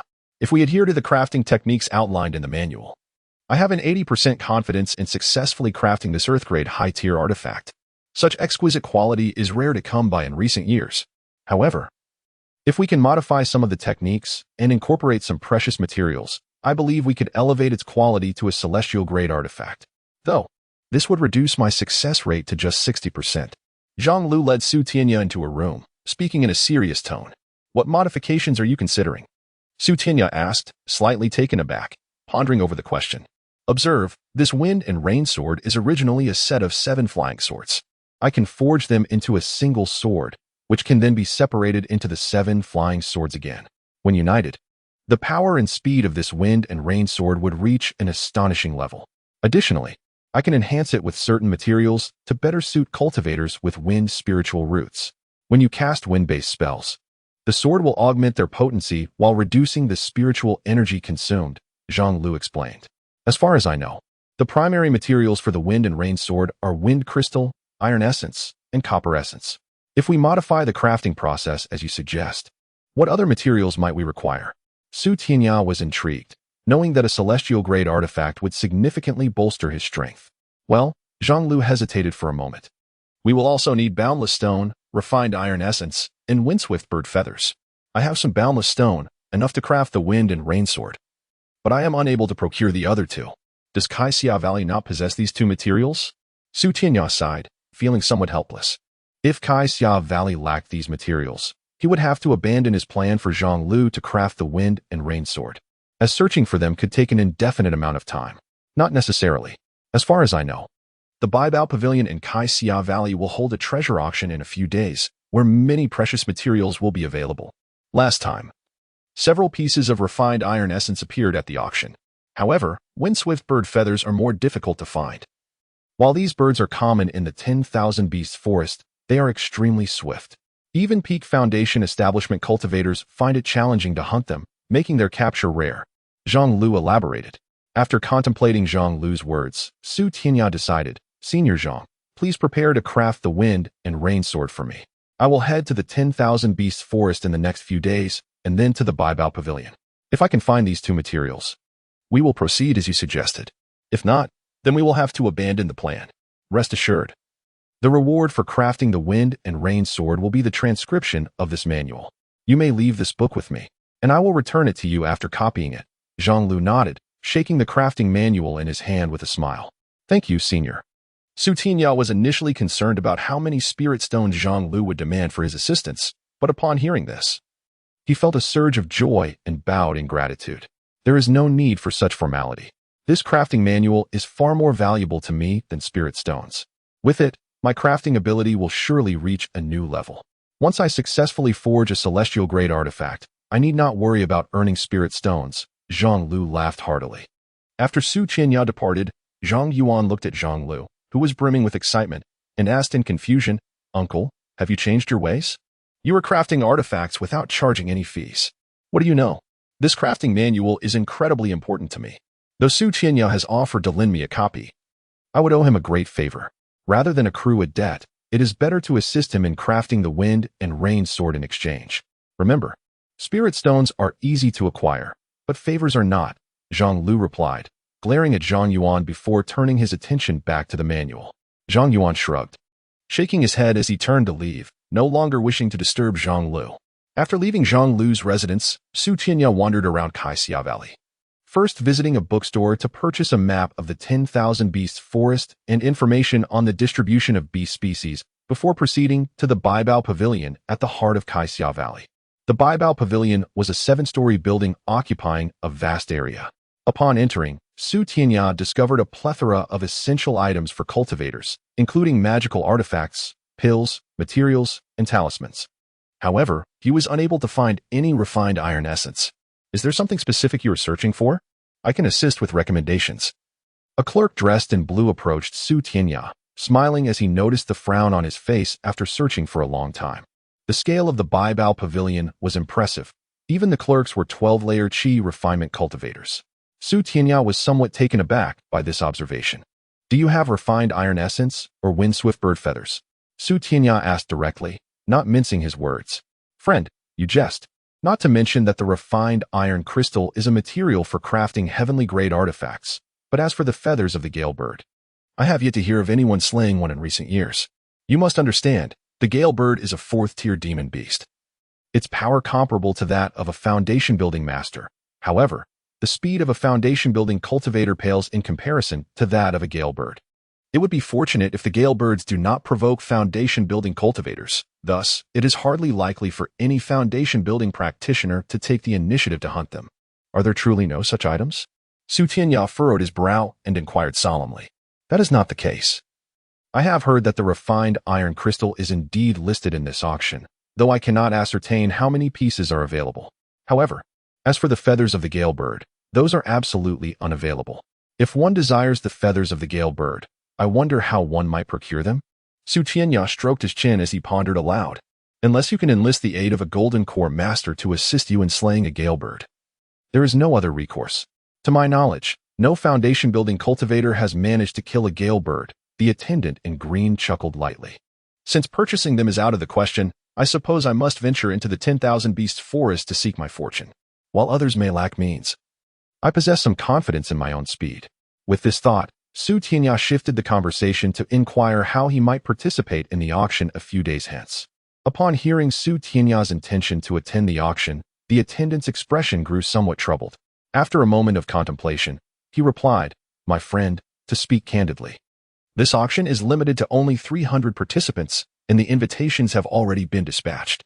Unless you can present a worthy item for auction that we may auction on your behalf, we will not be able to consider adding another slot for you. Beyond that, there are no other means to participate in this grand auction. In that case, summon your manager. I shall present an artifact for you to auction on my behalf." Su Tianya replied with a light smile. "Friend, our auction house has stringent requirements for artifacts. We generally do not auction off items of inferior quality. Only artifacts of earth grade or higher are deemed worthy of our auction." With a wry smile, the attendant swallowed hard and spoke in a hushed tone. "Rest assured, the artifact I wish to auction is of earth grade." Upon seeing the attendant's reaction, Su Tianya couldn't help but find it somewhat amusing.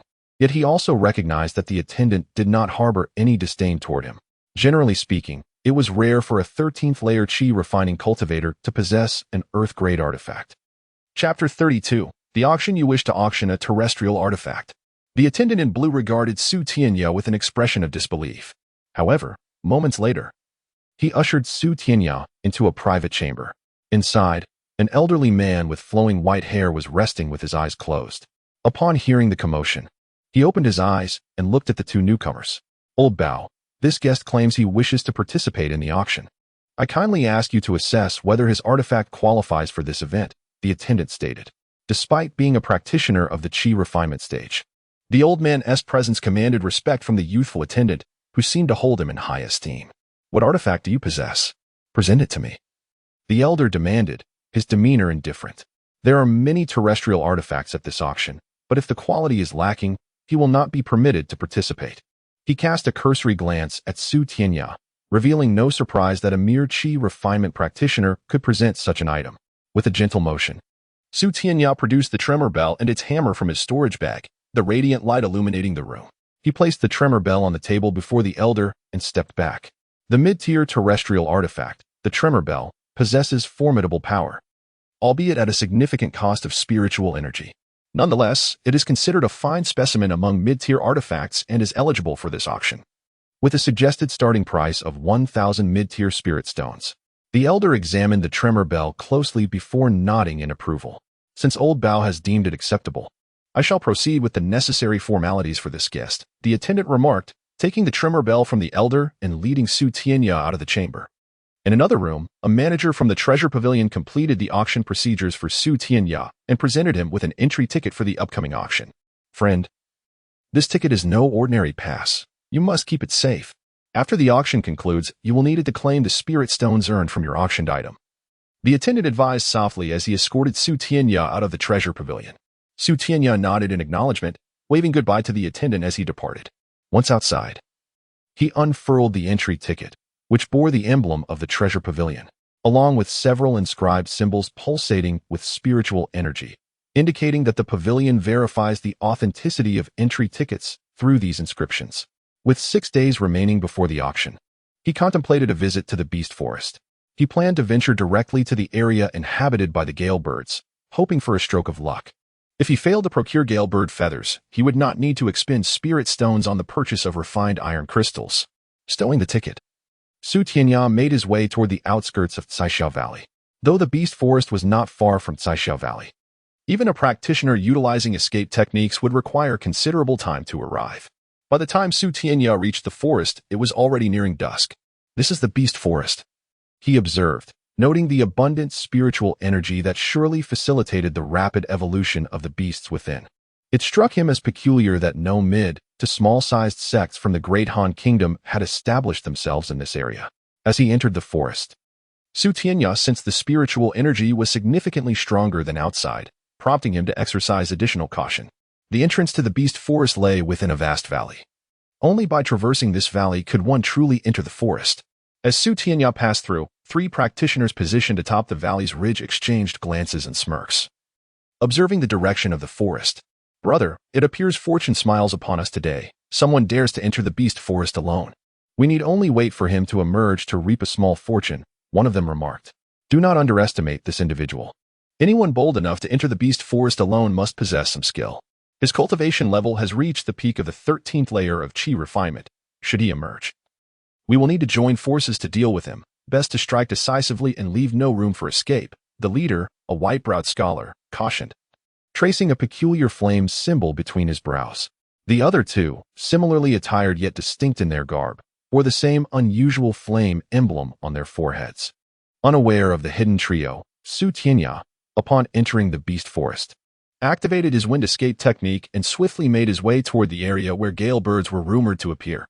Along the way, he paid little mind to the other beasts. As long as they did not attack him, he would refrain from engaging them. Despite this, he utilized the wind god palm and the wind body technique to eliminate several third-tier beasts. Generally, first and second-tier beasts lacked sufficient intelligence to initiate an attack upon seeing a practitioner. Only third-tier beasts would cast their innate spells when a practitioner approached. The few third-tier beasts felled by his wind god palm yielded only minor remains for collection, which he hastily gathered before continuing on his path. Although the spells cast by the third-tier beasts rivaled those of a peak 13th layer practitioner, they stood no chance against Su Tianya's swift and harmonious techniques. 2 days later, Su Tianya stood atop a towering tree within the beast forest, gazing silently ahead. After days of travel, he had encountered no significant threats aside from a handful of third-tier beasts. However, upon arriving at this location, he sensed a formidable presence emanating from the distance, causing his body to tremble involuntarily. Refraining from advancing recklessly, Su Tianya remained atop the giant tree, perusing a guidebook about the beast forest. The forest was divided into several distinct regions, but the tome in his possession only detailed the first 2. The initial area encompassed the outskirts of the beast forest, which, despite its vast expanse, teemed with countless third-tier and lower beasts. Only those beasts that broke through to the 4th tier could enter the true heart of the forest. The second region, which boasted significantly denser spiritual energy and was home to many formidable creatures. The beast forest epitomized the survival of the fittest. Even 4th-tier beasts often found themselves preyed upon by stronger predators. However, those that attained the 4th tier and possessed a degree of intelligence invariably sought to venture into this deeper area, recognizing that only within could they rapidly cultivate. Despite the brutal nature of the forest, the speed of advancement was remarkable, and devouring other beasts allowed for the swift accumulation of spiritual energy, propelling their growth. Indeed, these past days I have merely skirted the periphery of the beast forest. It is only upon entering here that I have truly breached its depths. No wonder I have encountered little of worth. It seems the surrounding regions have been thoroughly scoured by practitioners of the great Han kingdom, Su Tianya sighed, tucking the guidebook away as he contemplated the path ahead. It seems that danger is imminent. As I venture into this region ahead, I must confront formidable 4th-tier beasts. The strength of these 4th-tier creatures rivals that of foundation-building practitioners, and in terms of spellcasting speed and might, a foundation-building cultivator may indeed fall short of a 4th-tier beast. It is no wonder that practitioners in the chi-refining stage prefer to embark on their journeys in groups within the beast forest. After pondering for a moment, Su Tianya shook his head and proceeded cautiously into the second region of the beast forest. Upon entering, he discerned that the density of spiritual energy surrounding him was significantly more potent than that in the vicinity of the forest. However, he simultaneously sensed numerous spiritual presences sweeping across his being. These were not the spiritual senses of practitioners, but rather those belonging to 4th or even 5th-tier beasts lurking nearby. Begone! Su Tianya's brow furrowed as he unleashed the might of the Motuo Heart Sutra. Although he refrained from employing the great tiger transformation, an overwhelming and terrifying aura emanated from his body. The spiritual senses of the beast were shaken by his formidable presence. prompting them to withdraw and cease their scrutiny of him. With a sigh of relief, Tianya swiftly moved towards the area documented in the ancient tomes where the wind swiftbird was said to reside. Yet, not long after he set forth, an immense unicorn python obstructed his path, its gigantic eyes resembling lanterns glaring at him.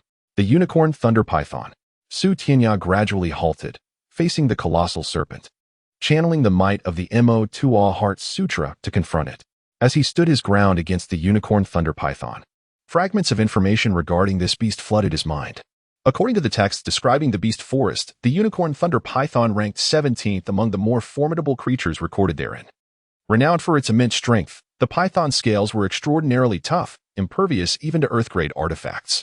However, the python's most fearsome trait was not its physical form or sheer power, but rather the singular horn atop its head, capable of unleashing a variety of high-tier lightning spells with astonishing potency. Typically, when practitioners encounter the unicorn thunder python, they would opt to retreat, for being struck by its advanced lightning spells would be unbearable, even for a foundation-building cultivator. Chapter 33. The Uniquely Horned Thunder Serpent. The uniquely horned thunder serpent locked eyes with Tianya for a brief moment, and suddenly, a flash of blue lightning erupted from its singular horn, launching a crescent-shaped bolt of lightning that swiftly approached Tianya. With a slight shift in his form, the arc of lightning passed through Tianya's illusory figure, causing him to vanish from the serpent's sight in an instant. With a resounding boom, a massive boulder behind Tianya shattered into fragments, leaving him perched atop a distant tree, aghast at the devastation wrought by the serpent's casual strike. Although Tianya was aware of the formidable nature of lightning-based spells, he had not anticipated that this uniquely horned thunder serpent could unleash such power with a mere flick of its strength. Had he not sensed the impending attack through his wind body cloud technique, he might not have had the time to evade it. Following this encounter, Tianya realized that relying solely on his wind-based spells would be insufficient to vanquish this creature if he wished to contend with the serpent. He would need to employ the giant tiger transformation. With this thought in mind, Tianya refrained from wasting his energy entangling himself with the serpent using wind spells. Instead, he unleashed a mighty roar, his form enveloped in radiant light, transforming into a colossal saber-toothed tiger. The giant tiger, embodying Tianya's essence, strode forward with heavy steps toward the uniquely horned thunder serpent. With a thunderous roar, a powerful sound wave coalesced into a massive energy sphere directed at the serpent. Unfazed by the imposing presence of Tianya's transformed form, the uniquely horned thunder serpent flashed its horn, gathering a formidable lightning sphere above its head. The sphere morphed into a shield of lightning, standing resolute before the serpent. With a tremendous crash, Tianya's energy sphere collided with the lightning shield. Realizing that his signature move, the tiger's roar, had no effect on the uniquely horned thunder serpent, Tianya's heart sank. He unleashed a series of consecutive roars, sending forth a barrage of over a dozen massive white energy spheres, each imbued with the power of sound waves. These spheres were a fusion of the tiger's roar's might. Though diminished compared to the initial scattered attack, the tiger's roar was inherently an indiscriminate assault, and Tianya had refined it into a focused offensive spell. The uniquely horned thunder serpent, confronted with such an onslaught of energy spheres, found itself somewhat troubled. Its horn flickered with blue light as it hastily formed clusters of lightning spheres overhead, which clashed violently with Tianya's projectiles. As the air reverberated with thunderous booms, the surrounding trees and boulders succumbed to the overwhelming force of the spells, leaving behind a vast clearing where Tianya and the uniquely horned thunder serpent had battled. What an overbearing beast! My spiritual energy has depleted by half, yet I have scarcely made a dent in this creature.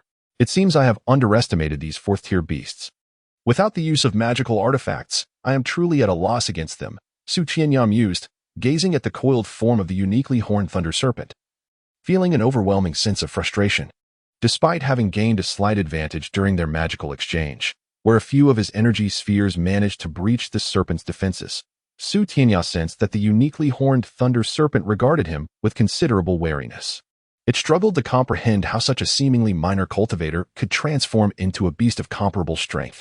After a fierce exchange, both Tianya and the uniquely horned thunder serpent paused, studying each other intently. Just then, 6 figures in white robes stealthily descended upon a nearby tree, observing the confrontation. Brother Fan, who would have thought our luck would be so fortuitous, encountering 2 fourth-tier beasts clashing. When they exhaust their energies, we can swoop in and seize the advantage. One of the white-robed cultivators remarked, a glint of greed in his eyes. The two fourth-tier beasts are formidable. Even together, we can only contend with one. Be cautious, and do not let them sense our intent, warned the eldest among them, a middle-aged man whose cultivation was exceptionally potent, nearing the foundation establishment stage. The materials from these two fourth-tier beasts could forge top-grade magical artifacts. If we succeed, we shall become prosperous, another white-robed cultivator chimed in, his expression brimming with avarice.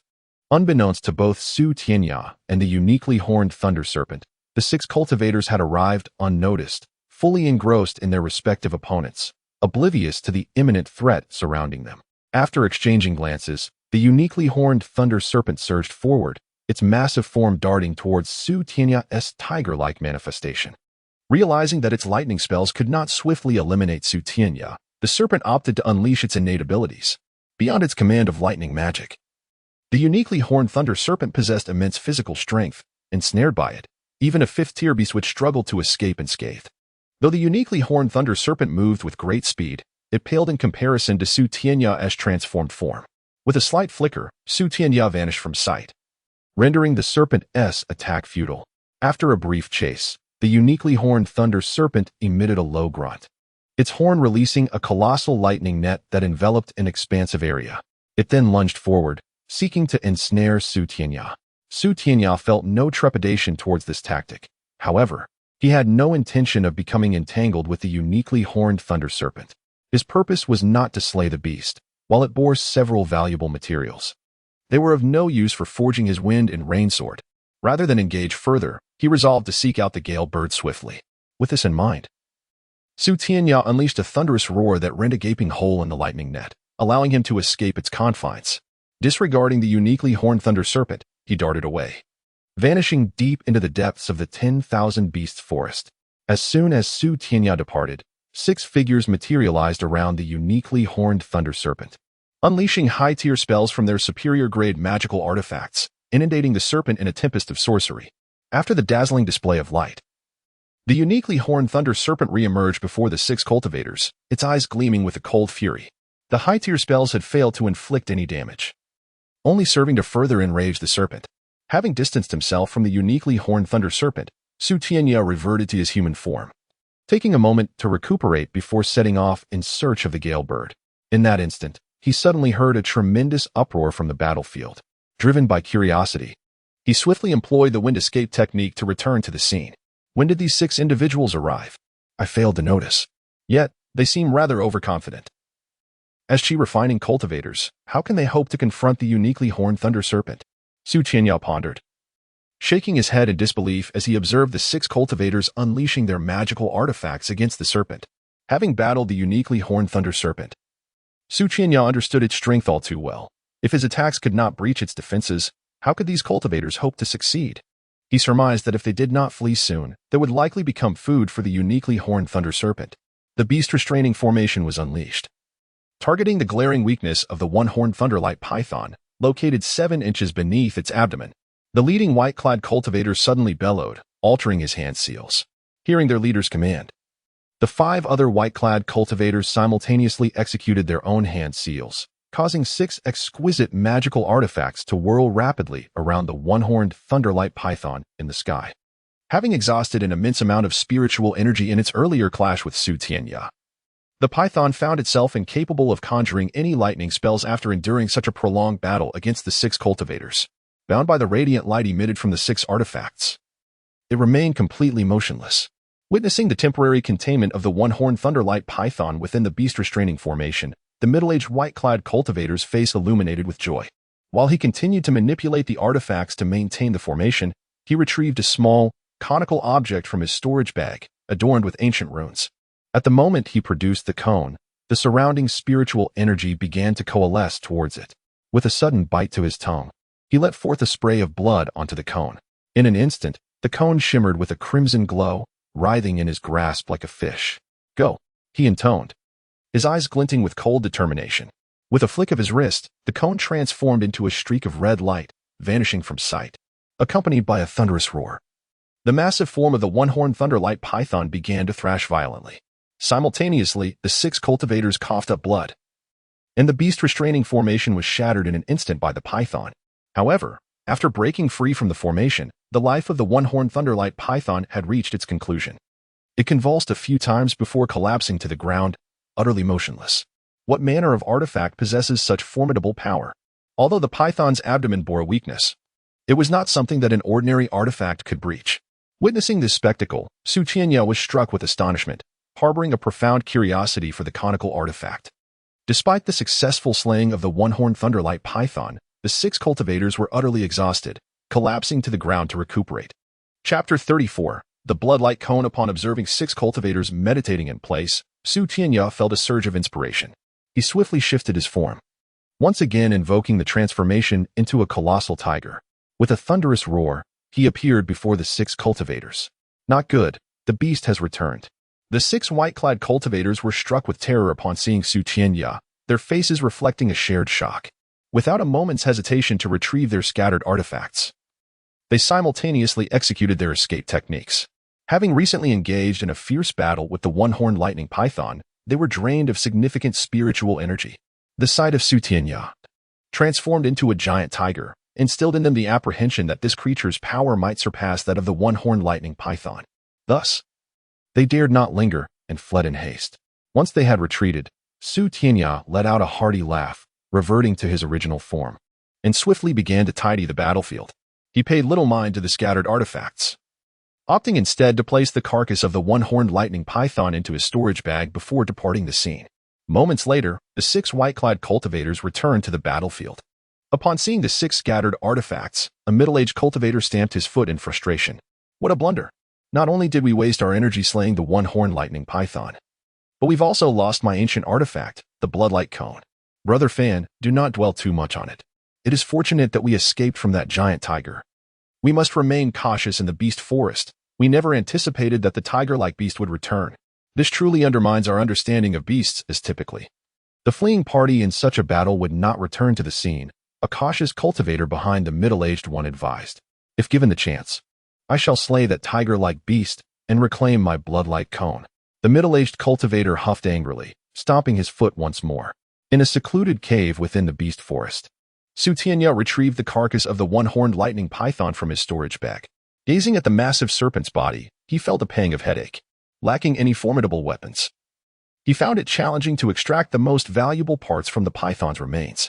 After some contemplation, he gently tapped a blood hole in the python's abdomen, causing a soft chime to resonate as a blood-red cone materialized in his palm. What a tyrannical artifact! It has absorbed all the essence from the one-horned lightning python. Tianya was utterly astounded as he sensed the python's lifeblood had been completely consumed by this artifact. Testing the sharpness of the unknown-grade conical artifact, he effortlessly skinned the python's hide. Aside from the python's skin, the creature also bore countless massive scales, which, upon its demise, no longer clung tightly to its hide. Nevertheless, Tianya spent the better part of the day removing thousands of these enormous scales. Once he had collected the skin and scales, he cautiously employed the conical artifact to extract the python's horn. The horn was embedded in the python's skull, and as Tianya worked to retrieve it, he discovered a pale blue orb nestled within. The orb resembled an exquisite piece of art he had encountered in another realm, pulsating with blue lightning that dazzled the eye. It appears that the one-horned lightning python utilized this lightning orb and its horn to perform lightning-based spells. However, I remain uncertain about the potential applications of these materials. After securing all the components from the one-horned lightning python, Tianya cast a glance at the now worthless carcass and gracefully departed. Although he had gained a significant advantage, Tianya was acutely aware of the multitude of dangers within the beast forest, not only from the myriad of ferocious beasts but also from the hunters who sought them. Should he encounter these cultivators, the peril would undoubtedly rival that posed by the beasts themselves. Having witnessed the power of the blood-red cone, Tianya felt that even his colossal tiger transformation might not withstand a strike from such a formidable artifact. While he had acquired the blood-red cone, he was yet ignorant of how to wield its power. If time permitted, he resolved to study the artifact thoroughly. Mastering its capabilities could provide him with a potent trump card. A day later, Tianya arrived at the foot of a vast peak within the beast forest, known as Jingru Peak, a favored haunt of the swiftwind birds. According to the Compendium of Beasts in the Forest, these birds were particularly attracted to a fruit called snow pear, abundantly found on Jingru Peak, making it a regular feeding ground for them. Moreover, the area was also home to the fourth-tier beast, the iron-arm ape, which, like the swiftwind birds, thrived on snow pears. These apes were social creatures, and thus, most cultivators refrained from hunting here due to the potential for overwhelming retaliation. Despite this knowledge, Tianya shook his head and ventured into Jingru Peak. Although he might encounter swift-winged birds elsewhere, the likelihood was exceedingly slim. With a resounding crash, Tianya narrowly dodged a massive punch from a gigantic ape, which smashed into a boulder, shattering it to pieces. Shortly after entering Jingru Peak, Tianya found himself pursued by this iron-arm ape, which, for reasons unknown, relentlessly chased him.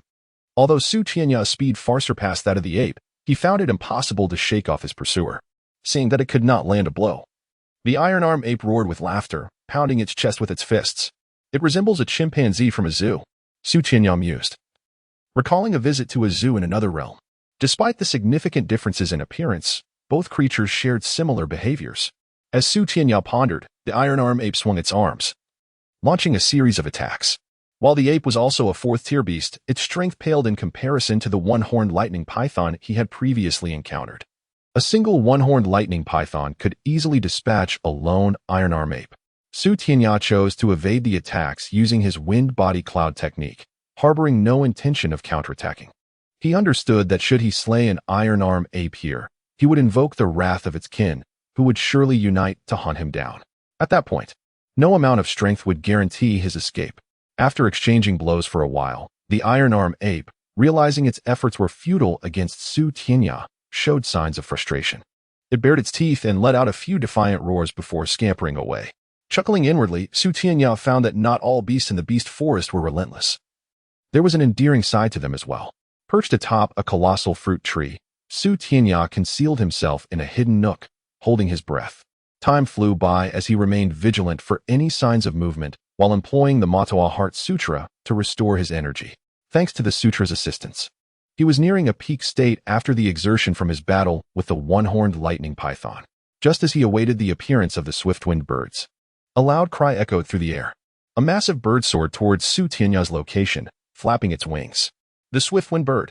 A glimmer of joy crossed Tianya's face as he swiftly activated the wind body cloud technique, creating 12 wind-based clones that dispersed to conceal themselves in the surrounding fruit trees. Clear wind locking heaven formation. The gale bird had just alighted upon a fruit tree, and before it could partake of its meal, the 12 wind avatars of Tianya simultaneously manifested around the gale bird. With deft hand gestures, they initiated the gentle breeze locking heaven formation, ensnaring the gale bird within a web of delicate wind threads. Meanwhile, Tianya positioned himself directly above the gale bird, firmly locking onto it with his entire consciousness. Tianya did not harbor any illusions that the gentle breeze locking heaven formation would subdue the gale bird. Rather, his intent was to observe its reactions and capabilities, thus enabling him to devise a more effective strategy against it. In response to being ensnared by the wind threats, the gale bird displayed a hint of disdain in its expressive eyes. Expanding its wings, it unleashed a powerful purple tempest that swept away Tianya's 12 avatars and the wind threads in a mere instant, dissipating them into the surrounding ether. Witnessing the effortless dismantling of his gentle breeze locking heaven formation, Tianya sighed, his figure flickering as he charged towards the gale bird. The speed of the gale bird was unparalleled, far surpassing any fourth-tier demon beast. However, it clearly had no intention of fleeing. With a resounding cry, it engaged Tianya, who was employing the wind body cloud technique in the skies. In that fleeting moment, countless wind-based spells collided violently in the air. Both Tianya and the gale bird moved with astonishing swiftness, unleashing high-level wind spells that rendered their forms nearly imperceptible to the naked eye. Spectators could only observe two luminous orbs of light incessantly crashing and separating amidst the azure expanse. After several heartbeats of fierce exchange, Tianya gained a rough understanding of the gale bird's power, although its strength was still inferior to that of the unicorn thunder python. The purple wind spells unleashed by the gale bird surpassed the potency of Tianya's own wind spells. Furthermore, the efficacy of his wind god palm against the gale bird proved to be rather insignificant, while the technique could induce explosions within the bodies of ordinary cultivators. It held little value against the gale bird, which was adept in wind magic and shielded by its feathered defenses.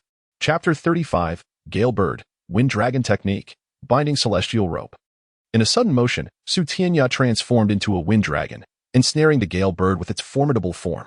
The gale bird, flapping its wings incessantly and casting its violet wind spells, found itself incapable of swiftly unraveling the binding celestial rope woven from the essence of the wind dragon.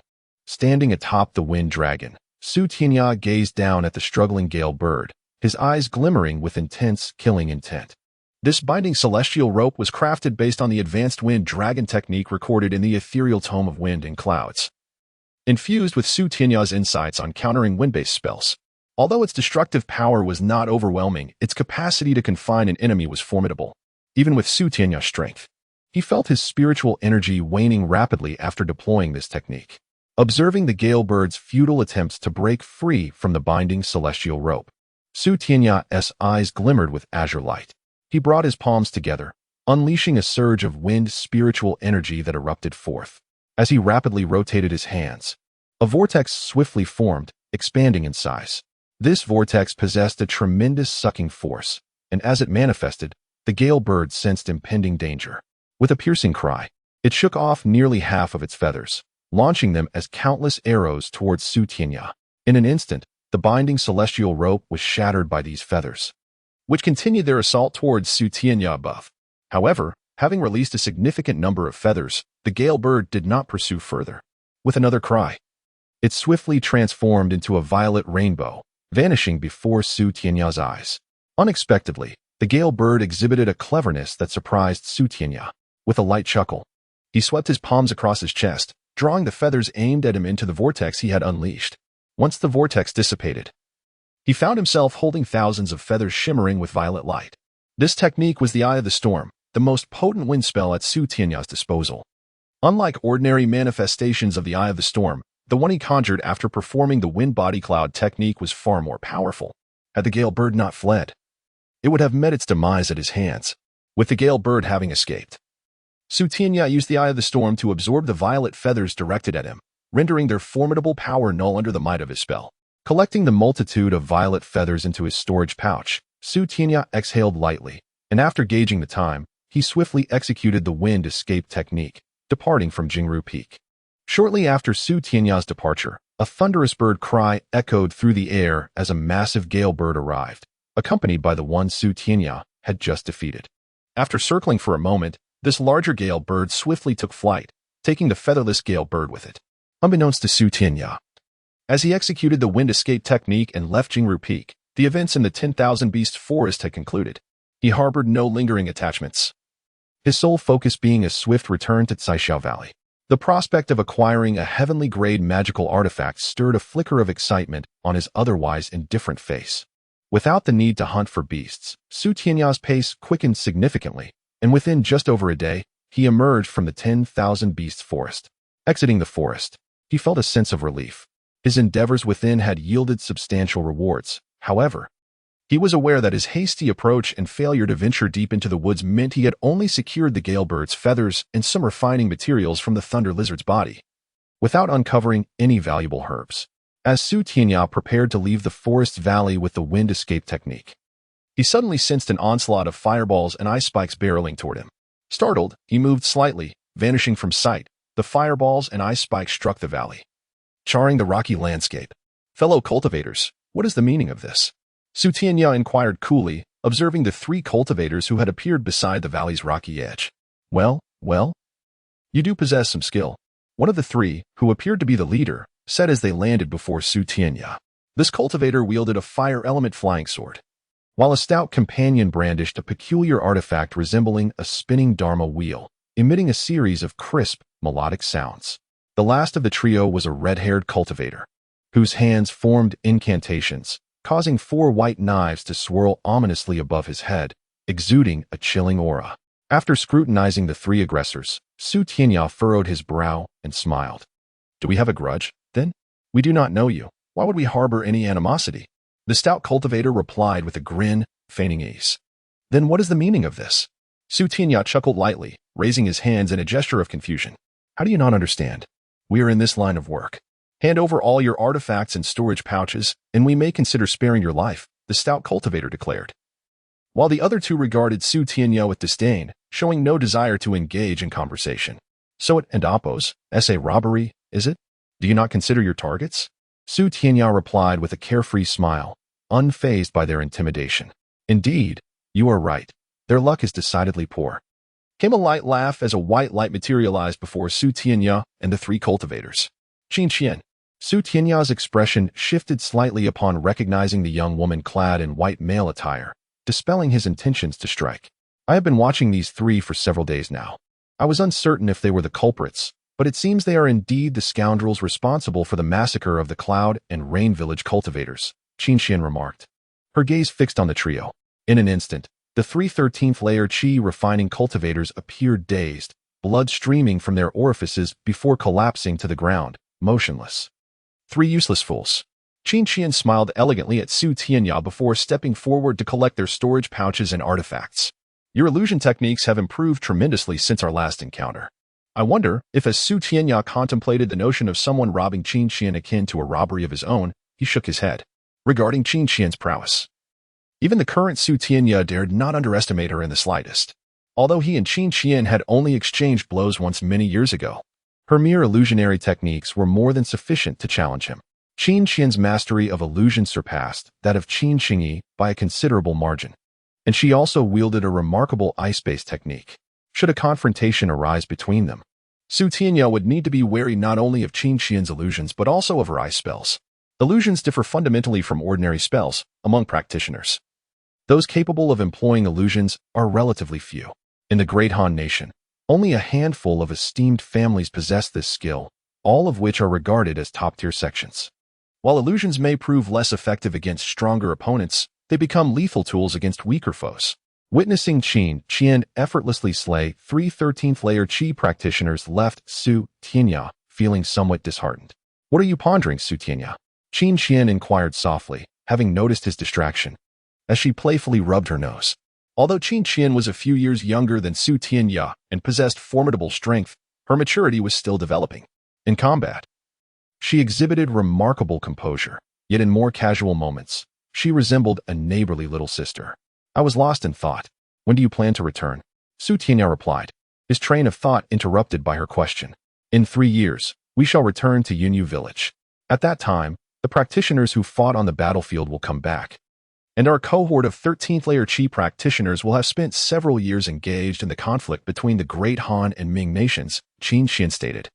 Her gaze gradually growing colder, her tone grave. If we go, it is likely that the Ming nation will face defeat. Su Tianya chuckled confidently. You are truly optimistic. You must understand that the advanced practitioners from Yunyu Village who won a battle a few years ago were also quite formidable, though they may not match our current cohort. Their strength was comparable. Reports indicate that they have suffered significant losses. And the practitioners of the 3 demonic sects of the Ming nation are not as easily dealt with as you might think, Qin Qian retorted, casting Su Tianya a sidelong glance as she shook her head. Chapter 36, The Treasure Pavilion on the Journey Back to the Colorful Mist Valley. Su Tianya and Qin Qian discussed their experiences over the past year. From Qin Qian, Su Tianya learned that although Qin Xingyi and others who had left Yunyu Village a year ago had not made substantial progress in their abilities, their wealth had significantly increased. For instance, Qin Qian possessed 2 earthly-grade magical artifacts, and she had acquired several high-tier artifacts as well. Typically, when obtaining high-tier artifacts, Qin Qian would sell them for a profit in spirit stones. However, Su Tianya found it peculiar that Qin Qian and her companions had not spent their spirit stones on pills that could rapidly enhance their cultivation levels. Instead, they had invested their resources entirely in purchasing talismans and pills for recovering spiritual energy. Su Tianya was aware that numerous merchants within the colorful Mist Valley sold pills designed to improve cultivation, including the miraculous Foundation Establishment pill, which allowed practitioners at the 13th layer of Qi refinement to ascend to the Foundation Establishment stage in the shortest time possible. Unable to contain his curiosity, Su Tianya voiced his thoughts, to which Qin Qian provided an explanation that clarified why Qin Xingyi and the others had refrained from spending spirit stones on cultivation-enhancing pills. It turned out that the spiritual energy gained from such pills was far inferior in density compared to that cultivated through rigorous practice. Generally, practitioners who had not consumed enhancement pills would hold a significant advantage over those who had. As for the Foundation Establishment pill, while it was indeed a valuable item, its exorbitant price and the fact that it provided less than a 20% chance for a peak Qi refinement practitioner to successfully transition into the Foundation Establishment stage made it impractical for them. To reach the 10th layer, one would need to consume 5 Foundation Establishment pills, each costing as much as an earthly-grade magical artifact, making them less suitable for their circumstances. Of course, those with abundant spirit stones who were indifferent to the costs could utilize the Foundation Establishment pill to enter the Foundation Establishment stage. Yet, practitioners who relied on the pill would be significantly weaker than those who achieved the stage through their own diligent efforts, a tacit understanding among cultivators. Typically, those consuming Foundation Establishment pills were practitioners lacking confidence in their ability to advance, often due to inferior roots and qualifications, resorting to the pill to break through their limitations. Tianya, let us continue our conversation at the Yunyu Village Pavilion in the colorful Mist Valley. Qin Xian cheerfully suggested, gazing at Su Tianya. There is no need for that. I have some matters to attend to in the coming days. Once I finish my tasks, I will naturally seek you out, Su Tianya replied, waving his hand as he walked in the opposite direction towards the colorful Mist Valley. Arrogant fool, always so full of himself, Qin Xian muttered under her breath, sticking out her tongue at Su Tianya's retreating figure before heading towards the Yunyu Village Pavilion. A day later, the Baibao auction commenced. Armed with his admission ticket, Su Tianya entered the Baibao Pavilion. Within the circular hall on the top floor, hundreds of cultivators were seated, with more than half being at the Foundation Establishment stage, many of whom wore peculiar masks.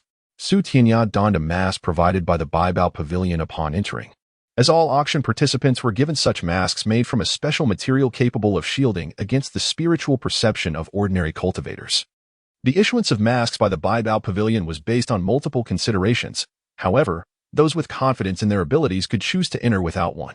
Noticing the dozens of Foundation Establishment practitioners without masks in the hall, Su Tianya surmised they were likely renowned figures within that realm.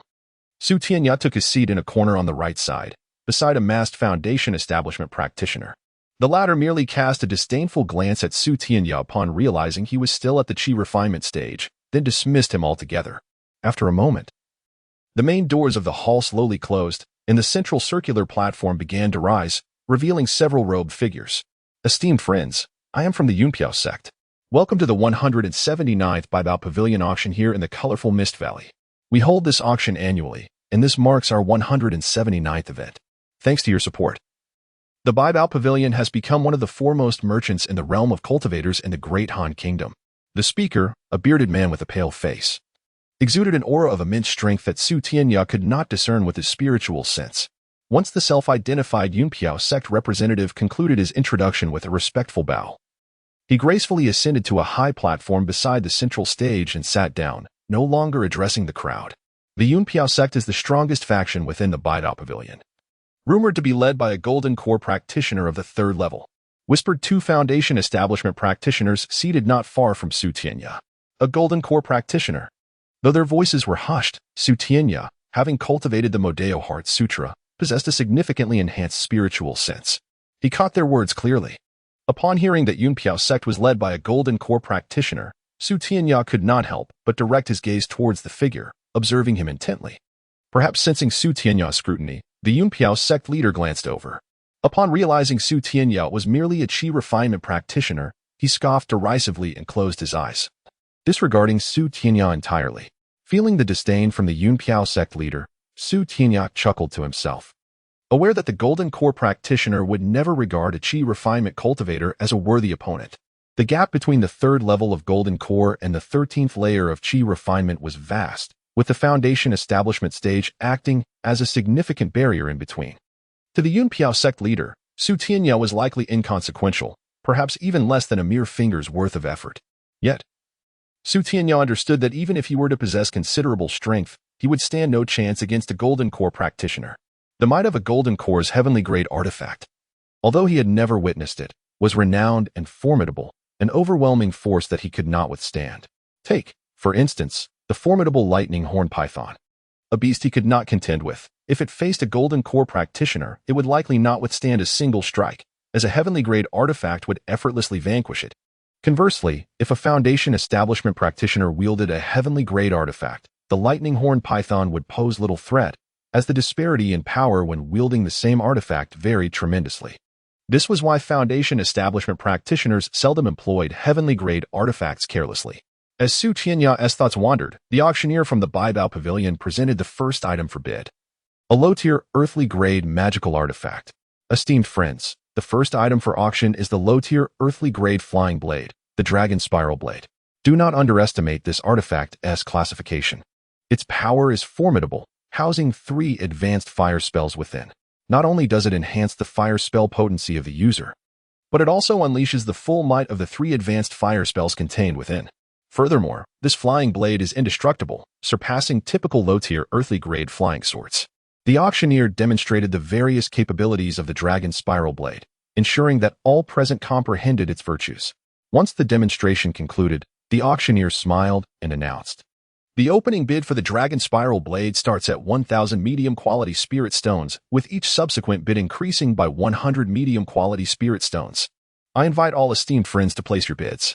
1,300, 1,400. Following the auctioneer's announcement, the interested cultivators eagerly began to call out their bids.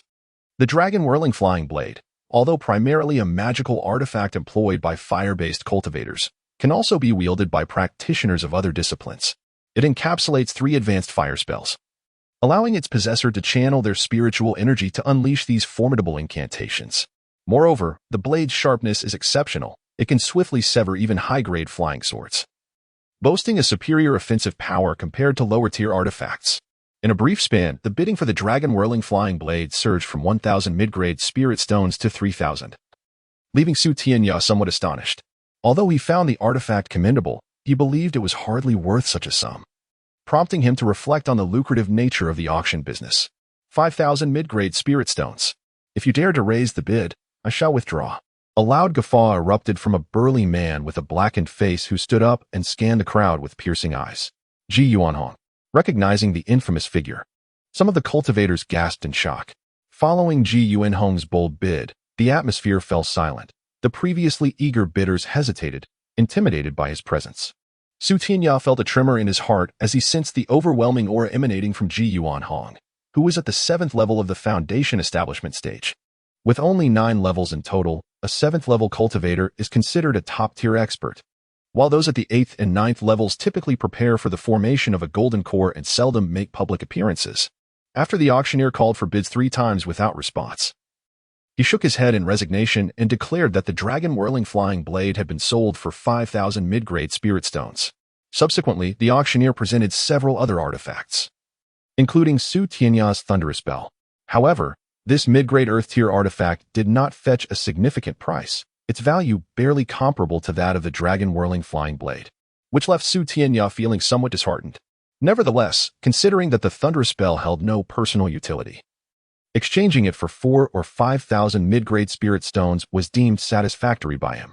Chapter 37. Refined Iron Crystal. Following the conclusion of the first round of bidding, a new auctioneer took to the circular platform to continue the proceedings. This time, the items on offer were not magical artifacts, but rather high-grade elixirs designed to enhance cultivation and replenish spiritual energy. These elixirs far surpassed the common goods sold in shops, possessing a potency that could quite literally save one's life in battle. However, such elixirs are consumables, typically purchased only by affluent cultivators, resulting in a bidding pool limited to a mere few dozen participants. Most cultivators could only watch longingly, unable to place bids. Among the elixirs were several for rapid spiritual energy recovery and a few foundation establishment pills. Although Tianya had no intention of consuming the foundation establishment pills, he still took care to monitor their auction price closely. Generally, foundation establishment pills are not classified as top-tier elixirs, yet their significance is monumental. Cultivators unable to elevate their power to the foundation establishment stage covet these pills, especially as their materials dwindle year by year, and the success rate for crafting them is not particularly high. Consequently, these few foundation establishment pills fetched exorbitant prices. Once the elixirs were auctioned off, the focus shifted to auctioning crafting materials and rare talismans. The first item up for bid was a jade talisman inscribed with 3 advanced lightning spells, capable of being deployed multiple times. Once the spiritual energy contained within the talisman was exhausted, it would dissolve into nothingness. The auctioneer presented the jade talisman to the audience, demonstrating the 3 high-level lightning spells inscribed upon it, before solemnly stating, "Esteemed friends, this jade talisman is meticulously crafted by the esteemed elders of the Cloud Drifting Sect. Under normal circumstances, employing this talisman against a foundation establishment cultivator is virtually foolproof, even if the opponent possesses earth-grade defensive artifacts. They will be unable to withstand the full might unleashed by this talisman. At this juncture, the auctioneer smiled and continued, of course, if you intend to use this talisman solely for a single encounter, it would be a regrettable loss. This talisman can be utilized multiple times and wields power comparable to an intermediate Earth-grade artifact. The starting bid is set at 500 mid-grade spirit stones, with increments of 100 mid-grade spirit stones. 500 mid-grade spirit stones for a single talisman? The speed at which golden core cultivators amass wealth is astonishing, muttered a rotund man seated below Su Tianya. He has arrived. Su Tianya's gaze fell upon a chi refinement cultivator donning a ghostly mask not far below. A flicker of surprise crossed his face. The voice of this cultivator was all too familiar to Su Tianya, despite having only met once. He could easily recognize Wang Tianlai's unique manner of speaking. Though Wang Tianlai remarked that the talisman was expensive, he continued to bid, ultimately securing the jade talisman for 2,000 mid-grade spirit stones. After Wang Tianlai acquired the talisman, the auctioneer proceeded to present several more items, including advanced crafting materials, suitable for creating earth-grade or even heavenly-grade artifacts, along with a few talismans inscribed with high-level spells. To Su Tianya's astonishment, Wang Tianlai managed to acquire every jade talisman, leaving Su Tianya bewildered by the source of his abundant spirit stones. Observing Wang Tianlai's expenditure of at least 20,000 spirit stones, even Su Tianya, usually composed, felt a sense of incredulity regarding Wang Tianlai's extravagance. Many cultivators at the auction turned their greedy gazes toward Wang Tianlai, and Su Tianya could sense their avarice.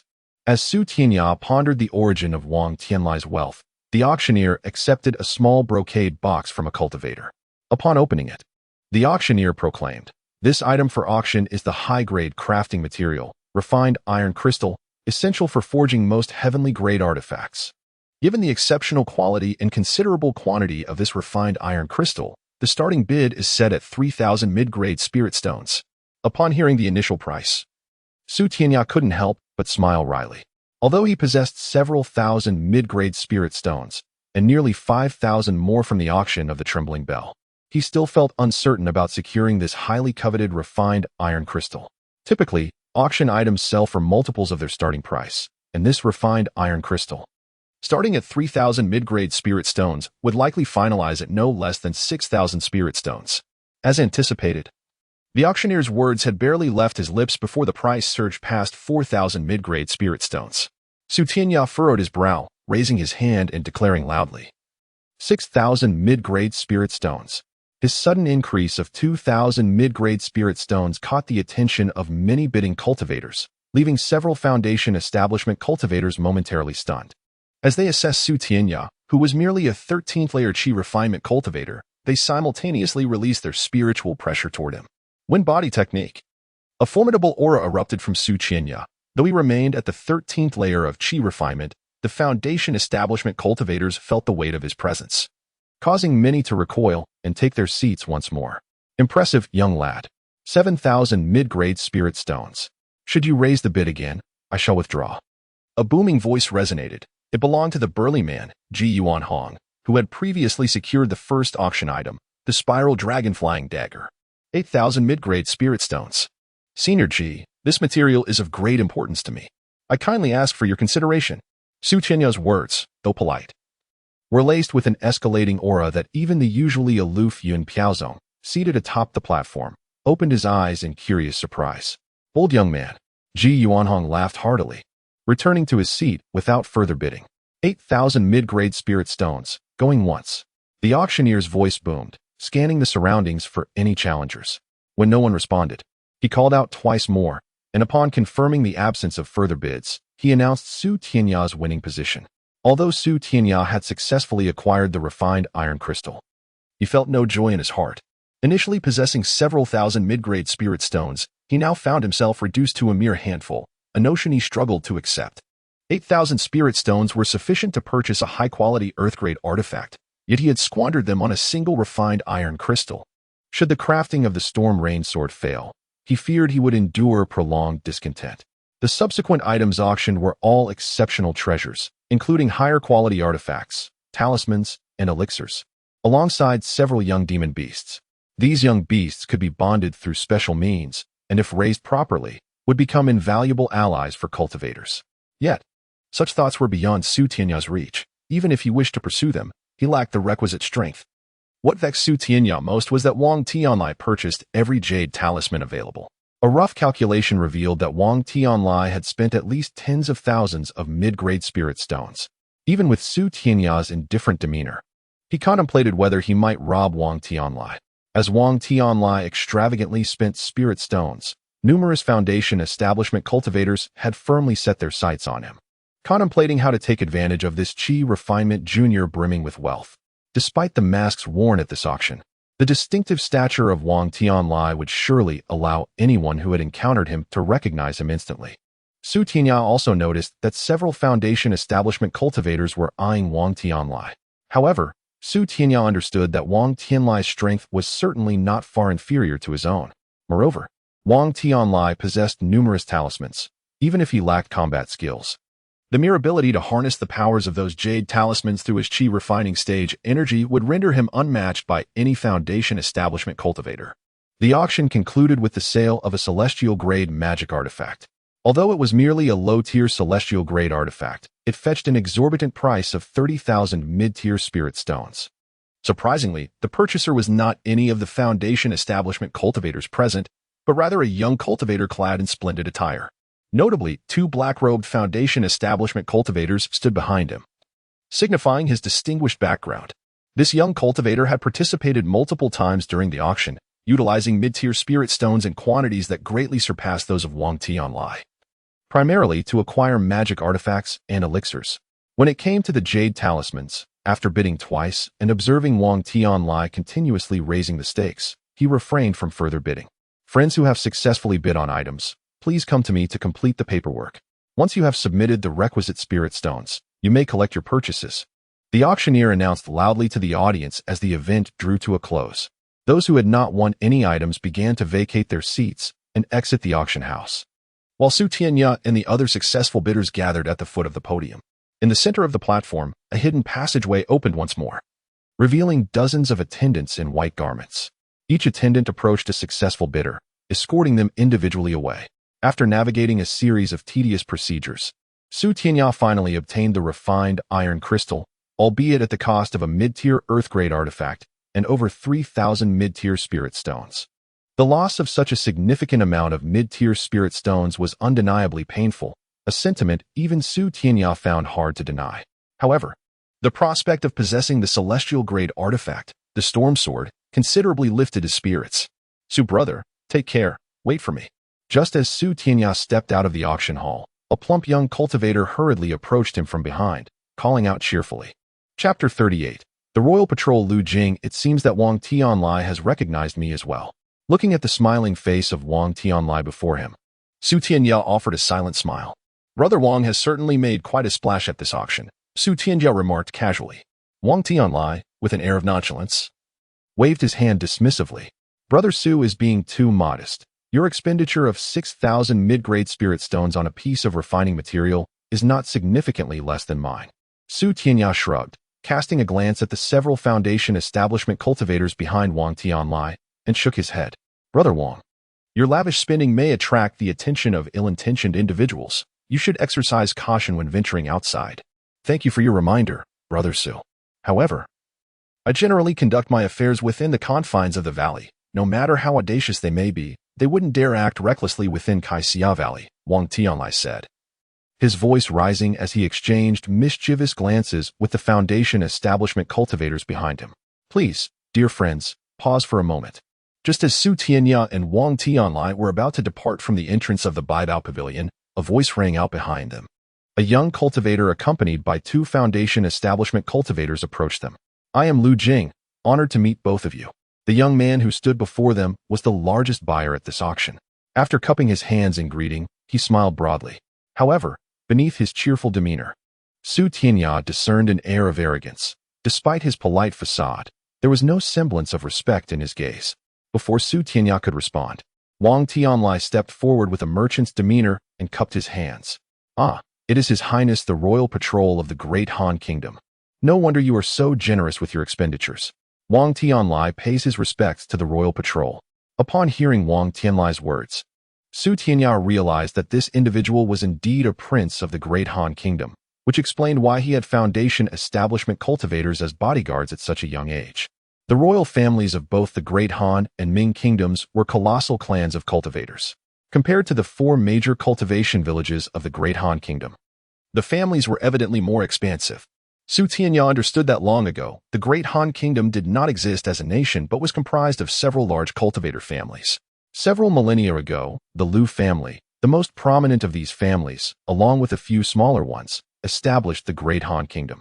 This revelation instilled a sense of dread among the ordinary folk, who had previously been unaware of the existence of cultivators.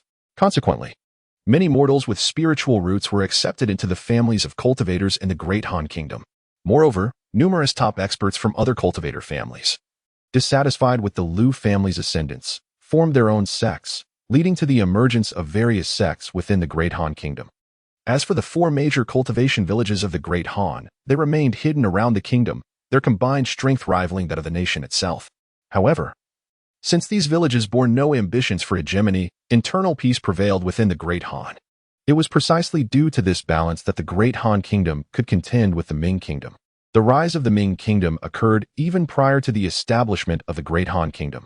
The Zhu family, the largest cultivator family within the Ming kingdom, originally possessed greater strength than the Lu family of the great Han. However, due to the constraints imposed by the 3 ghost path sects, they could not extend their influence into the territory of the great Han kingdom. After the establishment of the great Han kingdom, the Ming monarch grew wary of its burgeoning power, perceiving it as a threat. Following clandestine discussions with the 3 ghost path sects, the Ming kingdom allied with them to launch an invasion of the great Han, aiming to annex its territory and unify the 2 kingdoms, thus positioning themselves to contend with the other nations of the continent. What brings His Highness the Royal Patrol to summon us? As Tianya pondered these matters, Wang Tianlai cheerfully inquired of Lu Jing. I perceive that both of you are exceptional individuals. Might you be interested in accompanying me back to the capital, Tianjing? I assure you, you will be well taken care of, Lu Jing replied with a serene smile. Wang Tianlai maintained his cheerful demeanor, blinking and shaking his head. Your Highness, I am accustomed to my freedom and detest constraints, thus, I must decline your offer without offense. I feel the same way. If there is nothing further from the royal patrol, I shall take my leave, Tianya said lightly, departing without waiting for Wang Tianlai. Wang Tianlai waved goodbye to Lu Jing and hurried after Tianya. Your Highness, these 2 cultivators are merely qi refining stage practitioners. Why must you personally solicit them? If we are to recruit, we should seek out those at the Foundation establishment stage. A Foundation establishment cultivator behind Lu Jing scoffed quietly. What do you know? One of them spent a significant amount of spirit stones on a jade talisman, while the other expended 6,000 mid-grade spirit stones on a refining material. Moreover, the latter cultivator can even contend with Foundation establishment practitioners through sheer presence. It appears that neither of them is weak, otherwise, they would not be so audacious. Lu Jing's expression darkened upon hearing the remarks of the Foundation establishment cultivator. Since the Royal Patrol has deemed these 2 unworthy of recognition, shall we take further action? Another Foundation establishment cultivator suggested with a cold smile. Very well. I have brought only a few people with me and must venture into the Beast Forest to seek out the Millennium Vermilion Fruit. If these 2 do not leave Kaixia Valley, we cannot act against them. However, should they exit the valley, we must not let them escape. I still have an interest in that jade talisman and the refined iron crystal, Lu Jing said with a chilling smile, waving his hand dismissively. Within Kaixia Valley, Wang Tianlai caught up with Tianya, animatedly conversing as though they were quite familiar, while several Foundation establishment cultivators trailed discreetly behind them, much to Tianya's chagrin. Brother Su, the Royal Patrol appears genteel on the surface but harbors a rather sinister disposition. Now that we have rebuffed him, we must exercise extra caution should we encounter him outside, Wang Tianlai remarked, shifting the conversation. Thank you for the warning, Brother Wang. However, what is it that keeps you following me? Tianya inquired with a sigh. I have my reasons for accompanying you. Are you interested in venturing into the Beast Forest? Wang Tianlai stroked his chin, his small eyes glinting with curiosity. Is there something within the Beast Forest that particularly attracts you, Brother Wang? Tianya asked, glancing at him with intrigue. Brother Su, I have received word that there are remnants of ancient cultivators deep within the Beast Forest. These sites will soon be accessible, and should we manage to enter, we could reap considerable rewards, Wang Tianlai explained, his eyes sparkling with excitement. Remnants of ancient cultivators. Su Tianya was momentarily taken aback, as he was previously unaware of this information. Observing Su Tianya's puzzled expression, Wang Tianlai glanced back at the Foundation establishment cultivators following them before pulling Su Tianya into a nearby tea house. Inside a private room, Wang Tianlai affixed a talisman to the door and exclaimed, "Brother Su, you may not know, but many cultivators in the Great Han Kingdom are aware of the ancient cultivator caves within the Beast Forest. Yet, due to the inherent dangers, even Golden Core cultivators cannot guarantee their safety within. I learned of this from an elderly Foundation establishment practitioner. If even Golden Core cultivators cannot safely enter, how could we possibly navigate the ancient cultivator remnants unscathed?" Su Tianya remained composed, not swayed by Wang Tianlai's enthusiasm. While the ancient cultivator remnants held significance, he was already in possession of the Motuo Heart Sutra and held little interest in the techniques of ancient practitioners. Su brother is unaware of this. The ancient cultivator's relics possess extraordinarily clever restrictions. If a Golden Core cultivator were to enter, the restrictions would become exceedingly formidable. The lower the cultivation level of the cultivator, the lesser the dangers encountered within the ancient cultivator's forbidden grounds. It is said that within these relics lie the long-lost thunder technique and sword technique from the Great Han Kingdom. The thunder technique and sword technique? Su Tianya furrowed his brow in confusion as he glanced at Wang Tianlai. Seeing Su Tianya's ignorance, Wang Tianlai chuckled. "It is no surprise that you are unaware, Su brother. The thunder technique and sword technique have vanished for millennia. While other nation sects may possess such extraordinary skills, they have been lost in the Great Han and Ming kingdoms. The so-called thunder technique is a method for wielding heavenly lightning, far more potent than ordinary lightning spells. Furthermore, the thunder technique is categorized into various elemental types, including earth, wind, and fire thunder techniques, each possessing immense power. Generally speaking, even a basic thunder technique surpasses high-tier lightning spells significantly. If we could cultivate a thunder technique, it would greatly assist us in our future endeavors." Upon hearing this, Su Tianya nodded thoughtfully. "And what of the sword technique?" "The sword technique is even more intricate. It is the method for wielding flying swords, akin to how we utilize magical artifacts. It relies on the high-tier spells embedded in the artifacts, or on the practitioner's own high-tier spells mediated through the artifacts, leveraging the formidable attack power to strike opponents.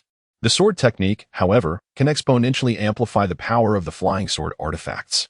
Some sword techniques even allow the practitioner to arrange sword formations. It is said that upon mastering the sword technique to its zenith, one could unleash the might of a single sword to shatter myriad spells, rendering one invincible with just a flying sword artifact." Wang Tianlai spoke with envy, his expression one of rapture. "So, Wang brother, do you prefer the thunder technique or the sword technique?" Su Tianya asked with a gentle smile, observing Wang Tianlai's entranced demeanor. "Certainly the thunder technique. I have little interest in the sword technique, though having it would not be amiss," Wang Tianlai replied, his round face scrunching up like a bun. Chapter 39. The Cloak of Flying Clouds. Upon hearing Wang Tianlai's words, Su Tianya felt a flicker of intrigue. If he were to uncover something of value within the ancient relics of the immortal cultivators, it would certainly benefit him. In a few years, he would be heading to the battlefield between the Great Han and Ming nations. Having an additional formidable means of defense would be a matter of survival. Contemplating this, Su Tianya nodded and said, "You make a compelling argument. I agree to accompany you to the 10,000 Beasts Forest, but shall it be just the two of us?"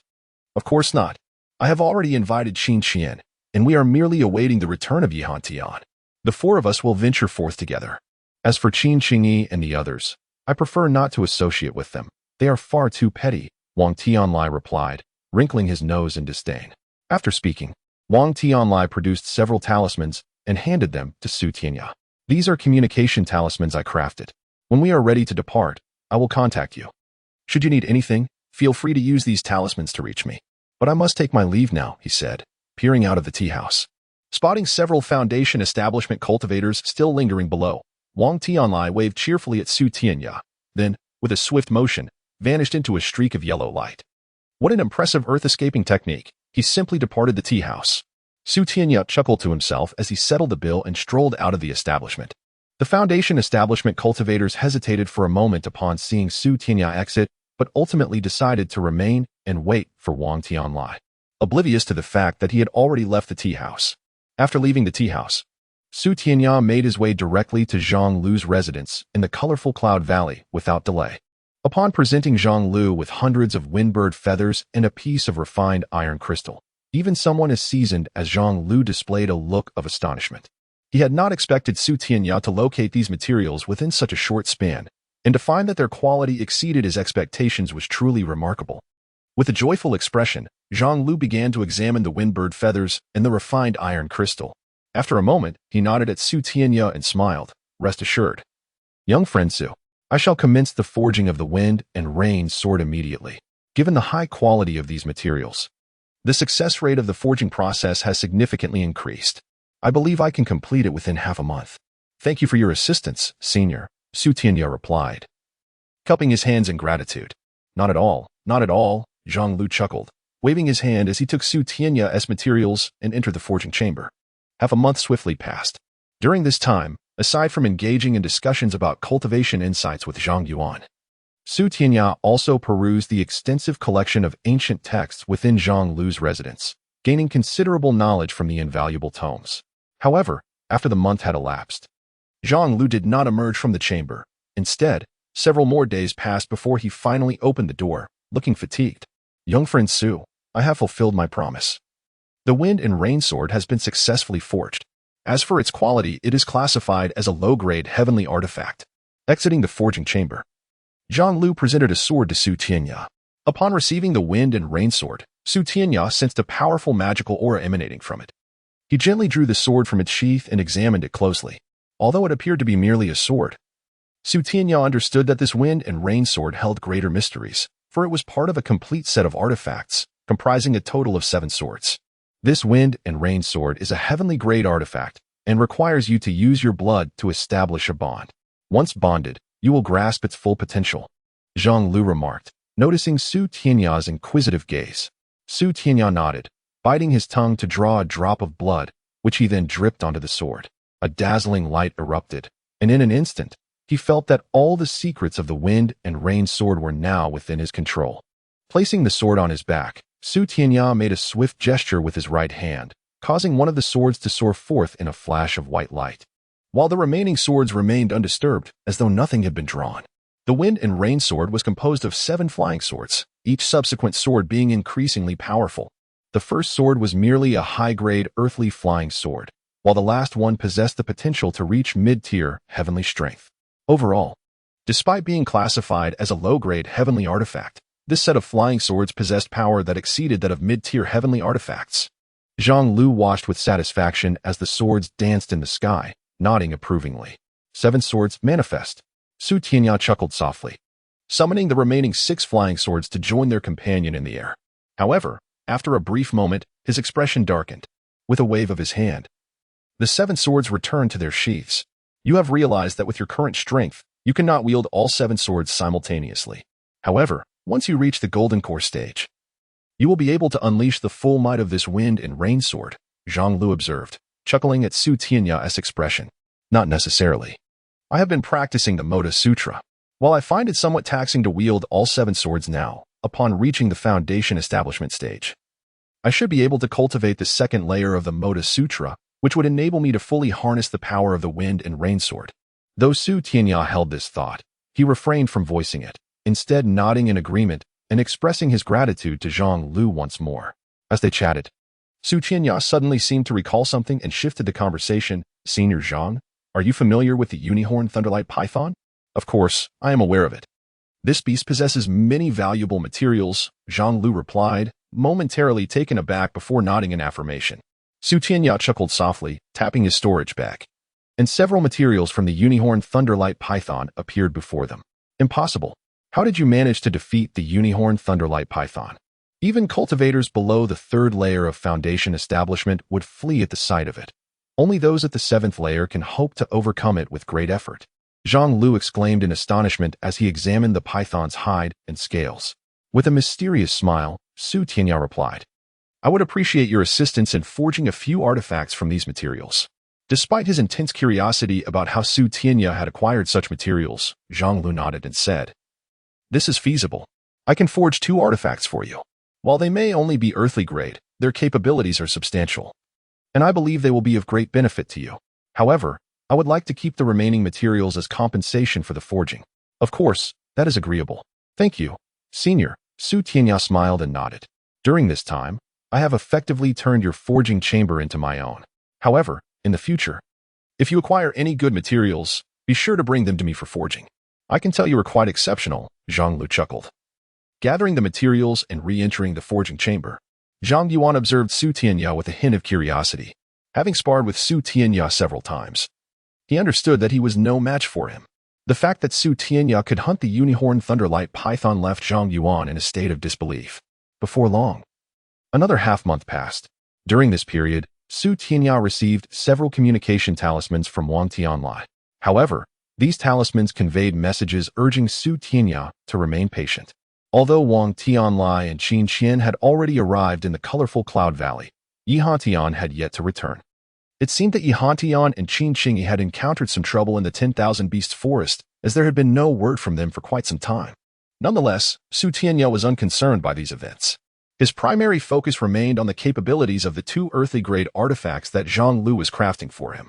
After acquiring the Wind and Rain Sword, Su Tianya devoted himself to exploring its various capabilities. Upon mastering the art of sword control, he discerned that the Wind and Rain Sword differed significantly from ordinary earthly-grade artifacts. It bore no inscriptions of advanced spells.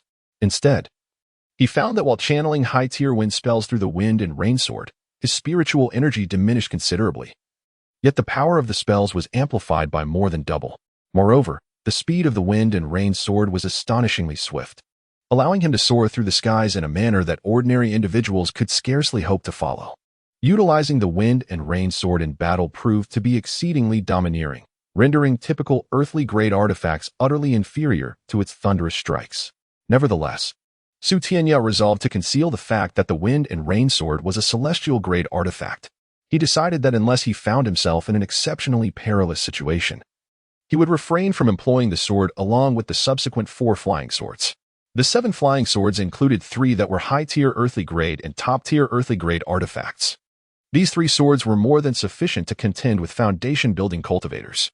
However, should he engage the 4 subsequent swords against golden core cultivators, he was acutely aware that he would still be outmatched. The disparity was immense.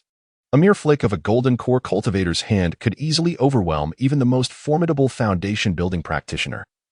And even the pinnacle of the 9th layer of foundation could not hope to rival a golden core cultivator. After a period of tranquility, Zhang Lu emerged from seclusion once more, his face radiating joy that Su Tianya could easily perceive. These 2 are for you, and this one is for Zhang Yuan, Zhang Lu cheerfully declared, handing 2 artifacts to Su Tianya and another to Zhang Yuan. And mine, Zhang Yuan exclaimed, eagerly accepting the artifact passed to him by Zhang Lu and unfolding it for inspection. Su Tianya, too, received his 2 artifacts. The first was akin to Zhang Yuan's, resembling a cloak adorned with strange talismans that shimmered with an unusual brilliance. These 2 flying cloud cloaks were crafted from the skin and scales of the uniquely horned thunderlight python. They not only provide formidable defense against adversaries, but also serve as high-tier earthly-grade artifacts that balance both offense and defense, Zhang Lu proclaimed with pride. Chapter 40. The Thunderbolt Crossbow. Zhang Yuan donned the Feiyan cloak, closing his eyes to sense its essence for a moment. Suddenly, a surge of spiritual energy erupted from him, and a brilliant white light flashed from the cloak, transforming into a colossal protective shield that enveloped Zhang Yuan within its defenses. This barrier was remarkably robust. Even a high-tier earthly artifact would struggle to breach it within a short span of time. Zhang Lu nodded towards Su Tianya, signaling him to attack Zhang Yuan, who was shielded by the Feiyan cloak. Su Tianya chuckled softly, gesturing with his hand as the first sword of the Wind and Rain Sword flew from his back, rapidly striking the protective shield dozens of times. Despite the cacophony of sound and the barrier swaying under the assault, it remained unbroken. Satisfied with the cloak's performance, Su Tianya nodded approvingly. Once Su Tianya had also donned the Feiyan cloak, Zhang Yuan demonstrated another of its extraordinary abilities. This cloak not only served as a defense, but also harbored countless scales from the unicorn thunderlight python. After undergoing meticulous refinement by Zhang Lu and other materials, these scales had been transformed into a multitude of dart-like flying knives concealed within the cloak. These blades enhanced the cloak's defensive capabilities while also allowing for a sudden offensive strike in critical moments. However, the individual potency of these blades was rather modest. Their strength lay primarily in their sheer numbers. Generally, cultivators in the Qi refinement stage possess limited consciousness and thus cannot control all the flying knives from the Feiyan cloak. Zhang Yuan, for instance, could only command 99 of them to attack, which was his utmost limit. Su Tianya, witnessing the swarm of flying knives, exhibited a look of astonishment. Although the individual might not wield significant power, their collective presence was indeed formidable. Any Qi refinement cultivator, or even those at the foundation establishment stage, would likely flee in terror upon witnessing such an array. After observing the capabilities of the Feiyan cloak, Su Tianya's attention shifted to another artifact, resembling a diminutive crossbow. This delicate weapon featured a small circular unicorn at its front and a uniquely crafted rear. This is the Thunderbolt crossbow I fashioned from the unicorn of the Thunderlight Python and a Thunder Pearl, Zhang Lu explained. Both materials are of excellent quality. And while I couldn't conceive of anything grand, I managed a modest refinement. Should you encounter a master artificer in the future, feel free to have these materials reworked. I'm confident a more skilled craftsman could create a heavenly-grade artifact. Zhang Lu sighed, then proceeded to elucidate the usage of the Thunderbolt crossbow to Su Tianya. The mechanism was straightforward. A mere trace of spiritual energy was required to launch a Thunderbolt arrow, with the strength of the arrow dictated by the wielder's skill. The crossbow could be worn like a bracelet on the wrist, transforming into a hand ring when not in use. Upon activation, it would revert to its crossbow form, unleashing Thunderbolt arrows of considerable might, capable of outmatching many high-tier thunder spells in destructive power. Nevertheless, the Thunderbolt crossbow possessed certain vulnerabilities. After exerting its full power, it would deplete the energy stored within the Thunder Pearl. Although the pearl could regenerate energy continuously, this process required time. Typically, it would take 10 days for the pearl to replenish to its optimal state. Despite this drawback, Su Tianya was enamored with the crossbow, as it provided him with a formidable weapon despite his inability to cast thunder spells. In Su Tianya's experience, the power of thunder spells was unrivaled among various magical arts. After securing the Thunderbolt crossbow on his left wrist, Su Tianya bowed to Zhang Lu, expressing his gratitude. Thank you immensely, Senior Zhang. I shall forever remember your kindness. Should you find yourself in need in the future, please do not hesitate to reach out. This junior-level Immortal Master's token was granted to me upon becoming a junior immortal in Yunyu Village. It holds little value for me now, so I present it to you. Should you require my assistance, you may use this token to find me in Yunyu Village. If I'm not there, you can leave a message, and the village will surely inform me. Ah, so the young friend is a cultivator from Yunyu Village, one of the 4 sacred sites of the Great Han Kingdom. No wonder you possess such remarkable abilities, Zhang Lu remarked, nodding seriously as he accepted the token from Su Tianya. Although Su Tianya was merely a 13th-layer Qi refinement cultivator, Zhang Lu dared not underestimate him. Even without the Wind and Rain Sword and 2 earthly-grade artifacts, Su Tianya had managed to defeat the Unicorn Thunderlight Python. Now, with his own crafted artifacts, his strength likely surpassed that of an ordinary foundation establishment cultivator. Such an ally would undoubtedly be beneficial for Zhang Lu, who believed Su Tianya could assist him should trouble arise in the future.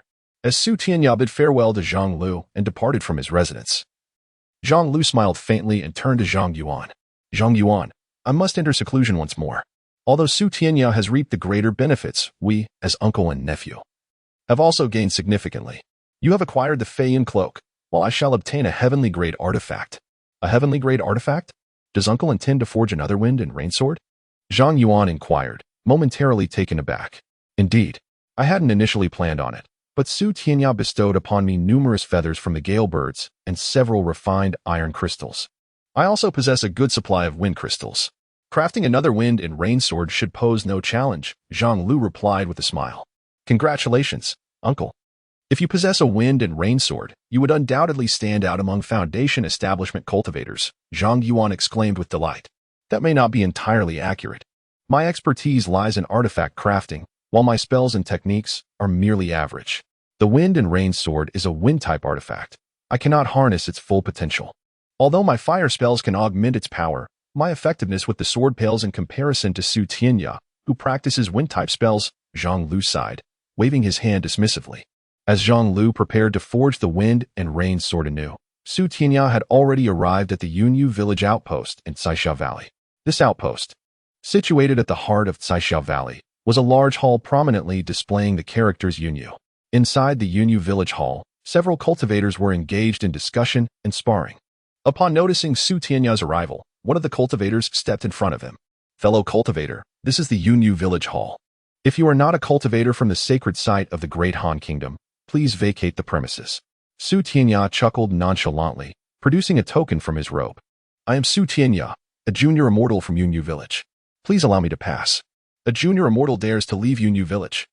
The onlookers regarded Su Tianya with incredulous expressions, for it was customary for only high-level immortals to venture beyond the village for training. The presence of a junior immortal like Su Tianya was indeed unexpected. Su brother has arrived. Come in. Just as the crowd scrutinized Su Tianya, a plump young cultivator emerged from within, accompanied by Qin Qian, who was dressed in men's attire and smiling at Su Tianya. Why has this plump fellow appeared? We should leave. Su Tianya's arrival had attracted the attention of many within the hall, but upon seeing Wang Tianlai, the cultivators hastily retreated. Even the Foundation establishment cultivators displaying apprehension in their gazes. Su Tianya found their reactions puzzling. Upon entering the grand hall of the guild alongside Wang Tianlai, Su Tianya observed the sparsely populated space, containing only 3 individuals. Curiously, he inquired, Brother Wang, why do the senior members of the guild regard you with such disdain? They owe me money and fear my demand for repayment. Wang Tianlai retorted with a disdainful sniff.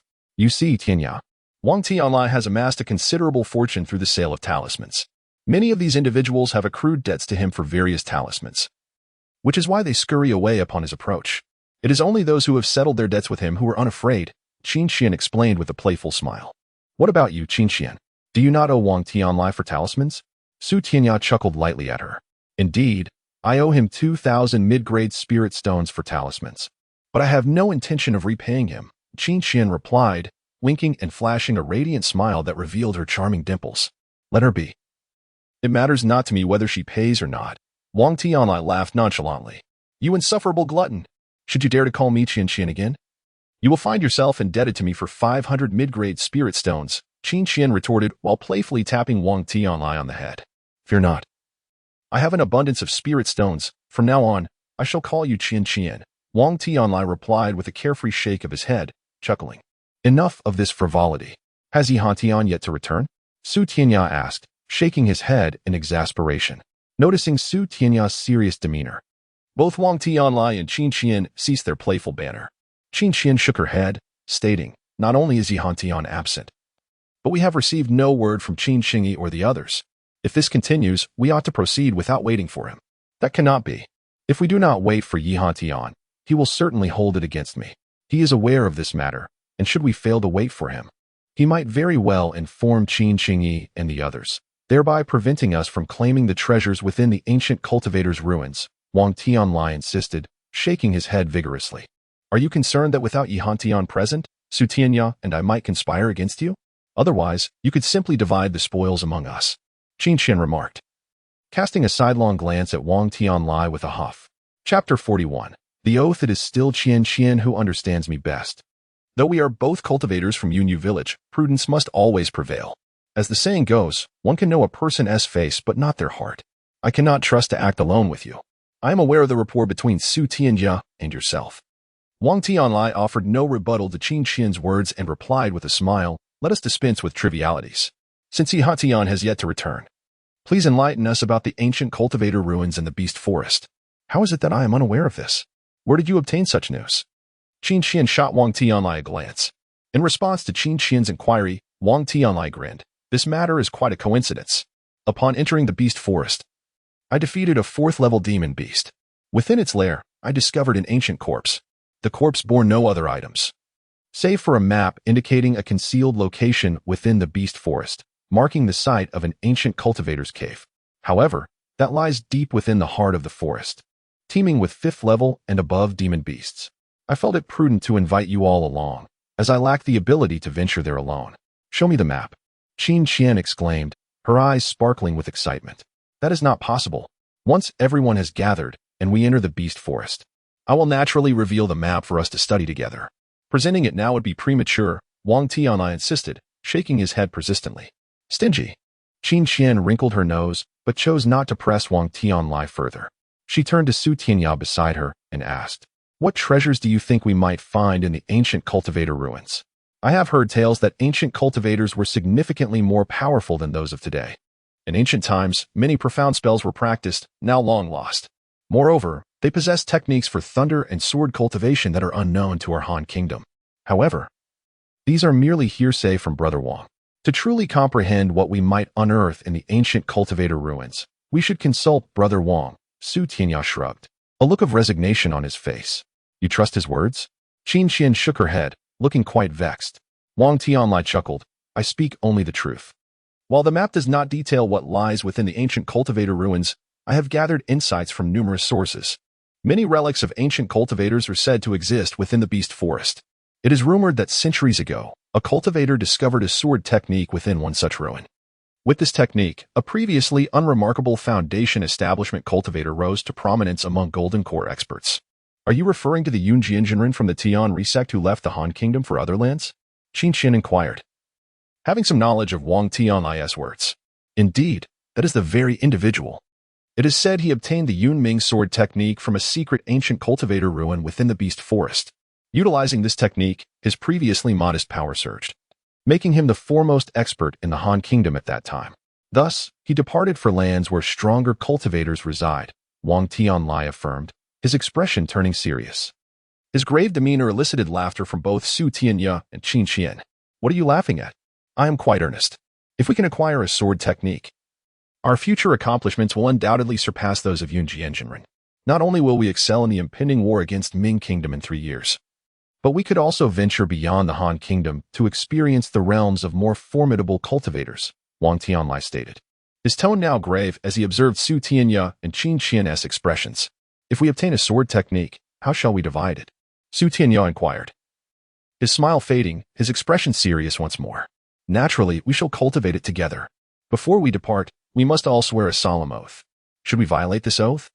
We shall face the retribution of the heavenly tribulation, Wang Tianlai replied coolly. Among cultivators, such oaths are quite common. However, they are primarily psychological in nature, and tales of cultivators facing the promised heavenly tribulation for breaking their oaths are rarely heard. Is there any merit to such oaths? Qin Xian blinked, her expression one of skepticism. Su Tianya nodded in agreement. Having lived many years in his own era, he considered oaths to be little more than ethereal promises, offering little more than solace to the mind. It is only natural you would think so. As cultivators, we are guided by the principle of defying heaven. Our methods of cultivation are inherently rebellious, making oaths significant to us. Failing to uphold one's oath can lead to calamity when we reach the nascent soul stage, resulting in heavenly tribulations that could spell our end. Thus, while it may seem oaths bear no consequence now, if you aim to reach the nascent soul stage, you must adhere to the oaths you swore. Failure to do so will result in dire consequences during the 6 minor, heavenly tribulations of the nascent soul stage. Wang Tianlai explained. 7 realms of the golden core, 6 tribulations of the nascent soul. Qin Xian murmured to herself.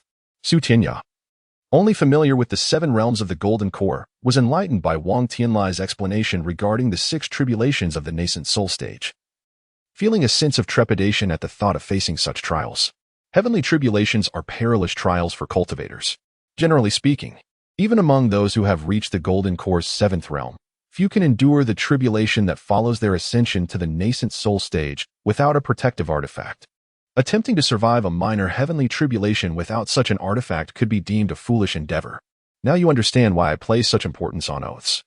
I value honesty above all else, which is why my talisman business has flourished. Observing Su Tianya and Qin Xian deep in thought, Wang Tianlai chuckled, his plump face resembling a steamed bun. Shameless. Qin Xian stuck out her tongue at Wang Tianlai.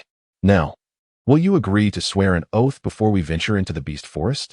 If you refuse, I shall not take you along this time. Wang Tianlai transitioned his tone, smilingly inquiring. I agree to Brother Wang's terms. However, may I ask why you have chosen the 3 of us? Qin Qingyi and Kunlun possess strengths that should match or surpass our own. Su Tianya smiled lightly. Su brother, you flatter me. I am well aware of Qin Qingyi's strength. Aside from him, I find none of the others particularly noteworthy. As for Qin Qingyi, he leads their group. Should I take him away alone?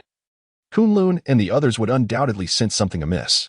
They would insist on joining, and we would lose our opportunity, Wang Tianlai replied, shaking his head vigorously. By the way, Su brother, what quality is the sword you carry on your back? As Wang Tianlai conversed with Su Tianya, Qin Xian's gaze fell upon the Fengyu sword strapped to Su Tianya's back. Her curiosity piqued. This is an Earth-grade artifact, the Fengyu sword, which I recently had forged for me, Su Tianya replied hesitantly. He chose not to disclose that the Fengyu sword was a heaven-grade artifact, as such items are typically wielded by golden core cultivators. If word spread that he possessed a heaven-grade artifact, it would undoubtedly invite trouble. Su brother, you are faring remarkably well. After spending so long in the Saixia Valley, I have only managed to acquire 2 Earth-grade artifacts. I'm quite impoverished. Having spent all my funds on talismans, Wang Tianlai remarked with envy, glancing at the Fengyu sword. You think you're poor? I too possess only 2 Earth-grade artifacts. However, Su brother, it appears you possess more than one. That cloak you wear must also be a fine Earth-grade artifact, Qin Qian commented, casting a glance at Su Tianya's Feiyan cloak with a smile. Speaking of which, Su Tianya's other 2 Earth-grade magical artifacts, the Feiyun cloak and the Leguang crossbow, possess certain concealed functions. Without utilizing them, the average person would be unable to discern the true rank of these artifacts. However, Qin Qian's perception is unlike that of ordinary cultivators. In addition to possessing the ability to cast illusions, she is endowed with various divine abilities. As for Su Tianya's other Earth-grade artifact, the Leguang crossbow, Qin Qian was well aware of its presence, yet she chose not to mention it. After a brief conversation among the 3 within the room, Su Tianya departed alone. Upon locating a temporary residence within a certain guild, he began to examine the conical magical artifact he had acquired from the 10,000 Beasts forest.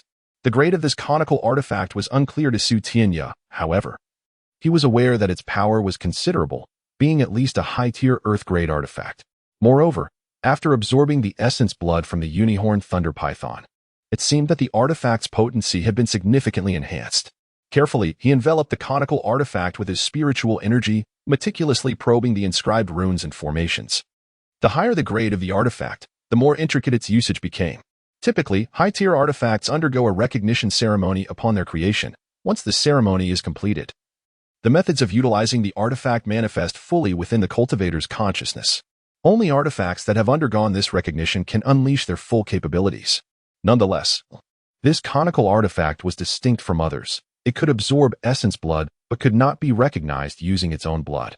To comprehend its methods of use, one must apply a modicum of their own spiritual energy to delve into the inscriptions and formations within. Only in this manner could some of the artifact's powers be realized. In Su Tianya's estimation, the artifact's effortless annihilation of the unicorn thunder python did not showcase its full might, suggesting that the Qi refinement stage cultivator had not truly mastered its use, merely treating it as an ordinary tool. Even so, the fact that it could slay the unicorn thunder python indicates the extraordinary power contained within this artifact. Chapter 42, The Valley of the Dark Moon. Seated in his chamber, Su Tianya immersed his consciousness into the conical magical artifact resting in his palms.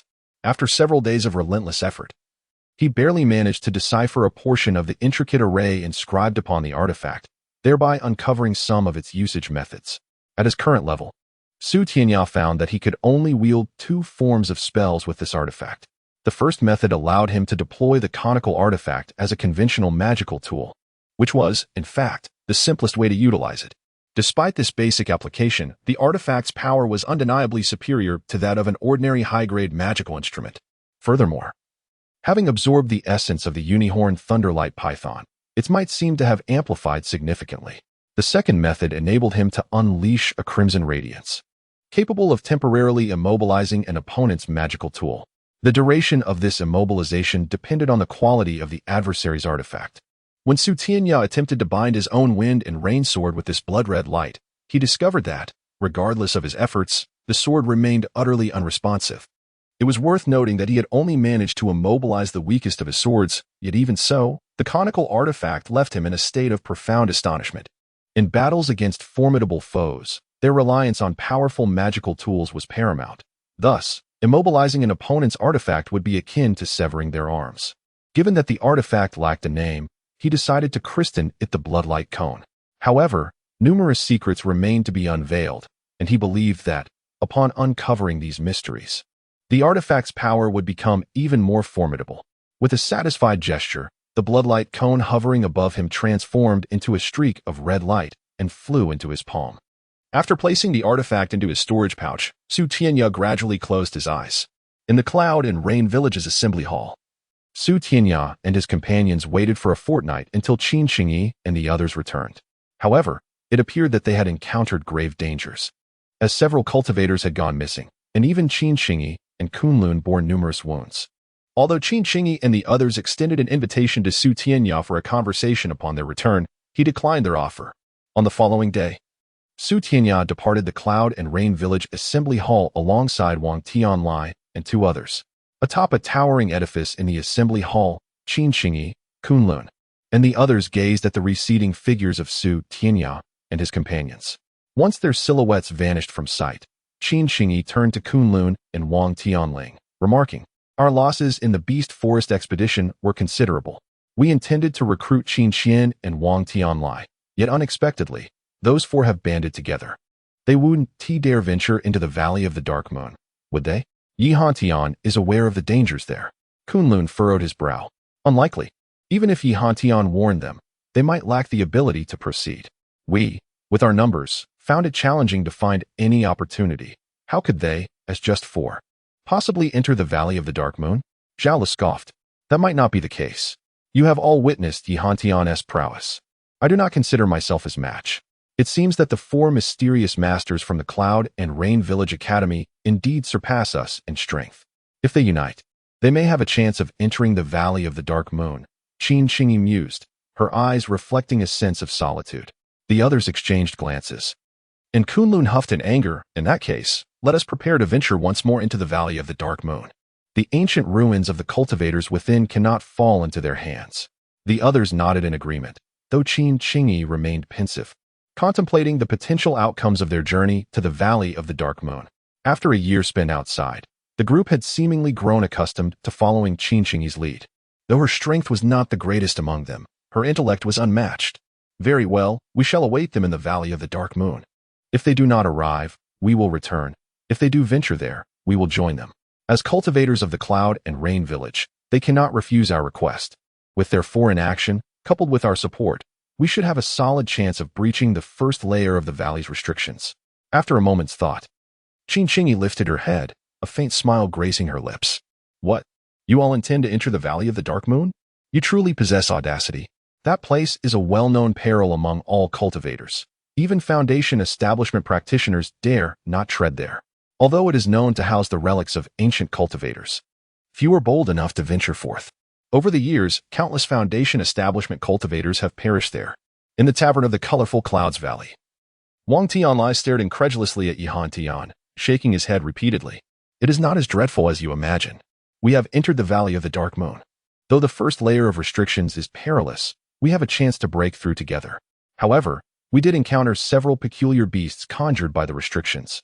Though these beasts were not corporeal, their power was immense, and they claimed the lives of several of our comrades.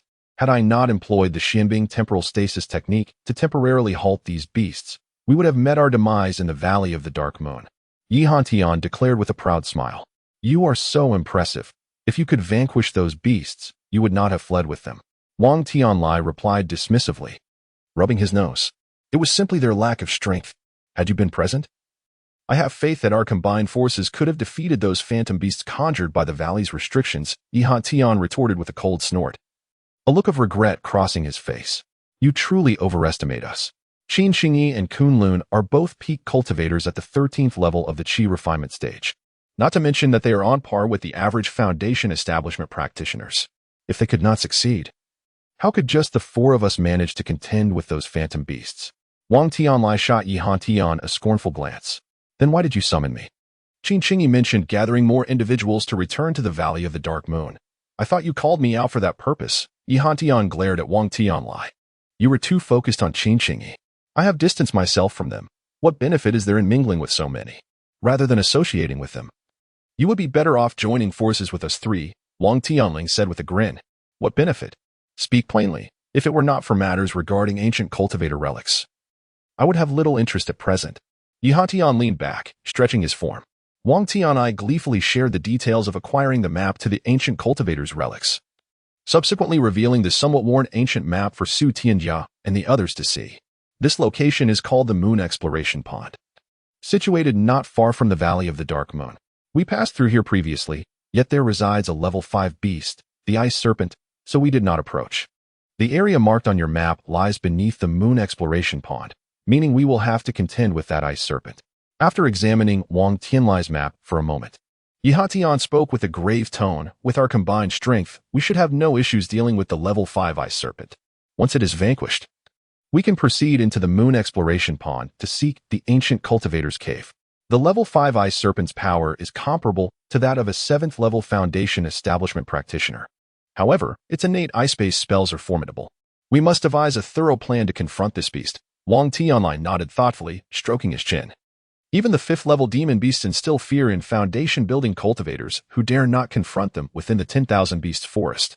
However, in the eyes of Wang Tianlai and his companions, these creatures do not pose a significant threat. Each of them believes they could contend with a 5th level demon beast using their earthly-grade magical artifacts, and when united as a quartet, their confidence grows even stronger.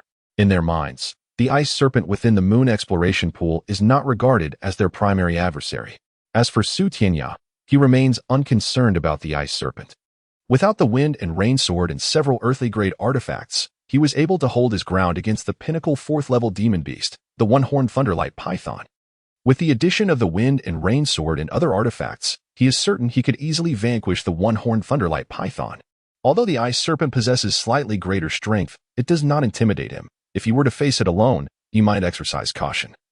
But alongside Wang Tianlai and the others, he feels entirely at ease, convinced that their prowess is certainly comparable to his own. After deliberating on how to confront the ice serpent, the quartet resolves that Wang Tianlai and Yi Hatian will employ their artifacts to ensnare the beast, while Tianya and Qin Qian will focus on delivering the killing blow, although they have yet to witness the ice serpent firsthand. Yi Hatian possesses extensive knowledge of advanced ice-based spells and elucidates the various abilities the ice serpent may wield, enabling the group to swiftly devise a strategy to deal with it. Once their plan is established, Wang Tianlai shifts the conversation to the various restrictions documented on the ancient map concerning the relics of bygone cultivators. This venerable map indicates that the perimeter of the ancient cave is protected by a formation known as the Qian Yuan Inverted 8 Extremes Array.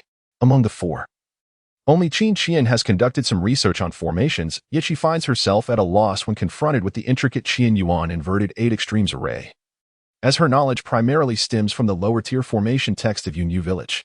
After hours of study, they remain without any clear understanding, and the map fails to elucidate the specific restrictions or abilities of the grand formation surrounding the ancient relics, leaving the four companions feeling quite disheartened. Chapter 43. The Qianyuan Reversal 8 Extremes Formation. Tianya suddenly recalled that the Mingyue Valley was also an ancient cave left behind by a venerable practitioner. He glanced at Yi Hatian and inquired, "Brother Yi, do you know what formation guards the ancient practitioner's cave within the Mingyue Valley?" "Of course not. If I knew, we wouldn't have barged in recklessly.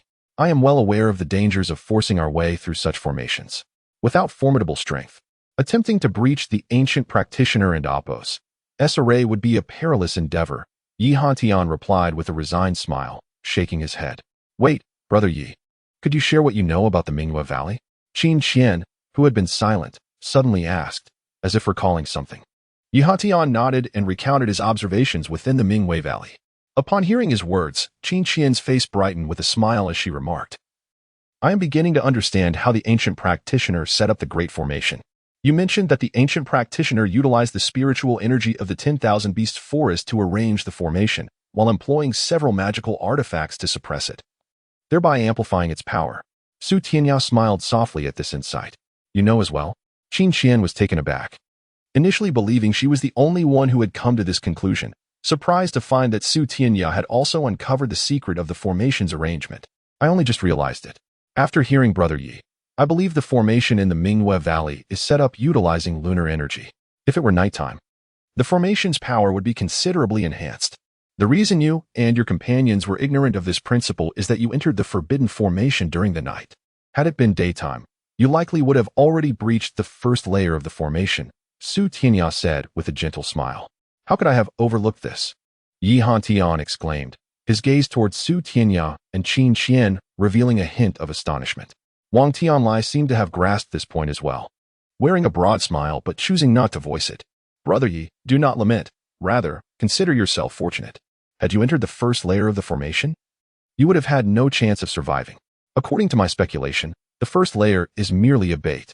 If you had truly entered the formation at night, its full power would have erupted after you breached the first layer, leaving no one alive to escape the Mingwei Valley. This is also the reason why the valley has remained unentered for so many years, Qin Qian stated with a grave expression. Then it seems the ancient practitioner's cave we aim to reach is fraught with danger. I had hoped for an easy venture, but it appears I must also embark on this risk. Wang Tianlai sighed, shaking his head in dismay. While there are threats, the formation guarding the ancient practitioner's cave in the moon exploration pool primarily relies on water attribute spiritual energy.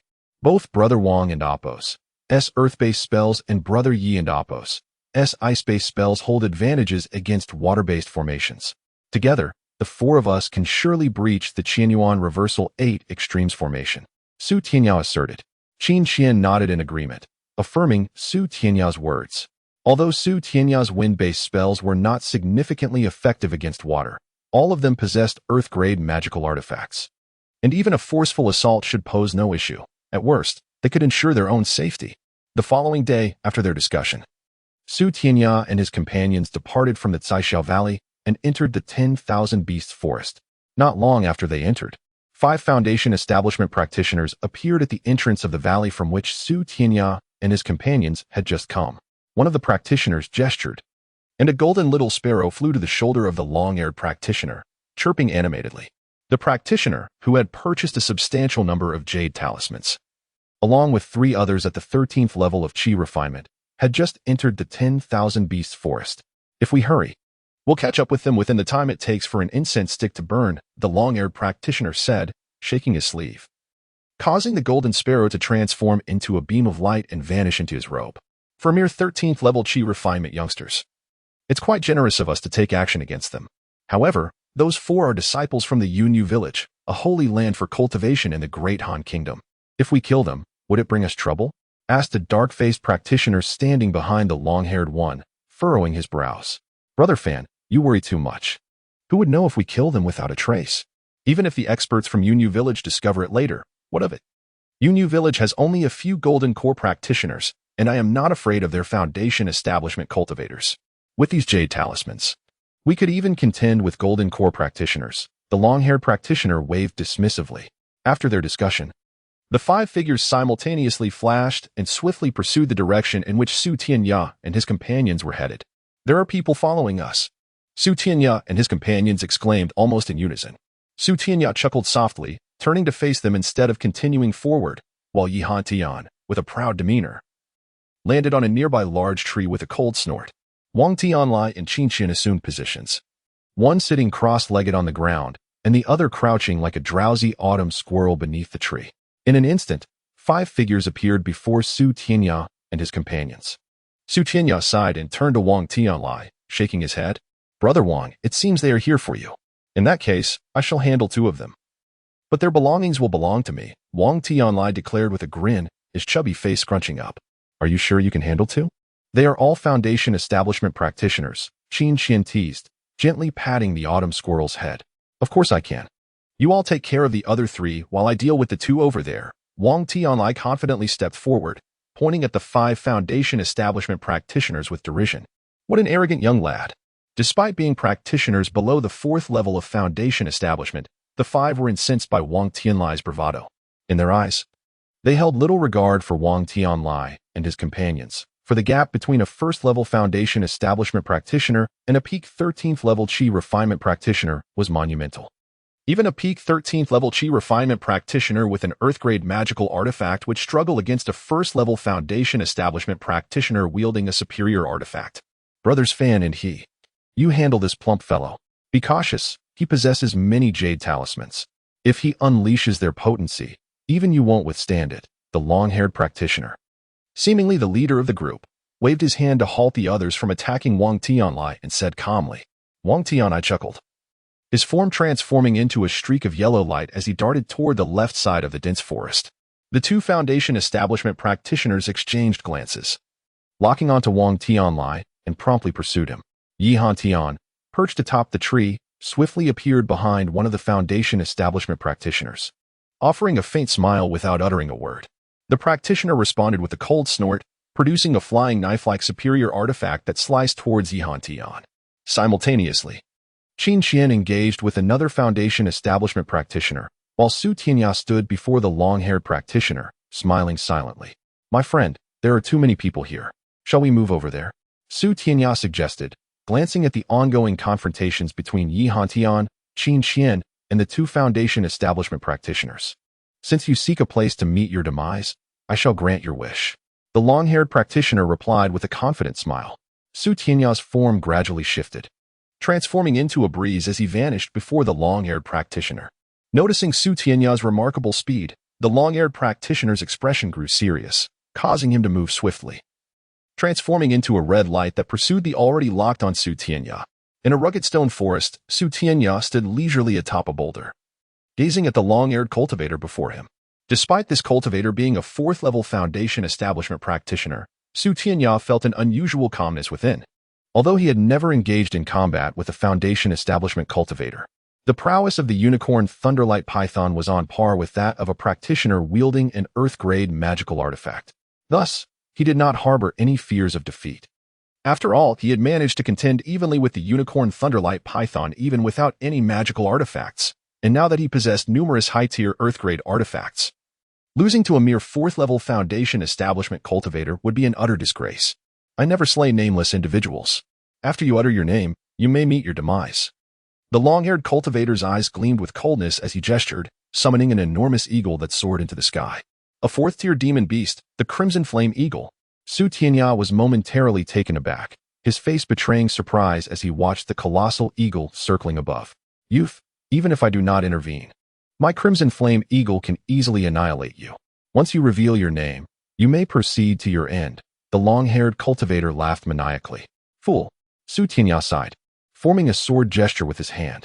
3 flying swords emerged from behind him, and before the long-haired cultivator could react, the giant eagle was swiftly cleaved in half by Su Tianya's 3 blades.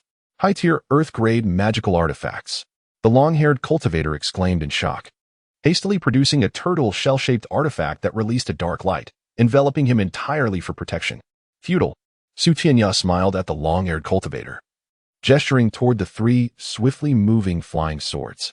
They converged into a singular white beam, hurtling towards the long-haired cultivator. The dark light emitted by the turtle shell artifact proved utterly inadequate against Su Tianya's tempestuous swords, which shattered the protective barrier in an instant. With a resounding crash, the turtle shell artifact was cleaved in 2, and the long-haired cultivator did not even utter a scream as Su Tianya claimed his life. Indeed, quite feeble. Su Tianya chuckled, shaking his head. Though he had anticipated he could vanquish this fourth-level Foundation establishment cultivator, he had not expected the process to be so effortless.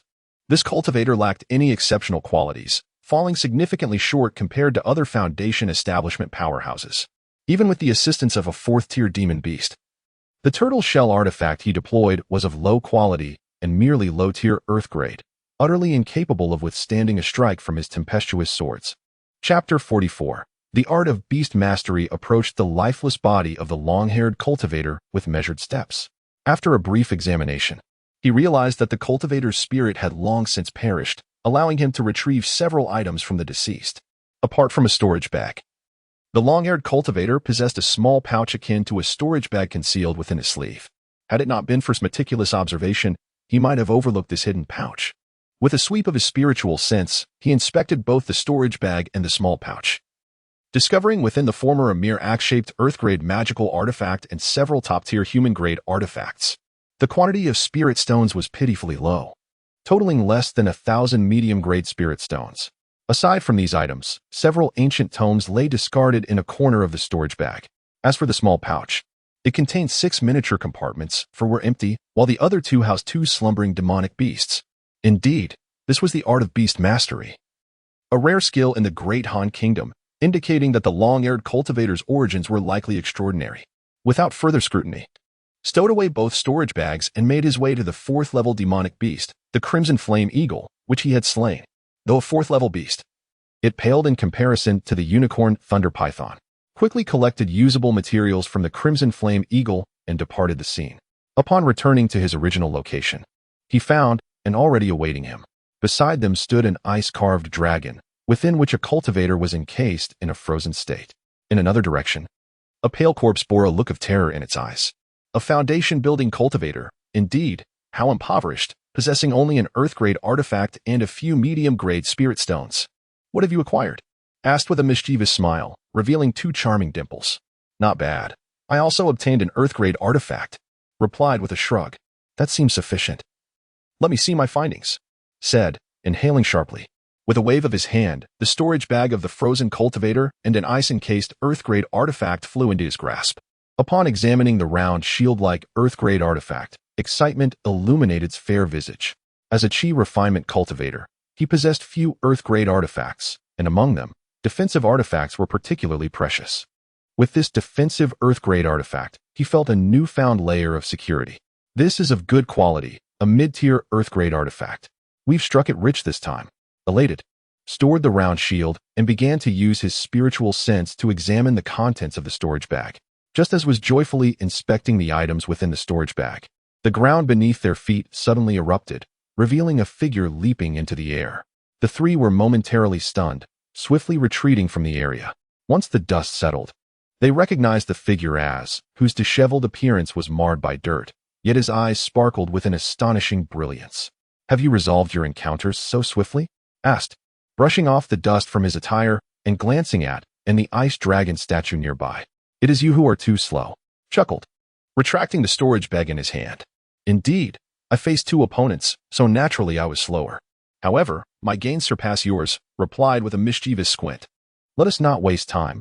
We should depart, stated calmly, his figure blurring as he employed wind escape to venture deeper into the forest of beasts. Shortly after the 4 departed the area, and a dozen other cultivators arrived at the scene. Upon witnessing the frozen cultivator within the ice dragon, smiled in astonishment. They truly came. This is the ice dragon sealing technique of, nodded, a hint of wariness crossing his face. Anti-illusory kill technique. Their strength is indeed formidable. Both are foundation-building cultivators, remarked with a calm smile. Investigate the surroundings for any other developments, instructed the 2 high-ranking cultivators from. The 2 nodded and began to survey the area. Moments later, one of them signaled, prompting the others to rush over. What is this? They exclaimed, their faces filled with shock.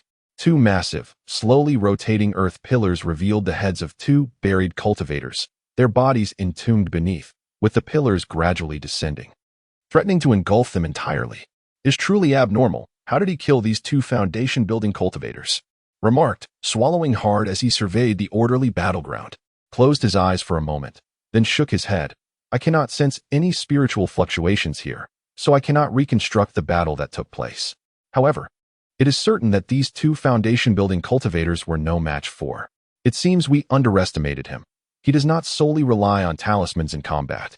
Having witnessed the strength of 3 of the 4 mysterious cultivators from Academy, wondered about its prowess. Could it be that assisted in slaying these 2? He pondered aloud, holding on to his skepticism regarding solo capabilities against 2 foundation-building cultivators. As soon as finished speaking, another signal from a high-ranking cultivator came through. It appears this was indeed solitary battleground. Let us witness the outcome of confrontation, declared, glancing at the signal from ahead. Beside her, eyes glimmered with battle intent. Years prior, had easily defeated him. Now, he felt his strength had multiplied many times over, yet he still hesitated to challenge again. This opportunity might allow him to gauge his true capabilities. Upon hearing his words, inhaled sharply. If could defeat 2 foundation-building cultivators without aid, his strength must surpass even his own. Initially, he believed that among the 4 mysterious cultivators from Academy, only and possessed the greatest power. However, it now appeared that strength might even exceed theirs. As contemplated these matters, the group arrived at the stone forest where had slain the long-haired cultivator. There, they beheld the corpses of the 4th-level demonic beast and the long-haired cultivator, both appearing to have been felled by a single sword strike. Actually killed this long-haired cultivator and the 4th-level beast with a single blow, exclaimed, closing his eyes in concentration before suddenly opening them wide. Astonishment etched across his previously calm features. While he had shown no surprise upon witnessing the foundation-building cultivator's demise at the hands of and her companions, the partial restoration of the scene where had slain the long-haired cultivator through his illusion technique left him with a renewed perspective on his prowess. A single strike kill seems implausible. Even if is exceptionally strong, it is impossible to slay a foundation-building cultivator with one blow, let alone a 4th-level beast, the others murmured in unison. There exists a possibility that Su Tianya possesses considerable strength if he were to acquire a high-quality Earth-grade flying sword artifact. It would not be inconceivable for him to slay a Foundation establishment cultivator. What astonishes me is the remarkable prowess of Su Tianya's artifact. Observe the tortoise-shell-like artifact on the ground. If I am not mistaken, it is a mid-tier Earth-grade defensive artifact. Su Tianya was able to cleave this mid-tier defensive artifact in two with a single strike before dispatching the Foundation establishment cultivator. The might of his artifact surpasses our imagination. Qin Qingyi approached the corpse of the long-haired cultivator and picked up two fragments of the tortoise-shell artifact that lay not far from the body. No wonder they chose not to act alongside us. It appears they perceive our strength as inferior to theirs. With a huff, Kunlun's face betrayed a flicker of anger. Though he appeared enraged, a cold chill enveloped his heart. Kunlun had always considered himself the strongest cultivator in Yunyu Village. Even if his current standing among the group did not match that of Qin Qingyi, he remained absolutely confident in his ability to defeat her. After a year of interaction, Kunlun felt that only Yi Hantian's strength remained beyond his comprehension. The rest, including Qin Qian, who had seldom engaged, he believed he could easily suppress. However, it now seemed that in the eyes of the four mysterious experts of Yunyu Village Academy, he might merely be viewed as a clown. And Yi Hantian and the others likely did not regard him as a significant threat. Yet, this is not necessarily the case. After all, they are only 4 individuals. No matter how formidable their strength, it cannot compare to our group of more than 10, among whom several conceal their true abilities. Qin Qingyi smiled lightly, her eyes flashing with a dark light as a powerful aura suddenly erupted from her. It appears that you, Qingyi, have also concealed your strength. However, witnessing Yi Hantian and his companions act so recklessly, I too feel compelled to engage in a contest. As this thought crossed her mind, a nearby Zisong cultivator was ablaze with fiery light, his aura no less imposing than that of Qin Qingyi. Ma Jingyuan, Kunlun, and the others exchanged glances, their faces reflecting simultaneous astonishment. Chapter 45. Ma Jingyuan. The cultivator, named Ma Jingyuan, was rather inconspicuous among the crowd. Despite possessing a terrestrial-grade magical artifact, he maintained an extremely low profile. However, over the past year, he had managed to navigate through various dangers with remarkable ease, leading many to believe that he was exceptionally fortunate. It now appeared that Ma Jingyuan had been concealing his true strength all along. His prowess was certainly on par with the strongest among them. At this moment, several other cultivators, who were also among the top 10 young experts of Yunyu Village Academy, wore proud smiles as they unleashed their auras, none of which were inferior to Kunlun. A few even exuded a presence that surpassed Kunlun and Qin Qingyi. It turned out they had been concealing more than half of their abilities. Had it not been for the arrival of Su Tianya and his companions, they likely would not have revealed their true capabilities. It seemed that I had been the one underestimated all along. Witnessing the display of power, Kunlun felt a wave of frustration. He had previously believed himself to be among the strongest in their group, but it now seemed that merely ranking in the middle was commendable. Meanwhile, those like Wang Tianling and Zhao Lu, who were weaker than Kunlun, wore grim expressions. And the members of Yunyu Village displayed peculiar expressions as well.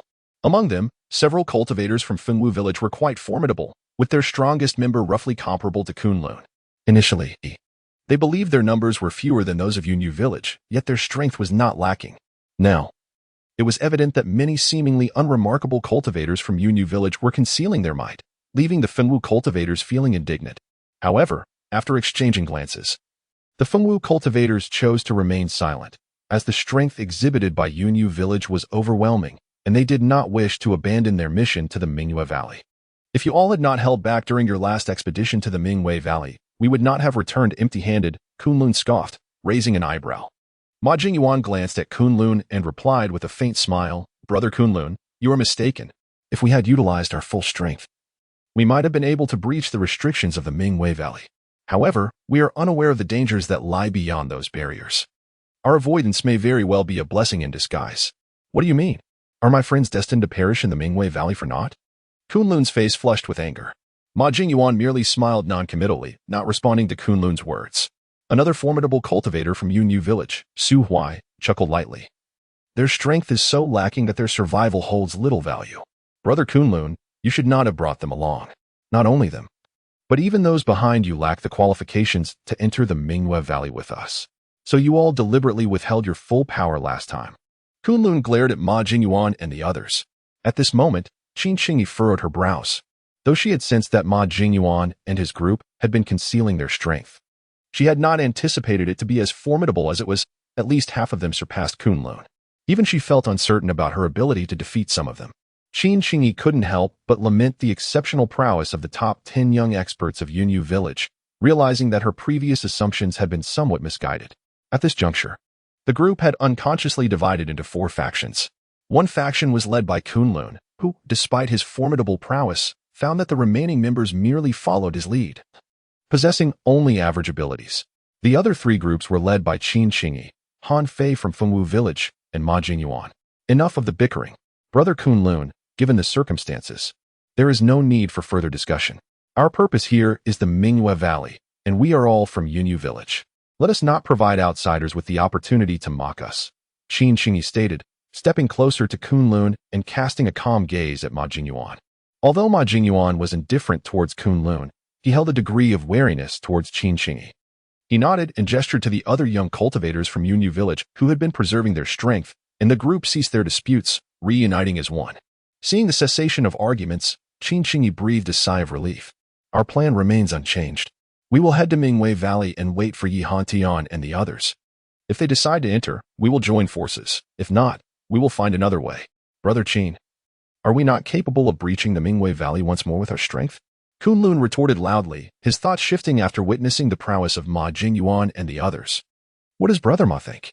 Qin Qingyi inquired, turning her attention to Ma Jingyuan rather than responding to Kunlun. If Yi Hantian and his companions are absent, we will refrain from taking action. Only by uniting with them do we stand a chance, Ma Jingyuan replied, shaking his head with a smile. Brother Ma shares my thoughts. Qin Qingyi stated calmly, then glanced at Kunlun, indicating that Ma Jingyuan's response mirrored her own. Once their deliberations concluded, the group swiftly employed their escape techniques to hasten toward the location of the Mingwe Valley. Deep within the beast forest, Tianya and his companions slowed considerably upon entering the territory of 4th-level demonic beasts. Typically, Qin Qian would scout the surroundings with her keen eyes, ensuring the area was devoid of any lurking beasts before they proceeded. Their goal was not the demonic beasts of the beast forest, and they had no intention of exhausting their spiritual energy over 4th-level creatures. Days later, under Qin Qian's guidance, the 4 arrived safely at the banks of the Tanyu. What a splendid cold pond. I feel my spiritual energy flowing more rapidly here, Yi Hantian remarked with a smile after taking a deep breath. Qin Qian nodded in agreement, her expression reflecting comfort. Not just you. The 5th-level demonic beast, the ice serpent, will surely experience a significant boost in strength here.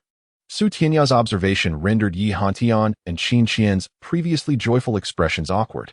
Indeed, Tianya is correct. The combat prowess of the ice serpent will undoubtedly surpass our own enhancements, Qin Qian replied solemnly, her beautiful face betraying a hint of concern. Regardless of how strong the ice serpent becomes, it will not be our match. Let us act quickly. I am eager to engage. Yi Hantian dismissed Tianya's words, conjuring 2 transparent ice swords that materialized from thin air.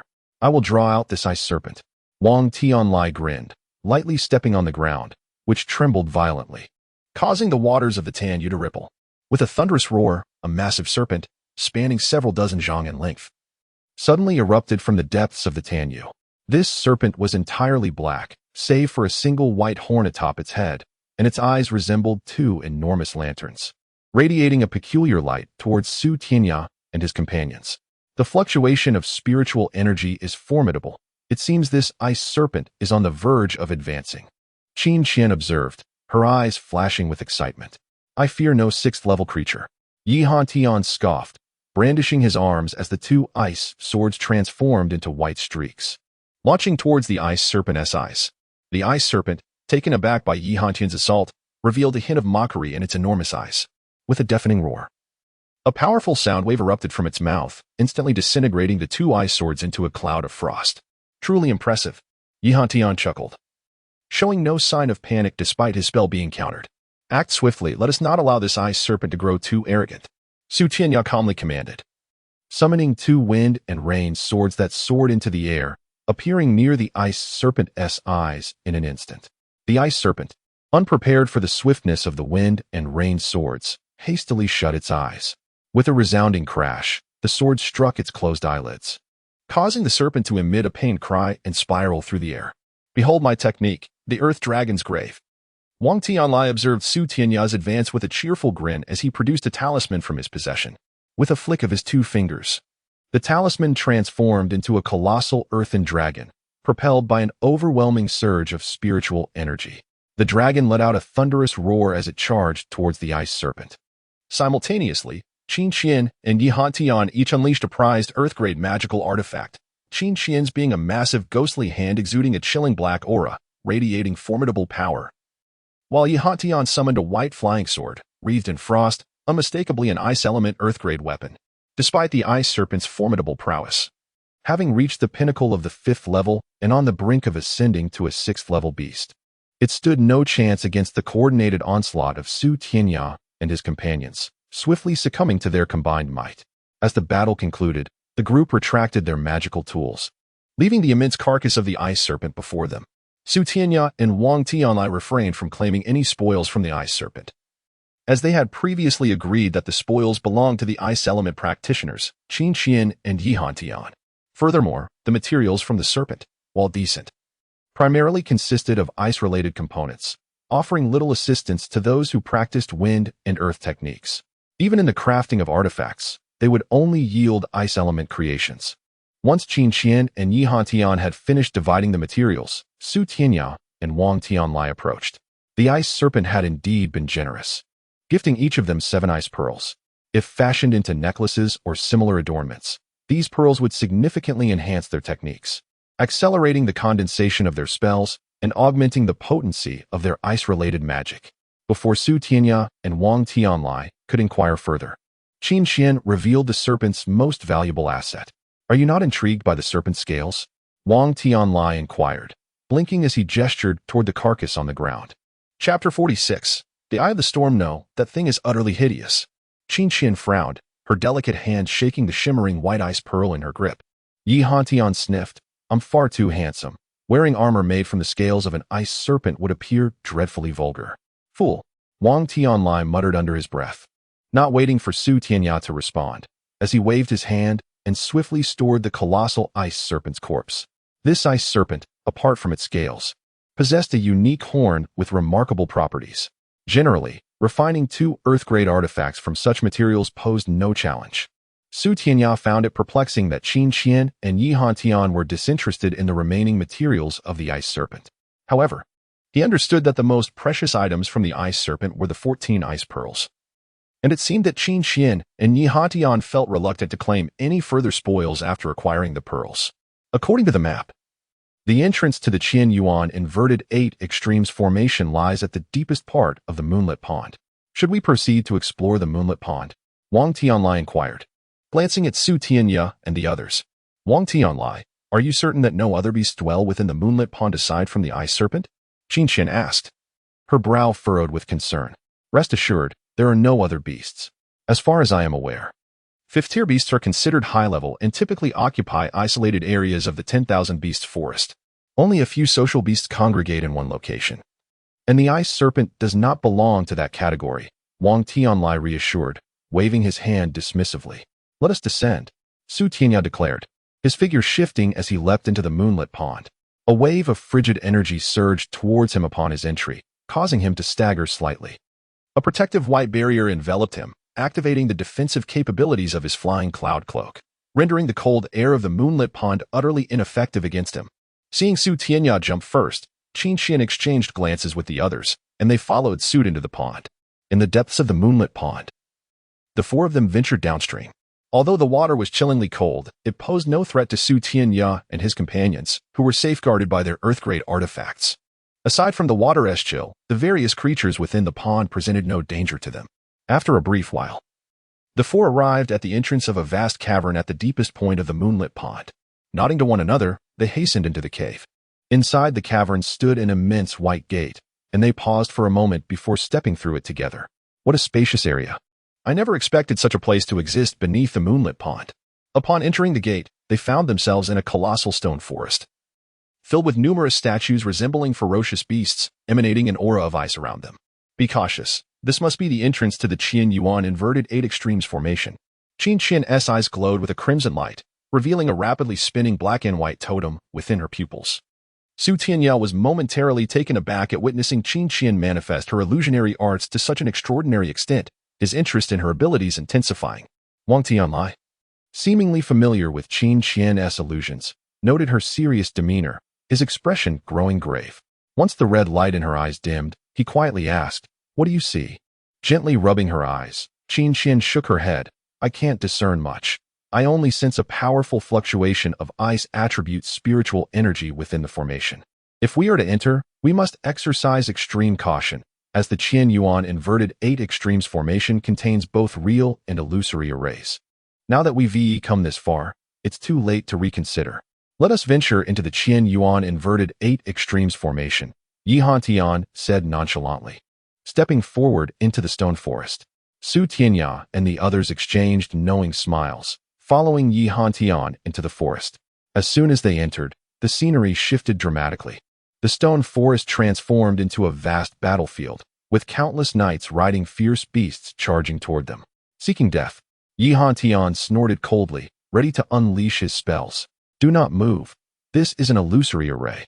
As long as we maintain in the realm of the Great Han, treasures of celestial quality are typically reserved for those of the Golden Core stage, while practitioners of the Qi refinement stage, such as themselves, are relegated to merely utilizing artifacts of human quality. The mere possession of Earth-grade artifacts is a feat that most Qi refinement practitioners dare not even dream of." Yet, Su Tianya exhibited a remarkable composure, not sharing the same fervor as Qin Qian and the others. His own storm sword was an artifact of celestial grade. Su Tianya was acutely aware that, given their current capabilities, they could not fully unleash its potential. Owning a celestial grade artifact was not necessarily a boon. If a Golden Core practitioner were to discover this, it could very well lead to dire consequences. Although the quartet appeared capable of dispatching average Foundation Establishment practitioners with ease, the disparity between Golden Core and Foundation Establishment practitioners was profound. The distinctions between the layers of the Foundation Establishment stage were far more significant than those within the Qi refinement stage. While it was indeed challenging to break through the bottleneck from the peak of the 13th layer of Qi refinement to the first layer of Foundation Establishment, the actual difference in strength was not as vast. However, with Su Tianya's confidence, he could only contend with practitioners around the 7th layer of Foundation Establishment. Should he encounter an 8th layer practitioner, the latter's abundant spiritual energy would enable them to unleash multiple high-tier spells, potentially overwhelming Su Tianya. As for a Golden Core practitioner, defeating a 9th layer Foundation Establishment practitioner was a certainty. Even the strongest of such practitioners would struggle against the might of a Golden Core. Only if the Foundation Establishment practitioner possessed a celestial grade artifact and exceptional techniques could they hope to stand against a Golden Core practitioner. The four proceeded cautiously, and soon they beheld a colossal beast standing before them. This creature was imposing, boasting long limbs extending from its back alongside its 2 arms. While its head bore a resemblance to an eagle that Su Tianya had encountered before, albeit its body was reminiscent of an orangutan. "What manner of beast is this?" Wang Tianlai inquired, stroking his chin and casting a perplexed glance at Su Tianya and the others. Despite having perused countless tomes, Wang Tianlai could not identify the origin of this creature. "I am uncertain. The texts within Yunyu Village do not record such a beast," Qin Qian replied, shaking her head. Well versed in the lore of creatures. Chapter 47. The four-armed demon beast. Regardless of the nature of the demon beast, let us swiftly vanquish it. My anticipation to behold the protective array artifact is mounting. Knight Hantian was the first to charge forward, followed closely by Su Tianya and the others, who shook their heads but followed suit, racing towards the peculiar creature. As the four approached the demon beast, its eyes flashed with a brilliant white light, followed by an earth-shattering roar. The sheer force of the roar momentarily stilled the four of them, and before they could react, the massive beast had already appeared amongst them, its 4 arms launching simultaneous attacks. Bang, bang, bang, bang. The sound of impact resonated as Su Tianya and the others barely managed to release their defensive artifacts before being sent flying alongside them by the monstrous creature. Among them, only Su Tianya managed to roll through the air, dissipating the beast's colossal strength, while the other 3 were struck down, crashing into the dust. This beast is truly formidable, possessing not only astonishing speed but also immense strength. Su Tianya formed a hand seal, summoning 3 flying swords that transformed into radiant beams of white light. ensnaring the demon beast within their glow. Though they had temporarily trapped the creature, Tianya could feel the incredible weight of each of its strikes. The wind and rain sword trembled incessantly.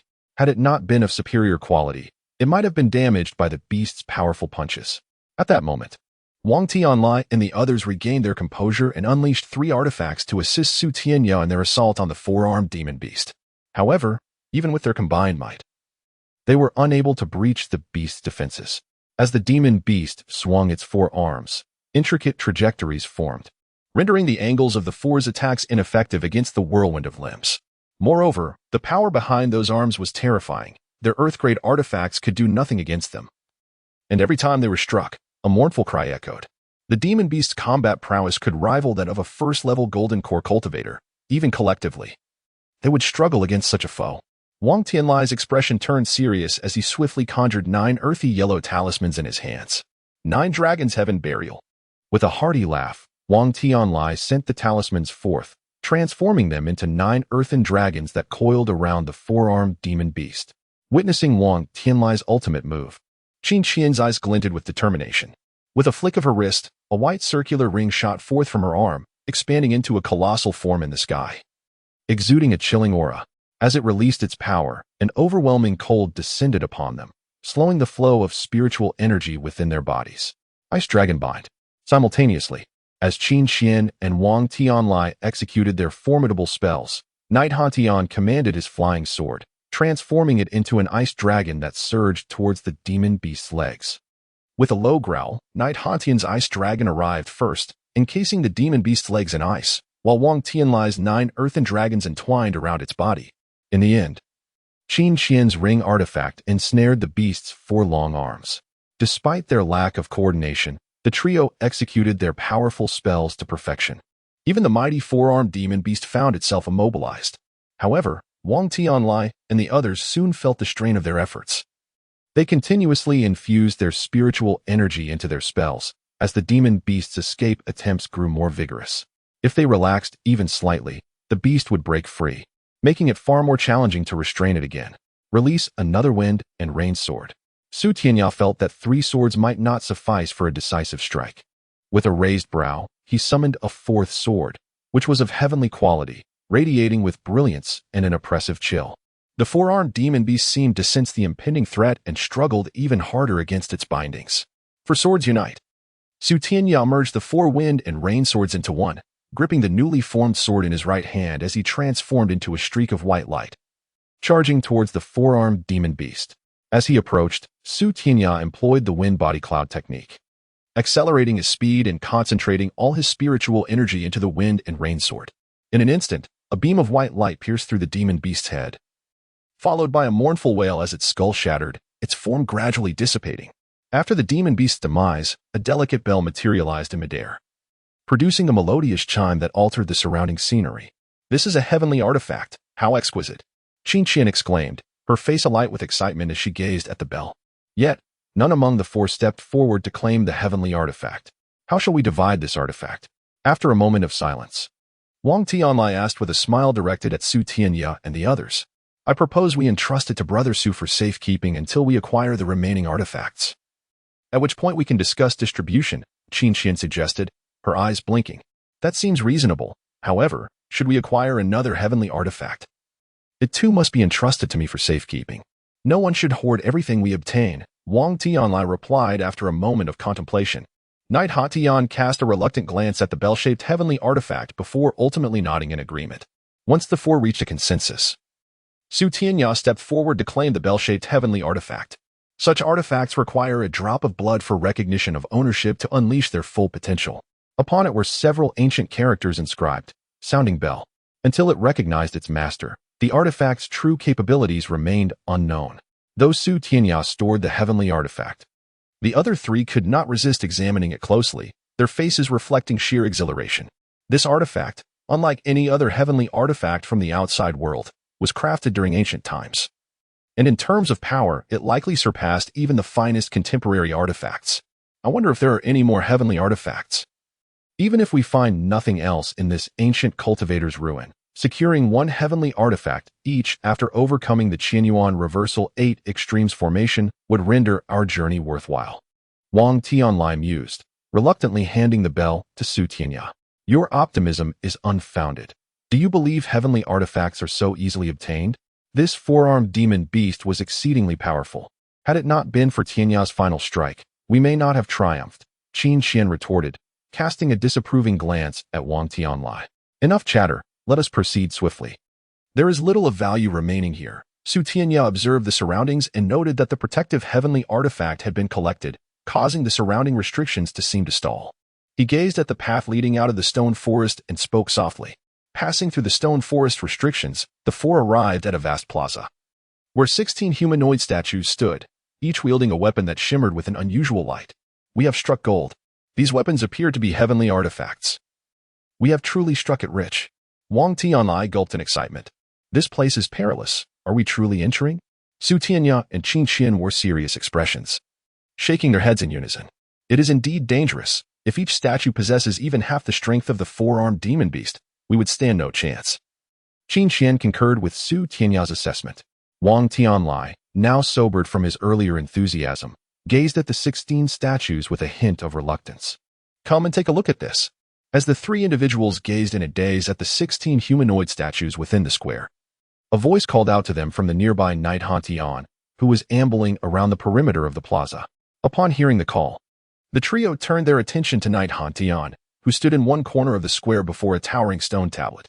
Upon reaching the monument, they discovered inscriptions detailing the history of this cave dwelling.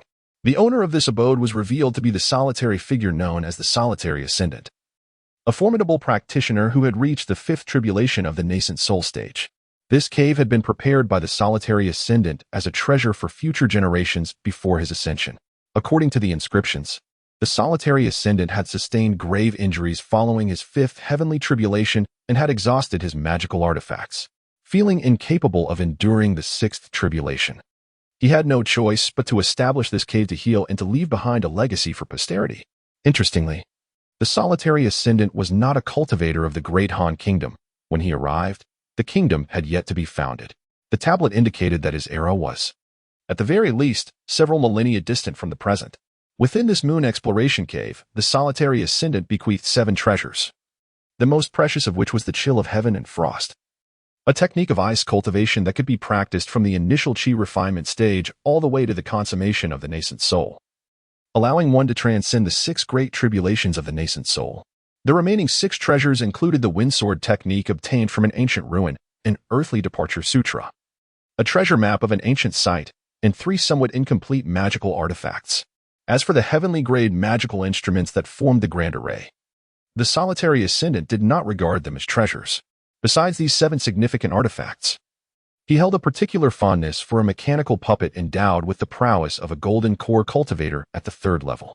Although this puppet was of no utility to the Solitary Ascendant himself, it had previously enabled him to vanquish formidable foes before he ascended to the nascent soul stage. However, the tablet also noted that this mechanical puppet was now largely damaged. To restore it to functionality would not be a trivial endeavor.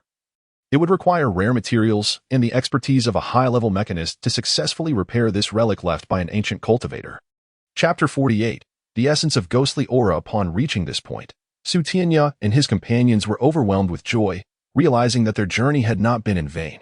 This place was rich in treasures, and should they acquire the relics left behind by the solitary immortal, their future paths of cultivation would be considerably smoother. However, the latter part of the inscription on the stone tablet left them feeling somewhat disheartened. It detailed certain conditions within the square. There were 16 mechanical puppets, each possessing strength equivalent to the 7th level of foundation establishment and wielding a heavenly grade magical artifact. To pass through, any cultivator must engage each of these mechanical puppets in one-on-one combat. Triumph over a single puppet would grant them the right to enter their own cave abode. Failure would disqualify them from claiming the treasures left behind. Furthermore, the message from the solitary immortal indicated that this was the final barrier before entering his cave abode. Only by overcoming this challenge could one truly gain access. I shall go first. After reading the stone tablet, Yihantian smiled confidently and stepped forward to challenge the mechanical puppets within the square. Wait, Yihantian, do you truly trust the words inscribed on that tablet? Su Tianya interjected, stepping in front of him. Is there any doubt? Yihantian paused, glancing at Su Tianya and Wang Tianlai. Among them, Su Tianya frowned. Wang Tianlai appeared relaxed, while Qin Qian remained silent, her eyes closed in contemplation. What are your thoughts on this matter? Su Tianya asked Wang Tianlai and Qin Qian. Wang Tianlai smiled faintly. I believe the situation is not as simple as it appears. If what is written on the tablet is true, our fortune would be extraordinarily fortuitous. Furthermore, the items recorded on the tablet seem tailored to our needs. I find it hard to believe that it would be so coincidental. You and Qin Qian both practice ice-type techniques, and yet there is a top-tier ice cultivation method mentioned, along with the windsword technique and my own earth-type practices. If this were true, it would be far too coincidental. Indeed, Qin Qian suddenly opened her eyes, a flash of red light illuminating them as she gazed at the stone tablet. After a moment, she nodded and said, "This tablet indeed possesses a long history, and the inscriptions do not seem to bear any significance. However, I sense a trace of ghostly aura within these words, which does not appear to be the handiwork of cultivators." Ghostly aura. Upon hearing Qin Qian's words, Su Tianya and the others exchanged peculiar glances. Such an aura typically belonged only to practitioners of the ghostly path, making its presence here rather peculiar. Even among the three sects of the ghostly path in the Ming Kingdom, while they may be termed as such, their practices still fundamentally stem from human cultivation techniques, merely enabling them to control spectral entities. In contrast, practitioners of the ghostly path are often those whose lifespans have dwindled. Once they embark on this path, they must begin anew and can no longer enter the cycle of reincarnation. If they perish, they face complete annihilation of body and spirit. This place is too perilous. I suggest we leave. Su Tianyao pondered for a moment before sighing.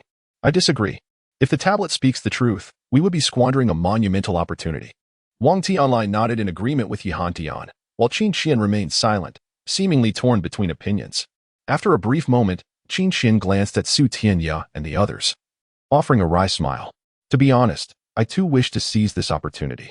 However, this cave abode is fraught with danger, and if we decide to proceed, we must be prepared for the possibility of perishing here.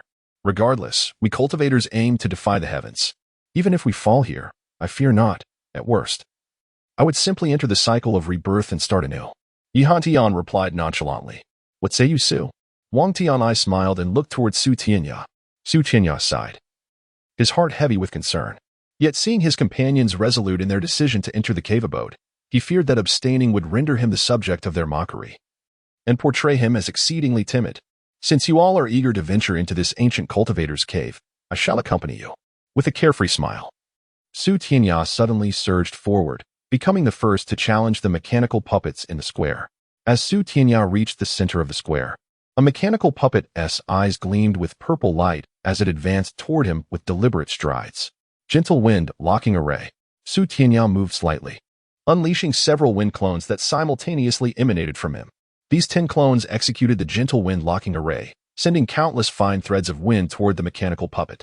Unfazed by Su Tianya's array, the puppet wielded its radiant giant axe with ease, and despite the relentless onslaught of wind threads, it remained untouched. Unperturbed by the ineffectiveness of his gentle wind locking array, Su Tianya transformed his right hand into a sword gesture, summoning 3 wind and rain swords that flew forth as 3 beams of white light, complementing the array in their attack against the puppet. The battle raged for a full hour, with Su Tianya demonstrating impeccable mastery of his wind-based magic. Ultimately, he successfully struck the puppet's weak point, merging the 3 swords into one.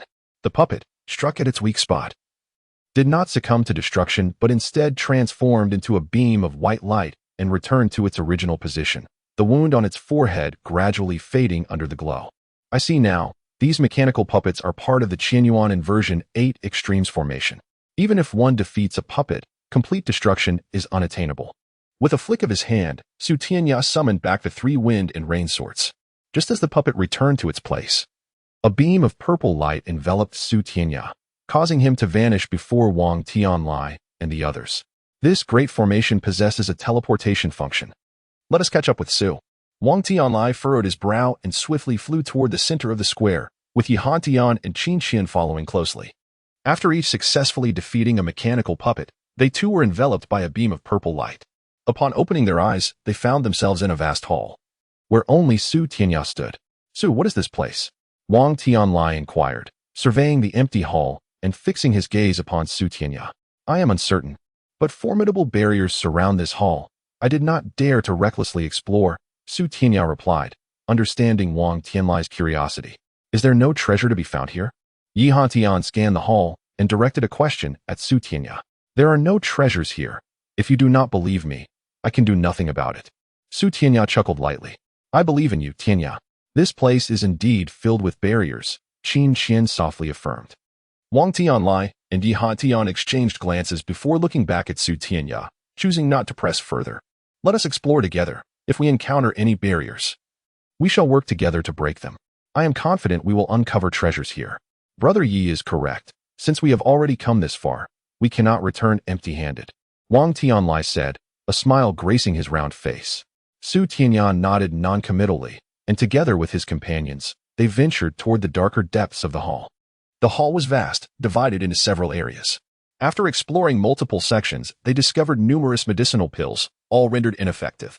Additionally, several rooms contained precious books, but most were incomplete, turning to dust upon even the slightest examination. The four individuals meticulously examined every chamber within the grand hall, yet discovered nothing of value, leaving them in a state of profound dissatisfaction. However, Wang Tianlai and Yi Hantian came to realize that Su Tianya's assertions were indeed accurate. Su Tianya had not been present here prior to the arrival of the other three, as many of the prohibitions within the hall could only be dismantled through their combined efforts. No single person possessed the strength to breach these barriers. Furthermore, it was evident that the items within these rooms had not been disturbed by anyone. At this juncture, Wang Tianlai and Yi Hantian's attitude towards Su Tianya softened considerably. The four spent half a day thoroughly scouring the grand hall, yet yielded no results. Reluctantly, they exited the hall, just as Qin Qian suddenly halted in her tracks. Be cautious. There is a substantial presence of ghostly aura ahead. Outside the grand hall lay an expansive garden, now shrouded in a thick veil of black mist, from which anguished wails and cries echoed incessantly. We've been deceived. It turns out that this place is indeed perilous. The stone tablet was a trap.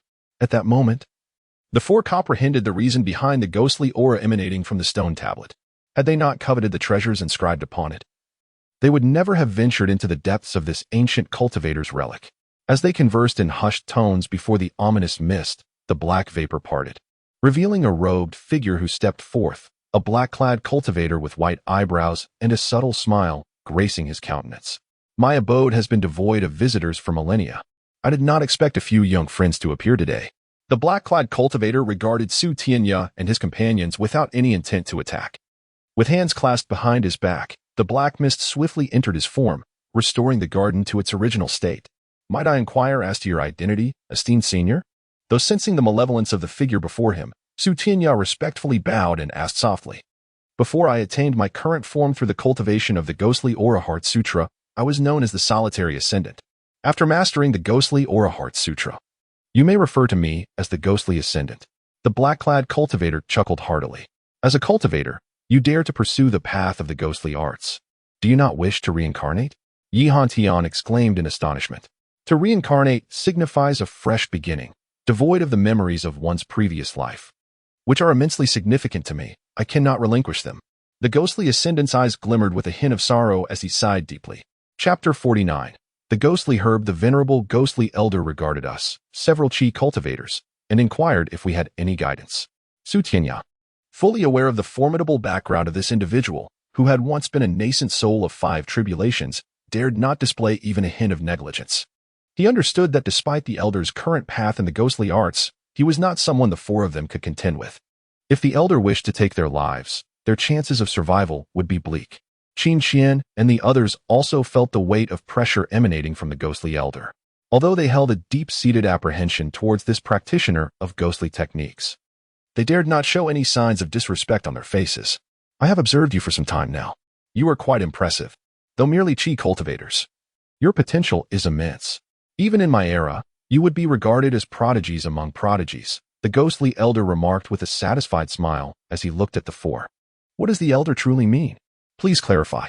If you desire our lives, we shall fight to the bitter end, even if we are outmatched, Yi Hantian interjected, stepping forward. With a wave of his hand, the elder unleashed a formidable aura, causing all but Su Tianya to stagger back 3 steps. If I wish to slay you, it would be but a mere flick of my wrist, he said, casting a surprised glance at Su Tianya, a faint smile gracing his lips. Does the elder have a task requiring our assistance? Su Tianya inquired softly, his mind racing. Indeed, I have been cultivating here for several millennia. Yet I dare not venture outside. This place, closest to the underground, is imbued with ghostly energies that enhance my cultivation. Should I ascend to the surface, my powers would wane significantly. However, I have reached the final stage of the Ghostly Heart Sutra, and I require a special herb, the ghostly herb, to concoct the ghostly pill. Should I succeed in creating it, I shall be able to refine a ghostly body, at which point I will be no different from other cultivators, capable of entering the fifth major realm of divided spirit. Are you asking us to seek out the ghostly herb? Su Tianya asked. Correct. You four must assist in this quest. Should you find it, I will bestow upon you boundless benefits. If I successfully enter the divided spirit realm, everything here shall belong to you, the elder replied. It is said that the ghostly herb can be found in the Ghostly Valley, which lies within the borders of the Great Han Kingdom. Elder, you could easily retrieve it yourself. I have heard that the valley is quite suitable for the practice of ghostly arts, Wang Tianlai suggested with a wink. Preposterous. If I could leave, would I need you?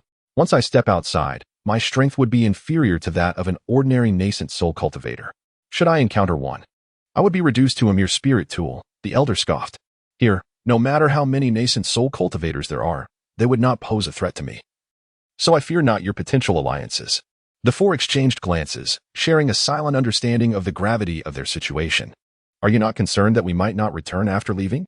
Su Tianya asked, sensing the complexity of the matter. You will return, for I shall implant a thread of ghostly sword energy within each of you. If you fail to return, this energy will erupt after 10 years. I grant you a decade. Whoever retrieves the ghostly herb will have the sword energy dissipated, the elder declared, snapping his fingers. For strands of black sword energy swiftly embedded themselves into the foreheads of Su Tianya and the others, sinking into their consciousness. The experience was instantaneous. Yet the sensation of piercing pain reminded them of the vast chasm separating them from high-level cultivators. At that moment, none of them dared to dispute the elder's authority. Their earlier thoughts of potential resistance now seemed naive in light of their stark reality. Seeing the pallor on their faces, the elder knew he had successfully subdued them. He shifted his tone and smiled. You have 10 years, ample time to seek the ghostly herb. Upon its discovery, I shall assist in dispelling the sword energy and reward you greatly. The inscriptions on the stone tablet are truthful.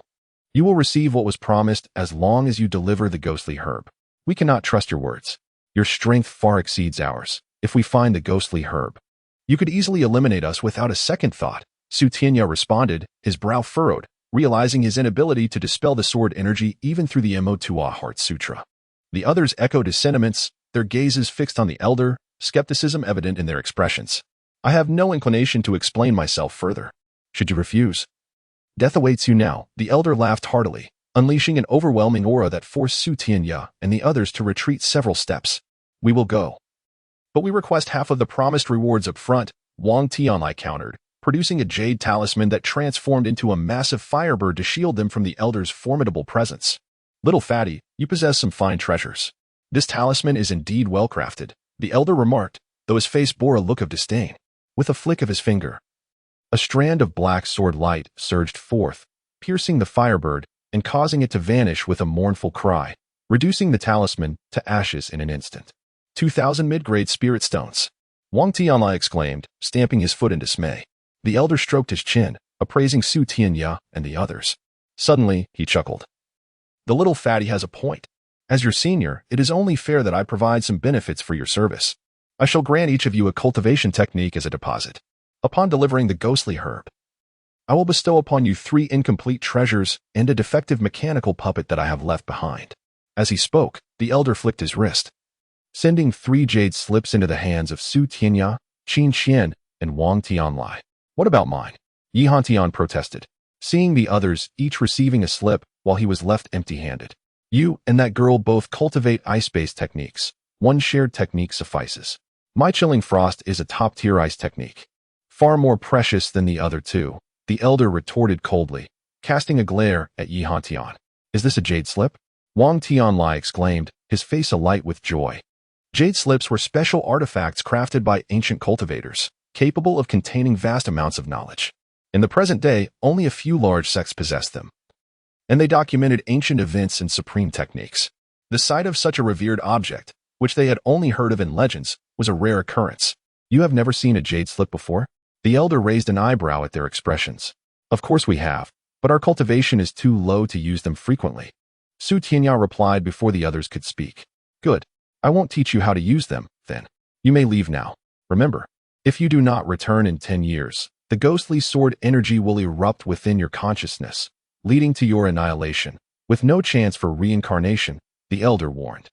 With a wave of his sleeve, a cloud of black mist enveloped the four, and when they regained their senses, they found themselves outside the ancient cultivator's cave. This truly is unfortunate. I wonder if this venture will bring us fortune or calamity, Wang Tianlai lamented, shaking his head with a sigh. Having committed the Frost Heart Celestial Manual to memory, I return this jade slip to you, Qin Qian said, removing the jade slip from her brow and offering it to Yihantian. So quickly. How does one utilize this? Yihantian inquired, accepting the jade slip. By simply imbuing the jade slip with your spiritual consciousness, its contents will be etched within, ensuring they are never forgotten, Qin Qian replied with a smile. Seemingly unconcerned by the threat from Ghost Nether Superior. Do you two even realize the gravity of the situation? Are you not worried? Wang Tianlai questioned, exasperated by their carefree demeanor. What good is worry? We have a decade. Ample time to venture to Nether Valley. Even if the place poses some peril to us now.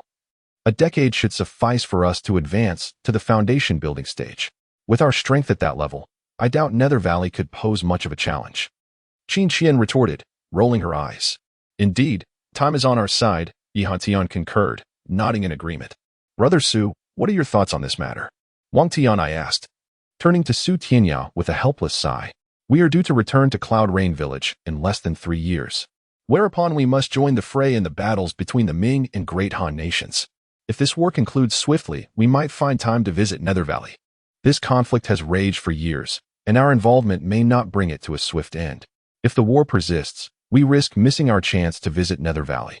I propose we journey there during these 3 years of training, secure the underworld grass, and thus set our minds at ease, Wang Tianlai countered, disagreeing with Tianya's suggestion. I concur. A trip to Nether Valley now would not be amiss. Though more perilous than the myriad beasts forest, our collective strength should ensure a safe return. Qin Qian chimed in, raising her hand in agreement. Chapter 50. The 3-year agreement. What do you think, old knight? Wang Tianlai remarked with a satisfied smile, directing his gaze towards Yihantian. I have no preference, Yihantian replied without hesitation, his focus entirely consumed by the jade slip before him. It would be imprudent to leave now. We should each study the ancient cultivator's tome we've acquired for a while.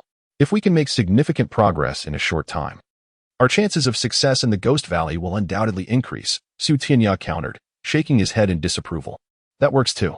We can visit the Ghost Valley within the next 3 years, Qin Qian added with a serene smile, shrugging her shoulders nonchalantly. Observing the attitudes of Tianya and Qin Qian, Wang Tianlai contemplated and found merit in Tianya's suggestion. After all, he had also obtained a technique. By diligently practicing the Earthly Separation Heart Sutra, he could enhance his abilities. Even if he did not reach the foundation establishment stage within 3 years, he could still elevate his spiritual energy to the pinnacle of the 13th layer of Qi refinement. Wang Tianlai had briefly studied the Earthly Separation Heart Sutra, and its spells were far more formidable than those he had previously practiced. Mastering these spells would require time. As for Yihantian, he harbored no objections whatsoever regarding the timing of their visit to the Ghost Valley, his mind solely occupied with the newly acquired Frost Heart method. Let us proceed, Tianya softly declared, gazing at the radiant portal leading to the moon exploration pool, stepping forward first. Moments later, the quartet emerged from the moon exploration pool, exhaling a collective sigh of relief once outside. Casting a wary glance back at the moon exploration pool, Wang Tianlai lamented. We truly are unfortunate to have been controlled by a nascent soul master. Although we stand a chance of locating the nether grass, our lives remain under the dominion of that formidable cultivator. Enough with the lamentations. We should hasten our departure from the beast forest. Our gains have already been substantial. Qin Qian shot a disapproving look at Wang Tianlai, her nostrils flaring slightly. Since you mentioned gains, I am curious, Su brother. If we could discuss the distribution of that heavenly grade artifact, Wang Tianlai grinned, a hint of eagerness in his expression. Tianya offered a detached smile as he produced the dazzling sound bell from his storage bag, though he did not hand it over to Wang Tianlai just yet. Instead, twirling it in his hand. With only one heavenly grade artifact, how shall we divide it? Qin Qian questioned, her brow creased in contemplation. Here's a proposition. The highest bidder wins. We shall each make an offer, and if one among us can provide the others with satisfactory spiritual stones or treasures, the sound bell shall belong to that individual, Su Tianya suggested, casting a playful glance at Wang Tianlai. Among the four, only Wang Tianlai was a wealthy man, possessing numerous jade talismans and likely a fair share of mid-grade spiritual stones. Su Tianya had no desire for the sound bell, despite its ancient origins and undeniable power. He felt adequately equipped with his Storm Rain Sword, which he had yet to fully unleash, making the acquisition of another heavenly-grade artifact unnecessary. I shall offer 3 jade talismans, Wang Tianlai declared, stamping his foot, a pained expression gracing his face. Agreed. Each will offer 3 jade talismans, and in addition, I desire the Ice Serpent's single horn. Su Tianya nodded affirmatively. That works. Yihantian smiled, squinting his eyes. Although he found the heavenly-grade artifact intriguing, he recognized he possessed nothing of value to compete for it. Thus, trading for 3 jade talismans seemed more prudent. He had witnessed the potency of Wang Tianlai's talismans, which were superior to many mid-grade artifacts. That gluttonous fellow is getting a bargain. Qin Qian thought to herself, secretly coveting the sound bell, yet, like Yihantian, lacking the spiritual stones to contend for it. She merely pouted. I can part with the Ice Serpent's horn, but my 3 jade talismans refer to a total of 3, with each of you receiving 1. Wang Tianlai said cautiously, swallowing hard as he eyed Su Tianya and the others. In unison, Su Tianya and the others turned their gazes towards Wang Tianlai, all sporting expressions of amusement. Su Tianya extended his hand, summoning a rapidly swirling vortex of wind into his palm. Agreed. 3 jade talismans each. Let us proceed with the trade. Wang Tianlai, sensing the mischievous gazes directed at him, swiftly produced 9 jade talismans from his storage bag. Now that's more like it. Qin Qian beamed as she gathered the cold air accumulating in her palm, eagerly selecting from the talismans Wang Tianlai offered. Su Tianya refrained from making a selection until Yihantian and Qin Qian had chosen theirs. Only then did he gather the remaining talismans. Despite not recuperating, Su Tianya glanced at the 3 jade talismans he had obtained. A frost-based spell, the Dragon Whirlwind Freeze, a fire-based spell, the Heavenly Fire Conflagration, and a wind-based spell, the Eye of the Storm. All 3 spells were of the highest caliber, usable only by Golden Core cultivators to unleash their full potential, while Chi refinement practitioners could only manage a meager fraction of their power. After securing the 3 jade talismans, Su Tianya accepted the Ice Serpent's horn from Wang Tianlai, before finally handing over the sound bell to him. Wang Tianlai's face lit up with joy as he received the sound bell, immediately using his blood to recognize its ownership. After a brief moment of closed eyes, surprise blossomed on his features, and the other 3 could tell that the sound bell possessed formidable power. By the way, I know of an ancient cultivator's ruin. Would you be interested in accompanying me to explore it? Yihantian, feeling somewhat downcast for not acquiring the heavenly-grade artifact, suddenly recalled the ancient ruin in the Mingwei Valley and excitedly inquired of the others. You also know of an ancient cultivator's ruin? The trio paused in surprise, with excitement evident in Qin Qian and Wang Tianlai's eyes. Their previous venture into an ancient cultivator's ruin had yielded immense benefits, and they were eager for another opportunity to explore. Indeed, last time, I ventured to the Mingwei Valley with Qin Qingyi and others, where we discovered an ancient cultivator's ruin. Yihantian's eyes shimmered with anticipation. So it is the Mingwei Valley. Wang Tianlai and Su Tianya exchanged glances, both exhaling deeply. They had previously discussed this with Yihantian, and it was something they should have anticipated. If the Mingwei Valley were solely known to Yihantian, their visit would pose no problem. However, since it was also discovered by Qin Qingyi and the others, encountering them again would be inevitable. It matters not. We could not navigate the Mingwei Valley last time, and I suspect Qin Qingyi and their group have abandoned their pursuit. Had it not been for my intervention, they would not have reached the final barrier of the valley's restrictions, Yihantian declared confidently. What was the strength of the beast conjured by the final barrier of the Mingwei Valley? Qin Qian inquired, her curiosity piqued. It was of average strength, inferior to the 4-armed beast we encountered. I could fend off its attacks alone. Had Qin Qingyi and the others not been conserving their strength, they could have passed through. Yihantian replied, frowning. Given that they conserve their strength, they must have sensed that even if they passed the first barrier, danger awaited them. After discussing the Mingwei Valley following your account, we concluded that the restrictions there are weakest during the day. If we truly intend to go, we should wait for daylight. Su Tianya proposed after some contemplation. Seeing Su Tianya no longer opposed the idea of visiting the Mingwei Valley, Qin Qian and Wang Tianlai nodded in agreement. The four of them then shifted their forms and set off together towards the Mingyue Valley. At the entrance of the Mingyue Valley, a throng of cultivators had gathered, numbering in the dozens. Among them, there were more than 20 disciples at the foundation establishment stage. These cultivators had formed three distinct groups. One group consisted of Qin Qingyi and several others, all at the 13th layer of the Qi refinement stage. The remaining two groups included one led by a young man in white, commanding 10 foundation establishment cultivators, while the other was led by a dark-faced foundation establishment cultivator, accompanied by a dozen others of the same rank. "Leah, do you truly wish to oppose me?" declared the young man in white, his voice resonating with confidence. "Let me make it clear. Everything within the Mingyue Valley shall belong to me, the Lu Jing." Despite only being at the 13th layer of the Qi refinement stage, he showed no trace of fear before the numerous foundation establishment cultivators present, stepping forward with a hearty laugh. "You audacious junior! Were it not for your status as the of the great Han Kingdom, I would have vanquished you already. The ancient relics within Mingyue Valley are ours for the taking. If you possess any sense, you would do well to withdraw," retorted the dark-faced foundation establishment cultivator with a cold scoff. As the two sides faced off, they regarded the third party, comprising Qin Qingyi and his few peers at the 13th layer of Qi refinement, with disdain. The latter stood silently, their expressions betraying no emotion as they observed the confrontation. Just as the standoff intensified, for beams of light streaked through the sky, heralding the arrival of four cultivators who gracefully descended before the crowd. The sudden appearance of these four caused a momentary pause among the onlookers. However, upon recognizing them as Qi refinement cultivators at the 13th layer, the foundation establishment disciples displayed expressions of scorn, disregarding the newcomers and resuming their loud discourse. "What a lively scene we have here!" exclaimed the four who had just arrived, none other than Tianya and his companions. They were astonished to find such a multitude of foundation establishment cultivators gathered. Upon seeing Qin Qingyi greet them with a smile, they exchanged wry smiles and flew towards him. "Brother Su, we have been waiting here for quite some time.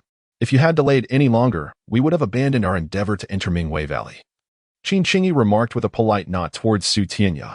Chapter 51. Prince Regent Lu Jingso, you're not deterred by our arrival? There are over 20 foundation establishment cultivators here. Even if we wanted to enter, I doubt they'd permit us into the Dark Moon Valley, Tianya remarked with a wry smile, gesturing towards the two opposing factions of foundation establishment cultivators. They are truly acting absurdly. They could simply enter together. Obtaining treasures within the ancient cultivators' ruins depends on individual fortune. What's the point of arguing here? Yihanian scoffed, his voice resonating loudly, ensuring that the 20-odd foundation establishment cultivators and Prince Regent Lu Jing heard him clearly. "Ignorant whelp, courting death." A crimson-faced foundation establishment cultivator behind Prince Regent Lu Jing bellowed, flicking his wrist to unleash a streak of violet light, an earth-grade magical artifact resembling a massive axe, which hurtled towards Yihan Tian like a spinning blade. "Ha ha ha, glacial dragon devourer." Yihan Tian roared with laughter, executing a hand seal. A chilling aura rapidly coalesced, and an ice dragon materialized above him. With a flick of his right hand, the dragon roared, instantly engulfing the axe-like artifact. The crimson-faced cultivator, only at the second level of foundation establishment, sensed the severance of his connection with his earth-grade artifact. His expression shifted dramatically as he formed hand seals, transforming into an enormous firebird, soaring towards the ice dragon in the sky that had encased his artifact. "Incompetent fool." With Yihantian's derisive chuckle, the ice dragon expanded, roaring as it swallowed the crimson-faced cultivator whole. The cultivator's flames were instantly frozen within the dragon's icy confines. Onlookers could clearly discern the petrified expression of the crimson-faced cultivator and his axe artifact. Witnessing Yihantian, a mere Qi refining 13th level cultivator, subdue a foundation establishment cultivator with a simple gesture, the faces of the assembled foundation establishment cultivators underwent a simultaneous transformation. While the crimson-faced cultivator's strength might not have impressed those at the 6th level or higher, they recognized that they couldn't replicate the feat of incapacitating him without employing their own artifacts. The sheer power of this cultivator instilled a sense of apprehension in the 20-odd foundation establishment cultivators present. Indeed, a useless pawn, Qin Qian sighed, shaking her head as she observed the crimson-faced cultivator's life force gradually fading, having encountered the likes of Nether Ghost Reverend. Qin Qian's perception of these lower-tier foundation establishment cultivators had diminished significantly. A low-grade Earth-tier artifact, this fellow is truly impoverished. Yihantian brazenly retrieved the axe-like artifact and the crimson-faced cultivator's storage pouch before all present. With a wave of his hand, the ice dragon shattered, its icy remnants crashing to the ground. Yihantian's display astonished all the Foundation establishment cultivators. Initially, Prince Regent Lu Jing and the dark-faced cultivator Liya had dismissed Qin Qingyi and her companions. However, Yihantian's intervention made it clear that their nonchalant attitude was underpinned by genuine strength. They surmised that the power of this group of qi-refining 13th-level cultivators should not be underestimated. Esteemed fellow cultivators, Dark Moon Valley has long been known as an ancient cultivator's ruin, and many cultivators have perished within its depths over the years. Rather than squabbling over entry, why not enter together? We can then rely on our individual abilities to seize the treasures within. Qin Qingyi gracefully approached Lu Jing and Liya, offering a gentle smile to them and the Foundation establishment cultivators behind them. Let's go. The dark-faced cultivator Liya cast a glance at Qin Qingyi and her entourage before leading his dozen or so Foundation establishment cultivators into Dark Moon Valley without further ado. After Liya's departure, Prince Regent Lu Jing, unfazed by the demise of his subordinate at the hands of Yihantian, flashed a debonair smile at Qin Qingyi. Distinguished fellow cultivators, your abilities are truly remarkable. I wonder if you would be interested in befriending me? If so, we could support each other during this Dark Moon Valley expedition, sharing any spoils we acquire. Once this matter concludes, I would be honored to have you as guests at my Prince Regent's manor.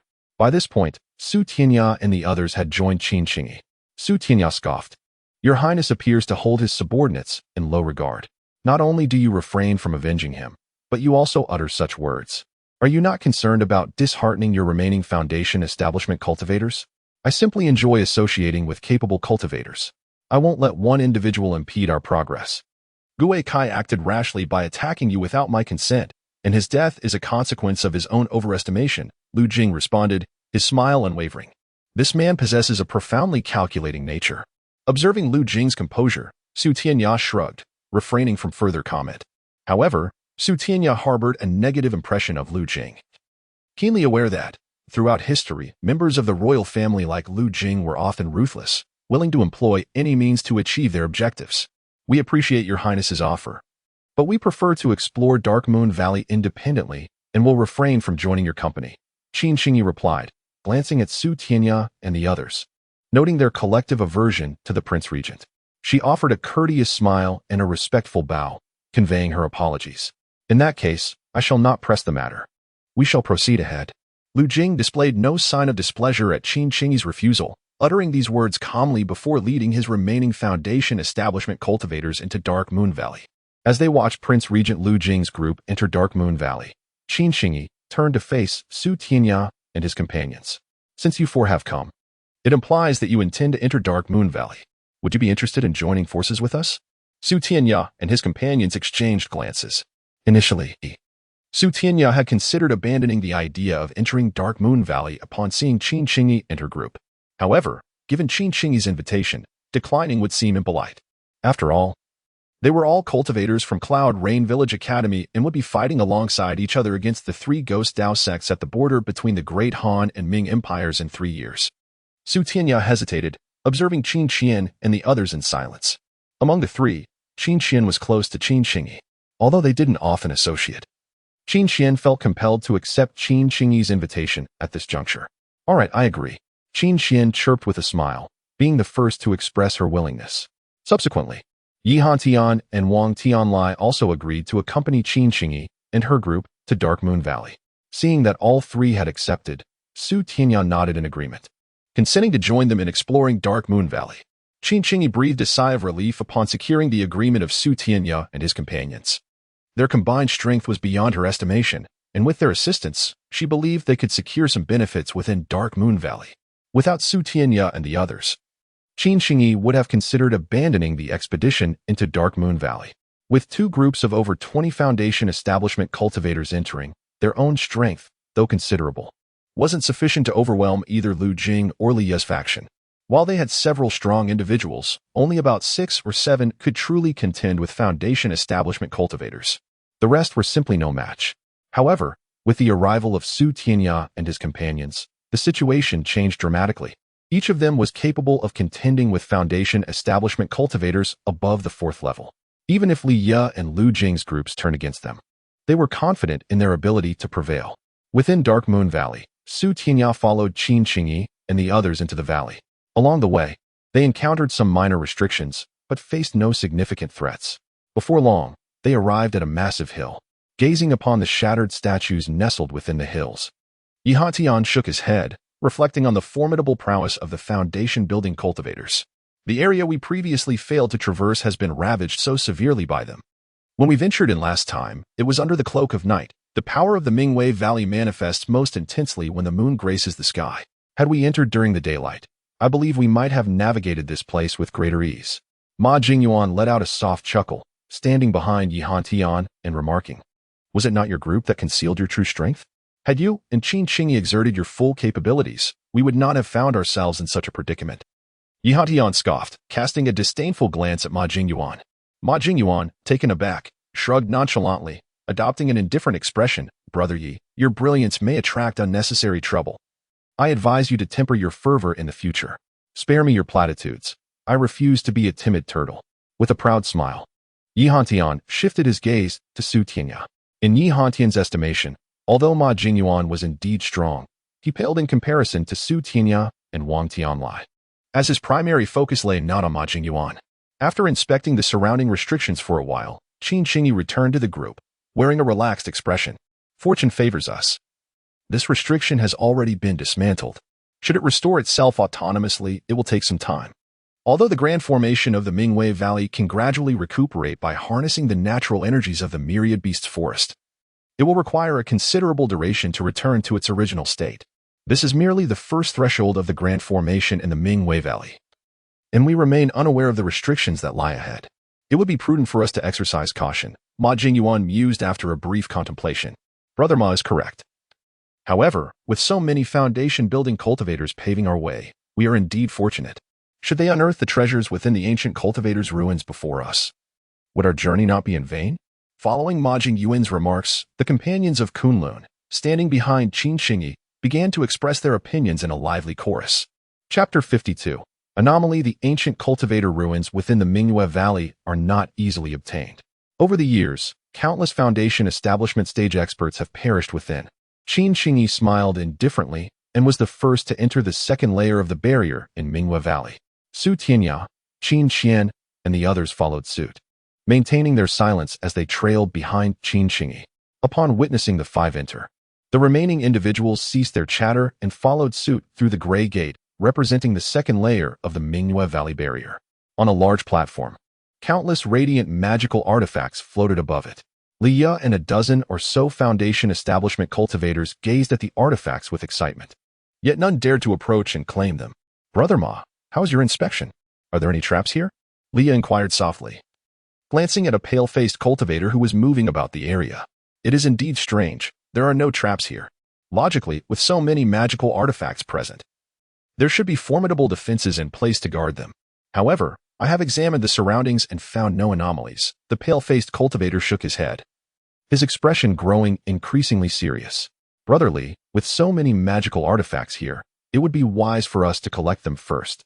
Once the others arrive, we will lack the time to hoard these treasures." A cultivator clad in black robes whispered greedily into Lia's ear. "This place is exceedingly peculiar. We must exercise caution. Brother Ma, you are most knowledgeable about traps. Please retrieve one artifact and ascertain if there are any disturbances. We will be ready to assist you here," Liya proposed. Though he felt a sense of unease about the situation, he was unable to dismiss the allure of the artifacts before him. They were clearly not ordinary items, and if they could secure these treasures, there would be no need to delve deeper into the valley. The gains from this venture would be sufficient. Despite a reluctance in his heart, the pale-faced cultivator recognized that he was the most suitable candidate for the task.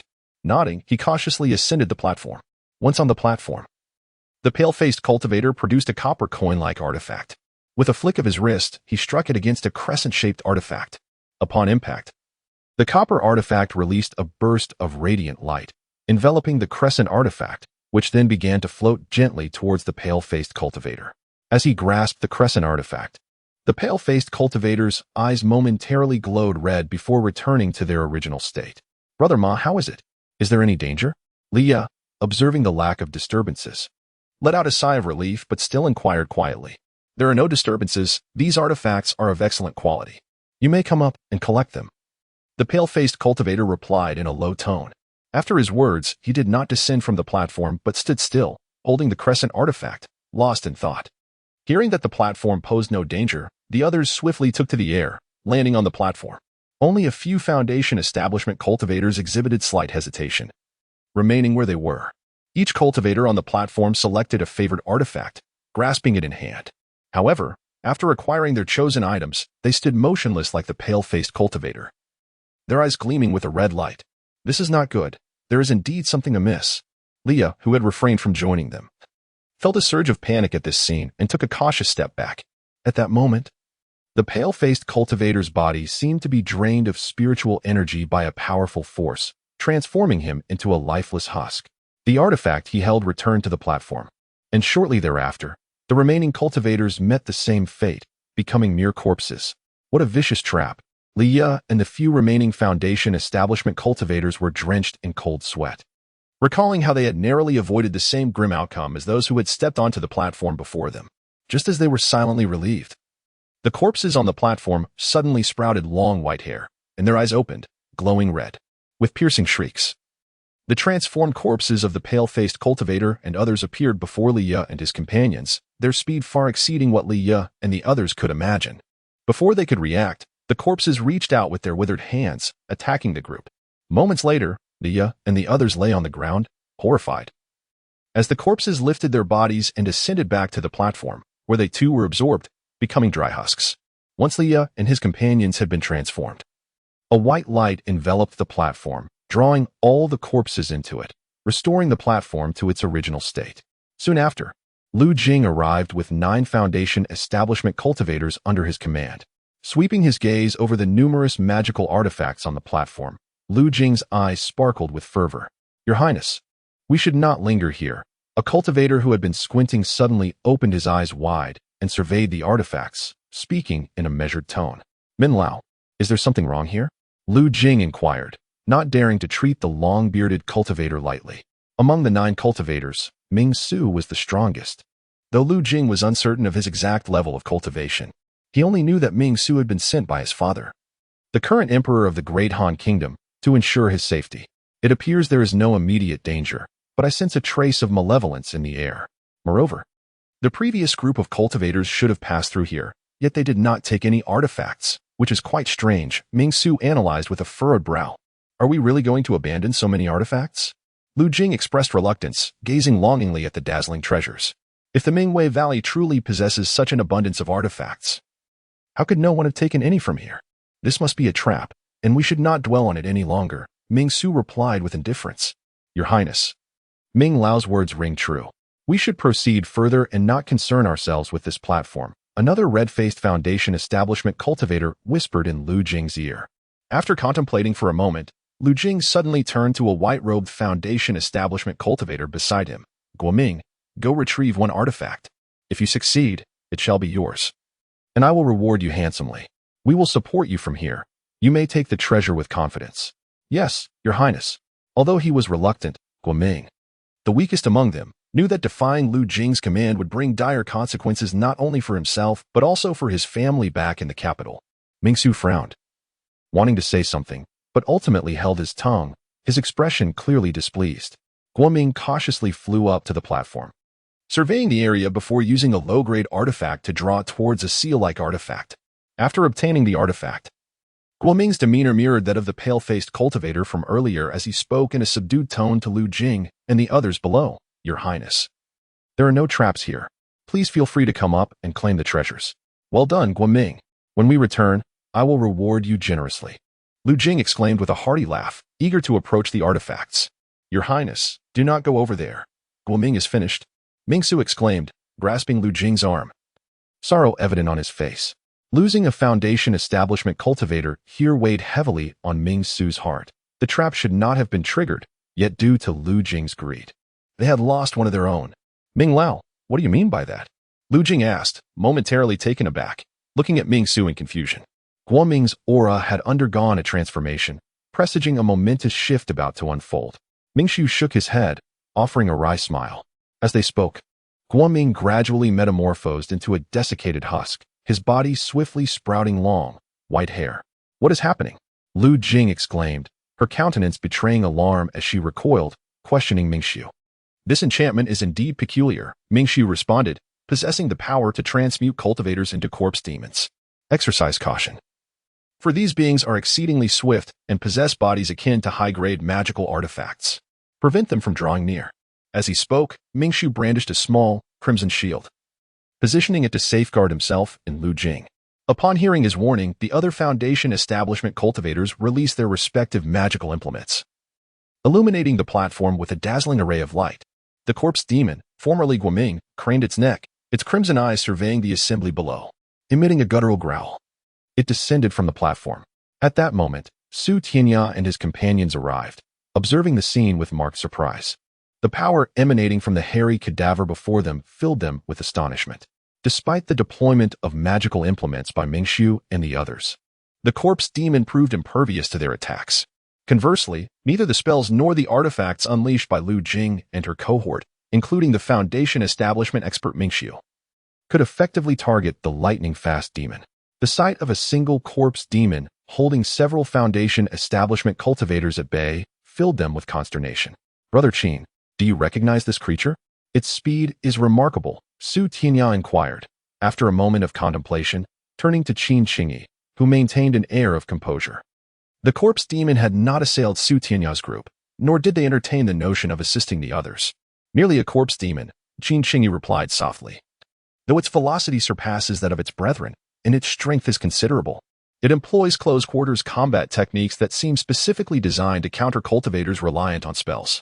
It would seem that only those who cultivate metal-based arts can effectively combat these corpse demons.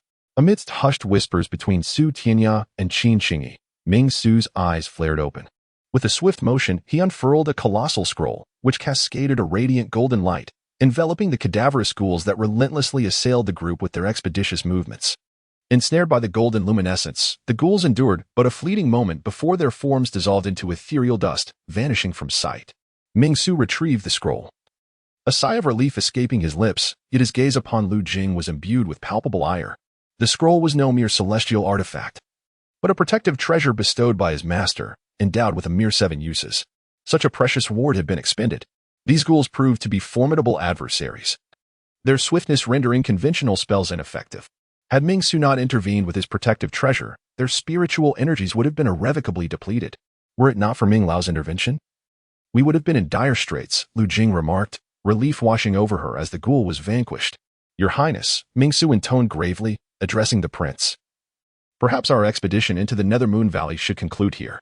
Further ingress may prove perilous, and I fear I cannot guarantee your safety. Lu Jing furrowed his brow, reluctance evident. At that moment, a surge of luminescence erupted upon a nearby platform, materializing a dozen figures. The sight evoked a sense of profound trepidation among the group. Upon the adjacent platform stood Li Ye and a score of other Foundation establishment cultivators who had initially ventured into the Nethermoon Valley alongside them.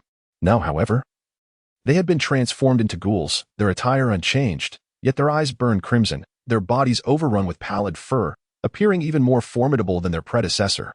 Flee, quickly, Ming Su exclaimed, his countenance ashen at the sight of the ghoul horde. He seized Lu Jing's arm, and they hastened back along their path. The remaining Foundation establishment cultivators followed suit. Tianya and his companions, who stood in their path, were initially taken aback by the ghoul's emergence. Many pivoted and fled, save for Tianya, Qin Qingyi, and a handful of others who observed the ghouls with an impassive gaze, a hint of derision playing upon their lips. The ghouls traversed the platform with supernatural speed, intercepting the stragglers among the Foundation establishment cultivators.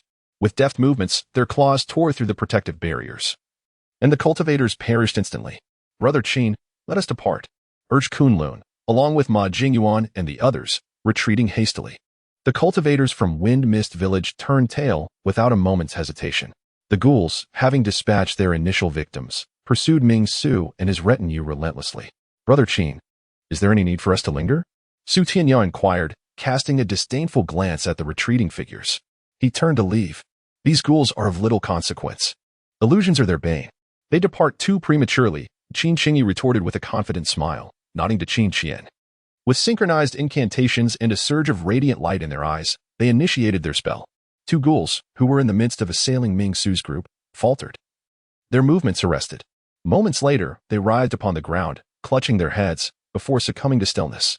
Many thanks for your aid. Should you find yourselves in the capital, I implore you to visit, Ming Su called out, seizing the opportunity to unleash his golden scroll. He shielded Lu Jing and the remaining cultivators as they fled the area. The remaining ghouls fixed their malevolent gaze upon Qin Qingyi and Qin Qian, who were still weaving their illusions. Simultaneously, 2 more ghouls collapsed, writhing in agony, with guttural roars. The ghouls surged towards Su Tianya and his companions, who had yet to depart. Besides Su Tianya's quartet and Qin Qingyi, only Zhao Lu and Wang Tianling, the latter being Qin Qingyi's closest confidants, remained, despite their prowess. Zhao Lu and Wang Tianling were visibly shaken by the ease with which the ghouls had dispatched the Foundation establishment cultivators. There are but 9 remaining. We shall each contend with 3. Let us see who prevails, Yi Hantian declared, unfazed by the situation. With a flourish, his icy sword materialized, and he ascended upon it, transforming into a colossal ice dragon that lunged toward the ghouls. Su Tianya and Wang Tianlai exchanged knowing smiles, simultaneously launching their attacks. Wang Tianlai unleashed 9 talismans, which morphed into earthen dragons, each locking onto a ghoul. Creatures that had eluded the spells and artifacts of Foundation establishment cultivators were now ensnared by Wang Tianlai's talismans, a feat that astonished Wang Tianling and Zhao Lu. Yet, it was Su Tianya who truly captivated them. He materialized beside 3 ghouls, engaging them in close-quarters combat. Despite the ghouls' claws, which could cleave through artifacts, they were unable to inflict harm upon Su Tianya. From dust to dust, earth to earth, these beings, having transformed into ghouls, should remain interred, Su Tianya declared. The earthen dragons constricted the ghouls, dragging them into the depths. As Wang Tianlai chuckled, having dispatched his 3 ghouls, 3 colossal ice dragon statues emerged, emanating intense cold. The remaining ghouls were encased within, struggling to break free. These ghouls are hardly remarkable. Those Foundation establishment cultivators were simply inept, Yi Hantian proclaimed, clapping his hands and approaching Wang Tianlai. Beware, they have been vanquished, yet they stir, Qin Qian cautioned, her eyes widening. The ghouls that had fallen rose once more. With a resounding crash, the ghouls broke free from their earthen and icy prisons. Even the annihilation of their spiritual essence does not quell them. These ghouls are unlike any we have encountered, Qin Qingyi observed, her eyes aglow with cerulean light. The destruction of their sentience has afforded us some advantage, at least in that their movements are now somewhat sluggish, Qin Qian noted, scrutinizing the ghouls whose spirits they had subdued.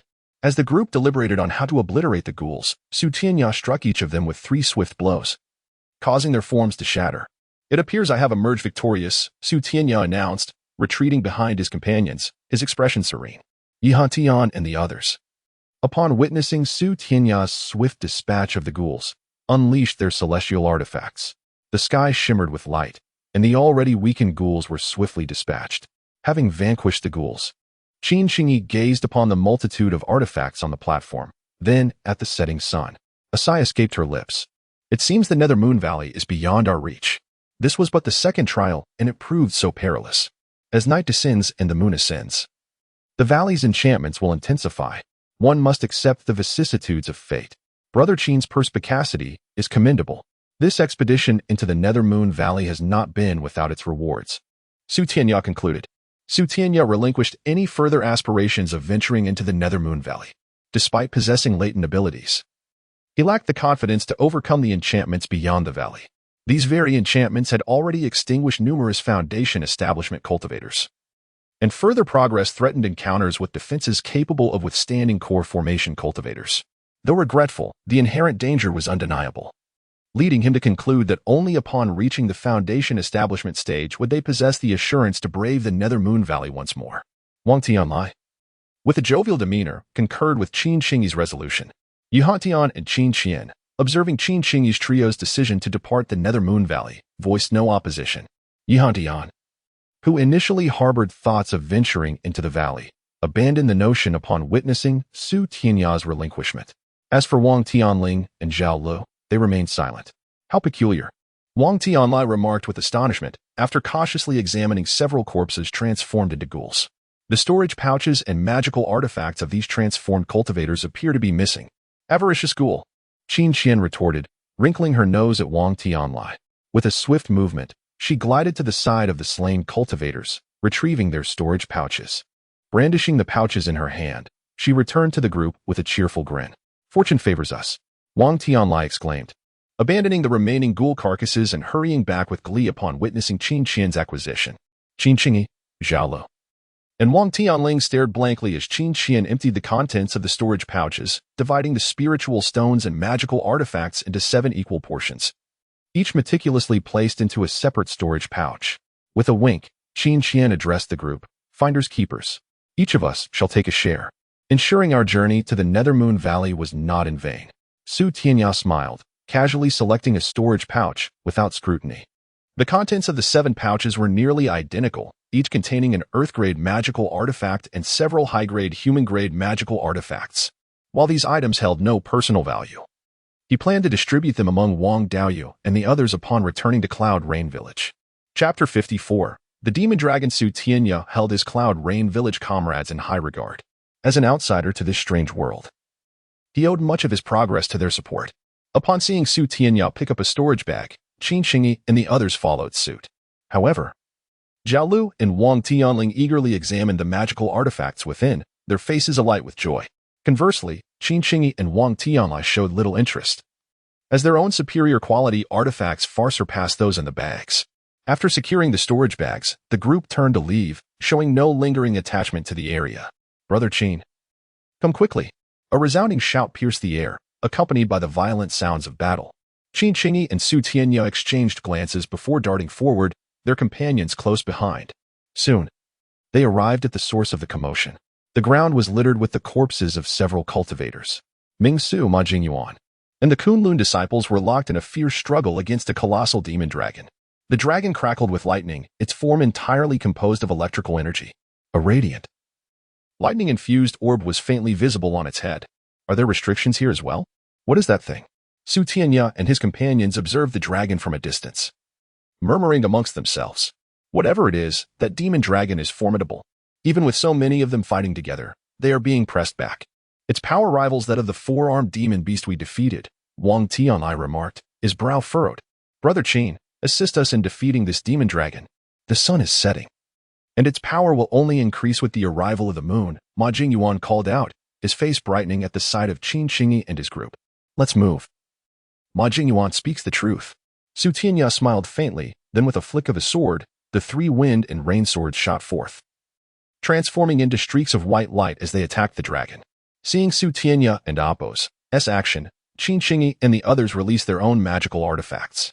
With their combined might, the demon dragon could no longer dominate the battle. However, their artifacts seemed ineffective against the dragon, as the lightning surrounding it neutralized all attacks. Even Su Tianya's wind and rain swords failed to penetrate the dragon's electrical shield. Su Tianya noticed that the dragon's lightning was not inexhaustible. The fierce battle had visibly weakened it, suggesting that a prolonged fight would deplete its energy.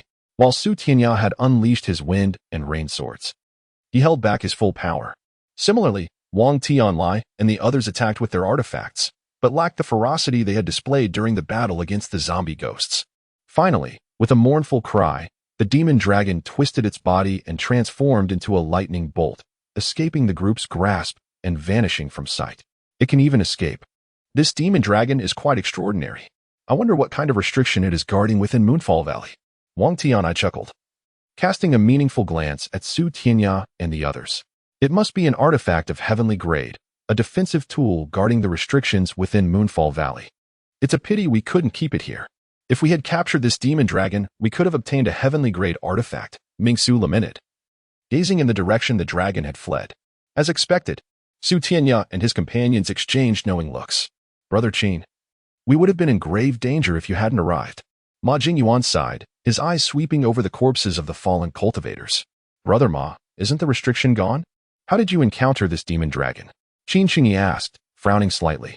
It's all because of Lu Jing. Ma Jingyuan's eyes flashed with animosity as he turned towards Lu Jing, who was being protected by Ming Su. What happened? Qin Qingyi inquired, intrigued.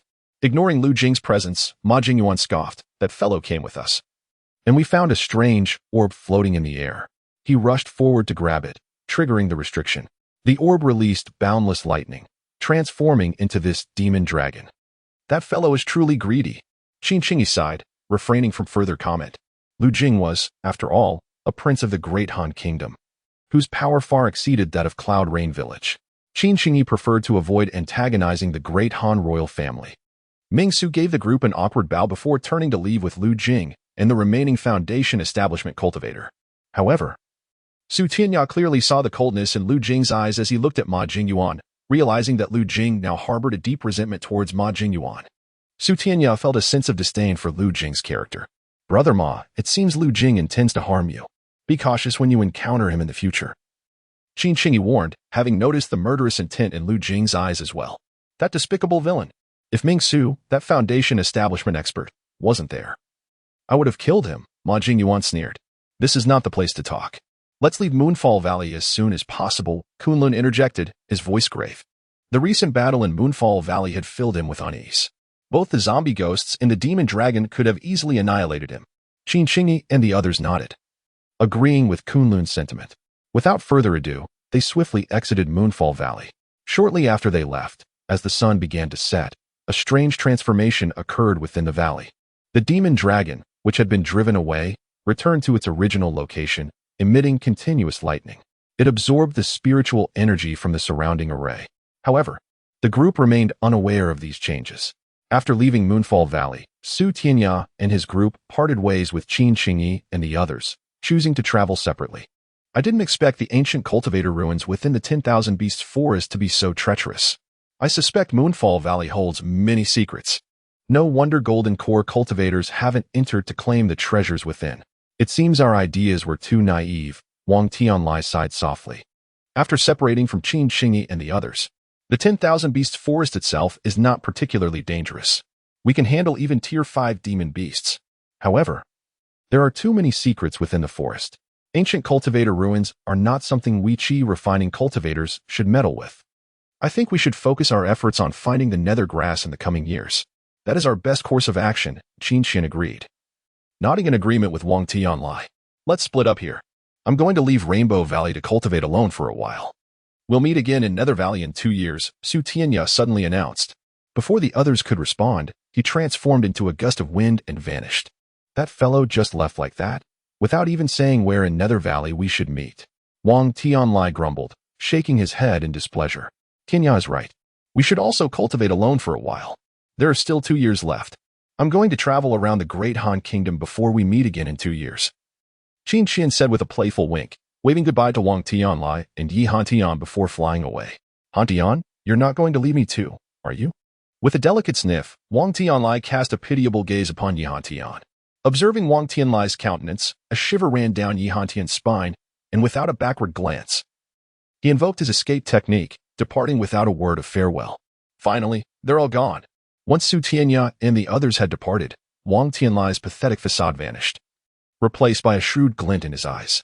With a chuckle, he surveyed his surroundings and with a gentle tap of his foot, disappeared. Within the first layer of the Moonlit Valley's enchantment, lightning crackled. The demonic dragon, previously driven off by the group, was now writhing within the confines of the enchantment. Suddenly, a beam of sword light shot forth with incredible speed, cleaving the dragon's head in an instant. With a mournful cry, the dragon was split in two by the sword's edge, while a radiant, lightning-infused pearl completely absorbed the energy released by the dragon. Su Tianya, you've arrived first. A flash of earth and light erupted from beneath the ground, and Wang Tianlai soared into the air. However, the lightning pearl was already in Su Tianya's grasp. With a carefree smile towards Wang Tianlai, Su Tianya ascended upon the wind and rain sword, and with a gentle press of his foot, the sword vanished into the horizon. You fleshy fellow, you're here too. Wang Tianlai stood there, gazing in the direction of Su Tianya's departure, a look of displeasure on his face. At that moment, Qin Xian and Yi Hantian arrived, and upon seeing Wang Tianlai, Qin Xian exclaimed with surprise, you're here as well. Indeed, you've both arrived. It seems our thoughts aligned. Though Su Tianya has beaten us to the punch, Wang Tianlai said with a wrinkled nose, a hint of frustration in his voice. What? Su Tianya managed to acquire the celestial artifact so quickly? Yi Hantian asked with disbelief. The power of that brat's flying sword artifact is far from its limit. I merely witnessed him unleash the 4 combined swords of his flying sword artifact on his back, instantly obliterating the demonic dragon, before seizing the celestial artifact, Wang Tianlai explained, stamping his foot in annoyance. Haha, it seems we all had the same idea. It appears you, like myself, intended to claim the celestial artifact for yourselves upon seeing it, and thus didn't exert your full strength when confronting the demonic dragon earlier. Chapter 55, the ancestor of the Mu family. After Qin Qian finished speaking, she flashed a playful smile, showing no sign of anger regarding Su Tianya's acquisition of the celestial grade artifact. She waved goodbye to Wang Tianlai and Yi Hantian before gracefully departing from the Yunyu Valley. We should also take our leave. If we linger any longer, the moon will rise, and there may be unforeseen dangers in the Yunyu Valley, sighed Yi Hantian. The protective array of the first layer has been taken by Su Tianya, so there is no danger here now. This was indeed a miscalculation. That celestial grade artifact should have rightfully belonged to me, Wang Tianlai lamented, slapping his hands in frustration. Let it go. Among the four of us, Su Tianya is undoubtedly the strongest and most inscrutable. You cannot compete with him, and besides, you already possess an ancient celestial grade artifact, far surpassing both Qin Qian and me in strength. We are, at present, the two weakest among us, Yi Hantian remarked, casting a disdainful glance at Wang Tianlai before vanishing from sight. Experiencing the exhilarating sensation of flying on his sword, Su Tianya swiftly exited the beast forest, propelled by the wind and rain sword. The airborne beast he encountered paid no heed to him, as he seamlessly merged the four swords into one, soaring through the skies.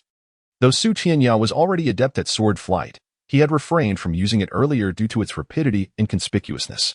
This time, however, he opted for sword flight to avoid entangling himself with Wang Tianlai.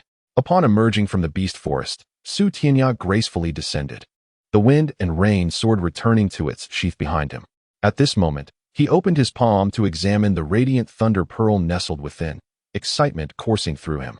This thunder pearl was vastly larger than the one on his thunderbolt crossbow and was an ancient celestial grade artifact, not merely a refining material.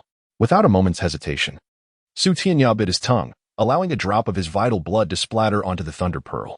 The pearl flickered with brilliance, slowly levitating and merging into his forehead. What a marvelous treasure! A top-tier celestial grade artifact, only a step away from evolving into a true magical item. Moreover, if subjected to the cleansing of lightning, this thunder pearl can further enhance its rank. Within his consciousness, Su Tianya comprehended the powers and usage methods of this celestial grade treasure, rendering him utterly astonished. The thunder pearl could be considered a rare gem. Although classified as a top-tier celestial grade artifact, its potency rivaled that of true magical items. Furthermore, after assimilating the thunder pearl, Su Tianya felt an increased understanding of lightning. Currently, Su Tianya's cultivation was still insufficient, allowing him to access only a few of the thunder pearl's functions. Yet, even these limited capabilities proved immensely beneficial to him. Firstly, the thunder pearl enabled Su Tianya to freely wield thunder-related spells, allowing him to effortlessly cast any thunder magic he desired. Secondly, the lightning within the thunder pearl could bolster Su Tianya's physical strength, enhancing his already formidable body, which was comparable to that of metal-type practitioners due to his cultivation of the Motuo Heart Sutra. As for the remaining powers of the thunder pearl, Su Tianya could not yet utilize them. Only upon reaching the foundation establishment or golden core stages could he unlock the pearl's other restrictions and techniques. Having secured the thunder pearl, Su Tianya did not linger in the area. With a swift motion, he departed, not returning to the Caixao Valley, but instead flying southeast toward it. Yueshi City, a large metropolis in the southeast of the Great Han Kingdom, housed one of the kingdom's smaller cultivation sects, the Tianya sect. This sect was unique in that it operated a dojo within the city, while other sects established their dojos atop the renowned mountains and rivers of the Great Han Kingdom, distinguishing themselves from the common folk. Upon entering Yueshi City, Su Tianya sensed the city's peculiar charm. Within its confines, numerous qi refinement practitioners thrived, albeit mostly at the lower tiers of the 5th level or below. The sheer number of these practitioners surprised Su Tianya. Greetings, fellow cultivator. In a tea house, while sipping tea and observing the bustling street below, an elderly practitioner with an ethereal demeanor approached Su Tianya, cupping his hands in greeting. Su Tianya glanced up at the elderly man, noting that he had reached the 12th level of qi refinement. While not surpassing Su Tianya, he was close, yet his age far exceeded Su Tianya's own. Greetings, elder. Although aware that the cultivation world often determines status by strength, Su Tianya felt uncomfortable addressing a man so much older than himself as a fellow cultivator. Upon being called elder, the long-bearded practitioner appeared somewhat awkward, shaking his head as he took a seat across from Su Tianya. You are but a young practitioner, yet your spiritual power surpasses mine. I cannot accept such a title. Respect for elders is my principle. There is no need for you to be concerned. Su Tianya replied with a gentle smile, displaying courtesy. Seeing Su Tianya's lack of arrogance, the long-bearded practitioner relaxed and engaged in conversation without reservation. From where do you hail? Fellow cultivator? Is there a specific purpose for your visit to Yueshi City? The long-bearded man inquired cheerfully. I am Su Tianya, merely a wandering cultivator passing through. I have no particular business in Yueshi City, he replied, shaking his head.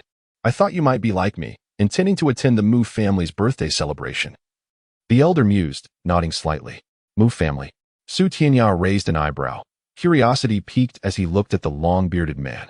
Are you unaware that the ancestor of the Mu family will be celebrating his 200th birthday in half a month's time? The elder examined Su Tianya with curiosity. Wondering at his ignorance of the Mu family, Su Tianya shook his head, a look of confusion on his face as he regarded the long-bearded elder. Realizing that Su Tianya was genuinely uninformed, the elder chuckled. The Mu family is the largest cultivation family in Yueshi City, possessing significant influence within the Great Han Kingdom. The Mu family's ancestor is also the sect leader of Tianya sect, with disciples scattered throughout Yueshi City and its surrounding major cities.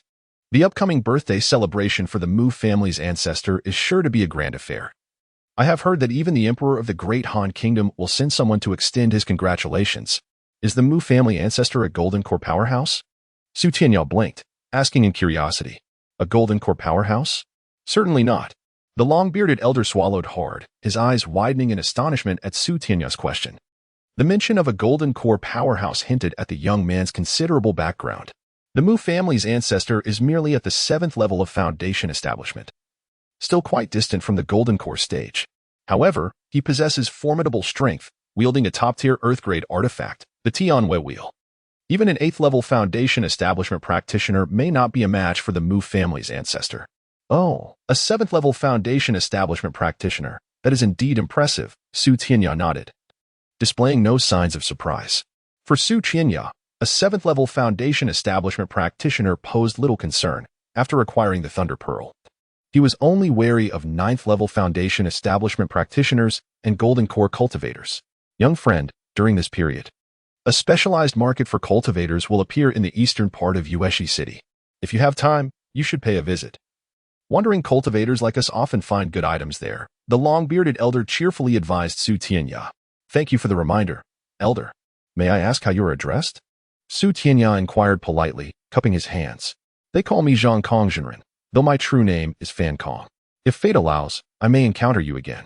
Should you have the time, do consider attending the Mu family's birthday banquet. The elder chuckled heartily, rising to his feet and bowing respectfully to Su Tianya before gracefully departing. The Mu family. Su Tianya murmured softly to himself as he stood and leisurely exited the tea house. Within the grandest inn of Yueshi City, Su Tianya sat alone in his chamber, his eyes firmly closed. After a brief moment, he flipped his palms with urgency, and a cacophony of thunderous roars erupted within the room. Observing the strands of lightning entwined around his hands, a satisfied smile graced Su Tianya's lips. Over the past few days, he had successfully intertwined his wind god palm with the Thunder Pearl, significantly enhancing the prowess of his technique.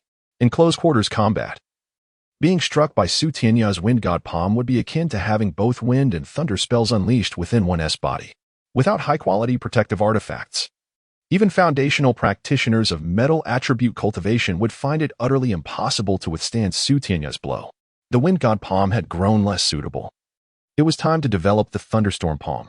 This technique was originally designed to counter the likes of zombies and ghosts. And with the incorporation of thunder to counteract ghostly arts, it would undoubtedly prove even more effective against practitioners of the ghostly path. Whether entering the abyss or battling the 3 sects of ghostly cultivators, this move would be immensely beneficial. Since acquiring the Thunder Pearl, Su Tianya had devised numerous methods for its utilization. Though only a few days had passed, he felt his strength had significantly improved compared to before. Thunder-based spells are renowned as some of the most formidable among various magical arts. With the aid of the top-tier Thunder Pearl, Su Tianya could unleash ordinary thunder spells at will, without concern for his spiritual energy depletion, requiring only a modicum of spiritual essence to harness the power within the Thunder Pearl. The thunderous spiritual energy contained within the Thunder Pearl is not inexhaustible. If overused, it necessitates a period of recovery. However, to fully deplete the Thunder Pearl's energy would likely require the continuous release of dozens of high-tier thunder spells. Even if Su Tianya entertained such a notion, he lacked the requisite spiritual energy to do so. Generally, Su Tianya employed the Thunder Pearl merely to augment his Thunderstorm Palm or to unleash some high-tier thunder spells against adversaries. Although he could summon top-tier thunder spells through the Thunder Pearl, controlling them proved exceedingly challenging. Chapter 56. The sword technique of Wind, the pinnacle of spells, is not something that practitioners in the Qi refinement stage, like Su Tianya, can wield. Generally speaking, it is the foundation establishment stage cultivators who typically employ high-tier spells. While foundation establishment practitioners can indeed utilize pinnacle spells, they are capable of delivering only a single strike. Consequently, most of them focus on mastering one or a few of the most formidable pinnacle spells as their trump cards. The difficulty in employing pinnacle spells arises from two primary factors. Firstly, the immense consumption of spiritual energy. Secondly, these spells harness the natural energies of the world, thereby imposing stringent requirements on a cultivator's spiritual sense. Although Su Tianya's spiritual sense has been somewhat enhanced after practicing the Motuo Heart Sutra, it still pales in comparison to that of higher-level foundation establishment practitioners. Thus, he is acutely aware of his inability to command pinnacle spells with any degree of confidence.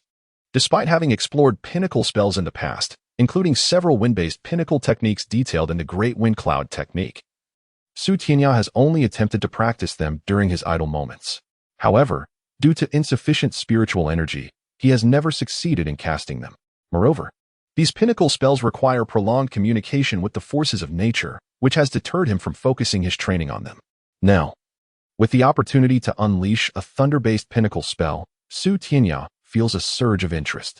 The prospect of wielding such power could enable him to eliminate cultivators below the Golden Core stage with relative ease. After pondering for a moment, he lets out a sigh and temporarily sets aside this ambition. Given his current cultivation level, attempting to use a thunder-based pinnacle spell poses significant risks. If he fails to control it, he could very well suffer a backlash, leading to dire consequences. During this expedition into the Beast Forest, besides the Thunder Pearl, Su Tianya has also gained a valuable treasure, the Sword Technique of Wind. While Wang Tianlai and his companions have each received a pinnacle cultivation method, Su Tianya is nonetheless quite satisfied with having acquired a sword technique. Although the methods obtained by Wang Tianlai and the others are undoubtedly more precious than his sword technique, he does not lack in cultivation methods, as he is concurrently practicing the Great Wind Cloud technique alongside the Motuo Heart Sutra. In Su Tianya's view, the power of the Motuo Heart Sutra is not necessarily inferior to the methods possessed by Wang Tianlai and his companions. Moreover, the sword technique is particularly beneficial for him at this stage. With the heavenly grade artifact, the Wind and Rain Sword, he is unable to fully harness its potential. If he can successfully cultivate the sword technique of Wind, he believes his strength will ascend to a new level. The sword technique of Wind is divided into 3 chapters. The first chapter is the Wind Sword Radiance. This technique allows the cultivator to transform their spiritual energy into a formidable sword radiance through a unique methodology.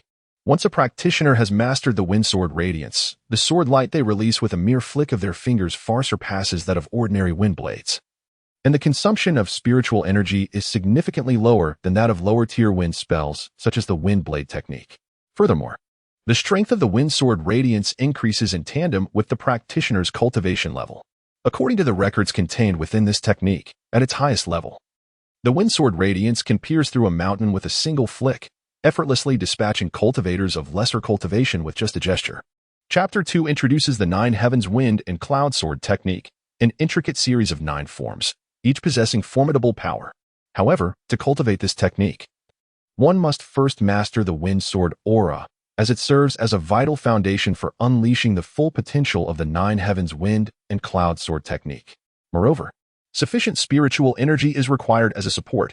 Even the first form necessitates a foundational cultivation level of at least the first layer of the foundation establishment stage. As for Chapter 3, it contains only a single sword technique known as the Wind God's Smile. The method of cultivation is meticulously detailed. Yet after Su Tianya perused it, an expression of helplessness crossed his face. This particular move demands mastery of the 9 Heavens Wind and Cloud Sword technique to a high degree, and the practitioner's spiritual energy must reach at least the Golden Core stage. Given his current cultivation at the 13th layer of the Qi refinement stage, it seems implausible for him to fully cultivate even the 9 Heavens Wind and Cloud Sword technique. After some contemplation, Tianya resolved to focus on mastering the wind sword aura first, deciding to set aside the Nine Heavens wind and cloud sword technique for now. He believed that once he successfully cultivated the wind sword aura, he could then attempt the initial forms of the Nine Heavens wind and cloud sword technique. Although it was stated that the first form of the Nine Heavens wind and cloud sword technique requires a foundational cultivation level of the first layer, Tianya felt that his spiritual energy was considerably more abundant than that of an average practitioner at the same level, thus he anticipated no significant obstacles in his cultivation. In the northeastern marketplace of Moon Evening City, Tianya strolled alone among the bustling stalls manned by various practitioners, feeling a profound sense of tranquility. To his surprise, his cultivation of the wind sword aura progressed remarkably smoothly. For reasons unknown, what he had anticipated to be a challenging endeavor was effortlessly mastered by him within a few short days, allowing him to also adeptly wield the first form of the Nine Heavens wind and cloud sword technique, the wind and cloud S initial stirring. However, he found that mastering the second form, the rising winds and gathering clouds, would still require further contemplation. Having cultivated both the wind sword aura and the first form of the Nine Heavens wind and cloud sword technique, Tianya felt a deeper understanding of the wind and rain sword's capabilities. Previously, his use of the sword control technique had only tapped into half of the sword's potential, but now he could harness its might to unleash an even more powerful wind sword aura. Furthermore, wielding the wind and rain sword was no longer a mere exercise in sword control. It had transformed into a more refined art. "Friend, I have everything you need.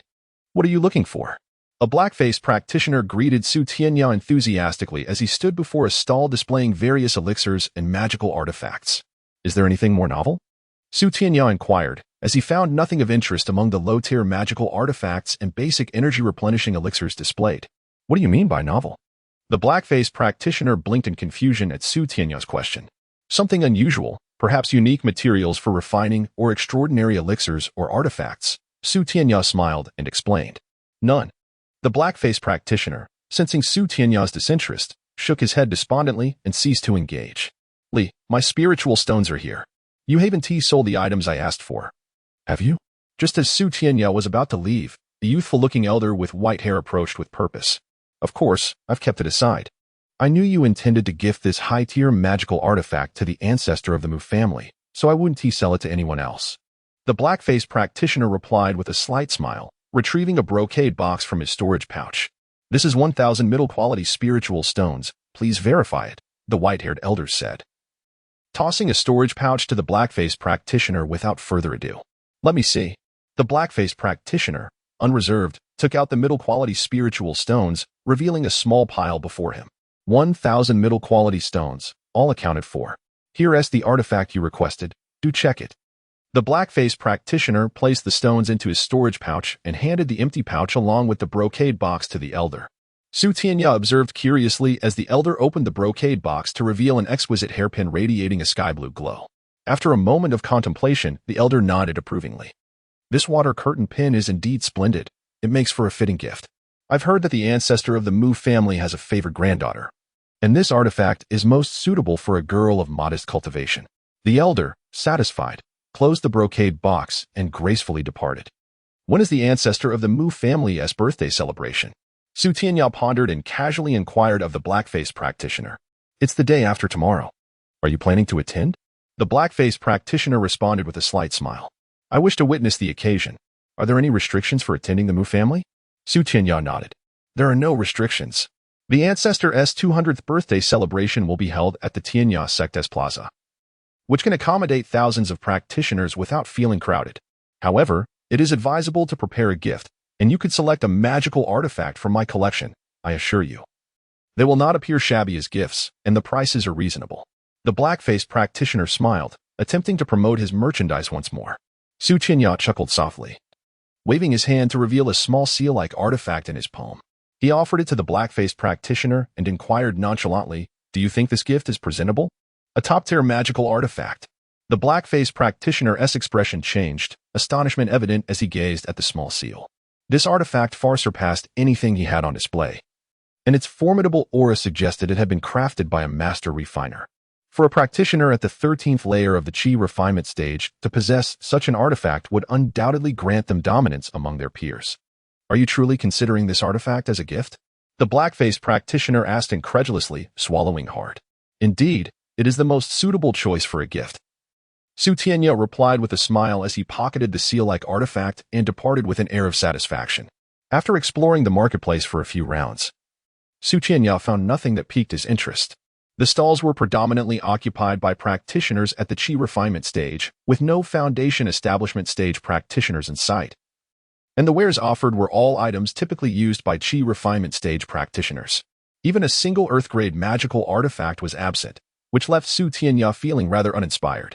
A few days later, at the Tianya Sectes Plaza, Tianya observed the gathering of thousands of practitioners around him while he produced the seal-like artifact and presented it to the Mu family's designated collector of gifts. Chapter 57. The Dance of Mu Jiqing. Tianya presented a top-tier magical artifact, the Yushao seal. The monk responsible for recording the birthday gifts was a middle-aged man clad in white robes. Upon receiving the artifact from Tianya, he paused momentarily, then called out loudly, "A top-tier artifact! Who could be so generous?" The guests present turned their attention entirely to Tianya. "Daoist, you are indeed magnanimous. If you do not mind, please join us at the main seat." A hearty laugh echoed through the hall. Tianya smiled lightly and followed a disciple of Tianj sect towards the center of the plaza. At the center, the main seating area boasted fewer than 100 places, with more than half already occupied by cultivators. Tianya, scanning the crowd, couldn't help but let out a wry smile upon spotting Ming Su and Lu Jing. "Indeed, it is Brother Su. Come quickly," Lu Jing exclaimed, her eyes sparkling. Having witnessed Tianya's strength in the Yunyu Valley, she knew that despite being merely a Qi refining cultivator, his prowess was formidable, rivaling that of the high-level foundation establishment cultivators. Tianya first bowed respectfully to a middle-aged man with a fair complexion and black beard seated at the center, exchanging a few courteous words. He then walked slowly to Ming Su and Lu Jing, clasping his hands in greeting. "I see that Prince Sun Wang and Senior Ming are also present. Su Xiaoyu, it appears the Yunshao seal was once a magical artifact lost in the Yunyu Valley. How did it come into your possession?" Ming Su inquired, his brow slightly furrowed. "It was merely a stroke of serendipity," Tianya replied with a gentle smile. Although Ming Su felt a flicker of displeasure at Tianya's reticence, he chose to remain silent, pondering the possibility that Tianya and his companions had vanquished the corpses and collected the fallen cultivators' belongings. A sense of respect for Tianya began to burgeon within him. Lu Jing, however, waved her hand dismissively and chuckled softly. "If Brother Su does not mind, how about sharing a table with us?" After some contemplation, Tianya nodded. Although he preferred not to become too entangled with Lu Jing, he understood that refusing her invitation might breed resentment, which he sought to avoid over trivial matters. While exchanging trivial pleasantries with Lu Jing, Tianya's gaze drifted to the seated cultivators. Most were foundation establishment cultivators, with a few Qi refining cultivators in attendance, each accompanied by several foundation establishment attendants, indicating their significance within their respective families or sections. Among those seated, aside from the elder of the Mu family, several foundation establishment cultivators were flanking him. It appeared that the Mu family's influence was considerable, as typically, a prominent family would boast only a handful of foundation establishment cultivators. Yet the Mu family had 5 or 6 present. A moment later, all the guests who came to celebrate had entered the plaza. Once the flow of arrivals ceased, the elder of the Mu family rose and addressed the crowd. "Today marks my 200th birthday, and I am astonished by the turnout of friends. I, Mu Tianya, will remember your kindness, and should any of you encounter difficulties in the future, do not hesitate to seek me out. If it lies within my power, I will assist you wholeheartedly. Thank you, Elder Mu." The seated cultivators responded courteously as they stood in acknowledgement. "Please, be seated. I have no further gratitude to express. Instead, I invite you all to enjoy the performance of my granddaughter, Mu Jiqing, as she presents the wind and feather dance." Mu Tianya exclaimed with a hearty laugh. Gesturing as a grand stage floated down from behind the hall. On the stage, a captivating young woman danced gracefully. As she moved, the audience became utterly entranced, unable to tear their gazes away from her mesmerizing performance. It soon became apparent that she had integrated illusionary techniques into her dance, showcasing her formidable prowess. Only Tianya and a select few high-level foundation establishment cultivators remained unaffected, recognizing the unique and lethal nature of her illusions. As the dance concluded, the young lady gracefully descended, and with a flick of her sleeve, the stage returned to its original position behind the hall. Grandfather, I wish you longevity and good health. Mu Jiqing beamed at Mu Tianyun, bowing respectfully. Excellent. Your wind and feather dance has improved. Come, sit by your grandfather. Mu Tianyun gestured for her to join him. Mu Jiqing's enchanting eyes scanned the seated cultivators, noticing that only one chi-refining cultivator remained unaffected by her performance. Intrigued, she looked again at Su Tianya, who had not been captivated. Grandfather, who is that cultivator? She inquired softly, gesturing towards Su Tianya. Mu Tianyun glanced at Su Tianya, pondering briefly before responding. That cultivator is Su Tianya. I do not know him personally, but given his generosity, he must belong to a prominent family or sect. How peculiar. If he is from a prominent family, why is there no foundation establishment cultivator to protect him? Are they not aware of the dangers that pervade the cultivation world? A moment's carelessness could lead to disaster from rogue cultivators, Mu Jiqing questioned, her gaze fixed on Su Tianya. Do not underestimate him. I noticed that even Ming Su, a powerful foundation establishment cultivator, spoke to him with great caution. It seems this individual possesses remarkable skills to venture out alone, Mu Tianyun cautioned. By that logic, he must be a formidable expert among the chi-refining cultivators. I wonder how he compares to me? Mu Jiqing mused, a playful smile gracing her lips as she cast her gaze towards Su Tianya. Sensing the illusionary intent behind her gaze, Su Tianya concentrated his spiritual energy in his eyes, easily dispelling Mu Jiqing's illusion.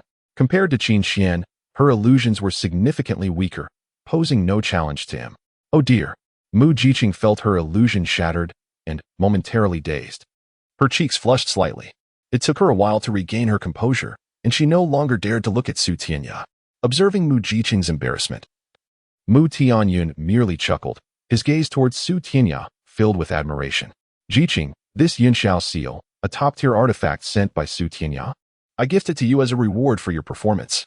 Mu Tianyun declared, waving to a disciple managing the gifts. Thank you, grandfather.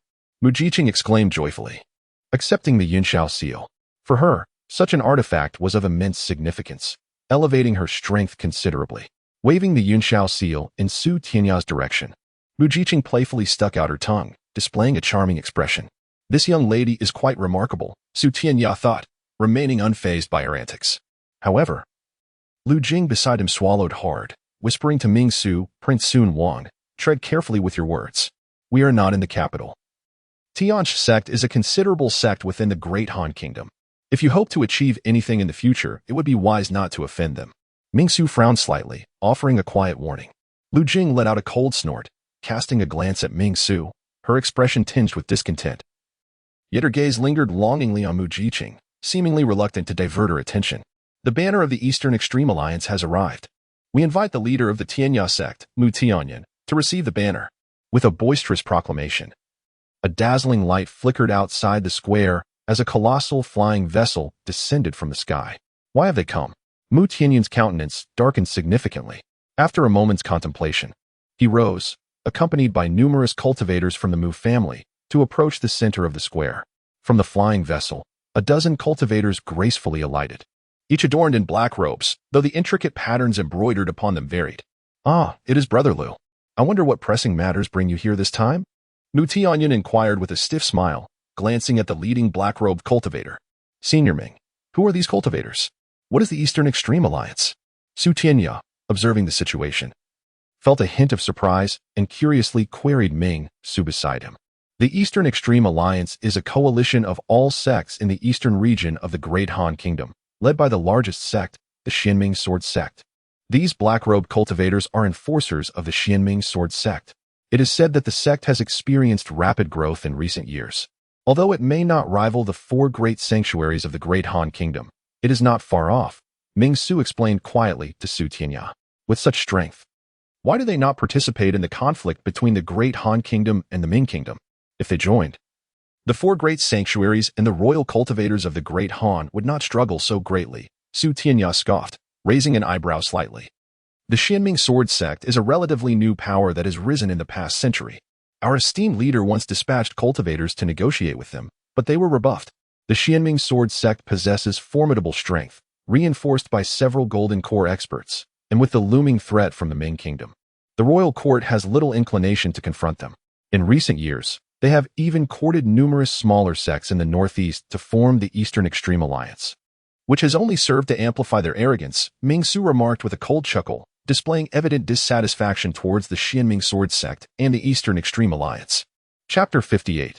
The Dark Void Sword Sect. Upon hearing Ming Su's words, Su Tianya felt a sense of dissatisfaction towards the Dark Void Sword Sect. The Cloud Rain Village and the other two major immortal sects of the Great Han Kingdom had suffered immeasurable losses of masters in the conflict against the Ming Kingdom. To his surprise, there existed such a formidable sect within the Great Han, which seemed solely focused on its own expansion of power. Showing no concern for the war between the Great Han and the Ming. In the square, a black-robed cultivator gazed at Mu Tianyan with an air of arrogance, sneering. Mu Tianyan, since you have joined the Eastern Extreme Alliance, you ought to be aware of its principles. You dispatched foundation-building cultivators to partake in the war between the Great Han and the Ming without our consent. How can we maintain a neutral stance in such a case? My reason for sending my juniors to the battlefield is solely to avenge my son, a general of the Great Han, who perished in the war against the Ming. If they can eliminate the one responsible for my son's death, they shall return. Must our sect's internal matters be scrutinized by the alliance leader? Mu Tianyan's expression shifted, and he spoke in a low voice. This matter is not so absolute. Since you seek vengeance, I have no objections. However, our sect leader's son has proposed to your granddaughter, and yet you show no respect to our leader. How do you explain that? The black-robed cultivator coldly interrogated. Is there anyone unaware that your sect leader's son, Zhang Link, practices the art of controlling women? Countless female cultivators have fallen at his hands. How could I ever consider marrying my beloved granddaughter to such a man? Mu Tianyan's eyes narrowed as he retorted loudly. The cultivators present could not help but chuckle inwardly at Mu Tianyan's words, though some felt concerned about his boldness in offending the Dark Void Sword Sect. Those unrelated to the Eastern Extreme Alliance, be gone. The black-robed cultivator laughed heartily, shaking his robe as he addressed the numerous cultivators in attendance. The Eastern Extreme Alliance is quite presumptuous, disregarding so many of us. A foundation-building cultivator seated at the head table rose. Anger etched across his face as he glared at the black-robed figure. Seeking death, the leading black-robed cultivator cast a glance at the speaking foundation-building cultivator and snorted softly. One of the foundation-building cultivators behind the black-robed figure raised his hand, unleashing a gray sword light. Before the foundation-building cultivator could react, the sword light spun around his neck, and he was instantly slain. If anyone dares to speak further, they shall share the same fate as this one. The black-robed cultivator retracted his earth-grade artifact, a gray flying sword, and proclaimed loudly to the gathered cultivators celebrating Mu Tianyan's birthday. The foundation-level cultivators sitting at the periphery of the banquet stood up, expressionless, leaving their seats to exit towards the Tianya sect. They had witnessed the Dark Void Sword sect's tyranny before and recognized their inability to confront such power. Lu Mingyuan, what do you intend to do? Mu Tianyan stepped back, gathering the foundation-building cultivators allied with him, who still outnumbered those of the Dark Void Sword sect. Mu Tianyan, you now face two choices: the extermination of the Tian. Witnessing such audacity, Su Tianya narrowed his eyes slightly, and in an instant, his figure vanished, reappearing behind the foundation establishment cultivator of the Xianming Sword sect. With a gentle press of his right hand against the cultivator's back, he swiftly returned to his original position. Accompanied by a resounding explosion, the entire body of the Xianming Sword sect cultivator disintegrated, reduced to mere ashes as a flash of lightning engulfed it in the air. Collecting the unclaimed Earth-grade magical artifact from the heavens, Su Tianya did not even glance at it before casually stowing it away in his storage pouch. The onlookers were left utterly astonished by Su Tianya's decisive strike. Initially, it was already astonishing that a chi refinement stage cultivator like Su Tianya could block an attack from an Earth-grade magical artifact wielded by the Xianming Sword sect. Even Ming Su and Lu Mingyuan, who were aware of Su Tianya's exceptional prowess, were taken aback by his ability to vanquish a formidable foundation establishment cultivator with a single blow. Though seemingly straightforward, Su Tianya had indeed exerted his full strength, employing not only the recently developed Wind Thunder Palm, but also pushing the Wind Body Cloud technique and the Wind Sword art to their utmost limits. It was this convergence of skills that allowed him to strike down the unsuspecting foundation establishment cultivator.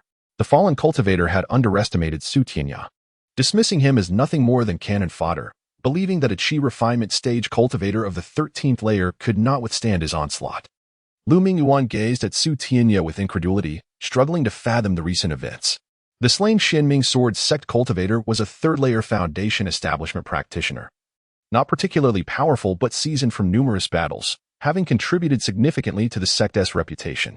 Yet, he had been instantaneously dispatched by a mere 13th-layer Qi refinement cultivator from Yunyu Village.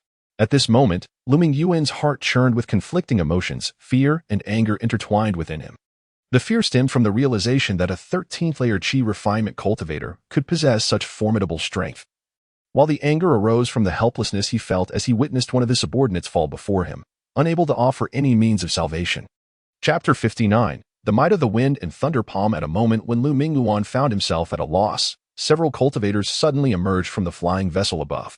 Leading them was a strikingly handsome young man, whose youthful appearance belied his formidable strength, having already attained the 3rd level of the Foundation Establishment stage. "Greetings, young master," Lu Mingyuan exclaimed, hastily cupping his hands in respect upon seeing the young man. The youth waved his hand dismissively, his gaze sweeping over Mu Jiqing, who stood beside Mu Tianya. "Lu Shixiang, how have you fared with the task I assigned? I've been waiting for quite a while. Why have you not yet brought the person to me?" "Young master, an unforeseen complication has arisen. During Mu Tianyun's birthday banquet, a cultivator from Yunyu Village made an appearance." Lu Mingyuan replied in a hushed tone, casting a wary glance at Su Tianya, who was seated nearby. "And what of the cultivator from Yunyu Village? The so-called 4 sacred grounds of the Great Han have become mere remnants of the past. Over the years, they have failed to withstand even the 3 sects of the Ghost Path in Ming country, and now they require our assistance. I dare say the so-called 4 sacred grounds are nothing but a bunch of incompetent fools," Zhang Kellen, the young master of the Xianming sword sect, remarked disdainfully. "Young master, this individual just now killed Su Yuan with a single strike. His strength is unfathomable. With him here, our task of dealing with Mu Tianyun and the Tianya sect has become considerably more difficult. Moreover, he is a cultivator from Yunyu Village, and our sect master has warned us against provoking the cultivators of the 4 sacred grounds of the Great Han," Lu Mingyuan said, his expression betraying concern. "Since Yunyu Village has initiated hostilities, there is no need for us to hold back. Eliminate him. Let us see what Yunyu Village can do." Zhang Kellen shot Lu Mingyuan a glare and gestured to several Foundation Establishment cultivators behind him. Following his command, the Xianming sword sect cultivators surged towards Su Tianya, 4 of them conspiring to take him down. Upon witnessing the 4 Foundation Establishment cultivators charging towards him, Su Tianya felt a surge of indignation. A mere 13th-layer Qi refinement cultivator like himself should not have to contend with 4 Foundation Establishment cultivators simultaneously. The Odyssey, it is inconceivable. I have encountered numerous practitioners from the 4 great sacred lands. Although their prowess surpasses that of our peers, they certainly do not possess such overwhelming strength. This individual is likely a top-tier practitioner from one of the 4 great sacred lands, specifically from Yunyu Village. If he has already attained such power, upon entering the Foundation Establishment stage, even the Golden Core ancestors of the Great Han Kingdom would regard him with a measure of reverence. Mingshu slowly shook his head. Meanwhile, Mu Jiqing, who had returned to her seat with Mu Tianyun, wore an expression of admiration as Su Tianya dispatched the Foundation Establishment practitioner. It was only after Su Tianya departed that Mu Jiqing regained her composure, lowering her head in deep thought. Following this incident, Mu Tianyun lost his enthusiasm for hosting the birthday banquet, which concluded rather abruptly. "Grandfather, are the practitioners of Yunyu Village truly that formidable? Is there any way I could become a disciple under their auspices?" After the banquet, Mu Jiqing, with a charming innocence, clung to Mu Tianyun. "Do not even entertain such thoughts. The 4 great sacred lands have always been insular, never recruiting practitioners from outside. It is said that within the 4 great sacred lands, the number of disciples with spiritual roots is countless, while those without are quite rare. They have no need to seek disciples externally," Mu Tianyun replied, casting a glance at Mu Jiqing and shaking his head. "Grandfather, can't you devise some method? If I could acquire even half of Su Tianya's abilities, it would greatly benefit our Mu family. Moreover, it might provide an opportunity to align with Yunyu Village as our support. With Yunyu Village backing us, our Mu family's future development could rival that of the Xianming sword sect." Mu Jiqing's large eyes sparkled with determination as she playfully tugged at Mu Tianyun. "There may be a glimmer of hope. I am acquainted with a Foundation Establishment practitioner from Yunyu Village. If I were to ask for his assistance, there might be a chance for you to enter the Yunyu Village Academy. However, you must understand that joining the academy would mean becoming a practitioner of Yunyu Village. I had hoped for you to emerge as the new leader of our Mu family. If you leave, our younger generation will undoubtedly be at a disadvantage compared to other sects and families." Perhaps sensing the validity in Mu Jiqing's words, Mu Tianyan pondered thoughtfully. Chapter 60. The 7 Kills of Han and Ming Grandfather. Su Tianya is merely a 13th-layer Qi refinement practitioner. However, his strength can overshadow numerous foundation establishment experts. The profound heritage of the 4 sacred lands is beyond our imagination. Rather than remaining in the Mu family to fulfill your so-called leading role, it would be far better for me to enter the Yunyu Village Academy for rigorous training. This way, I can enhance my cultivation and also thwart the intentions of the Xianming Sword Sect's young master, who covets me.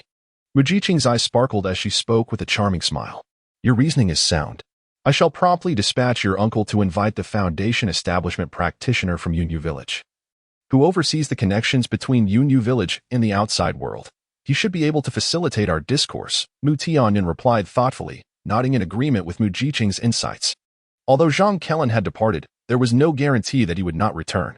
Without Su Tianya's presence, the Tianya sect would find it challenging to withstand the Xianming Sword Sect. On the flying vessel of the Xianming Sword Sect, Zhang Kellen stood respectfully before a cloaked practitioner, whispering something. Lu Mingyuan and several foundation establishment practitioners from the Xianming Sword Sect stood behind him, their expressions grave. After listening to Zhang Kellen, the cloaked practitioner nodded slightly. Kellen, you raise a valid point. This Yunyu Village practitioner must not be allowed to remain. If we permit him to stay and he advances to the foundation establishment stage, I fear I will be unable to suppress him, which would be extremely detrimental to our Xianming Sword Sect's dominance over the Han Kingdom.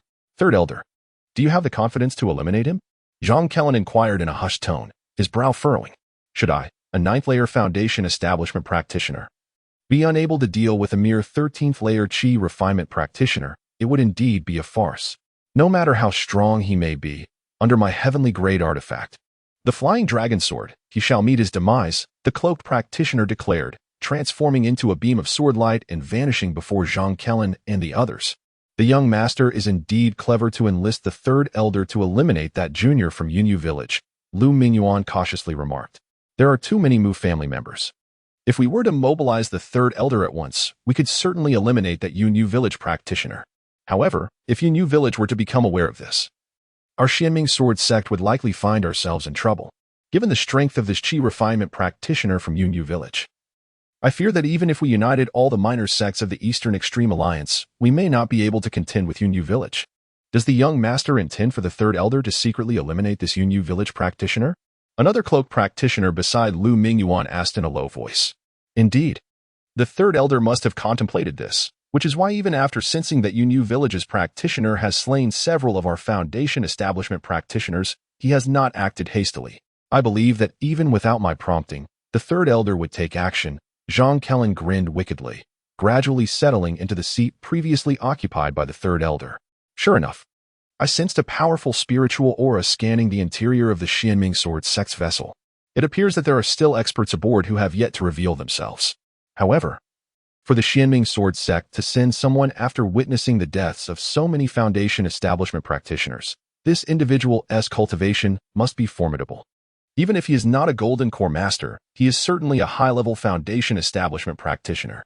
As Su Tianya wielded a storm rain sword while on his journey, he suddenly felt an overwhelming force approaching from behind. He halted, slowly turning around. Who are you, senior, and why are you following me? Su Tianya inquired with a smile. Despite knowing the individual was a practitioner of the Xianming Sword Sect, I am the one sent to kill you, if you remain alive. How could we old-timers ever sleep peacefully again? The cloaked practitioner chuckled, his tone mocking. Senior, if you are confident in your ability to kill me, you have witnessed my strength aboard the Xianming Sword Sect's vessel. If you do not possess absolute certainty, I advise you to leave. I am not one to forget a grudge easily. Su Tianya chuckled softly, subtly shifting his stance as the storm rain sword transformed into a streak of light, returning to its sheath behind him.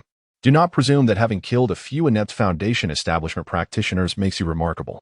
Allow me to demonstrate the prowess of a high-level foundation establishment expert, the cloaked practitioner retorted, casually pointing, causing his flying sword to morph into a white light that surged towards Su Tianya with astonishing speed, surprising even Su Tianya, who was adept in speed. However, Su Tianya's wind body technique reacted swiftly. He transformed into a wisp of breeze, vanishing from sight. Suddenly, he appeared behind the cloaked practitioner and launched a palm strike toward him. Aware that the cloaked practitioner was formidable, Su Tianya knew his thunderstorm palm might not be effective. Yet he still executed it. Arrogant junior, daring to approach from behind me. The cloaked practitioner anticipated Su Tianya's maneuver. With a flick of his hand, he summoned a small shield that whirled around him. Su Tianya's successive thunderstorm palm strikes collided with the shield, producing a series of thunderous sounds. As expected, the thunderstorm palm proved ineffective against a practitioner equipped with an earth-grade defensive artifact. Retreating from the fray, Su Tianya evaded the cloaked practitioner's assaults while contemplating his next move. The cloaked practitioner, taken aback by Su Tianya's elusive movements, realized that none of the wind practitioners he had encountered could compare to Su Tianya. Astonished, he gestured with both hands, causing the flying swords to split into countless sword shadows, encircling Su Tianya. Shinming 7 kills, Soul Pursuit kill. Reciting an intricate incantation, the cloaked practitioner continuously formed hand seals. The flying swords transformed into an increasing number of sword shadows, gradually constraining Su Tianya's movements. It seems I still lag behind high-level foundation establishment practitioners. This technique consumes vast amounts of spiritual energy. Without sufficient energy, it cannot be executed by anyone below high-level foundation establishment. However, this technique is indeed a nemesis to my wind body technique. Trapped by countless sword shadows, Su Tianya refrained from overestimating his abilities. He pointed his sword toward the sky, summoning 4 storm rain swords that formed a solid barrier around him. No matter how the sword shadows attacked, they were all thwarted by the 4 swords. Seeing that his sword technique could not penetrate Su Tianya's defensive artifacts, the cloaked practitioner's brow furrowed. He altered his hand seals, causing the myriad sword shadows to return to the flying sword, which instantly expanded to an enormous size. Shinming 7 kills, Annihilation of the Soul, wielding the colossal sword. The cloaked practitioner struck downward with both hands, the giant sword descending like a small mountain upon Su Tianya. For swords unite. Su Tianya showed no fear in the face of the cloaked practitioner's devastating strike. He swiftly reversed his sword, merging the 4 storm rain swords to block the oncoming blow. A tremendous roar erupted as the massive flying sword was repelled by Su Tianya's storm rain sword, yet his 4 swords quickly disintegrated with a resonant hum. Feeling his internal spiritual energy disrupted by the impact, Su Tianya's expression shifted slightly. He understood that the cloaked practitioner's spiritual energy far exceeded his own. If he continued to engage, there would be no advantage for him to gain. Although he still possessed some unutilized techniques, he had already expended a considerable amount of energy in their brief skirmish, and even if he had means left, he lacked sufficient energy to employ them. The cloaked practitioner, having witnessed Su Tianya neutralize 2 of his Shinming sword techniques, wore a grim expression. Although the Shinming sword techniques were powerful, he had only cultivated the first 5 of the 7 kills, leaving the last 2, and the even more formidable 4 annihilations beyond his grasp. He still had 3 sword techniques at his disposal, but he felt no confidence in his ability to eliminate the Yunyu Village practitioner before him. All his capabilities rested upon the Shinming sword techniques. The potency of his other artifacts paled in comparison to his flying dragon sword, let alone the Shinming sword techniques unleashed through it. After exchanging several blows, the cloaked practitioner hesitated to attack immediately, his eyes fixed intently on Su Tianya. As the flying swords in the sky trembled violently, indicating that he was gathering his strength for the next assault, the elder prepared slowly. And I shall not accompany him any longer. Su Tianya smiled lightly, stepping upon the unified wind and rain sword, his form transforming into a beam of sword light, vanishing instantaneously before the eyes of the dark-robed cultivator. The dark-robed cultivator, initially poised to unleash a thunderous strike, found himself taken aback by Su Tianya's unexpected retreat, leaving the gathered momentum of his energy without a target. With a cold snort, the dark-robed cultivator abandoned his plan for a thunderous attack and commanded his flying sword to closely pursue Su Tianya. Although Su Tianya moved with remarkable speed, the dark-robed cultivator's control over the flying dragon sword surpassed him, coupled with a reservoir of spiritual energy far exceeding that of his opponent, who was merely at the 13th level of chi refinement. The retreat of his adversary aligned perfectly with his intent. He merely needed to await the depletion of Su Tianya's spiritual energy before effortlessly dispatching this troublesome foe. Within a cavern nestled in a great mountain, Su Tianya sat in disarray upon a stone, having been relentlessly pursued by the dark-robed cultivator for over 10 consecutive days. Despite engaging in several confrontations, he had yet to find a means to rid himself of this formidable adversary. Ultimately, in a moment of desperation, Su Tianya unleashed the fifth flying sword of the wind and rain sword while simultaneously invoking the power of the Thunder Pearl. Executing the incompletely mastered technique of initial storm and cloud, which barely succeeded in driving the dark-robed cultivator away. However, this exertion left Su Tianya utterly drained of spiritual energy, compelling him to seek refuge in the cavern for a brief respite. Recalling the fierce battle that had recently transpired not far from this location, a chill of trepidation washed over him. If initial storm and cloud constituted one of his strongest techniques, and yet it proved ineffective against his opponent, he might soon be forced to resort to the Great Tiger transformation to engage in combat once more. Although Su Tianya possessed several Earth-grade magical artifacts yet to be utilized. Apart from the Bloodlight Cone, the rest paled in comparison to the prowess of the Wind and Rain Sword, rendering them ineffective even if employed. Chapter 61. The celestial spirit beast. Though Su Tianya had just startled the black-robed cultivator with his initial display of power, he had not delivered a lethal blow. The black-robed figure merely suffered a minor injury. Since leaving Yunyu Village, Su Tianya had encountered the black-robed cultivator, the most formidable opponent he had faced thus far. Although the black-robed figure was not at the Golden Core stage, his formidable spiritual energy and enigmatic sword techniques overshadowed Su Tianya's abilities. Su Tianya felt that he might have the strength to contend with the black-robed cultivator, yet he was greatly outmatched in terms of spiritual power. Had he been fully replenished, he would not have feared the black-robed figure. Having cultivated the Motuo Heart Sutra, Su Tianya possessed a greater reservoir of spiritual energy than the average 13th layer Qi refining cultivator. Even the liquidized spiritual energy of an ordinary foundation establishment cultivator was unlikely to match the vigor of Su Tianya's vaporous spiritual energy. However, the black-robed cultivator had reached the pinnacle of the foundation establishment stage, his spiritual energy nearing the threshold of Golden Core formation, with only one final barrier remaining. Inside the cave, Su Tianya gradually reigned in his aura, even suppressing his spiritual consciousness, focusing entirely on the Motuo Heart Sutra and the Grand Wind Cloud technique to swiftly recover the spiritual energy he had expended. At that moment, outside the cave, the black-robed cultivator reappeared in the sky, scanning the surroundings with a look of uncertainty on his face. After being startled by Su Tianya's powerful strike, he returned only to find no trace of him. If Su Tianya had genuinely departed, there should have been some residual fluctuations in spiritual energy for him to detect. Yet there was nothing. Could it be that Su Tianya was hiding within the mountains? Gradually closing his eyes, the black-robed cultivator employed his spiritual sense to probe the area for several dozen miles. His consciousness swept over Su Tianya's cave, but he failed to detect the concealed presence of Su Tianya, who had carefully retracted his aura. After multiple searches, the black-robed cultivator's gaze sharpened, and he sighed heavily, feeling immense frustration at having lost track of Su Tianya. He had been injured by Su Tianya's surprisingly powerful sword technique, and in his panic, he had neglected to notice that this move had drained a significant amount of Su Tianya's spiritual energy.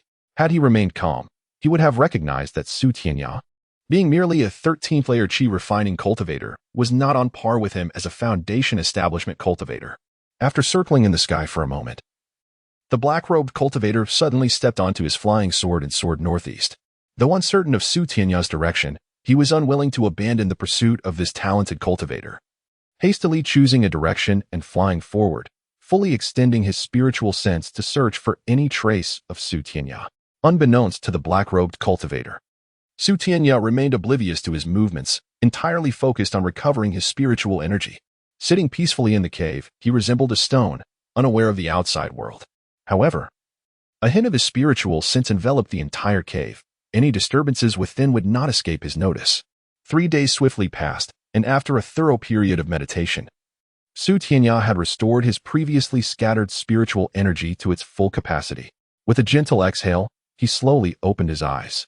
Upon doing so, he was suddenly taken aback to find a small golden monkey, about a foot tall, blinking its eyes and mimicking his seated posture.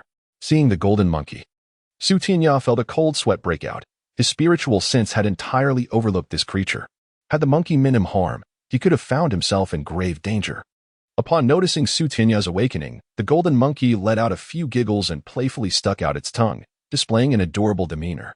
What a charming little creature, Su Tianya thought, wondering what kind of animal this golden monkey was. With a slight smile, he reached out to pat its head. The monkey shook its head and chattered excitedly in response. Suddenly, Su Tianya recalled that he possessed a Beast Master Heart Sutra. He remembered having acquired this sutra from a Foundation establishment cultivator in the 10,000 Beast Forest, along with 2 magical beasts. With a swift thought, he retrieved the sutra. After perusing the sutra's contents for a while, Tianya followed the instructions therein and cast the Beast Master technique. Moments later, he felt a connection with the golden monkey before him. Through their interaction, Tianya learned that this golden monkey had resided in the area for several decades, living off the local fruits. It possessed gold element spells and spiritual power, qualifying it as a formidable celestial spirit beast. According to the records in the Beast Master Heart Sutra, celestial spirit beasts could reach up to the 10th level of magical beast cultivation, though such advancement would take thousands of years of continuous growth.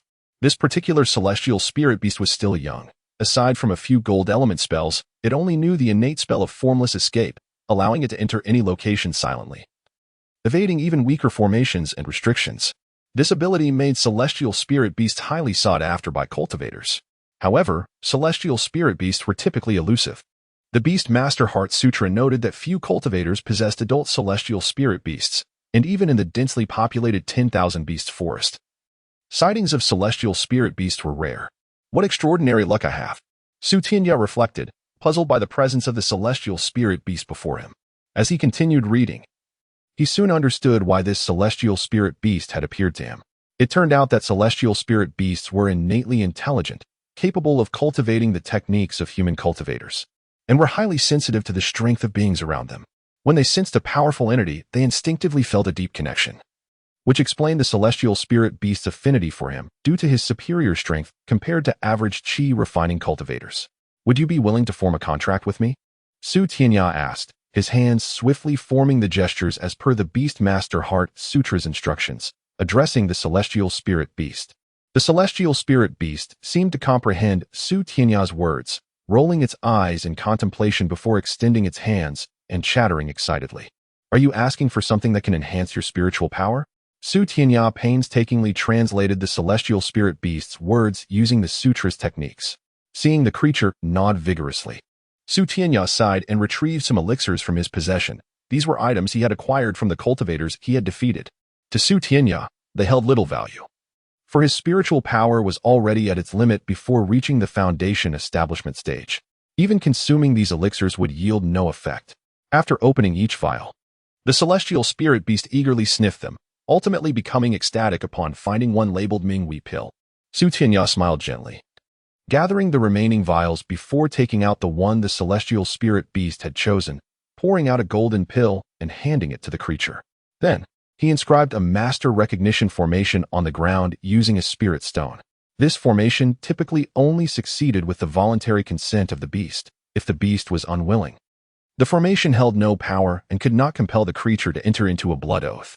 Certainly, the Beast Mastery Heart Sutra also records several other formations, including one that compels the signing of contracts with magical beasts, as well as a specific formation designed for those without young magical beasts. As a series of golden runes ascended, both Tianya and the golden little monkey emanated a soft white glow.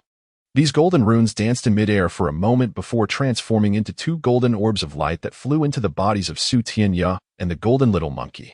Feeling the connection established between himself and the golden little monkey, Tianya was overwhelmed with joy. Although this celestial spirit beast could not provide him with substantial assistance at present, nurturing its growth could become a significant boon for him. The Beast Mastery Heart Sutra documented that the power of a 6th-level celestial spirit beast was already on par with a 1st-level golden core cultivator, possessing impenetrable defenses and immense strength. Its gold-based spells surpassed those of golden core cultivators by a considerable margin. If equipped with a melee magical artifact, it could be deemed a nemesis to all gold-based cultivators.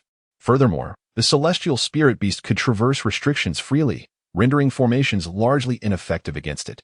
With a celestial spirit beast at his disposal, Tianya could escape from most situations, provided he did not encounter large-scale restricted formations. However, the current celestial spirit beast was merely a 1st-level magical beast. To ascend to the 2nd level, it would require an indeterminate number of years for automatic evolution. To expedite the beast's advancement to the 2nd-level realm, Tianya would need to concoct certain elixirs as detailed in the Beast Mastery Heart Sutra to elevate the beast's rank. Yet, the sutra contained only a limited number of elixir recipes, merely 3. Even the most effective of these could only elevate a magical beast to the 4th level. leaving the recipes ineffective for beasts above that rank. The ingredients for the 3 elixirs were not particularly rare herbs. Su Tianya believed that with some expenditure of spirit stones, he could procure them. However, for the alchemy process, he would need to seek the assistance of a skilled alchemist, as the potions crafted by a proficient alchemist would be significantly superior to those made by a novice. Chapter 62, Xuanyang City at present. The various elixirs in Su Tianya's possession are suitable for the celestial spirit beast, providing it with some benefits. However, to facilitate the swift growth of the celestial spirit beast, Su Tianya must seek assistance in concocting the 3 specific elixirs detailed in the Beast Control Heart Sutra. In addition to these elixirs, Su Tianya also needs to find a superior metal-based cultivation technique for the celestial spirit beast to practice. Once a mental connection is established, the celestial spirit beast can indeed cultivate the metal-based technique under Su Tianya's guidance. After forming a pact, the celestial spirit beast joyfully leaped onto Su Tianya's shoulder, chattering incessantly. Su Tianya, pleased, affectionately patted its head and chose not to confine it within the beast control bag, allowing it to remain perched upon his shoulder. Besides this celestial spirit beast, Su Tianya also signed blood oaths with 2 other magical beasts. One of these was a Ling Xiao bird, renowned for its exceptional speed. Although it was merely a 3rd-tier magical beast, it possessed limited offensive capabilities. Even cultivators at the 7th or 8th layer of Qi refinement would struggle to contend with it if unleashed in battle. Nevertheless, the Ling Xiao bird could assist Su Tianya in scouting the surroundings, as he would be able to sense everything it perceived after their blood oath was established. The other beast was a terrestrial creature known as Fanli, resembling a black bear but distinguished by a shining purple horn. This 4th-tier magical beast could hold its own against a foundational cultivator for a time, but only against those below the 3rd layer of foundation establishment. Higher-level cultivators could easily vanquish it using earth-grade artifacts. Su Tianya did not hasten to exit the cave. Instead, he released the Ling Xiao bird to survey the area for any anomalies. After confirming everything was clear, he calmly stepped out of the cave, opting for a wind escape technique rather than flying with his sword. Months later, Su Tianya appeared in the grand capital of the Han dynasty, donned in the attire of a scholarly gentleman. During these months, he did not employ any spells for travel. Instead, he hired an ox cart in a small town, using the time to contemplate the 2nd form of the 9 Heavens Wind and Cloud Sword technique. After successfully employing the 1st form to repel a formidable foe, his interest in mastering the 2nd form intensified. However, despite months of effort, he had made no significant progress, not due to the complexity of the 2nd form, but because the spiritual energy within him was barely sufficient to execute the initial posture. To fully harness the power of the 2nd form, he needed to elevate his cultivation to the foundation establishment stage. Although he had only grasped the initial posture, Su Tianya felt that his time had not been wasted. Nevertheless, he yearned even more to enter the foundation establishment phase. Were it not for the fact that the foundation establishment pill would not benefit his future cultivation, he would have considered purchasing one for himself.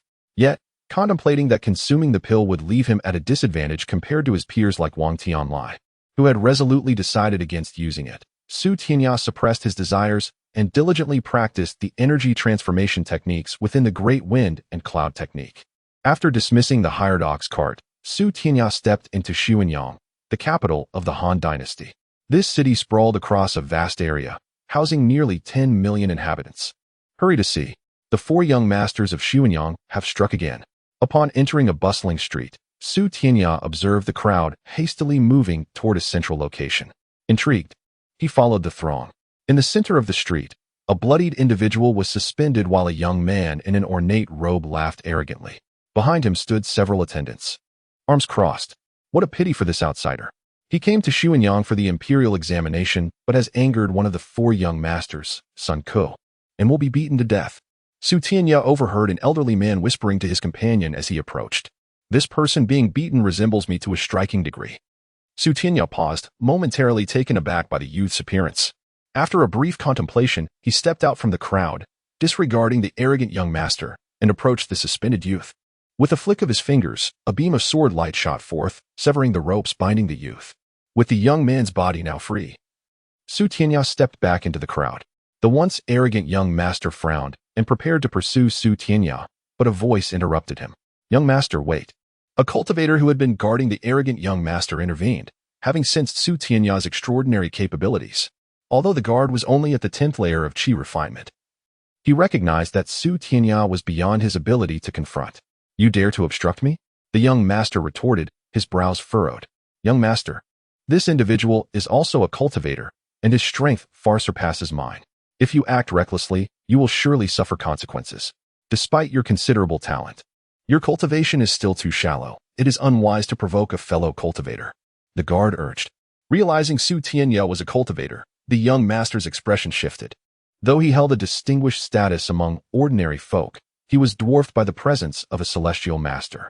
Even the guard, tasked with his protection, held a position of greater importance in the eyes of the Xuanyang prefect. At that moment, Su Tianya had already vanished from sight. The young master snorted coldly and, accompanied by his attendants, made a hasty exit.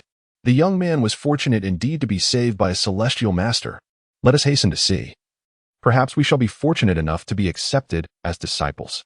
The onlookers buzzed excitedly, pursuing the direction Su Tianya had taken. However, despite their search, they found no trace of him. Inside an inn, Su Tianya laid the unnamed youth on a bed. After some thought, he retrieved a vial of elixirs, extracting a red pill before placing it in the youth's mouth. Following this, Su Tianya pressed his hand against the youth's pulse to assess his injuries. After examining the youth's condition, Su Tianya sighed inwardly. The injuries were grievous, and there was an underlying ailment that had been suppressed by medication since childhood. Even with a revitalization pill, there was little hope for survival. Moments later, the youth slowly opened his eyes. Upon seeing Su Tianya, he was momentarily startled, but recollecting the preceding events, he expressed gratitude. Thank you for saving me, kind sir, but your efforts may be in vain. I have studied medicine since youth, and am aware of a hidden ailment within me. The beating I received from that scoundrel has triggered this long-suppressed condition.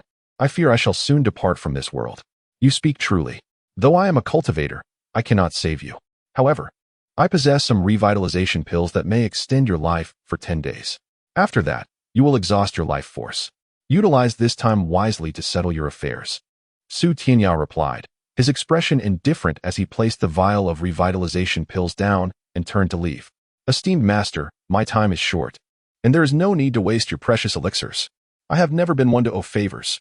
Please, bestow these pills upon someone more in need.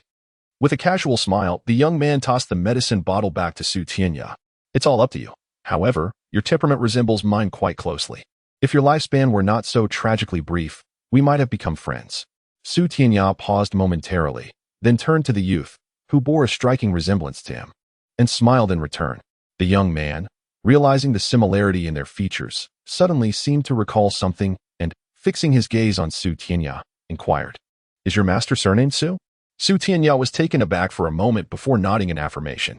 But are you a practitioner from Yunyu Village among the 4 great sacred lands? The young man pressed further. Su Tianya, sensing the significance of the question, nodded slightly. Since you are familiar with Yunyu Village, does your family hail from there? Our family did not originate from Yunyu Village. Yet my uncle possessed spiritual roots from a young age and was favored by a master from Yunyu Village. Since then, he has never returned home. The young man's expression brightened, his voice trembling with excitement. It turned out that his father was not a native of Yunyu Village, but rather a practitioner nurtured there by its inhabitants. Remembering his father, whom he had never met, and who had long since passed into the realm of the immortals, Su Tianya shook his head with a wry smile. Although he suspected that the young man's uncle was indeed his father, Su Tianya still asked for the name of this uncle. After receiving the answer, he placed a reassuring hand on the young man's shoulder. I ought to call you cousin. Rest assured, I shall avenge your grievances. That so-called Xuanyang 4 young masters are doomed. As he spoke, a glint of cold light flashed in Su Tianya's eyes. Whether or not to seek revenge is inconsequential. Even without him, my days are numbered. It is regrettable that I have failed to live up to my father's expectations.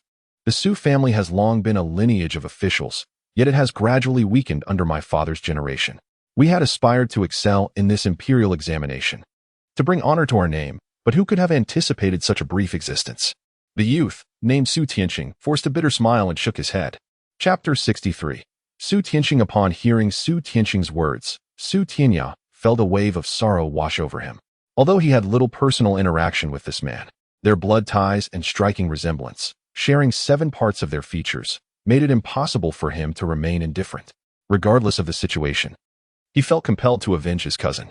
Su Tianqing, sitting up in bed, spoke with a hint of excitement. Cousin, I fear my time is short. But you can still bring honor to the Su family. Here's my certificate for the palace examination. You can take my place in a month. I am a cultivator. Why would I participate in the examination for officials in the Han dynasty? Cousin, do not jest, Su Tianya replied, shaking his head. It matters not. Many participants in the palace examination are cultivators, and those without spiritual roots, like me, are quite rare. If you achieve a commendable rank, you can bring glory to the Su family, Su Tianqing said with a gentle smile. Are you suggesting that I take your place as Su Tianqing? Su Tianya inquired, furrowing his brow. Su Tianqing nodded with a smile. Indeed. If I perish, all hope for the Su family will vanish. We are not a prominent family. Aside from my parents and a sister, I have no one else. I hope you can offer them the best life possible. My abilities could ensure they live without worry, and they need not serve as officials in the Han dynasty. Moreover, as a cultivator from Yunyu Village, no one has ever become a cultivator in the Han dynasty. If I were to do so, Yunyu Village would surely disapprove. I wish to provide them a life of honor that is unattainable for the average person. With my knowledge, I believed I could excel in this upcoming palace examination, and then I could bring them to the capital of the Han dynasty. As you know, the Han and Ming dynasties are at war, and this place is currently the safest. Seeing Su Tianya's reluctance, Su Tianqing's face showed signs of urgency. He had initially sought a tranquil place for cultivation over the past 2 years, but now he faced this predicament. He felt a pang of guilt at the thought of denying Su Tianqing.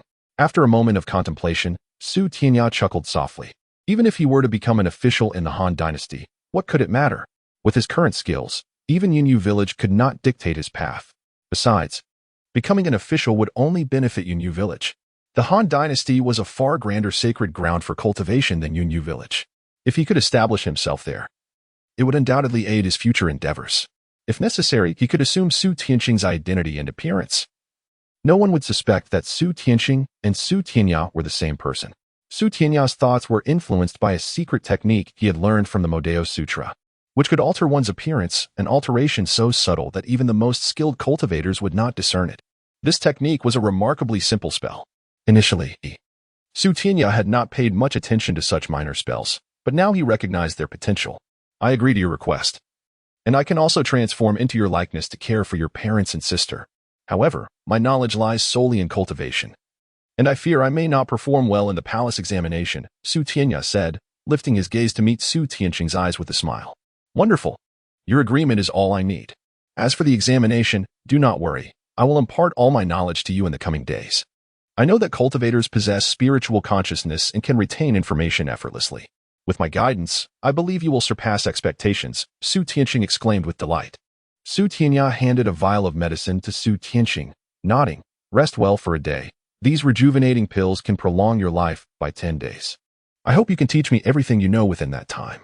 Do not waste time resting. I have little left. I have learned much throughout my life, and if I do not share it now, I may never have the chance, Su Tianqing said. A bittersweet smile gracing his lips as he urged Su Tianya to sit and began recounting the books he had read. 10 days swiftly passed. Su Tianya observed Su Tianqing's gradual decline, feeling helpless. The rejuvenating pills were the best medicine he could offer, yet they could do little to extend Su Tianqing's life. Nevertheless, during those 10 days, Su Tianya was deeply impressed by Su Tianqing's vast knowledge. Whether it was astronomy, geography, or philosophy, Su Tianqing was well versed in all, effortlessly weaving them together. He truly was a prodigy of profound wisdom. In addition to literature, Su Tianqing possessed considerable knowledge of martial arts among mortals. In this world, while most were cultivators, there existed a path for those without spiritual roots to cultivate martial techniques. This path was divided into acquired and innate stages. Upon reaching the innate realm, one could become a cultivator with a spiritual root, though such roots were rare, typically only manifesting as gold spiritual roots. However, transitioning from the acquired to the innate stage was no easy feat. Even the most gifted required decades of relentless practice. For those without spiritual roots, the path to cultivation was limited, giving rise to countless martial arts techniques developed by mortals, as many aspired to become cultivators through sheer perseverance. Su Tianqing had initially explored these mortal cultivation methods in hopes of becoming a cultivator himself.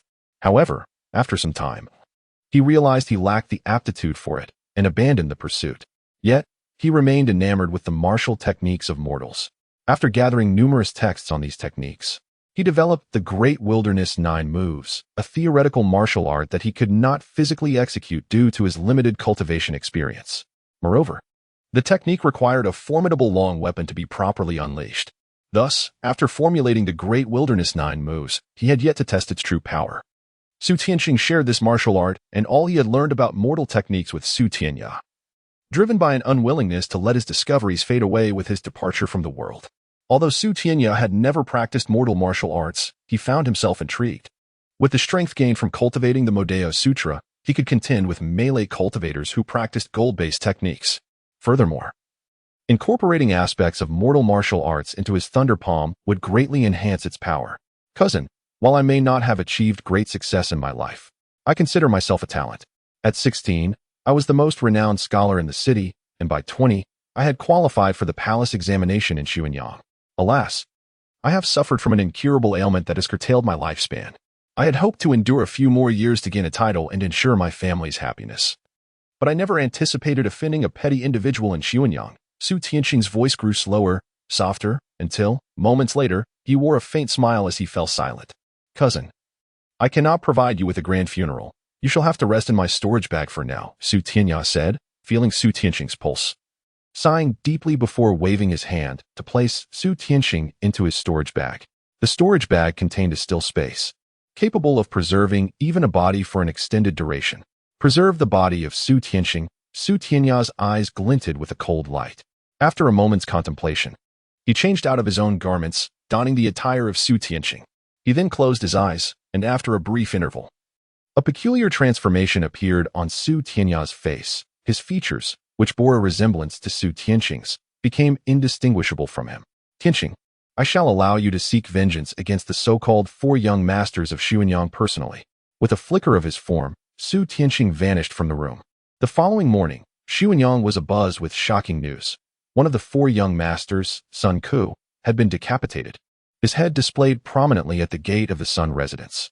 Remarkably, the cultivators within the Sun household remained utterly oblivious to the incident. This led to Sun Ku's father, the governor of Xuanyang, erupting in fury and vowing to apprehend the perpetrator. Recalling that night when Sun Ku had looked at him in astonishment, Su Tianya couldn't help but chuckle. Entering the Sun residence to eliminate Sun Ku posed no challenge for Su Tianya. Although the Sun family held some sway in Xuanyang, their defenses were significantly inferior compared to those of the high-ranking officials' households in the city. Within the Sun residence, only a handful of cultivators at the 13th level of Qi refinement resided, completely incapable of detecting Su Tianya's presence. Even after Su Tianya had dispatched Sun Ku and placed his head at the entrance, the cultivators hired by the Sun family remained oblivious to any irregularities. As for the minor restrictions set by those cultivators, Su Tianya dismantled them effortlessly. With less than a month remaining until the palace examination, Su Tianya first retrieved his nameplate from the officials overseeing the exam in Xuanyang, subsequently meandering through the city. Everyone, take note. In 1 month, a martial examination will be held. It is said that this time, there are no restrictions on background. Whether one is a martial scholar, a fighter, or even a celestial master, all are welcome to participate. While Su Tianya wandered through a bustling market in Xuanyang, a spirited steed galloped forth, its rider calling out loudly to the surrounding crowd. The martial examination.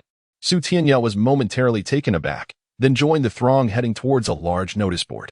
Clearly inscribed upon the board were the details regarding the time and rules of the upcoming martial examination. To Su Tianya's surprise, the event was scheduled to occur just days after the palace examination, where all participants would compete for ranks within the military grounds of the Great Han Kingdom. Chapter 64. The Long Spear in the Battle. The prospect of martial examinations captivates me far more than the palace trials. Should I fail the palace examination, I could still partake in the martial trial. However, should I succeed, would it not alert the Su family to something amiss? Observing the notice board, Su Tianya furrowed his brow slightly, feeling a pang of hesitation within. After a moment's contemplation, he proceeded to register his name for the martial trials. And upon exiting the registration area, he strode purposefully towards the most bustling market in Xuanyang City. The eastern market of Xuanyang is renowned for its vibrancy, a place not easily accessible to the common folk, for the goods traded here cater exclusively to cultivators. Without spiritual energy or roots, one cannot bypass the barriers that guard the market's entrance. Su Tianya's intent was to visit this very place, having only recently learned of its existence during his time in Xuanyang. As he ambled through the market, Su Tianya found himself thoroughly impressed by the high-quality items available. far superior to those in the market of Saixia Valley.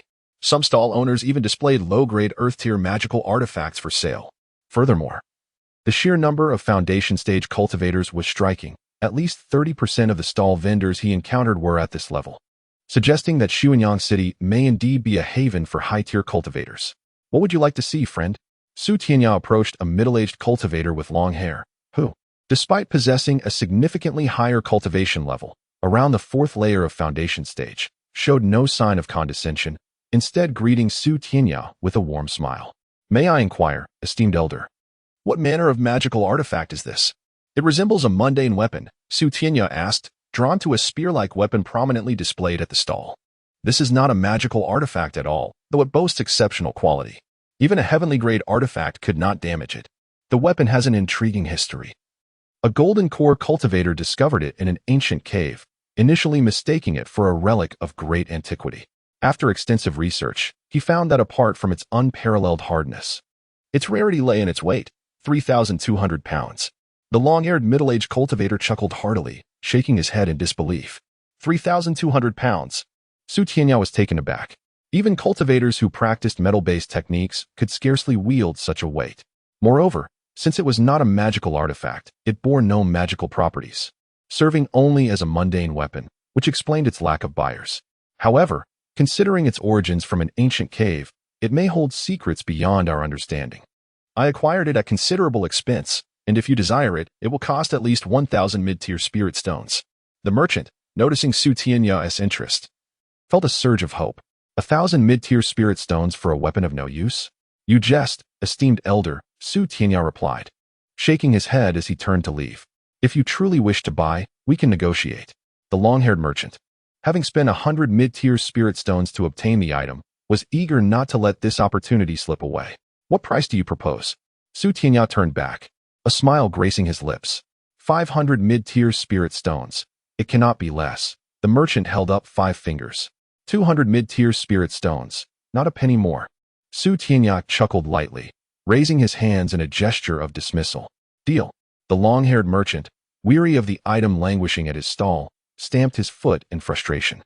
Su Tianya retrieved 200 mid-tier spirit stones from his storage pouch and handed them to the merchant. He then approached the spear, reaching out to grasp it. Be careful. Friend, this spear is exceedingly heavy. You should use a spell to store it in your pouch, the merchant cautioned, noticing Su Tianya's intent to lift the spear by hand. Su Tianya nodded, gripping the spear with one hand and effortlessly raising it. The merchant's face transformed in astonishment. Most foundation-stage cultivators could only muster a few thousand pounds of strength, yet here was a chi refinement cultivator lifting the spear with ease. This weapon, seemingly suited only for golden core cultivators, was disregarded due to its lack of magical efficacy. Your strength is remarkable. You could rival golden core cultivators in pure might, the long-haired merchant remarked, offering a thumbs up to Su Tianya. Elder, you jest. What use would a cultivator have for such brute strength? I purchased this weapon with specific intentions, though not a magical artifact.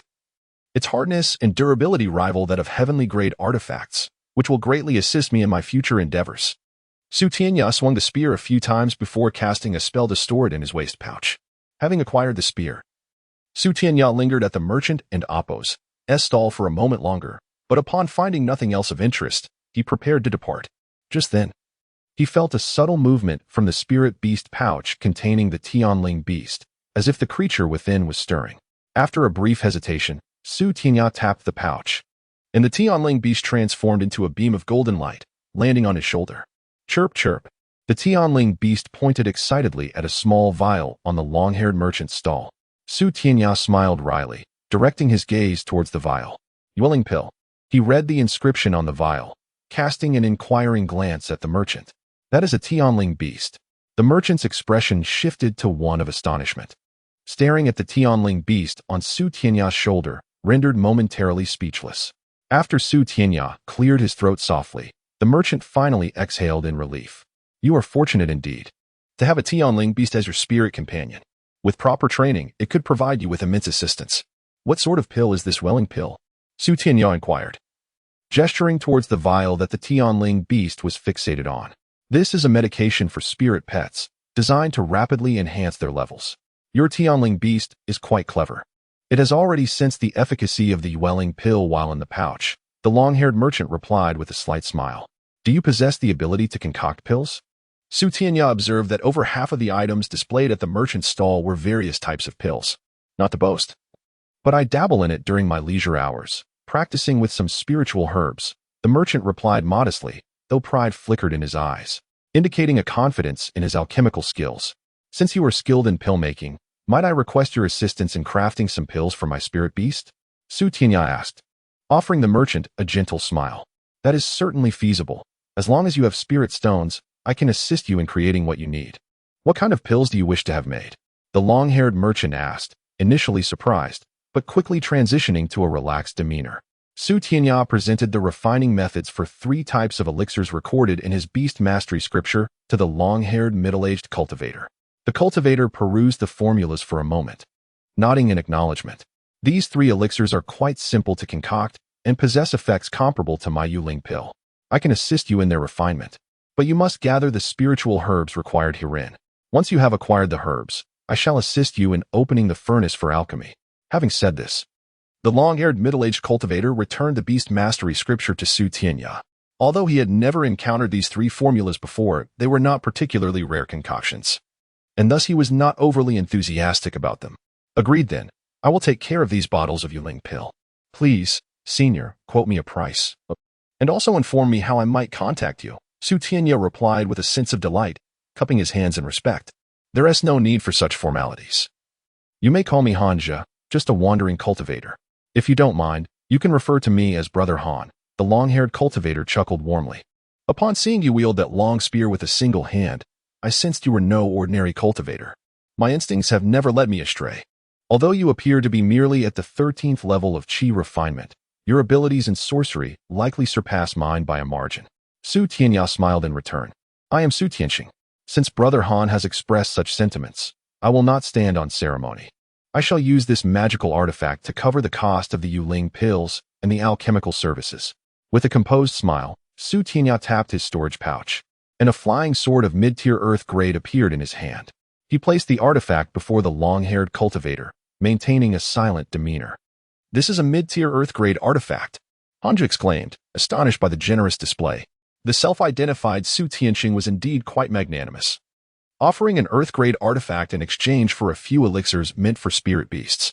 Even considering the costs of materials for the elixirs he would help refine, they hardly compared in value to the artifact. This revelation prompted Hanja to ponder the origins of Tianya.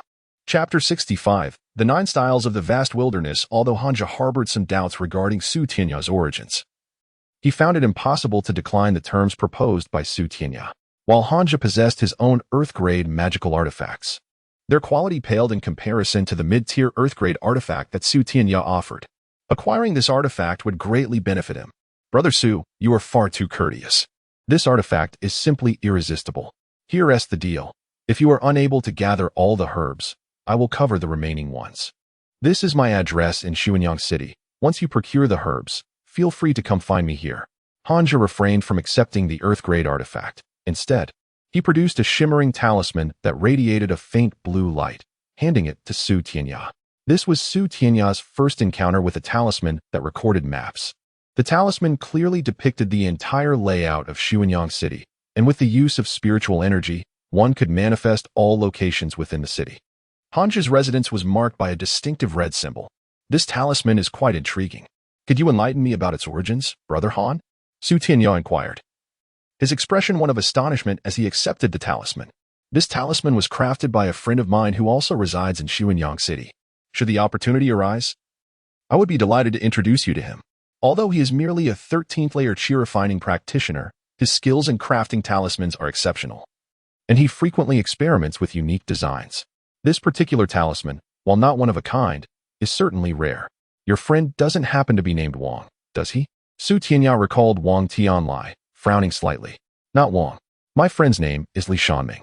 He is quite well known in Xuanyang City and operates a small shop specializing in talismans. Located near my residence, Hanja replied, shaking his head. Ah, so it is not Wang Tianlai. It seems there are indeed many practitioners who delve into talisman crafting. However, someone capable of creating such fascinating talismans is certainly worth befriending. Tianya tucked the talisman away, casting a glance at the Earth-grade artifact left before Hanja. After a courteous bow, he departed gracefully. Seeing Su Tianya leave the artifact behind stirred Hanja's emotions. It was a clear indication of the trust Su Tianya placed in him, further enhancing Hanja's favorable impression of Su Tianya. After parting from Hanja's stall, Su Tianya spent the day wandering through the marketplace, successfully gathering all the necessary herbs. These herbs were not particularly rare and could be cultivated within a decade, as they were commonly used in alchemy. Consequently, various sects maintained dedicated herb fields, making the procurement process far less challenging than Su Tianya had anticipated. Once he had collected the herbs, Su Tianya returned to Hanja's stall, only to find Hanja had already left. He promptly made his way to Hanja's residence. After delivering the herbs, Su Tianya chose not to linger at Hanja's home while he concocted the elixirs. Instead, he returned alone to the small courtyard he had rented in Xuanyang City. In the courtyard, Su Tianya settled the celestial spirit beast into a room and administered a Yuling pill to it. After consuming the pill, the celestial spirit beast collapsed into a deep slumber. Observing the creature's adorable demeanor, Su Tianya couldn't help but smile softly before turning to leave. Hanja would require at least 6 months to successfully refine that batch of elixirs. The memory of Hanja's reaction upon seeing the herbs made Su Tianya chuckle. Since he had relinquished an Earth-grade artifact, he couldn't let Hanja benefit too easily. If the elixirs were successfully refined, it was likely that the celestial spirit beast would ascend to the 4th-tier demon beast realm within just a few short years. In the courtyard, Su Tianya retrieved the long spear he had acquired from Hanja, brandishing it a few times before planting it firmly in the center of the yard. He then gradually settled into a meditative position, reflecting upon the 9 styles of the vast wilderness that Su Tianxing had imparted to him. Having resolved to partake in the martial examination, he recognized the necessity of developing his own unique martial techniques. Surely, many practitioners would also participate, wielding magical artifacts and spells. Although Su Tianya was capable of employing such spells and artifacts, he resolved to keep his identity concealed by not revealing his Windstorm Sword and Wind Thunder Palm. The 9 styles of the vast wilderness were born from Su Tianxing's imagination, containing numerous elements that were somewhat impractical. Nevertheless, Su Tianxing was a genius. The techniques were exceptionally clever, rendering them inaccessible to typical innate martial artists. However, having practiced the Motuo Heart Sutra, Su Tianya's physical strength and agility far surpassed those of ordinary innate practitioners. Moreover, he had integrated his wind and lightning spells into the 9 styles of the vast wilderness, refining the techniques further. Since Tianxing had not assigned names to the moves of this set, Su Tianya decided to bestow each technique with a resonant title, inspired by ancient mythology. Suddenly opening his eyes, Su Tianya grasped the long spear with one hand and executed the 9 styles of the vast wilderness in the courtyard. Throughout the performance, he continuously enhanced the power of the techniques. Despite not channeling spiritual energy, the 9 styles still attracted the surrounding spiritual essence to the spear. Jingwei fills the sea, thunder strikes the wicked, Fuxi draws the hexagrams, great havoc in heaven, Huafu chases the sun, Gonggong collides with the mountain, Xingtian's battle intent.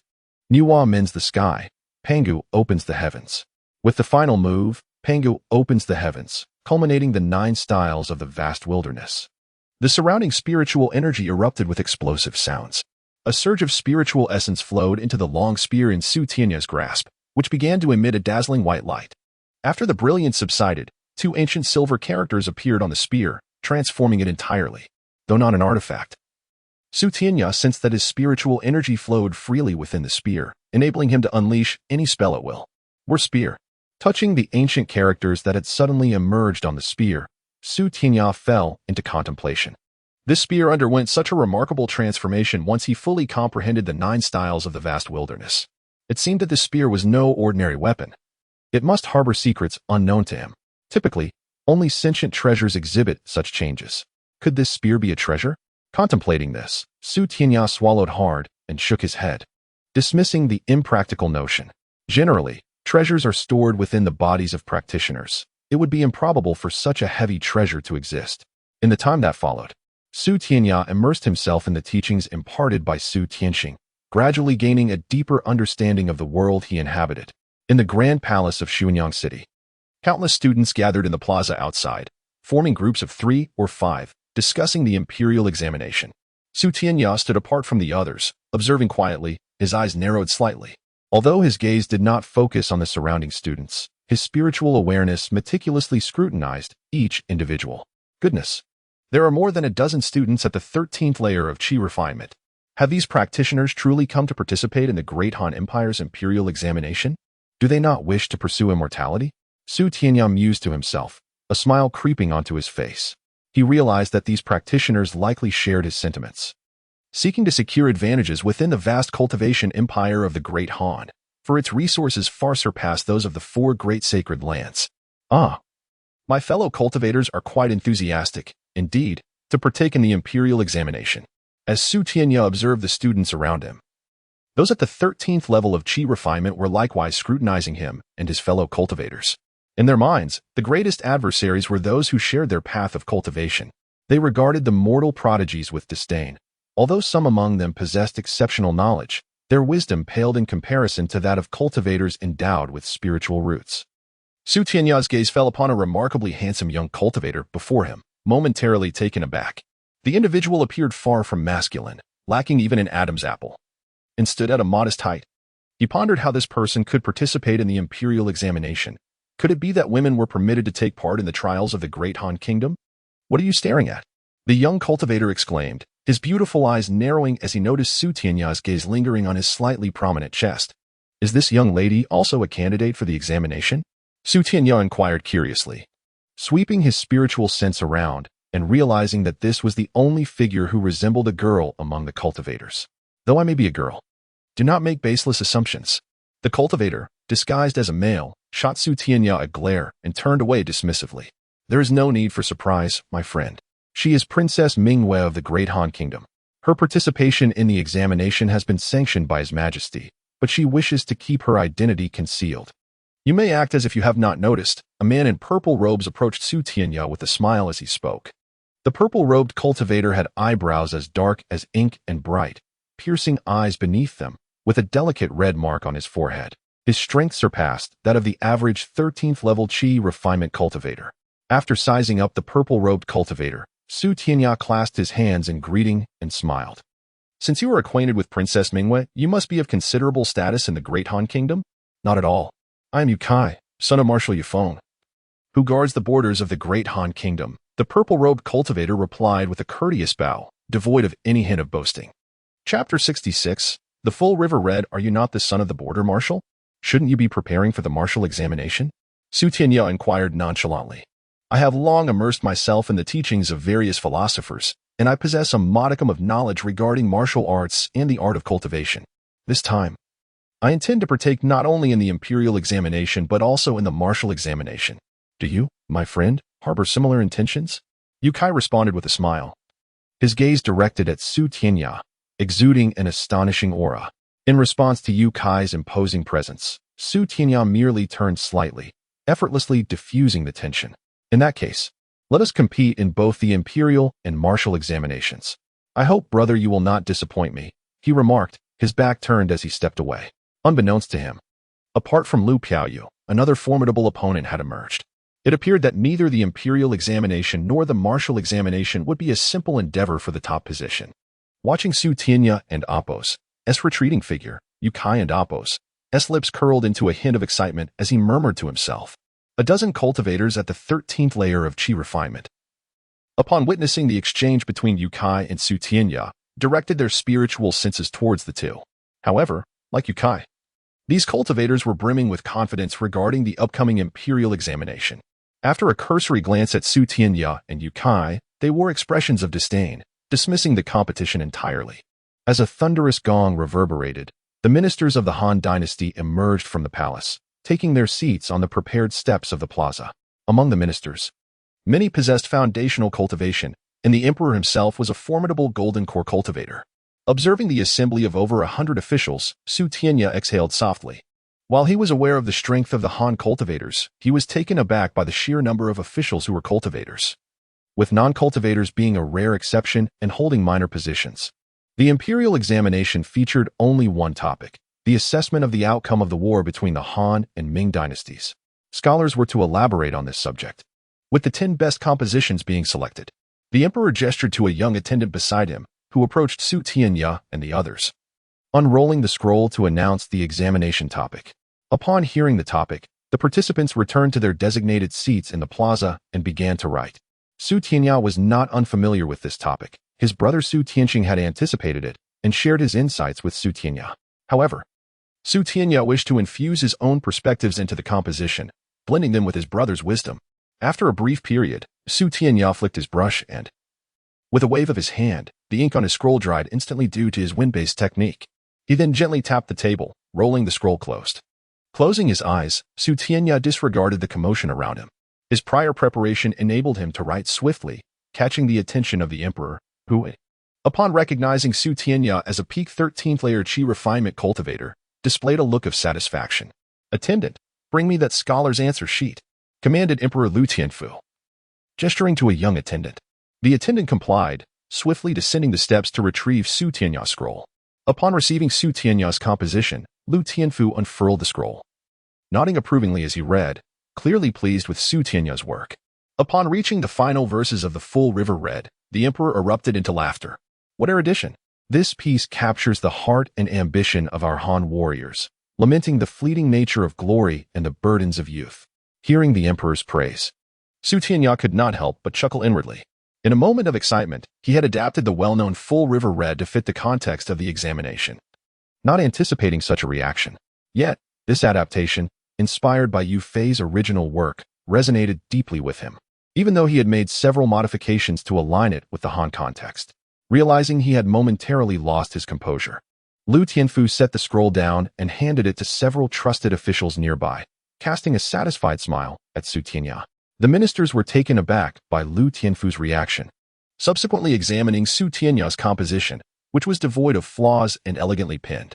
The concluding verses, the full river read, were particularly remarkable, as only those who had braved countless battles could fully grasp their profound meaning. As time passed, the answer sheets of other scholars were submitted one by one. While Lu Tianfu perused each sheet, some were dismissed with merely a glance, but none could rival the impact of Su Tianya's work. After selecting 10 submissions, Lu Tianfu rose. "These are the 10 chosen. Call them into the palace. I shall personally announce their rankings. The remaining candidates will be evaluated by the examination officials," he declared, shaking out his sleeves as he led the ministers back into the palace. The night had deepened, and the plaza was illuminated by countless luminous stones, sculpted into fantastical beasts. By day, these statues remained inert, only to emit a soft glow at night, controlled by a switch. Lu Mingwei, Yu Kai, Lu Piaoyu, Su Ming, Su Tianqing, by Yu Tian. Li Zhe, Ma Mingdou, Si Kong Hao, and Han Du entered the palace to receive their accolades, while the others were escorted back for ranking decisions. As Lu Tianfu entered the hall with his ministers, the attendant began to read the decree. Su Tianya and the other 9 stepped forward, noting that all those who had secured a top 10 position were also cultivators at the 13th layer of Qi refinement, with the weakest among them being the disguised princess Lu Mingwei. Following the attendant, Su Tianya and the others entered the Golden Luan Hall. Lu Mingwei, Yu Kai, Lu Piaoyu, Zhang Yueming, Su Tianqing, by Yu Tian, Li Zhe, Ma Mingdou, Si Kong Hao, Han Du, present yourselves, the attendant announced. As they entered the hall, Su Tianya and his companions knelt before Emperor Lu Tianfu, who regarded them with a satisfied smile and waved his hand. "Rise. For you are the pillars of the Han dynasty. There is no need for such formality." Upon hearing this, the group stood in the center of the hall, awaiting the emperor's decree. "Lu Mingwei, your composition is clear in its arguments and innovative in its reasoning. You shall be awarded 3rd place in this imperial examination," Lu Tianfu proclaimed, his gaze resting on his daughter. "Thank you, your majesty," Lu Mingwei replied, a smile gracing her lips as she winked at her father before kneeling in gratitude. Once Lu Mingwei had risen, Lu Tianfu turned his attention to Yu Kai. "Yu Kai, your writing displays great steadiness and is replete with your visions for the future of the Han, qualifying you for 2nd place in this examination." "Thank you, your majesty." Although Yu Kai felt a twinge of disappointment for not securing the top spot, he stepped forward with a beaming expression to express his gratitude. "Yu Kai, you are the son of Marshal Yu Feng, the guardian of our borders. As you prepare to participate in the martial examination, I sincerely hope you achieve commendable results and serve the Han dynasty with distinction." With a wave of my hand, I signaled for Yu Kai to rise. Lu Tianfu then refrained from announcing the name of the 1st place winner, instead proceeding to proclaim the names of those who placed 4th through 10th, immediately bestowing official titles upon the 7 scholars ranked in those positions. At this moment, it became evident to all present that the top scholar, the one who had elicited Lu Tianfu's admiration, was Su Tianya. The gazes of the 9 scholars and the attending civil and military officials directed towards Su Tianya were varied, some filled with envy, others with admiration, and a few laced with curiosity. Su Tianya, your composition is already capable of securing the highest honor, had it not been for your subsequent piece, Manjiang Hong, which brims with passionate fury. I might have contemplated my choice for the top scholar. However, with the brilliance of your work, the title of the foremost scholar rightfully belongs to you. Lu Tianfu then recited Manjiang Hong, his laughter resonating in the hall. Your humble servant expresses gratitude. Su Tianya replied with a slight bow, his expression betraying no hint of exuberance, only a profound and inscrutable smile. Lu Tianfu, appreciating Su Tianya as calm demeanor, gestured for him to rise. Su Tianya, Yu Kai, Lu Mingwei, you 3 are the top 3 of this imperial examination. I cannot currently ascertain suitable official titles for you, so I ask that you return to your respective places. After the martial examination concludes, I shall bestow titles upon the top 3 of that as well. Your humble servant complies. Su Tianya and the other 2 responded in unison, bowing before following the eunuch and the remaining 7 scholars out of the grand hall. In the courtyard, a multitude of scholars had gathered, and upon seeing Su Tianya and the others emerge, they rushed forward to offer their congratulations. After learning that Su Tianya and the others held the top 3 positions, the crowd encircled them. Brother Su, we shall meet again at the martial examination. As Yu Kai smiled gracefully at the throng surrounding the trio, he nodded at Su Tianya and swiftly departed like a streak of light. Lu Mingwei blinked thoughtfully and cast a lingering glance at Su Tianya before employing a water escape technique to leave the crowd. Chapter 67. The Imperial Martial Examination. As Su Tianya observed that the 2 had already departed, leaving him alone amidst a crowd eager to make his acquaintance. He shook his head and offered a wry smile, gradually transforming into a wisp of breeze and vanishing from sight. The top 3 of this palace examination were remarkably skilled. Although they were at the pinnacle of the 13th level of the Qi refining stage, their mastery of spells surpassed that of typical foundation establishment practitioners by a notable margin. The attendant in azure who escorted Su Tianya and the others was a foundation establishment cultivator, and upon witnessing the trio depart the square using their spells, a glimmer of brilliance sparked in his eyes. Returning to his quarters, Su Tianya reveled in the joy of securing first place in the palace examination. Although he held little regard for the official position within the Great Han Kingdom, having triumphed over numerous scholars through sheer talent, he felt a burgeoning desire to seize the top spot in the forthcoming martial examination. Compared to the palace examination, he felt more confident about his chances in the martial contest. He gave little thought to what might transpire if he were to achieve the dual distinction of literary and martial champion in the Great Han Kingdom. Days later, the Great Han Kingdom's martial examination commenced at the training grounds. The number of martial artists and cultivators participating was staggering, with thousands flooding the arena, far surpassing the attendance of the palace examination, indicating a greater enthusiasm among the warriors and practitioners of the Great Han Kingdom. Observing the surroundings, where some soared through the air on swords while others rode upon mystical beasts, Su Tianya shook his head in resignation. The martial examination appeared somewhat chaotic. Innate martial artists and Qi refining practitioners were mingled together, while those of the acquired realm were conspicuously absent, as typically. Only innate martial artists or Qi refining cultivators above the 12th level were permitted to compete. Su Tianya found it astonishing that the Great Han Kingdom could gather such a multitude of practitioners. Among the crowd, he keenly observed several young foundation establishment cultivators, whose prowess clearly overshadowed that of their peers. They stood apart, exuding a haughty demeanor as they levitated above the throng, wielding their magical artifacts with ease. These individuals were evidently cultivators who had advanced to the foundation establishment stage through foundation pills, yet their arrogance, despite being only at the first level of that stage, was perplexing. Did they truly believe that first-level foundation establishment cultivators could effortlessly defeat 13th-level Qi refining practitioners? After a fleeting glance at them, Su Tianya scoffed and redirected his gaze to the other practitioners. Amidst the throng of cultivators and innate martial artists, Su Tianya's eyes first fell upon Yu Kai and Lu Mingwei, who were accompanied by 7 other cultivators who had also ranked among the top 10 in the palace examination. Remarkably, they too had entered the martial contest. Shortly after the numerous participants had entered the arena, Lu Tianfu, accompanied by civil and military officials, ascended a high platform within the training grounds. From his elevated position, Lu Tianfu scanned the nearly 1,000 participants with his formidable spiritual sense. Upon spotting Su Tianya and Lu Mingwei among the competitors, a satisfied expression graced Lu Tianfu's face. With his golden core cultivation, he could easily discern the strengths and weaknesses of the 13th level Qi refining practitioners. Although their internal spiritual energy was relatively similar, their auras varied distinctly. Typically, 13th level Qi refining practitioners would employ high-tier spells or top-quality magical artifacts. However, stronger practitioners could adeptly utilize advanced spells and possess a low-tier earth-grade magical artifact, enabling them to contend with lower-tier foundation establishment cultivators. Lu Tianfu had encountered even more formidable 13th level geniuses, whose powers were unfathomable, capable of outmatching even higher-tier foundation establishment practitioners. These were secrets known only to the 4 great sacred grounds in the imperial court of the Great Han Kingdom, to the general populace. 13th level Qi refining practitioners would always be deemed inferior to foundation establishment cultivators. In the imperial palace, Lu Tianfu noted the extraordinary presence of Su Tianya and the others, selecting them as top contenders not only for their exceptional literary talents, but also due to the formidable aura emanating from Su Tianya and his companions. However, Lu Tianfu found himself somewhat indecisive regarding Su Tianya, as his aura, though slightly weaker than that of Yukai, possessed an elusive quality.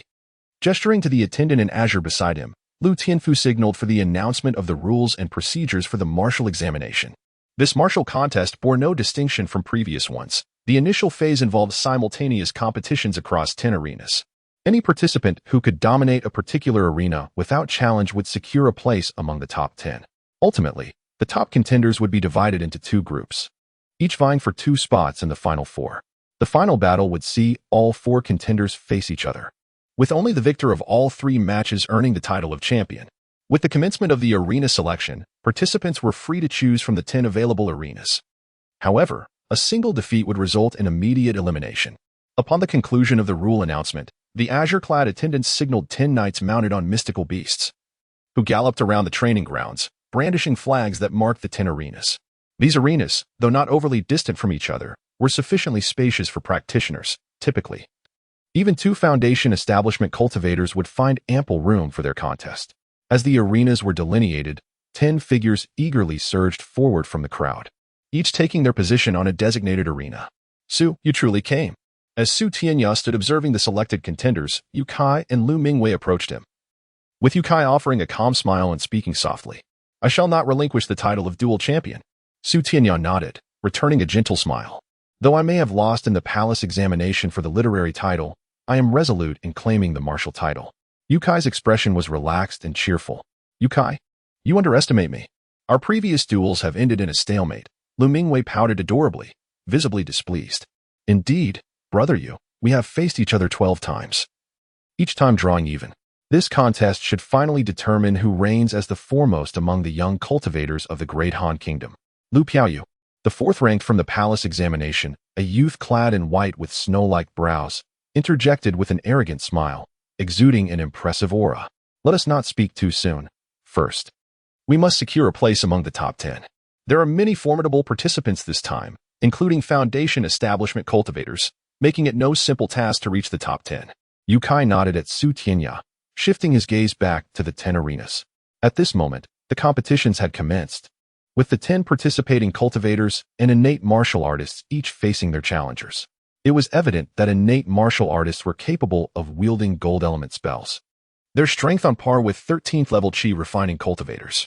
Upon witnessing the innate martial artist among mortals for the first time, Su Tianya focused his attention on the 3rd arena, where a middle-aged innate martial artist wielded a long sword, engaged in an intense battle against a 13th level Qi refining cultivator. The sword danced through the air, creating a myriad of sword shadows and gleaming edges, producing a cacophony of piercing sounds. Despite the 13th level Qi refining cultivator's relentless attempts to unleash spells through his magical artifact, he found himself utterly unable to overcome the middle-aged innate martial artist before him. Though both possessed equal cultivation levels, the middle-aged innate martial artist clearly surpassed the young 13th layer Qi refining practitioner in both experience and combat prowess, rendering the outcome of this contest seemingly predetermined. After observing for a while, Su Tianya had already discerned the likely victor in the arena.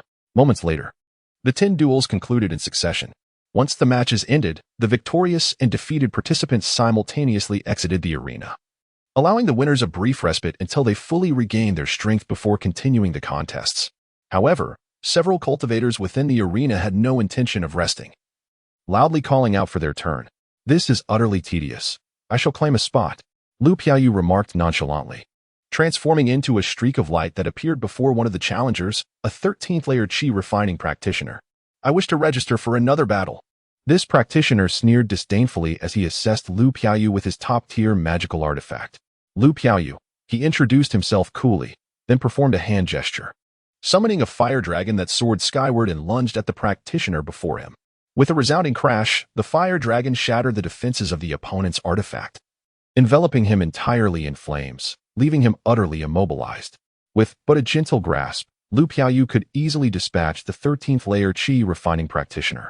"Do you concede, my friend?" Lu Piaoyu inquired softly, a faint smile gracing his lips as he gazed at his captive. "Your astonishing technique has compelled my surrender. I beseech you to spare me." The practitioner, visibly shaken by Lu Piaoyu's formidable display, managed to nod in acknowledgement. With a graceful smile, Lu Piaoyu waved his hand, causing the fire dragon to dissipate. What a formidable Lu Piaoyu! His fire spells are even more potent than those of Wang Tianling, whom I know. Should they cross paths, it would surely be an intense confrontation. Observing Lu Piaoyu's triumph over his opponent's top-tier magical technique with a single fire dragon spell, Tianya nodded, gaining a clearer understanding of Lu Piaoyu's capabilities.